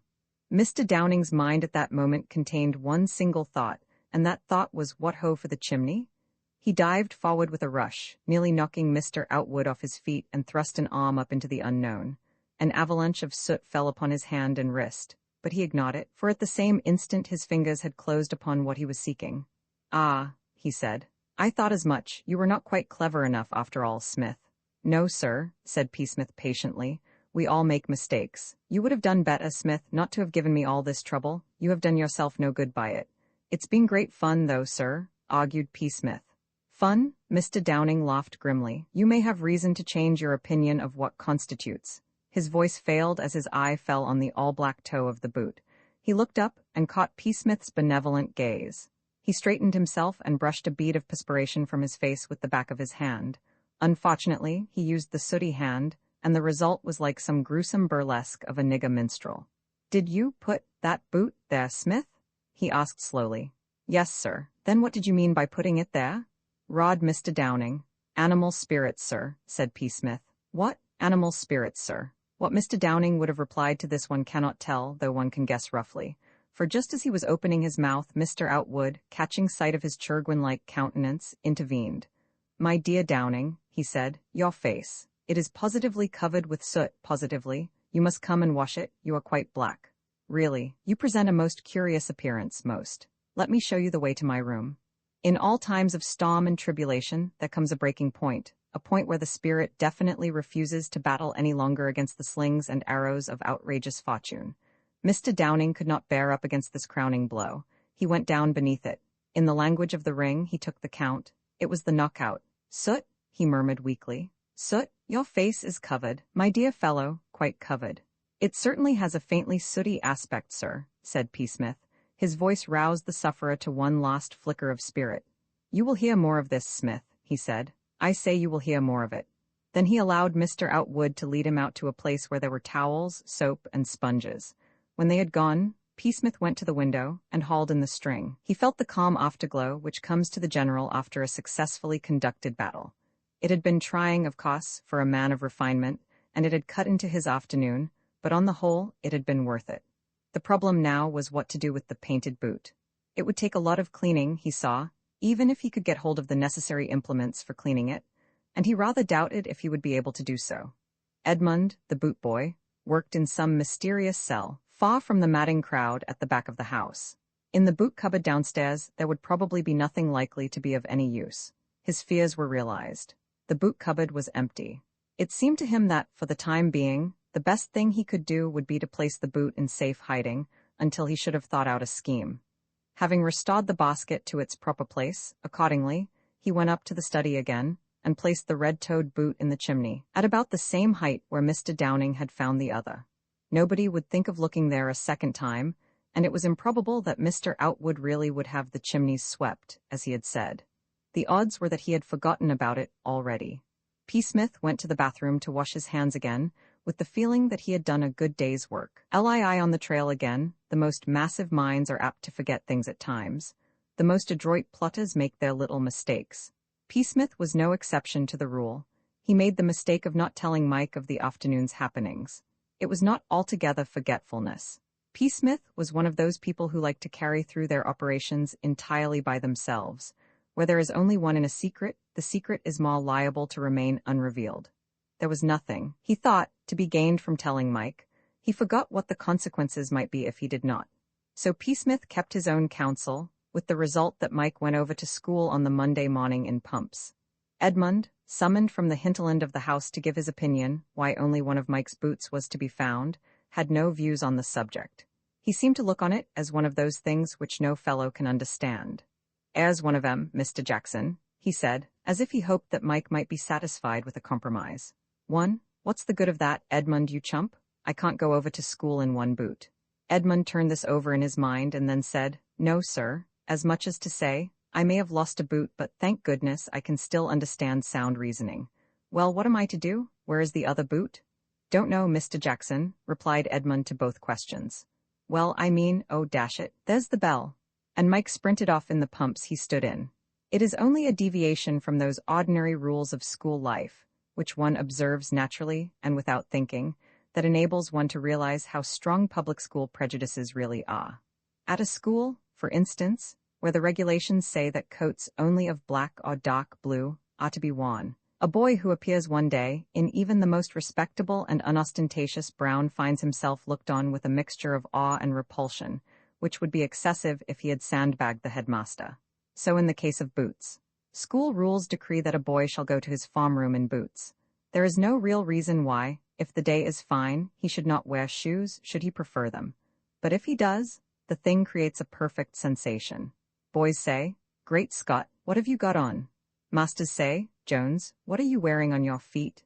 In the few minutes which elapse between the assembling of the farm for call-over and the arrival of the farm master, some wag is sure either to stamp on the shoes, accompanying the act with some satirical remark, or else to pull one of them off, and inaugurate an impromptu game of football with it. There was once a boy who went to school one morning in elastic-sided boots. Mike had always been coldly distant in his relations to the rest of his farm, looking on them, with a few exceptions, as worms, and the farm, since his innings against Downing's on the Friday, had regarded Mike with respect, so that he escaped the ragging he would have had to undergo at Riken in similar circumstances. It was only Mr. Downing who gave trouble. There is a sort of instinct which enables some masters to tell when a boy in their farm is wearing shoes instead of boots, just as people who dislike cats always know when one is in a room with them. They cannot see it, but they feel it in their bones. Mr. Downing was perhaps the most bigoted anti-shoeist in the whole list of English schoolmasters. He waged war remorselessly against shoes. Satire, abuse, lines, detention, every weapon was employed by him in dealing with their wearers. It had been the late Dunster's practice always to go over to school in shoes when, as he usually did, he felt shaky in the morning's lesson. Mr. Downing always detected him in the first 5 minutes, and that meant a lecture of anything from 10 minutes to a quarter of an hour on untidy habits and boys who looked like loafers, which broke the back of the morning's work nicely. On one occasion, when a particularly tricky bit of Livy was on the bill of fare, Dunster had entered the farm room in heel-less Turkish bath slippers, of a vivid crimson, and the subsequent proceedings, including his journey over to the house to change the heel-less atrocities, had seen him through very nearly to the quarter to 11 interval. Mike, accordingly, had not been in his place for 3 minutes when Mr. Downing, stiffening like a pointer, called his name. "Yes, sir," said Mike. "What are you wearing on your feet, Jackson?" "Pumps, sir." "You are wearing pumps? Are you not aware that pumps are not the proper things to come to school in?" "Why are you wearing pumps?" The farm, leaning back against the next row of desks, settled itself comfortably for the address from the throne. "I have lost one of my boots, sir." A kind of gulp escaped from Mr. Downing's lips. He stared at Mike for a moment in silence. Then, turning to Stone, he told him to start translating. Stone, who had been expecting at least 10 minutes respite, was taken unawares. When he found the place in his book and began to construe, he floundered hopelessly. But, to his growing surprise and satisfaction, the farm master appeared to notice nothing wrong. He said, "Yes, yes," mechanically, and finally, "That will do?" Whereupon Stone resumed his seat with the feeling that the age of miracles had returned. Mr. Downing's mind was in a whirl. His case was complete. Mike's appearance in shoes, with the explanation that he had lost a boot, completed the chain. As Columbus must have felt when his ship ran into harbor, and the first American interviewer, jumping on board, said, "Well, sir, and what are your impressions of our glorious country?" So did Mr. Downing feel at that moment. When the bell rang at a quarter to 11, he gathered up his gown and sped to the headmaster. Lie the kettle method. It was during the interval that day that Stone and Robinson, discussing the subject of cricket over a bun and ginger beer at the school shop, came to a momentous decision, to wit, that they were fed up with the Dare administration and meant to strike. The immediate cause of revolt was early morning fielding practice, that searching test of cricket keenness. Mike himself, to whom cricket was the great and serious interest of life, had shirked early morning fielding practice in his first term at Riken. And Stone and Robinson had but a lukewarm attachment to the game, compared with Mike's. As a rule, Adair had contented himself with practice in the afternoon after school, which nobody objects to, and no strain, consequently, had been put upon Stone's and Robinson's allegiance. In view of the MCC match on the Wednesday, however, he had now added to this an extra dose to be taken before breakfast. Stone and Robinson had left their comfortable beds that day at 6 o'clock, yawning and heavy-eyed, and had caught catches and fielded drives which, in the cool morning air, had stung like adders and bitten like serpents. Until the sun has really got to work, it is no joke taking a high catch. Stone's dislike of the experiment was only equaled by Robinson's. They were neither of them of the type which likes to undergo hardships for the common good. They played well enough when on the field, but neither cared greatly whether the school had a good season or not. They played the game entirely for their own sakes. The result was that they went back to the house for breakfast with a never-again feeling, and at the earliest possible moment met to debate as to what was to be done about it. At all costs, another experience like today's must be avoided. "It's all rot," said Stone. "What on earth's the good of sweating about before breakfast? It only makes you tired." "I shouldn't wonder," said Robinson, "if it wasn't bad for the heart, rushing about on an empty stomach, I mean, and all that sort of thing." "Personally," said Stone, gnawing his bun, "I don't intend to stick it. Nor do I. I mean, it's such absolute rot. If we aren't good enough to play for the team without having to get up overnight to catch catches, he'd better find somebody else." Yes. At this moment Adair came into the shop. "Fielding practice again tomorrow," he said briskly. "At 6? Before breakfast?" said Robinson. "Rather, you two must buck up, you know, you were rotten today." And he passed on, leaving the two malcontents speechless. Stone was the first to recover. "I'm hanged if I turn out tomorrow," he said as they left the shop. "He can do what he likes about it. Besides, what can he do, after all? Only kick us out of the team, and I don't mind that." "Nor do I. I don't think he will kick us out, either. He can't play the MCC with a scratch team. If he does, we'll go and play for that village Jackson plays for. We'll get Jackson to shove us into the team. All right, said Robinson. Let's. Their position was a strong one. A cricket captain may seem to be an autocrat of tremendous power, but in reality he has only one weapon, the keenness of those under him. With the majority, of course, the fear of being excluded or ejected from a team is a spur that drives. The majority, consequently, are easily handled. But when a cricket captain runs up against a boy who does not much care whether he plays for the team or not, then he finds himself in a difficult position, and unless he is a man of action, practically helpless. Stone and Robinson felt secure. Taking it all round, they felt that they would just as soon play for Lower Bollock as for the school. The bowling of the opposition would be weaker in the former case, and the chance of making runs greater. To a certain type of cricketer, runs are runs, wherever and however made. The result of all this was that Adair, turning out with the team next morning for fielding practice, found himself too short. Barnes was among those present, but of the other two representatives of Outwood's house there were no signs. Barnes, questioned on the subject, had no information to give, beyond the fact that he had not seen them about anywhere, which was not a great help. Adair proceeded with the fielding practice without further delay. At breakfast that morning he was silent and apparently wrapped in thought. Mr. Downing, who sat at the top of the table with Adair on his right, was accustomed at the morning meal to blend nourishment of the body with that of the mind. As a rule, he had 10 minutes with the daily paper before the bell rang, and it was his practice to hand on the results of his reading to Adair and the other house prefects, who, not having seen the paper, usually formed an interested and appreciative audience. Today, however, though the house prefects expressed varying degrees of excitement at the news that Tildesley had made a century against Gloucestershire, and that a butt famine was expected in the United States, these world-shaking news items seemed to leave Adair cold.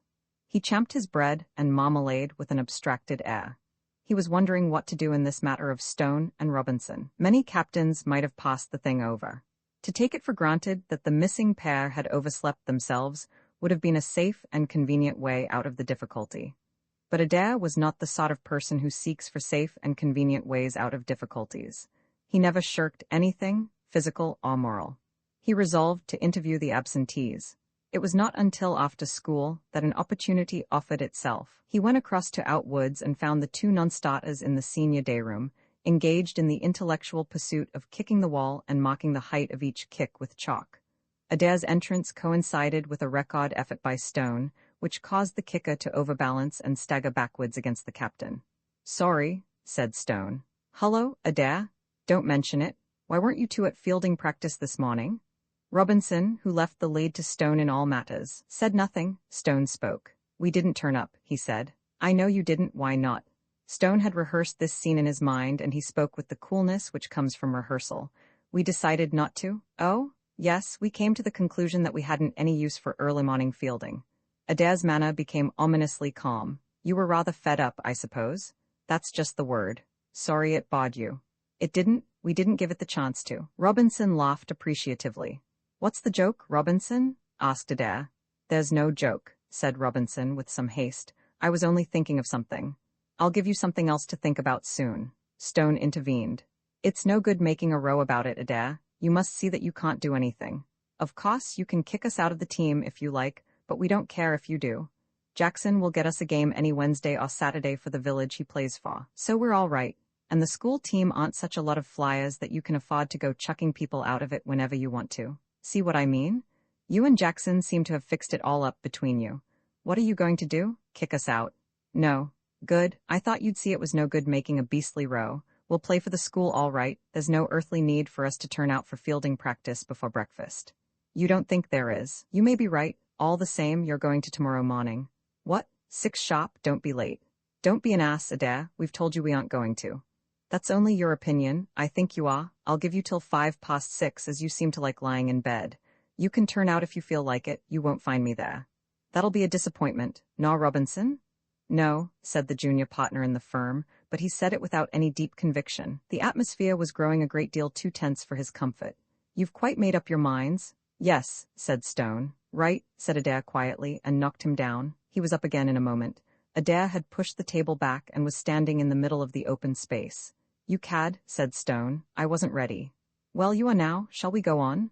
Stone dashed in without a word, and for a few moments the two might have seemed evenly matched to a not too intelligent spectator. But science tells, even in a confined space. Adair was smaller and lighter than Stone, but he was cooler and quicker, and he knew more about the game. His blow was always home a fraction of a second sooner than his opponent's. At the end of a minute, Stone was on the floor again. He got up slowly and stood leaning with one hand on the table. "Suppose we say 6:10, said Adair. "I'm not particular to a minute or two." Stone made no reply. "Will 6:10 suit you for fielding practice tomorrow?" said Adair. "All right," said Stone. "Thanks, how about you, Robinson?" Robinson had been a petrified spectator of the Captain Kettle-like maneuvers of the cricket captain, and it did not take him long to make up his mind. He was not altogether a coward. In different circumstances, he might have put up a respectable show, but it takes a more than ordinarily courageous person to embark on a fight which he knows must end in his destruction. Robinson knew that he was nothing like a match even for Stone, and Adair had disposed of Stone in a little over 1 minute. It seemed to Robinson that neither pleasure nor profit was likely to come from an encounter with Adair. "All right," he said hastily. "I'll turn up." "Good," said Adair. "I wonder if either of you chaps could tell me which is Jackson's study." Stone was dabbing at his mouth with a handkerchief, a task which precluded anything in the shape of conversation, so Robinson replied that Mike's study was the first you came to on the right of the corridor at the top of the stairs. "Thanks," said Adair. "You don't happen to know if he's in, I suppose? He went up with Smith a quarter of an hour ago. I don't know if he's still there." "I'll go and see," said Adair. "I should like a word with him if he isn't busy." Liv Adair has a word with Mike. All unconscious of the stirring proceedings which had been going on below stairs, was peacefully reading a letter he had received that morning from Strachan at Wrykyn, in which the successor to the cricket captaincy, which should have been Mike's, had a good deal to say in a lugubrious strain. In Mike's absence things had been going badly with Wrykyn. A broken arm, contracted in the course of some rash experiments with a day boy's motor bicycle, had deprived the team of the services of Dunstable, the only man who had shown any signs of being able to bowl a side out. Since this calamity, wrote Strachan, everything had gone wrong. The MCC, led by Mike's brother Reggie, the least of the 3 first-class cricketing Jacksons, had smashed them by 150 runs. Geddington had wiped them off the face of the earth. The Incogs, with a team recruited exclusively from the Rabbit Hutch. Not a well-known man on the side except Stacey, a veteran who had been playing for the club since Fuller Pilch's time, had got home by 2 wickets. In fact, it was Strachan's opinion that the Wrykyn team that summer was about the most hopeless gang of deadbeats that had ever made an exhibition of itself on the school grounds. The Ripton match, fortunately, was off, owing to an outbreak of mumps at that shrine of learning and athletics. The second outbreak of the malady in 2 terms. Which, said Strachan, was hard lines on Ripton, but a bit of jolly good luck for Wrykyn, as it had saved them from what would probably have been a record hammering, Ripton having 8 of their last year's team left, including Dixon, the fast bowler, against whom Mike alone of the Wrykyn team had been able to make runs in the previous season. Altogether, Wrykyn had struck a bad patch. Mike mourned over his suffering school. If only he could have been there to help. It might have made all the difference. In school cricket, one good batsman, to go in first and knock the bowlers off their length, may take a weak team triumphantly through a season. In school cricket, the importance of a good start for the first wicket is incalculable. As he put Strachan's letter away in his pocket, all his old bitterness against Sedley, which had been ebbing during the past few days, returned with a rush. He was conscious once more of that feeling of personal injury which had made him hate his new school on the first day of term. And it was at this point, when his resentment was at its height, that Adair, the concrete representative of everything Sedleyan, entered the room. There are moments in life's placid course when there has got to be the biggest kind of row. This was one of them. P. Smith, who was leaning against the mantelpiece, reading the serial story in a daily paper which he had abstracted from the senior day room, made the intruder free of the study with a dignified wave of the hand, and went on reading. Mike remained in the deck chair in which he was sitting, and contented himself with glaring at the newcomer. P. Smith was the first to speak. "If you ask my candid opinion," he said, looking up from his paper, "I should say that young Lord Antony Trefusis was in the soup already. I seem to see the consommé splashing about his ankles. He's had a note telling him to be under the oak tree in the park at midnight. He's just off there at the end of this installment. I bet Long Jack, the poacher, is waiting there with a sandbag. Care to see the paper, Comrade Adair? "Oh, don't you take any interest in contemporary literature?" "Thanks," said Adair. "I just wanted to speak to Jackson for a minute." "Fate," said P. Smith, "has led your footsteps to the right place. That is Comrade Jackson, the pride of the school, sitting before you." "What do you want?" said Mike. He suspected that Adair had come to ask him once again to play for the school. The fact that the MCC match was on the following day made this a probable solution of the reason for his visit. He could think of no other errand that was likely to have set the head of Downing's paying afternoon calls. "I'll tell you in a minute. It won't take long." "That," said P. Smith approvingly, "is right. Speed is the keynote of the present age. Promptitude, dispatch. This is no time for loitering. We must be strenuous, we must hustle, we must do it now." "We buck up," said Mike. "Certainly," said Adair. "I've just been talking to Stone and Robinson."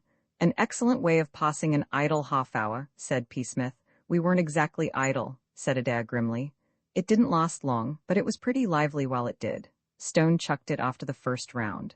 Mike got up out of his chair. He could not quite follow what all this was about, but there was no mistaking the truculence of Adair's manner. For some reason, which might possibly be made clear later, Adair was looking for trouble, and Mike in his present mood felt that it would be a privilege to see that he got it. P. Smith was regarding Adair through his eyeglass with pain and surprise. "Surely," he said, "you do not mean us to understand that you have been brawling with Comrade Stone? This is bad hearing. I thought that you and he were like brothers. Such a bad example for Comrade Robinson, too. Leave us, Adair, we would brood. Oh, go thee, knave, I'll none of thee." Shakespeare. P. Smith turned away and, resting his elbows on the mantelpiece, gazed at himself mournfully in the looking-glass. "I'm not the man I was," he sighed, after a prolonged inspection. "There are lines on my face, dark circles beneath my eyes. The fierce rush of life at Sedley is wasting me away." "Stone and I had a discussion about early morning fielding practice," said Adair, turning to Mike. Mike said nothing. "I thought his fielding wanted working up a bit, so I told him to turn out at 6 tomorrow morning. He said he wouldn't, so we argued it out. He's going to all right, so is Robinson." Mike remained silent. "So are you," added Adair. "I get thinner and thinner," said P. Smith from the mantelpiece. Mike looked at Adair, and Adair looked at Mike after the manner of two dogs before they fly at one another. There was an electric silence in the study. P. Smith peered with increased earnestness into the glass. "Oh," said Mike at last. "What makes you think that?" "I don't think I know. Any special reason for my turning out?" "Yes. What's that?" "You're going to play for the school against the MCC tomorrow, and I want you to get some practice. I wonder how you got that idea. Curious I should have done, isn't it?" "Very. You aren't building on it much, are you?" said Mike politely.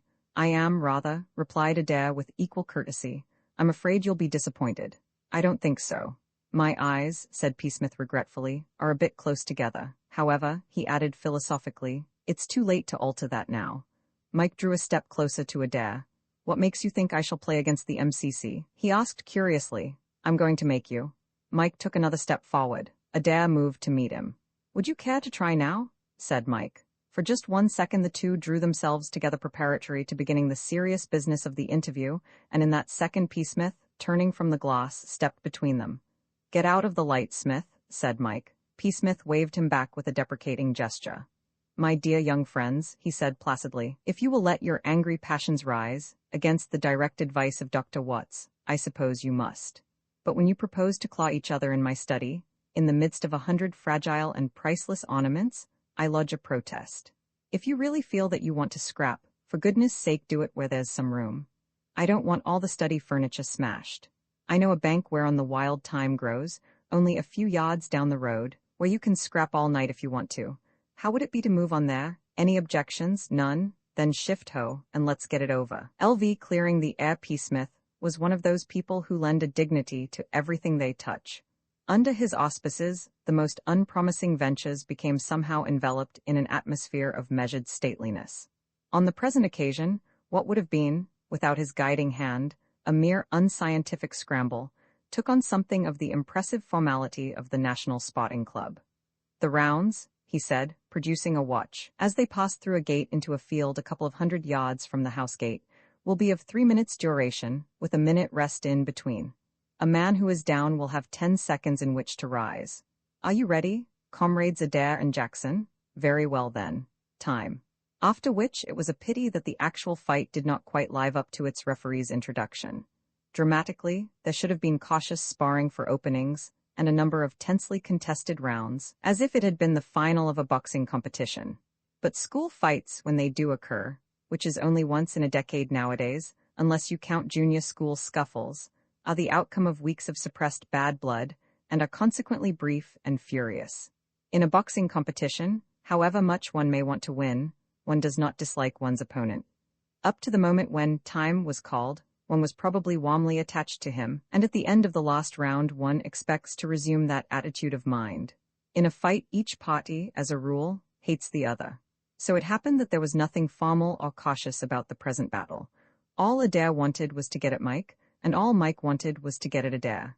Directly P. Smith called time, they rushed together as if they meant to end the thing in half a minute. It was this that saved Mike. In an ordinary contest with the gloves, with his opponent cool and boxing in his true form, he could not have lasted 3 rounds against Adair. The latter was a clever boxer, while Mike had never had a lesson in his life. If Adair had kept away and used his head, nothing could have prevented him winning. As it was, however, he threw away his advantages, much as Tom Brown did at the beginning of his fight with Slugger Williams, and the result was the same as on that historic occasion. Mike had the greatest strength and, 30 seconds from the start, knocked his man clean off his feet with an unscientific but powerful right-hander. This finished Adair's chances. He rose full of fight, but with all the science knocked out of him. He went in at Mike with both hands. The Irish blood in him, which for the ordinary events of life made him merely energetic and dashing, now rendered him reckless. He abandoned all attempt at guarding. It was the frontal attack in its most futile form, and as unsuccessful as a frontal attack is apt to be. There was a swift exchange of blows, in the course of which Mike's left elbow, coming into contact with his opponent's right fist, got a shock which kept it tingling for the rest of the day, and then Adair went down in a heap. He got up slowly and with difficulty. For a moment he stood blinking vaguely. Then he lurched forward at Mike. In the excitement of a fight, which is, after all, about the most exciting thing that ever happens to one in the course of one's life, it is difficult for the fighters to see what the spectators see. Where the spectators see an assault on an already beaten man, the fighter himself only sees a legitimate piece of self-defense against an opponent whose chances are equal to his own. P. Smith saw, as anybody looking on would have seen, that Adair was done. Mike's blow had taken him within a fraction of an inch of the point of the jaw, and he was all but knocked out. Mike could not see this. All he understood was that his man was on his feet again and coming at him, so he hit out with all his strength, and this time Adair went down and stayed down. "Brief," said P. Smith, coming forward, "but exciting. We may take that, I think, to be the conclusion of the entertainment. I will now have a dash at picking up the slain. I shouldn't stop if I were you. He'll be sitting up and taking notice soon, and if he sees you, he may want to go on with the combat, which would do him no earthly good. If it's going to be continued in our next, there had better be a bit of an interval for alterations and repairs first." "Is he hurt much, do you think?" asked Mike. He had seen knockouts before in the ring, but this was the first time he had ever effected one on his own account, and Adair looked unpleasantly corpse-like. "He's all right," said P. Smith. "In a minute or two he'll be skipping about like a little lambkin. I'll look after him. You go away and pick flowers." Mike put on his coat and walked back to the house. He was conscious of a perplexing whirl of new and strange emotions, chief among which was a curious feeling that he rather liked Adair. He found himself thinking that Adair was a good chap, that there was something to be said for his point of view, and that it was a pity he had knocked him about so much. At the same time, he felt an undeniable thrill of pride at having beaten him. The feat presented that interesting person, Mike Jackson, to him in a fresh and pleasing light, as one who had had a tough job to face and had carried it through. Jackson, the cricketer, he knew, but Jackson, the deliverer of knockout blows, was strange to him, and he found this new acquaintance a man to be respected. The fight, in fact, had the result which most fights have, if they are fought fairly, and until one side has had enough. It revolutionized Mike's view of things. It shook him up and drained the bad blood out of him. Where, before, he had seemed to himself to be acting with massive dignity, he now saw that he had simply been sulking like some wretched kid.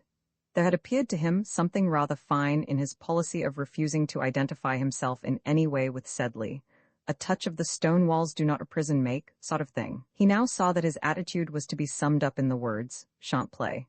It came upon Mike with painful clearness that he had been making an ass of himself. He had come to this conclusion after much earnest thought when P. Smith entered the study. "How's Adair?" asked Mike. Sitting up and taking nourishment once more, We have been chatting. He's not a bad cove.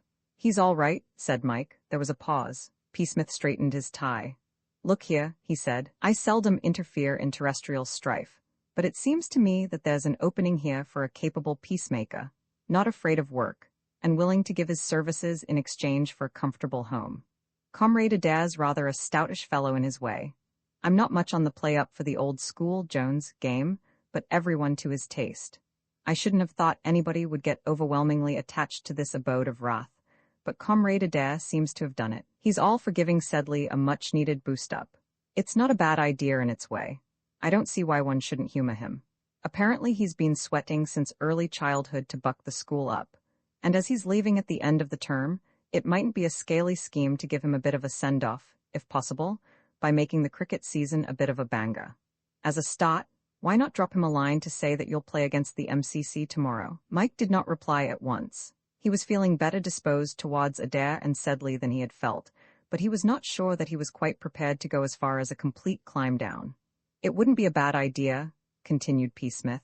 There's nothing like giving a man a bit in every now and then. It broadens the soul and improves the action of the skin.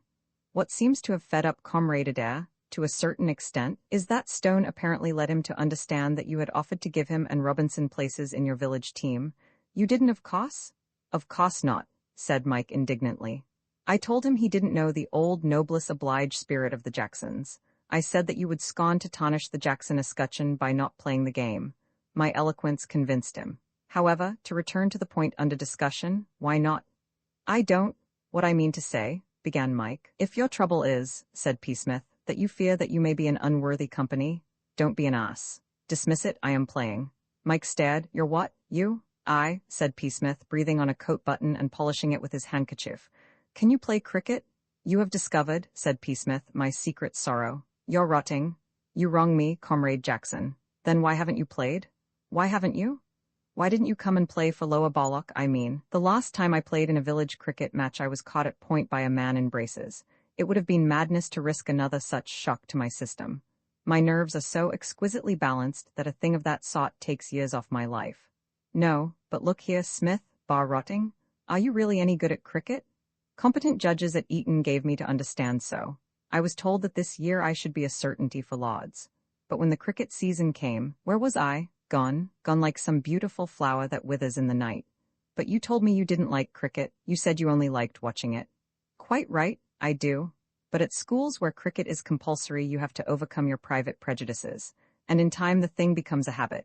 Imagine my feelings when I found that I was degenerating, little by little, into a slow left-hand bowler with a swerve. I fought against it, but it was useless, and after a while I gave up the struggle and drifted with the stream. Last year, in a house match, P. Smith's voice took on a deeper tone of melancholy.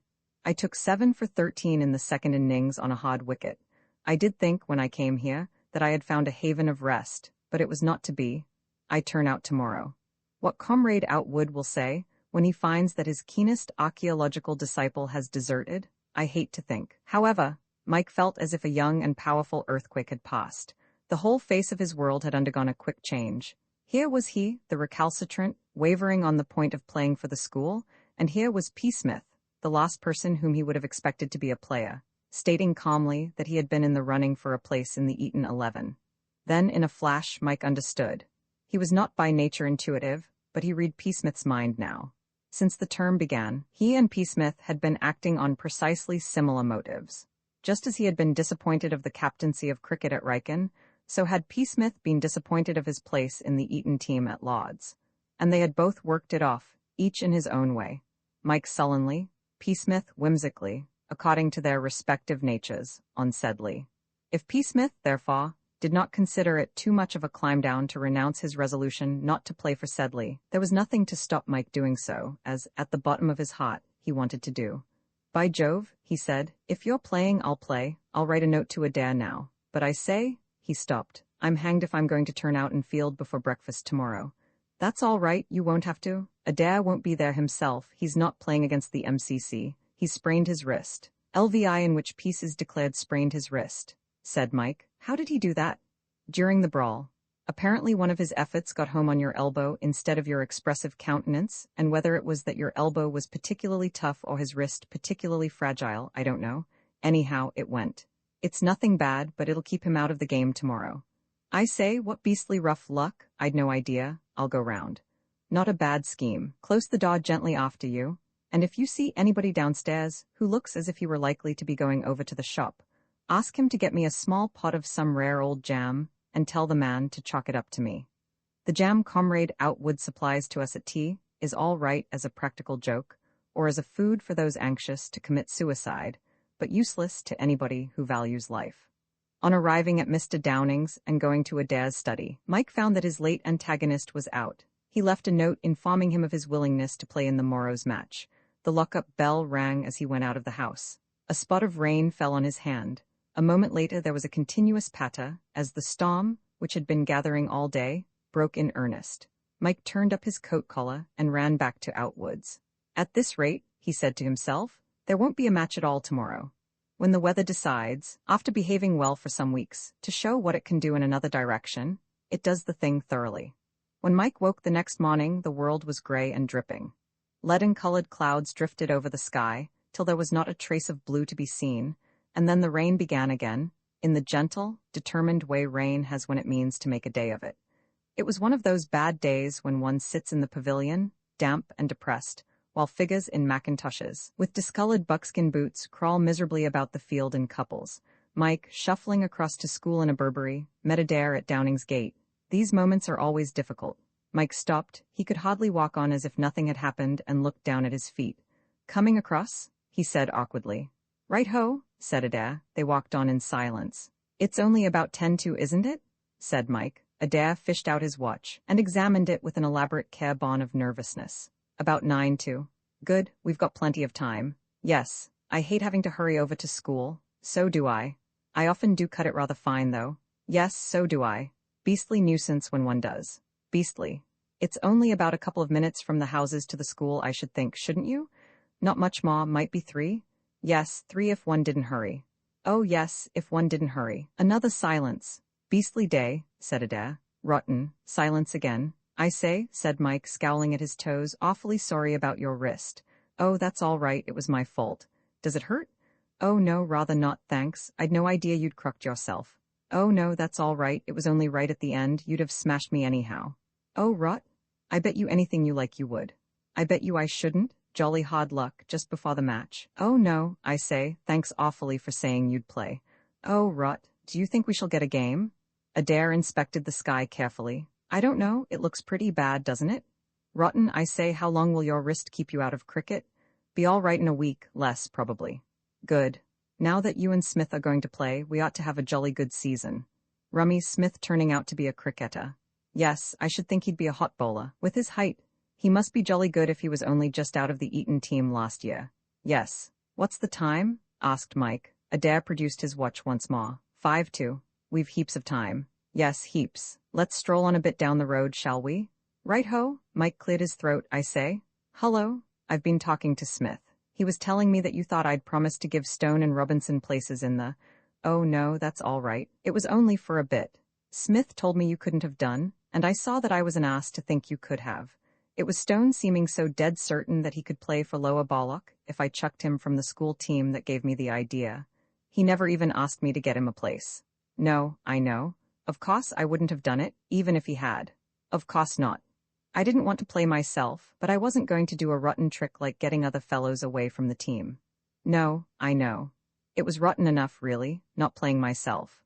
Oh no, beastly rough luck having to leave Riken just when you were going to be captain and come to a small school like this. The excitement of the past few days must have had a stimulating effect on Mike's mind, shaken it up, as it were. For now, for the second time in 2 days, he displayed quite a creditable amount of intuition. He might have been misled by Adair's apparently deprecatory attitude towards Sedley and blundered into a denunciation of the place.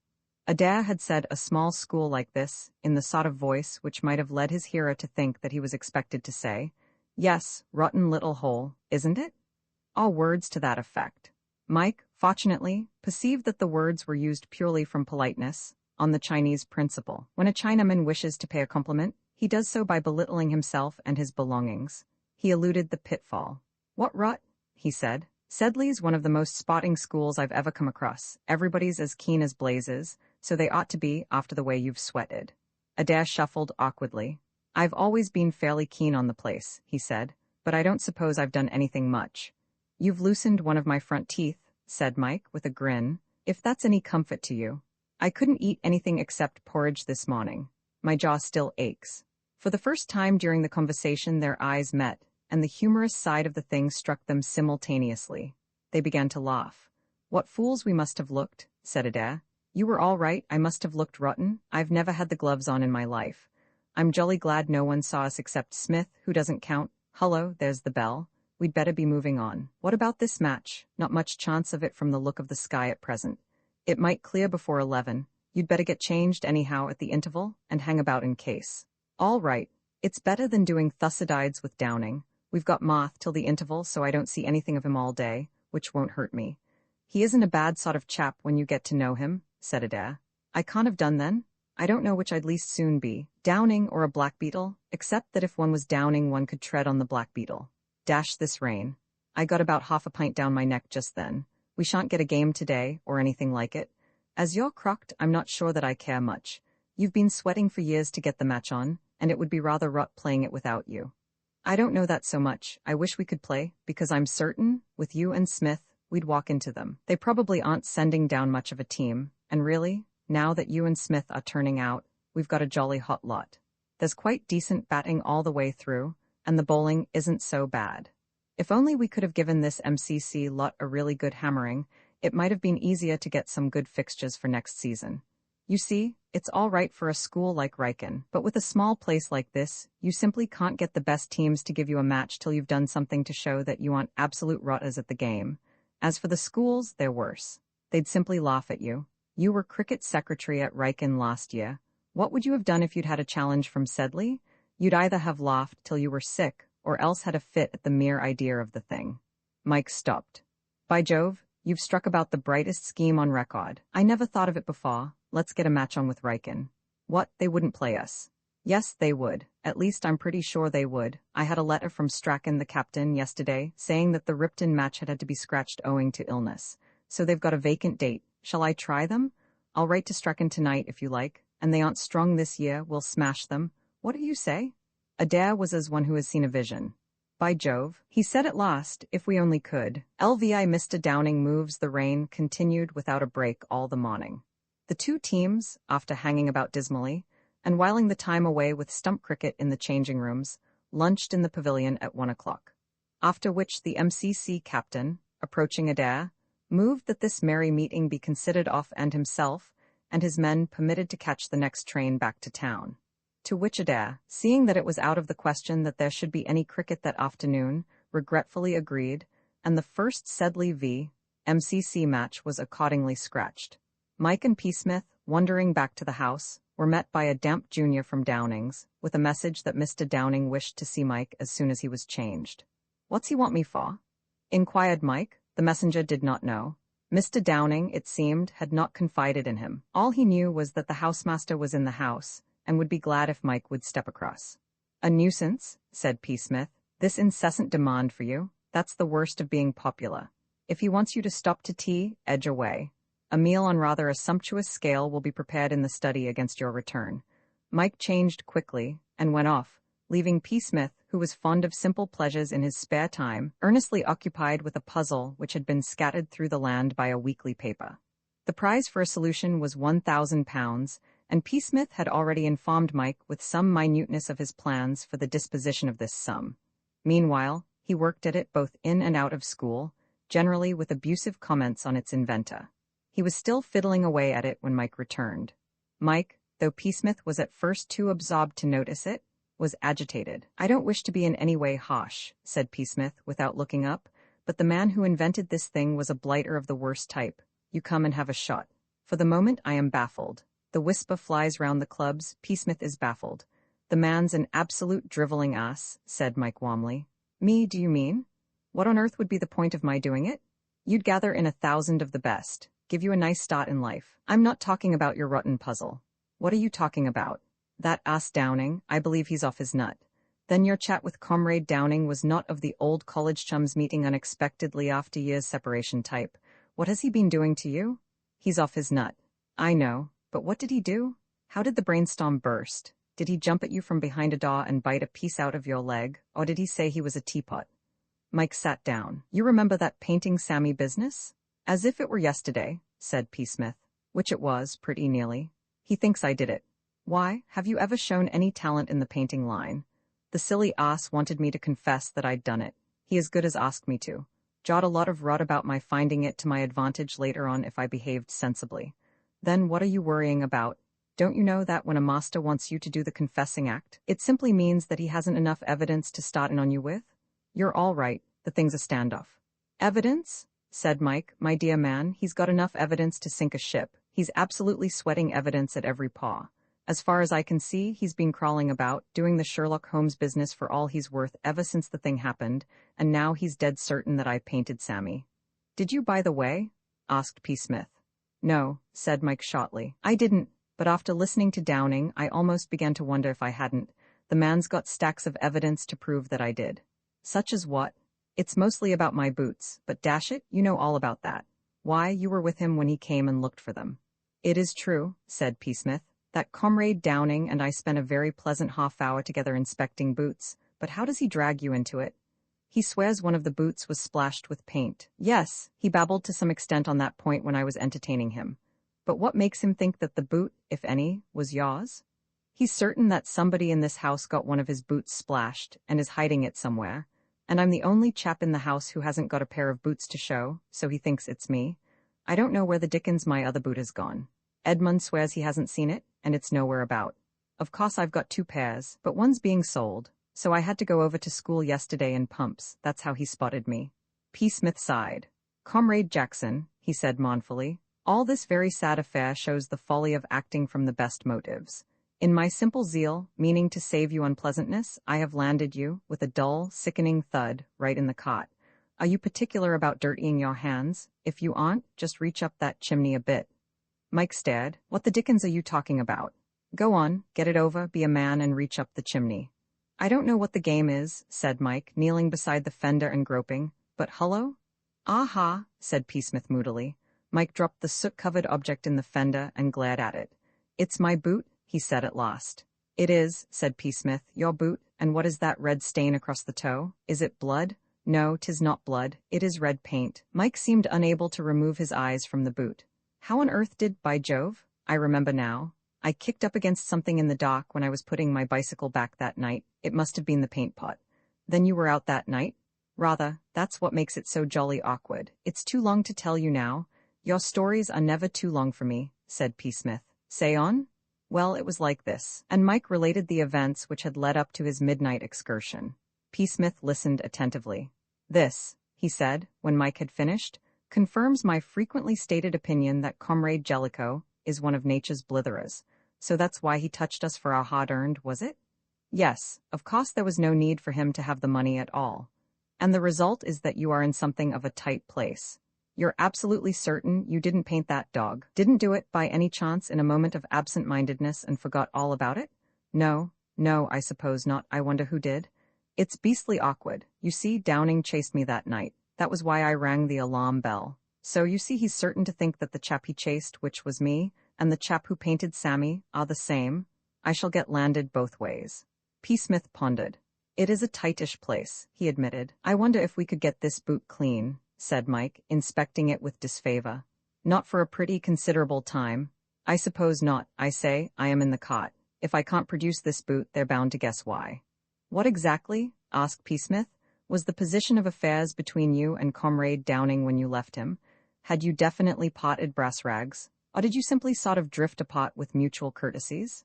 Oh, he said I was ill-advised to continue that attitude, or some rot, and I said I didn't care. I hadn't painted his bally dog, and he said very well then, he must take steps, and, well, that was about all. Sufficient, too, said P. Smith. Quite sufficient. I take it then that he is now on the warpath, collecting a gang, so to speak. I suppose he's gone to the old man about it. Probably. A very worrying time our headmaster is having, taking it all round, in connection with this painful affair. What do you think his move will be? I suppose he'll send for me and try to get something out of me. He'll want you to confess, too. Masters are all whales on confession. The worst of it is, you can't prove an alibi, because at about the time the foul act was perpetrated, You were playing round and round the mulberry bush with Comrade Downing. This needs thought. You had better put the case in my hands, and go out and watch the dandelions growing. I will think over the matter. Well, I hope you'll be able to think of something. I can't. Possibly, you never know. There was a tap at the door. See how we have trained them, said P. Smith. They now knock before entering. There was a time when they would have tried to smash in a panel. Come in. A small boy, carrying a straw hat adorned with the schoolhouse ribbon, answered the invitation. Oh, I say, Jackson, he said. The headmaster sent me over to tell you he wants to see you. I told you so, said Mike to P. Smith. Don't go, suggested P. Smith. Tell him to write. Mike got up. All this is very trying, said P. Smith. I'm seeing nothing of you today. He turned to the small boy. Tell Willie, he added, that Mr. Jackson will be with him in a moment. The emissary departed. You're all right, said P. Smith encouragingly.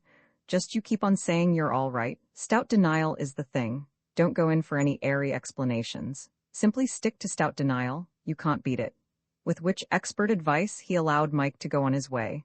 He had not been gone 2 minutes when P. Smith, who had leaned back in his chair, wrapped in thought, heaved himself up again. He stood for a moment straightening his tie at the looking-glass. Then he picked up his hat and moved slowly out of the door and down the passage. Thence, at the same dignified rate of progress, out of the house and in at Downing's front gate. The postman was at the door when he got there, apparently absorbed in conversation with the parlour-maid. P. Smith stood by politely till the postman, who had just been told it was like his impudence, caught sight of him, and having handed over the letters in an ultra-formal and professional manner, passed away. Is Mr. Downing at home? Inquired P. Smith. He was, it seemed. P. Smith was shown into the dining room on the left of the hall, and requested to wait. He was examining a portrait of Mr. Downing which hung on the wall, when the housemaster came in. An excellent likeness, sir, said P. Smith, with a gesture of the hand towards the painting. Well, Smith, said Mr. Downing shortly, what do you wish to see me about? It was in connection with the regrettable painting of your dog, sir. Huh? Said Mr. Downing. I did it, sir, said P. Smith, stopping and flicking a piece of fluff off his knee. LVEI the artist claims his work, the line of action which P. Smith had called stout denial, is an excellent line to adopt, especially if you really are innocent, but it does not lead to anything in the shape of a bright and snappy dialogue between accuser and accused. Both Mike and the headmaster were oppressed by a feeling that the situation was difficult. The atmosphere was heavy, and conversation showed a tendency to flag. The headmaster had opened brightly enough, with a summary of the evidence which Mr. Downing had laid before him, but after that a massive silence had been the order of the day. There is nothing in this world quite so stolid and uncommunicative as a boy who has made up his mind to be stolid and uncommunicative, and the headmaster, as he sat and looked at Mike, who sat and looked past him at the bookshelves, felt awkward. It was a scene which needed either a dramatic interruption or a neat exit speech.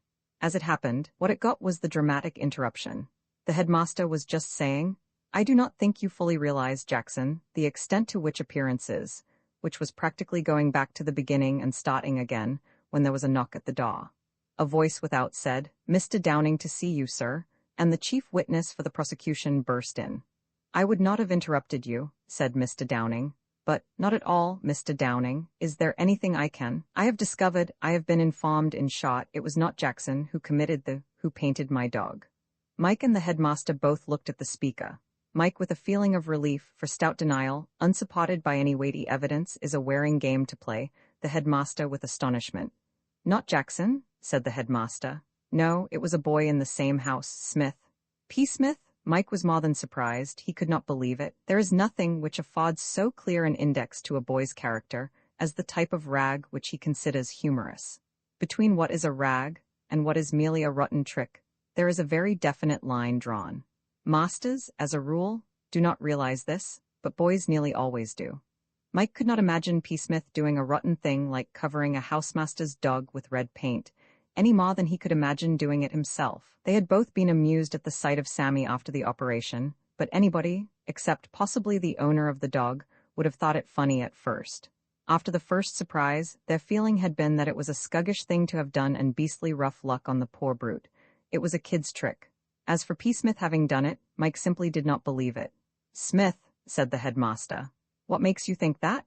Simply this, said Mr. Downing with calm triumph, that the boy himself came to me a few moments ago and confessed. Mike was conscious of a feeling of acute depression. It did not make him in the least degree jubilant, or even thankful, to know that he himself was cleared of the charge. All he could think of was that P. Smith was done for. This was bound to mean the sack. If P. Smith had painted Sammy, it meant that P. Smith had broken out of his house at night, and it was not likely that the rules about nocturnal wandering were less strict at Sedley than at any other school in the kingdom. Mike felt, if possible, worse than he had felt when Wyatt had been caught on a similar occasion. It seemed as if fate had a special grudge against his best friends. He did not make friends very quickly or easily, though he had always had scores of acquaintances, and with Wyatt and P. Smith he had found himself at home from the first moment he had met them. He sat there, with a curious feeling of having swallowed a heavy weight, hardly listening to what Mr. Downing was saying. Mr. Downing was talking rapidly to the headmaster, who was nodding from time to time. Mike took advantage of a pause to get up. "May I go, sir?" he said. "Certainly, Jackson, certainly," said the head. "Oh, and if you are going back to your house, tell Smith that I should like to see him." "Yes, sir." He had reached the door when again there was a knock. "Come in," said the headmaster. It was Adair. "Yes, Adair?" Adair was breathing rather heavily as if he had been running. "It was about Sammy Sampson, sir," he said, looking at Mr. Downing. "Ah, we know. Well, Adair, what did you wish to say?" "It wasn't Jackson who did it, sir." No, Adair. So Mr. Downing?" "It was Dunster, sir." Terrific sensation. The headmaster gave a sort of strangled yelp of astonishment. Mr. Downing leaped in his chair. Mike's eyes opened to their fullest extent. "Adair?" There was almost a wail in the headmaster's voice. The situation had suddenly become too much for him. His brain was swimming. That Mike, despite the evidence against him, should be innocent was curious, perhaps, but not particularly startling. But that Adair should inform him, 2 minutes after Mr. Downing's announcement of P. Smith's confession, that P. Smith, too, was guiltless, and that the real criminal was Dunster. It was this that made him feel that somebody, in the words of an American author, had played a mean trick on him and substituted for his brain a side order of cauliflower. Why Dunster, of all people? Dunster, who he remembered dizzily, had left the school at Christmas. And why, if Dunster had really painted the dog, had P. Smith asserted that he himself was the culprit? Why anything? He concentrated his mind on Adair as the only person who could save him from impending brain fever. "Adair?" "Yes, sir." What do you mean?" "It was Dunster, sir. I got a letter from him only 5 minutes ago in which he said that he had painted Sammy, Sampson, the dog, sir, for a rag, for a joke, and that, as he didn't want anyone here to get into a row, be punished for it, I'd better tell Mr. Downing at once. I tried to find Mr. Downing, but he wasn't in the house. Then I met Smith outside the house, and he told me that Mr. Downing had gone over to see you, sir." "Smith told you?" said Mr. Downing. "Yes, sir." "Did you say anything to him about your having received this letter from Dunster?" "I gave him the letter to read, sir." "And what was his attitude when he had read it?" "He laughed, sir." "Laughed?" Mr. Downing's voice was thunderous. "Yes, sir, he rolled about." Mr. Downing snorted. "But Adair," said the headmaster, "I do not understand how this thing could have been done by Dunster. He has left the school. He was down here for the old Sedleyan's match, sir. He stopped the night in the village." "And that was the night that it happened?" "Yes, sir." "I see. Well, I am glad to find that the blame cannot be attached to any boy in the school. I am sorry that it is even an old boy.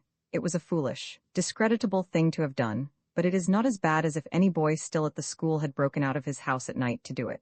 "The sergeant," said Mr. Downing, "told me that the boy he saw was attempting to enter Mr. Outwood's house." "Another freak of Dunster's, I suppose," said the headmaster. "I shall write to him." "If it was really Dunster who painted my dog," said Mr. Downing, "I cannot understand the part played by Smith in this affair. If he did not do it, what possible motive could he have had for coming to me of his own accord and deliberately confessing?" "To be sure," said the headmaster, pressing a bell. "It is certainly a thing that calls for explanation. Barlow," he said as the butler appeared, "kindly go across to Mr. Outwood's house and inform Smith that I should like to see him." "If you please, sir, Mr. Smith is waiting in the hall." "In the hall?" "Yes, sir. He arrived soon after Mr. Adair, sir, saying that he would wait, as you would probably wish to see him shortly." Ask him to step up, Barlow." "Yes, sir." There followed one of the tensest stage waits of Mike's experience. It was not long, but while it lasted, the silence was quite solid. Nobody seemed to have anything to say, and there was not even a clock in the room to break the stillness with its ticking. A very faint drip-drip of rain could be heard outside the window. Presently there was a sound of footsteps on the stairs. The door was opened. "Mr. Smith, sir." The old Etonian entered as would the guest of the evening who is a few moments late for dinner. He was cheerful, but slightly deprecating. He gave the impression of one who, though sure of his welcome, feels that some slight apology is expected from him. He advanced into the room with a gentle half-smile which suggested goodwill to all men. "It is still raining," he observed. "You wish to see me, sir? Sit down, Smith." "Thank you, sir." He dropped into a deep armchair, which both Adair and Mike had avoided in favor of less luxurious seats, with the confidential coziness of a fashionable physician calling on a patient, between whom and himself time has broken down the barriers of restraint and formality. Mr. Downing burst out, like a reservoir that has broken its banks. "Smith." P. Smith turned his gaze politely in the housemaster's direction. "Smith, you came to me a quarter of an hour ago and told me that it was you who had painted my dog Samson." "Yes, sir. It was absolutely untrue?" "I am afraid so, sir." "But Smith," began the headmaster. P. Smith bent forward encouragingly. "This is a most extraordinary affair. Have you no explanation to offer? What induced you to do such a thing?" P. Smith sighed softly. "The craze for notoriety, sir," he replied sadly. "The curse of the present age." "What?" cried the headmaster. "It is remarkable," proceeded P. Smith placidly, with the impersonal touch of one lecturing on generalities, "how frequently, when a murder has been committed, one finds men confessing that they have done it, when it is out of the question that they should have committed it. It is one of the most interesting problems with which anthropologists are confronted." "Human nature?" the headmaster interrupted. "Smith," he said, "I should like to see you alone for a moment. Mr. Downing, might I trouble?" "Adair Jackson." He made a motion towards the door. When he and P. Smith were alone, there was silence. P. Smith leaned back comfortably in his chair. The headmaster tapped nervously with his foot on the floor. Smith, sir?" The headmaster seemed to have some difficulty in proceeding. He paused again, then he went on. Smith, I do not for a moment wish to pain you, but have you, do you remember ever having had as a child, let us say, any, severe illness, any, mental illness?" "No, sir. There is no, forgive me if I am touching on a sad subject, there is none of your near relatives have ever suffered in the way I, have described." "There isn't a lunatic on the list, sir," said P. Smith cheerfully. "Of course, Smith, of course," said the headmaster hurriedly. "I did not mean to suggest, quite so, quite so." "You think, then, that you confessed to an act which you had not committed purely from some sudden impulse which you cannot explain?" "Strictly between ourselves, sir." Privately, the headmaster found P. Smith's man-to-man attitude somewhat disconcerting, but he said nothing. "Well, Smith? I should not like it to go any further, sir. I will certainly respect any confidence. I don't want anybody to know, sir. This is strictly between ourselves. I think you are sometimes apt to forget, Smith, the proper relations existing between boy and, well, never mind that for the present. We can return to it later. For the moment, let me hear what you wish to say. I shall, of course, tell nobody, if you do not wish it." "Well, it was like this, sir," said P. Smith. "Jackson happened to tell me that you and Mr. Downing seemed to think he had painted Mr. Downing's dog, and there seemed some danger of his being expelled, so I thought it wouldn't be an unsound scheme if I were to go and say I had done it. That was the whole thing. Of course, Dunster writing created a certain amount of confusion. There was a pause. "It was a very wrong thing to do, Smith," said the headmaster at last, "but you are a curious boy, Smith. Good night." He held out his hand. "Good night, sir," said P. Smith. "Not a bad old sot," said P. Smith meditatively to himself as he walked downstairs. "By no means a bad old sot. I must drop in from time to time and cultivate him." Mike and Adair were waiting for him outside the front door. "Well," said Mike. "You are the limit," said Adair. "What's he done?" "Nothing. We had a very pleasant chat and then I tore myself away." "Do you mean to say he's not going to do a thing?"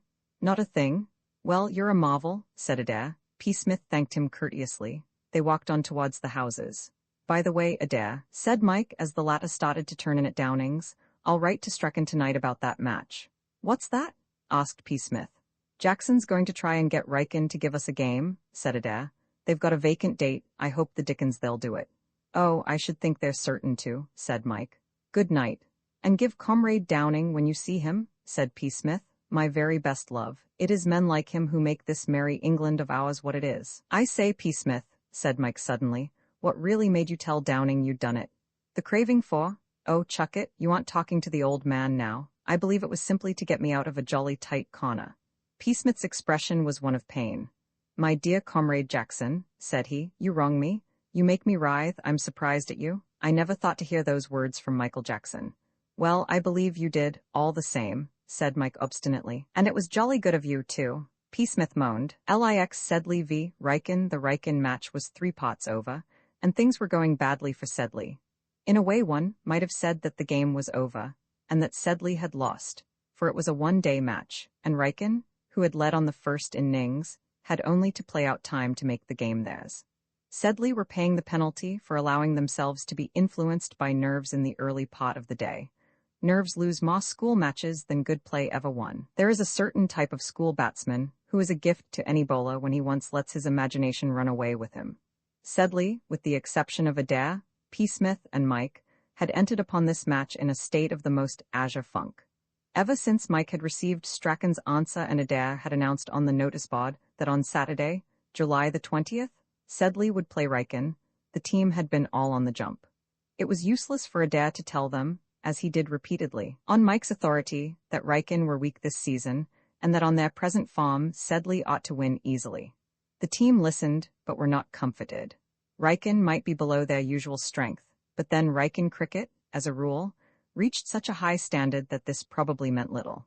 However weak Riken might be, for them, there was a very firm impression among the members of the Sedley first 11 that the other school was quite strong enough to knock the cover off them. Experience counts enormously in school matches. Sedley had never been proved. The teams they played were the sort of sides which the Riken second 11 would play. Whereas Riken, from time immemorial, had been beating Ripton teams and Free Foresters teams and MCC teams packed with county men and sending men to Oxford and Cambridge who got their blues as freshmen. Sedley had gone onto the field that morning a depressed side. It was unfortunate that Adair had won the toss. He had had no choice but to take first innings. The weather had been bad for the last week, and the wicket was slow and treacherous. It was likely to get worse during the day, so Adair had chosen to bat first. Taking into consideration the state of nerves the team was in, this in itself was a calamity. A school 11 are always at their worst and nerviest before lunch. Even on their own ground, they find the surroundings lonely and unfamiliar. The subtlety of the bowlers becomes magnified. Unless the first pair make a really good start, a collapse almost invariably ensues. Today the start had been gruesome beyond words. Mike, the bulwark of the side, the man who had been brought up on Riken bowling, and from whom, whatever might happen to the others, at least a 50 was expected, Mike, going in first with Bonds and taking first over, had played inside one from Bruce, the Riken slow bowler, and had been caught at shot slip off his second ball. That put the finishing touch on the panic. Stone, Robinson, and the others, all quite decent punishing batsmen when their nerves allowed them to play their own game, crawled to the wickets, declined to hit out at anything, and were clean bowled, several of them, playing back to half volleys. Adair did not suffer from panic, but his batting was not equal to his bowling, and he had fallen after hitting one for. 7 wickets were down for 30 when P. Smith went in. P. Smith had always disclaimed any pretensions to batting skill, but he was undoubtedly the right man for a crisis like this. He had an enormous reach, and he used it. 3 consecutive balls from Bruce he turned into full tosses and swept to the leg boundary, and, assisted by Bonds, who had been sitting on the splice in his usual manner, he raised the total to 71 before being yacked, with his score at 35.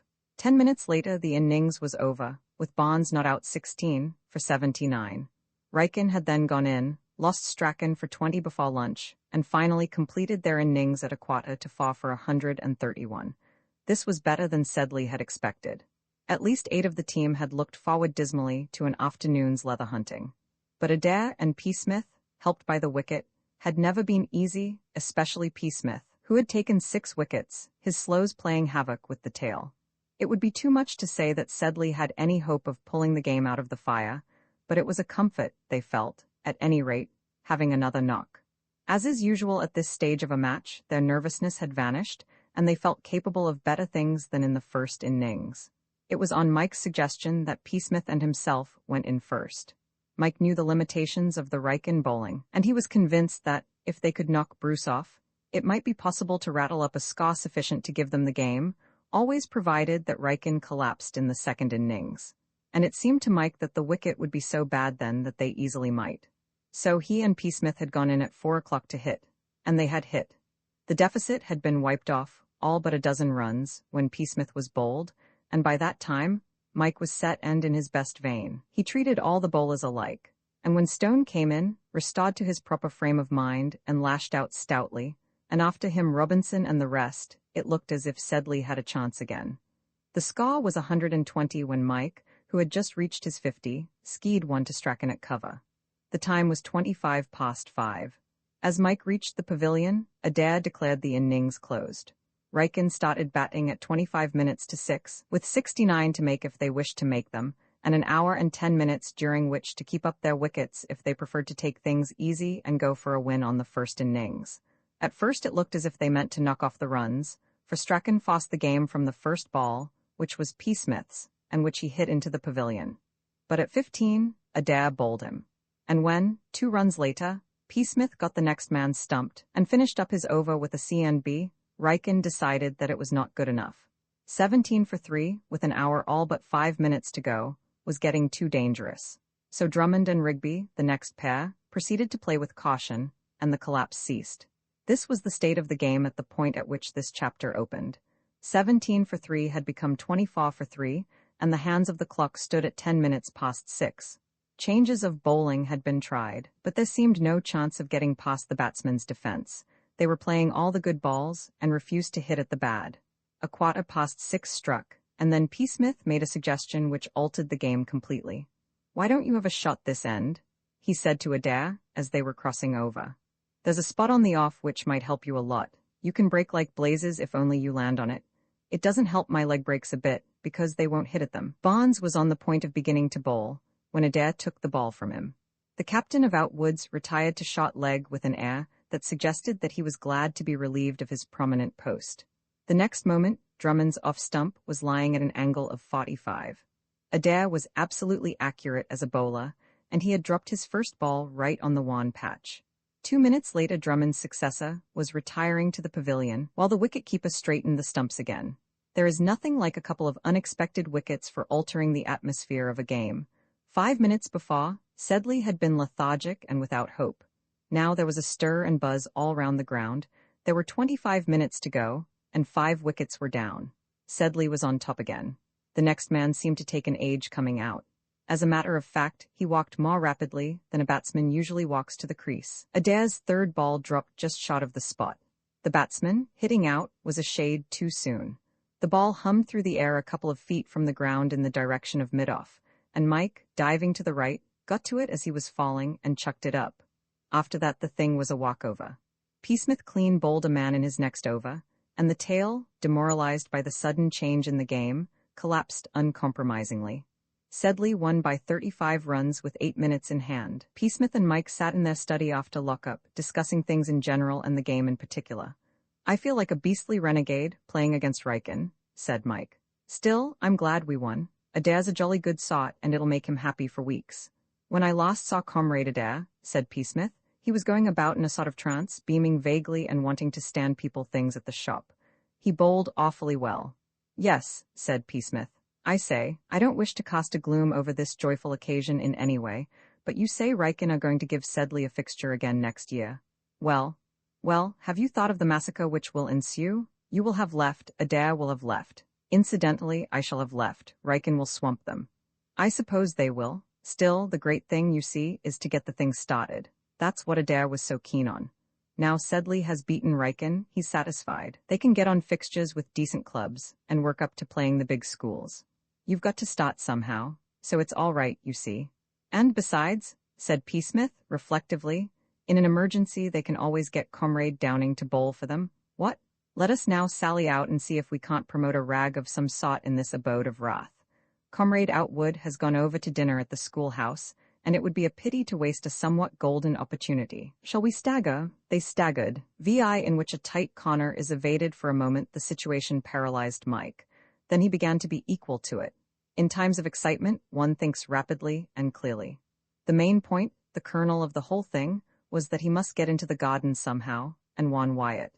And at the same time, he must keep Mr. Wayne from coming to the dormitory. He jumped out of bed and dashed down the dark stairs. He had taken care to close the dining-room door after him. It was open now, and he could hear somebody moving inside the room. Evidently his retreat had been made just in time. He knocked at the door and went in. Mr. Wayne was standing at the window, looking out. He spun round at the knock and stared in astonishment at Mike's pajama-clad figure. Mike, in spite of his anxiety, could barely check a laugh.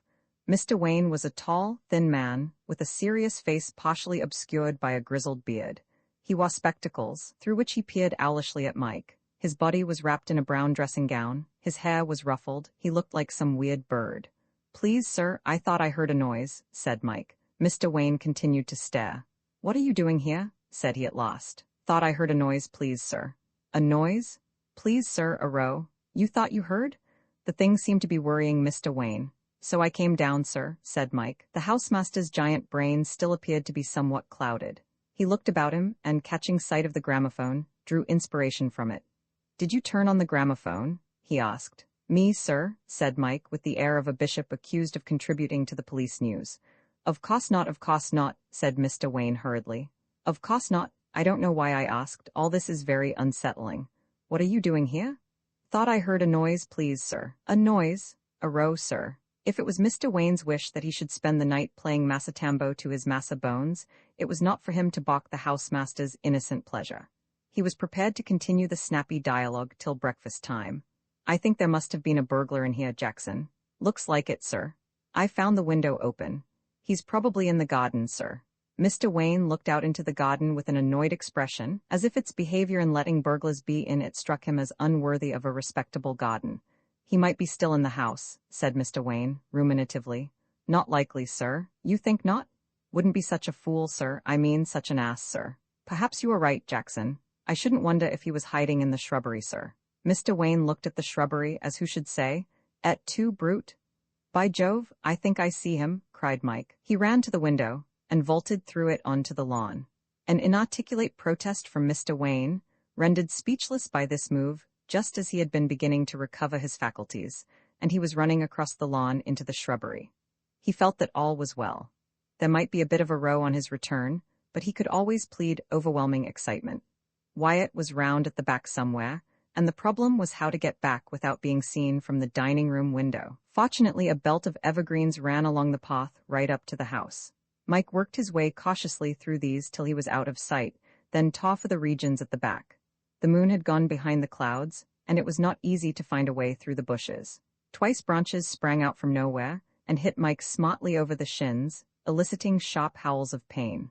On the second of these occasions, a low voice spoke from somewhere on his right. "Who on earth's that?" it said. Mike stopped. "Is that you, Wyatt, I say? Jackson?" The moon came out again and Mike saw Wyatt clearly. His knees were covered with mold. He had evidently been crouching in the bushes on all fours. "You young ass," said Wyatt. "You promised me that you wouldn't get out." "Yes, I know, but I heard you crashing through the shrubbery like 100 elephants. If you must get out at night and chance being sacked, you might at least have the sense to walk quietly." "Yes, but you don't understand." And Mike rapidly explained the situation. "But how the dickens did he hear you, if you were in the dining room?" asked Wyatt. "It's miles from his bedroom. You must tread like a policeman." "It wasn't that. The thing was, you see, it was rather a rotten thing to do, I suppose, but I turned on the gramophone." "You what?" "The gramophone. It started playing the quaint old bird, ripping it was, till Wayne came along." Wyatt doubled up with noiseless laughter. "You're a genius," he said. "I never saw such a man. Well, what's the game now? What's the idea?" "I think you'd better nip back along the wall and in through the window, and I'll go back to the dining room. Then it'll be all right if Wayne comes and looks into the dorm. Or, if you like, you might come down too, as if you just woke up and thought you'd heard a row." "That's not a bad idea. All right, you dash along then. I'll get back." Mr. Wayne was still in the dining room, drinking in the beauties of the summer night through the open window. He gibbered slightly when Mike reappeared. "Jackson, what do you mean by running about outside the house in this way? I shall punish you very heavily. I shall certainly report the matter to the headmaster. I will not have boys rushing about the garden in their pajamas. You will catch an exceedingly bad cold. You will do me 200 lines, Latin and English." "Exceedingly so." "I will not have it. Did you not hear me call to you?" "Please, sir, so excited," said Mike, standing outside with his hands on the sill. "You have no business to be excited. I will not have it. It is exceedingly impertinent of you." "Please, sir, may I come in?" "Come in, of course, come in. Have you no sense, boy? You are laying the seeds of a bad cold. Come in at once." Mike clambered through the window. "I couldn't find him, sir. He must have got out of the garden." "Undoubtedly," said Mr. Wayne. "Undoubtedly so. It was very wrong of you to search for him. You might have been seriously injured. Exceedingly so." He was about to say more on the subject when Wyatt strolled into the room. Wyatt wore the rather dazed expression of one who has been aroused from deep sleep. He yawned before he spoke. "I thought I heard a noise, sir," he said. He called Mr. Wayne father in private, sir in public. The presence of Mike made this a public occasion. "Has there been a burglary?" "Yes," said Mike, "only he has got away." "Shall I go out into the garden and have a look round, sir?" asked Wyatt helpfully. The question stung Mr. Wayne into active eruption once more. "Under no circumstances whatever," he said excitedly. "Stay where you are, James. I will not have boys running about my garden at night. It is preposterous. Inordinately so. Both of you go to bed immediately. I shall not speak to you again on this subject. I must be obeyed instantly. You hear me, Jackson? James, you understand me? To bed at once. And if I find you outside your dormitory again tonight, you will both be punished with extreme severity. I will not have this lax and reckless behavior." "But the burglar, sir," said Wyatt. "We might catch him, sir," said Mike. Mr. Wayne's manner changed to a slow and stately sarcasm, in much the same way as a motor car changes from the top speed to its first. "I was under the impression," he said, in the heavy way almost invariably affected by weak masters in their dealings with the obstreperous, "I was distinctly under the impression that I had ordered you to retire immediately to your dormitory. It is possible that you mistook my meaning. In that case, I shall be happy to repeat what I said. It is also in my mind that I threatened to punish you with the utmost severity if you did not retire at once. In these circumstances, James, and you, Jackson, you will doubtless see the necessity of complying with my wishes. They made it so. Romans 7, in which Mike is discussed. Trevor and Klaus of Donaldson's were sitting in their study a week after the gramophone incident, preparatory to going on the river. At least Trevor was in the study, getting tea ready. Klaus was on the windowsill, one leg in the room, the other outside, hanging over space. He loved to sit in this attitude, watching someone else work and giving his views on life to whoever would listen to them. Klaus was tall and looked sad, which he was not. Trevor was shorter and very much in earnest over all that he did. On the present occasion he was measuring out tea with a concentration worthy of a general planning a campaign. "One for the pot," said Klaus. "All right," breathed Trevor. "Come and help, you slacker." "Too busy? You aren't doing a stroke." "My lad, I'm thinking of life. That's a thing you couldn't do? I often say to people, 'Good chap, Trevor, but can't think of life.' Give him a teapot and half a pound of butter to mess about with, I say, and he's all right. But when it comes to deep thought, where is he? Among the also-rans, that's what I say." "Silly ass," said Trevor, slicing bread. "What particular rot were you thinking about just then? What fun it was sitting back and watching other fellows work, I should think." "My mind at the moment," said Klaus, "was tensely occupied with the problem of brothers at school. Have you got any brothers, Trevor?" "One, couple of years younger than me. I say, we shall want some more jam tomorrow. Better order it today. See it done, Tigelinus, as our old pal Nero used to remark. Where is he? Your brother, I mean. Marlborough. That shows your sense. I have always had a high opinion of your sense, Trevor. If you'd been a silly ass, you'd have let your people send him here. Why not? Shouldn't have minded. I withdraw what I said about your sense. Consider it unsaid. I have a brother myself. Aged 15. Not a bad chap in his way, like the heroes of the school stories. Big blue eyes literally bubbling over with fun. At least, I suppose it's fun to him. Cheek's what I call it. My people wanted to send him here. I lodged a protest. I said, 1 Klaus is ample for any public school. You were right there, said Trevor. I said, 1 Klaus is luxury, to excess. I pointed out that I was just on the verge of becoming rather a blood at Riken, and that I didn't want the work of years spoiled by a brother who would think it a rag to tell fellows who respected and admired me. Such as who? Anecdotes of a checkered infancy. There are stories about me which only my brother knows. Did I want them spread about the school? No, laddie, I did not. Hence, we see my brother 2 terms ago, packing up his little box and tooling off to Rugby. And here am I at Riken, with an unstained reputation, loved by all who know me, revered by all who don't, courted by boys, fawned upon by masters. People's faces brighten when I throw them a nod. If I frown? Oh, come on, said Trevor. Bread and jam and cake monopolized Klaus's attention for the next quarter of an hour. At the end of that period, however, he returned to his subject.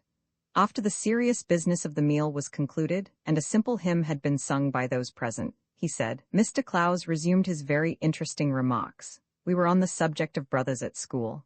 Now, take the melancholy case of Jackson brothers. My heart bleeds for Bob. Jackson's all right. What's wrong with him? Besides, naturally, young Jackson came to Riken when all his brothers had been here. What a rotten argument. It's just the one used by Chap's people, too. They think how nice it will be for all the sons to have been at the same school. It may be all right after they are left, but while they are there, it's the limit. You say Jackson's all right. At present, perhaps he is, but the term's hardly started yet.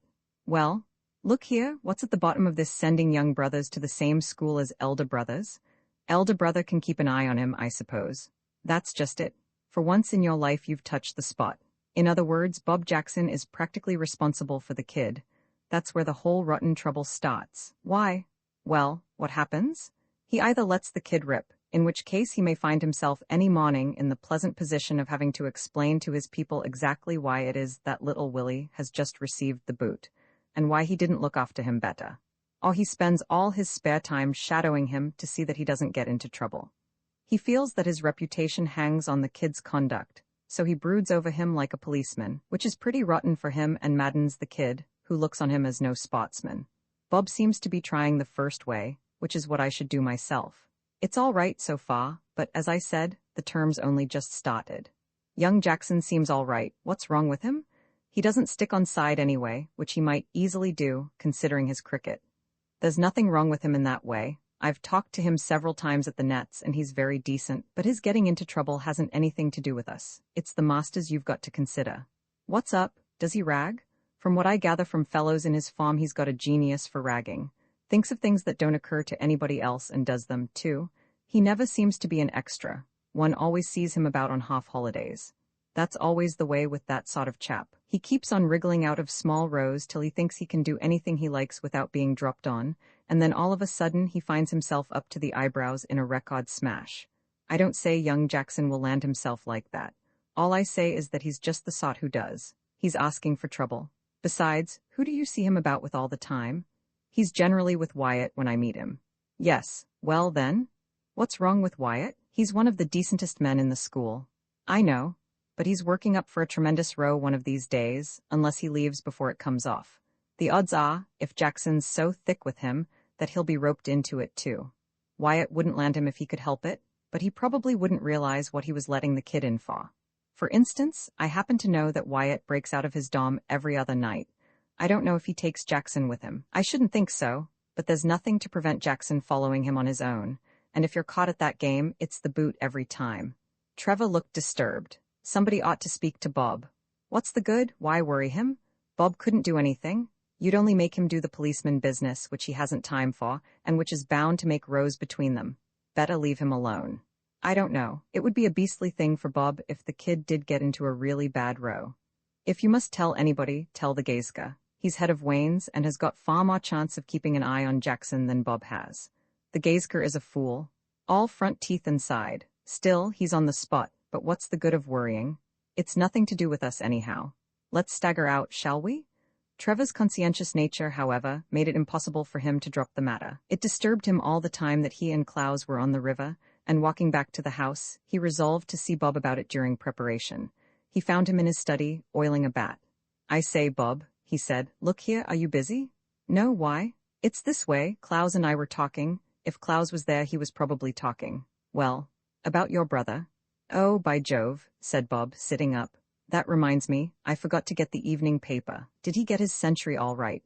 Who? Asked Trevor, bewildered. My brother, J.W., he'd made 63 not out against Kent in this morning's paper. What happened?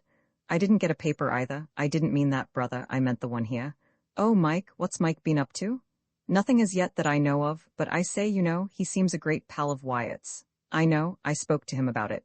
Oh, you did? That's all right then. Not that there's anything wrong with Wyatt. Not a bit. Only he is rather mucking about this term, I hear. It's his last, so I suppose he wants to have a rag. Don't blame him. Nor do I. Rather rot, though, if he lugged your brother into a row by accident. I should get blamed. I think I'll speak to him again. I should, I think. I hope he isn't idiot enough to go out at night with Wyatt. If Wyatt likes to risk it, all right. That's his lookout. But it won't do for Mike to go playing the goat, too. Klaus suggested putting Furby Smith on to him. He'd have more chance, being in the same house, of seeing that he didn't come a mucker than you would. I've done that. Smith said he'd speak to him. That's all right then. Is that a new bat? Got it today. Smashed my other yesterday against the schoolhouse. Donaldsons had played a friendly with the schoolhouse during the last 2 days and had beaten them. I thought I heard it go. You were rather in form. Better than at the beginning of the term anyhow. I simply couldn't do a thing then, but my last 3 innings have been 33 not out, 18, and 51. I should think you're bound to get your first all right. Hope so. I see Mike's playing for the second against the OWS. Yes, pretty good for his first term. You have a pro to coach you in the holidays, don't you? Yes, I didn't go to him much this last time. I was away a lot, but Mike fairly lived inside the net. Well, it's not been chucked away. I suppose he'll get his first next year. There'll be a big clearing out of colors at the end of this term. Nearly all the first are leaving. Henfrey'll be captain, I expect. Saunders, the pro at home, always says that Mike's going to be the star cricketer of the family. Better than J.W. even, he thinks. I asked him what he thought of me, and he said, "You'll be making a lot of runs someday." Mr. Bob, there's a subtle difference, isn't there? I shall have Mike cutting me out before I leave school if I'm not careful. Sort of infant prodigy, said Trevor. Don't think he's quite up to it yet, though. He went back to his study, and Bob, having finished his oiling and washed his hands, started on his Thucydides, and in the stress of wrestling with the speech of an apparently delirious Athenian general, whose remarks seemed to contain nothing even remotely resembling sense and coherence, he allowed the question of Mike's welfare to fade from his mind like a dissolving view. Roman ate a row with the town, the beginning of a big row, one of those rows which turn a school upside down like a volcanic eruption and provide old boys with something to talk about, when they meet, for years, is not unlike the beginning of a thunderstorm.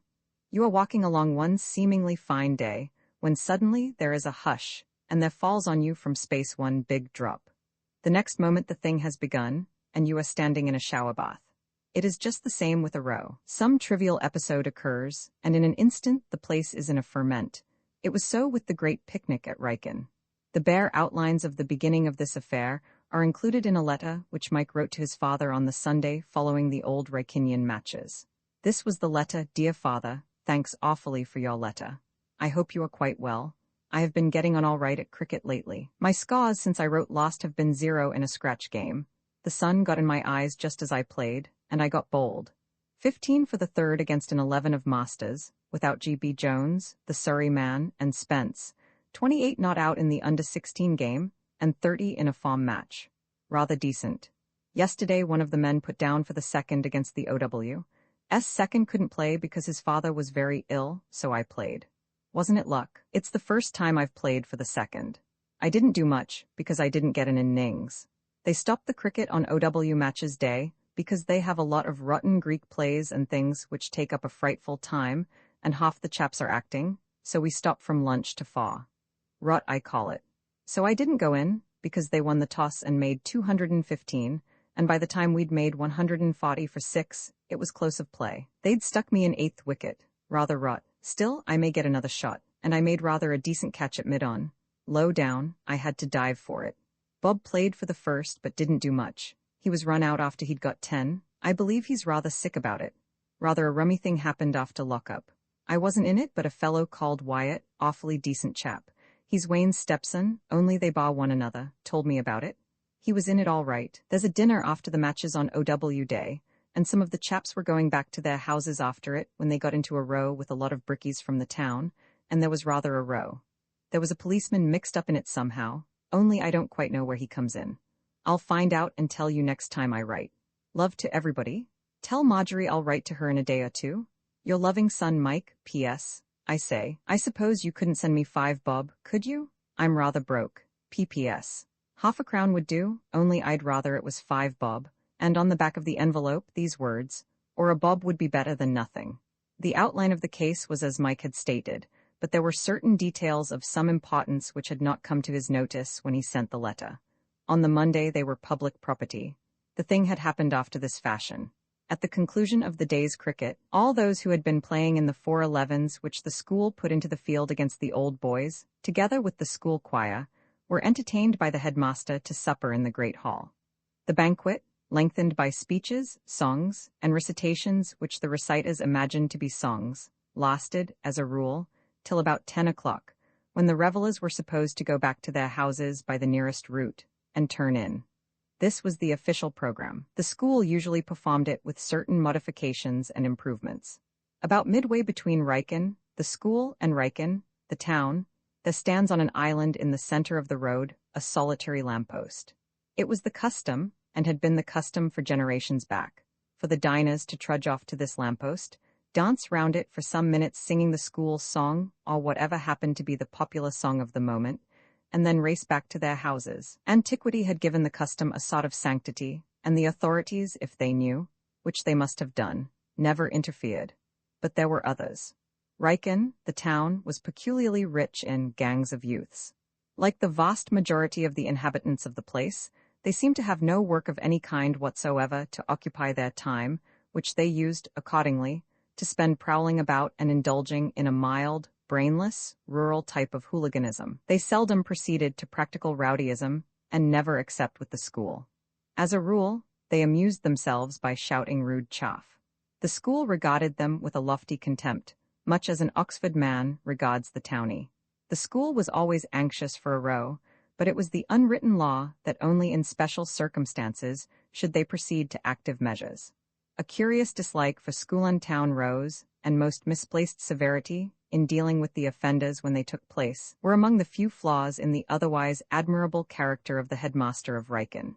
It was understood that one scragged bogies at one's own risk, and as a rule, it was not considered worth it. But after an excellent supper and much singing and joviality, one's views are apt to alter. Risks which before supper seemed great show a tendency to dwindle. When, therefore, the 20 or so Rykinians who were dancing round the lamppost were aware, in the midst of their festivities, that they were being observed and criticized by an equal number of townies, and that the criticisms were, as usual, essentially candid and personal, they found themselves forgetting the headmaster's prejudices, and feeling only that these outsiders must be put to the sod as speedily as possible, for the honor of the school. Possibly, if the town brigade had stuck to a purely verbal form of attack, all might yet have been peace. Words can be overlooked, but tomatoes cannot. No man of spirit can bear to be pelted with overripe tomatoes for any length of time without feeling that if the thing goes on much longer, he will be reluctantly compelled to take steps. In the present crisis, the first tomato was enough to set matters moving. As the two armies stood facing each other, in silence under the dim and mysterious rays of the lamp, it suddenly whizzed out from the enemy's ranks and hit Wyatt on the right ear. There was a moment of suspense. Wyatt took out his handkerchief and wiped his face, over which the succulent vegetable had spread itself. "I don't know how you fellows are going to pass the evening," he said quietly. "My idea of a good after-dinner game is to try and find the chap who threw that. Anybody coming?" For the first 5 minutes it was as even a fight as one could have wished to see. It raged up and down the road without a pause, now in a solid mass, now splitting up into little groups. The science was on the side of the school. Most Rykinians knew how to box to a certain extent. But at any rate at first, it was no time for science. To be scientific, one must have an opponent who observes at least the more important rules of the ring. It is impossible to do the latest ducks and hooks taught you by the instructor if your antagonist butts you in the chest and then kicks your shins, while some dear friend of his, of whose presence you had no idea, hits you at the same time on the back of the head. The greatest expert would lose his science in such circumstances. Probably what gave the school the victory in the end was the righteousness of their cause. They were smarting under a sense of injury, and there is nothing that adds a force to one's blows and a recklessness to one's style of delivering them more than a sense of injury. Wyatt, one side of his face still showing traces of the tomato, led the school with a vigor that could not be resisted. He very seldom lost his temper, but he did draw the line at bad tomatoes. Presently the school noticed that the enemy were vanishing little by little into the darkness which concealed the town. Barely a dozen remained, and their lonely condition seemed to be borne in upon these by a simultaneous brainwave, for they suddenly gave the fight up and stampeded as one man. The letters were beyond recall, but 2 remained, tackled low by Wyatt and Clowes after the fashion of the football field. The school gathered round its prisoners, panting. The scene of the conflict had shifted little by little to a spot some 50 yards from where it had started. By the side of the road at this point was a green, depressed-looking pond. Gloomy in the daytime, it looked unspeakable at night. It struck Wyatt, whose finer feelings had been entirely blotted out by tomato, as an ideal place in which to bestow the captives. "Let's chuck 'em in there," he said. The idea was welcomed gladly by all, except the prisoners. A move was made towards the pond, and the procession had halted on the brink when a new voice made itself heard. "Now then," it said, "what's all this?" A stout figure in policeman's uniform was standing surveying them with the aid of a small bull's-eye lantern. "What's all this?" "It's all right," said Wyatt. All right, is it? What's on? One of the prisoners spoke. Make 'em leave hold of us, Mr. Butt, they're going to chuck us in the pond. Ho, said the policeman with a change in his voice. Ho, are they? Come now, young gentleman, a lock's a lock, but you ought to know where to stop.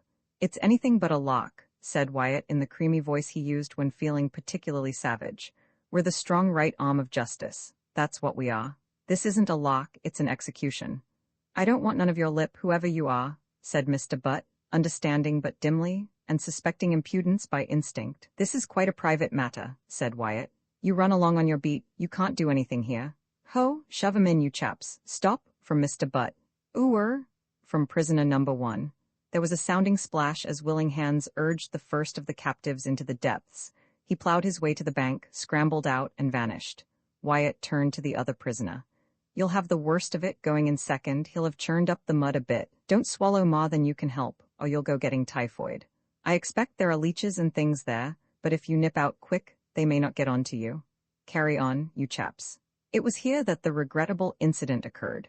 Just as the second prisoner was being launched, Constable Butt, determined to assert himself even at the 11th hour, sprang forward and seized the captive by the arm.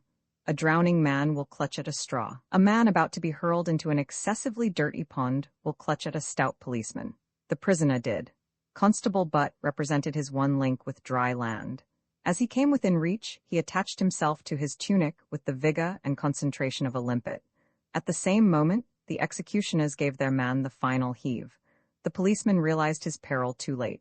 A medley of noises made the peaceful night hideous. A howl from the townie, a yell from the policeman, a cheer from the launching party, a frightened squawk from some birds in a neighboring tree, and a splash compared with which the first had been as nothing, and all was over. The dock waters were lashed into a maelstrom, and then 2 streaming figures squelched up the further bank. The school stood in silent consternation. It was no occasion for light apologies. Do you know, said Wyatt, as he watched the law shaking the water from itself on the other side of the pond, I'm not half sure that we hadn't better be moving. Roman 9 before the storm you're real.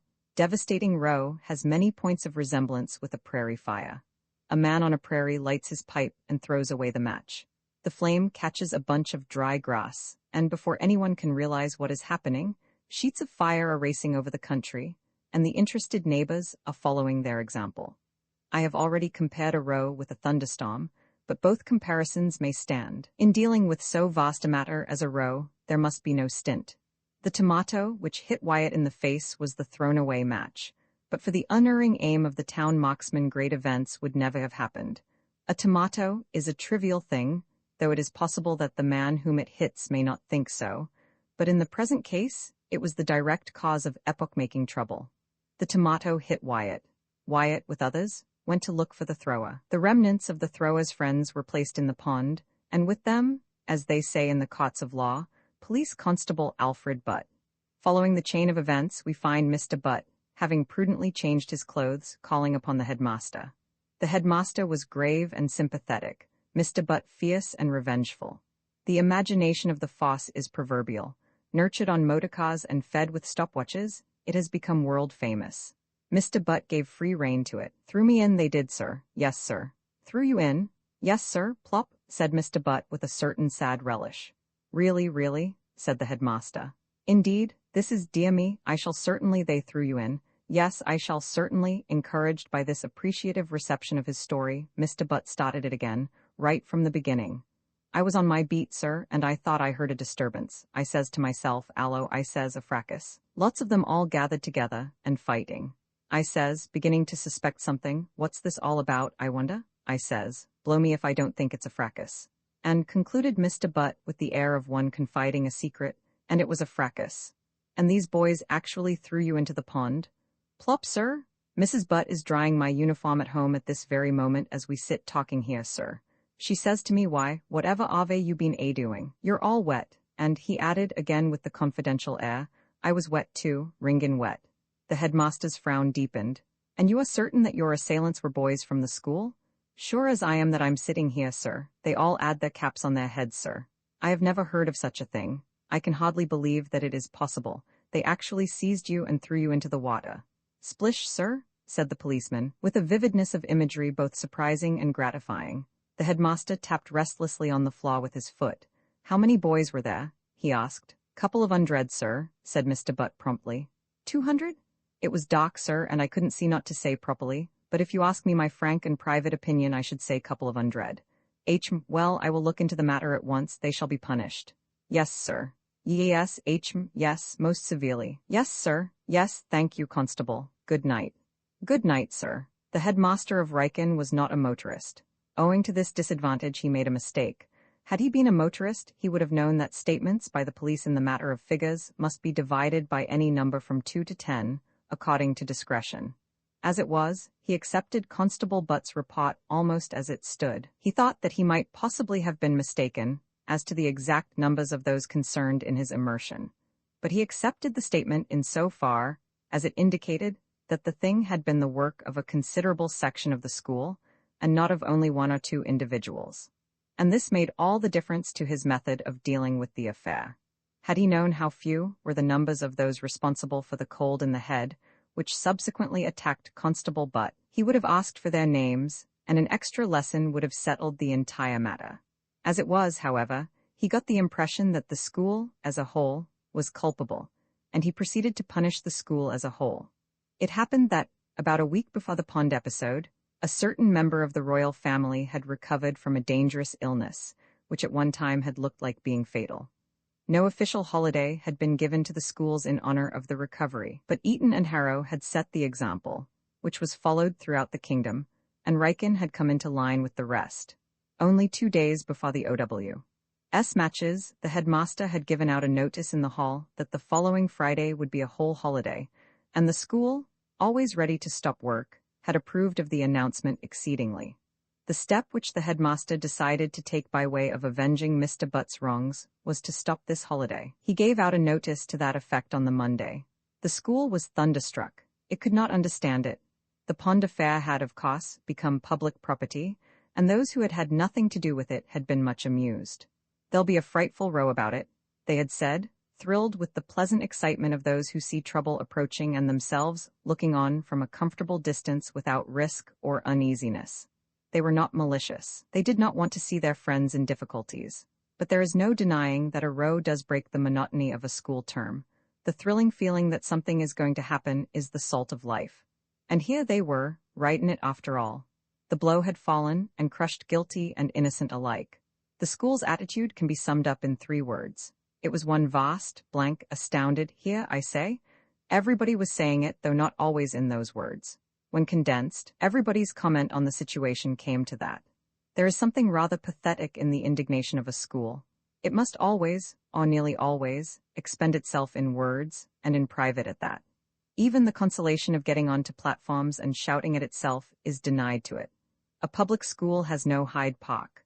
There is every probability, in fact it is certain, that but for one malcontent, the school's indignation would have been allowed to simmer down in the usual way, and finally become a mere vague memory. The malcontent was Wyatt. He had been responsible for the starting of the matter, and he proceeded now to carry it on till it blazed up into the biggest thing of its kind ever known at Riken, the Great Picnic. Anyone who knows the public schools, their iron-bound conservatism, and, as a whole, intense respect for order and authority, will appreciate the magnitude of his feat, even though he may not approve of it. Leaders of men are rare. Leaders of boys are almost unknown. It requires genius to sway a school. It would be an absorbing task for a psychologist to trace the various stages by which an impossibility was changed into a reality. Wyatt's coolness and matter-of-fact determination were his chief weapons. His popularity and reputation for lawlessness helped him. A conversation which he had with Neville Smith, a day boy, is typical of the way in which he forced his point of view on the school. Neville Smith was thoroughly representative of the average Rikinian. He could play his part in any minor rag which interested him, and probably considered himself, on the whole, a daring sort of person. But at heart, he had an enormous respect for authority. Before he came to Wyatt, he would not have dreamed of proceeding beyond words in his revolt. Wyatt acted on him like some drug. Neville Smith came upon Wyatt on his way to the nets. The notice concerning the holiday had only been given out that morning, and he was full of it. He expressed his opinion of the headmaster freely and in well-chosen words. He said it was a swindle, that it was all rot, and that it was a beastly shame. He added that something ought to be done about it. "What are you going to do?" asked Wyatt. Well, said Neville Smith a little awkwardly, guiltily conscious that he had been frothing and scenting sarcasm. I don't suppose one can actually do anything. Why not? Said Wyatt. What do you mean? Why don't you take the holiday? What, not turn up on Friday? Yes, I'm not going to. Neville Smith stopped and stared. Wyatt was unmoved. You're what? I simply shan't go to school. You're rotting? All right. No, but I say, ragging bod, are you just going to cut off though the holiday's been stopped? That's the idea. You'll get sacked. I suppose so, but only because I shall be the only one to do it. If the whole school took Friday off, they couldn't do much. They couldn't sack the whole school. By Jove, nah, could they, I say? They walked on, Neville Smith's mind in a whirl, Wyatt whistling. I say, said Neville Smith after a pause, it would be a bit of a rag. Not bad. Do you think the chaps would do it? If they understood they wouldn't be alone. Another pause. Shall I ask some of them? Said Neville Smith. Do. I could get quite a lot, I believe. That would be a start, wouldn't it? I could get a couple of dozen from Wayne's. We should be 40 or 50 strong to start with. I say, what a scaw, wouldn't it be? Yes. I'll speak to the chaps tonight and let you know. All right, said Wyatt. Tell them that I shall be going anyhow. I should be glad of a little company. The school turned in on the Thursday night in a restless, excited way.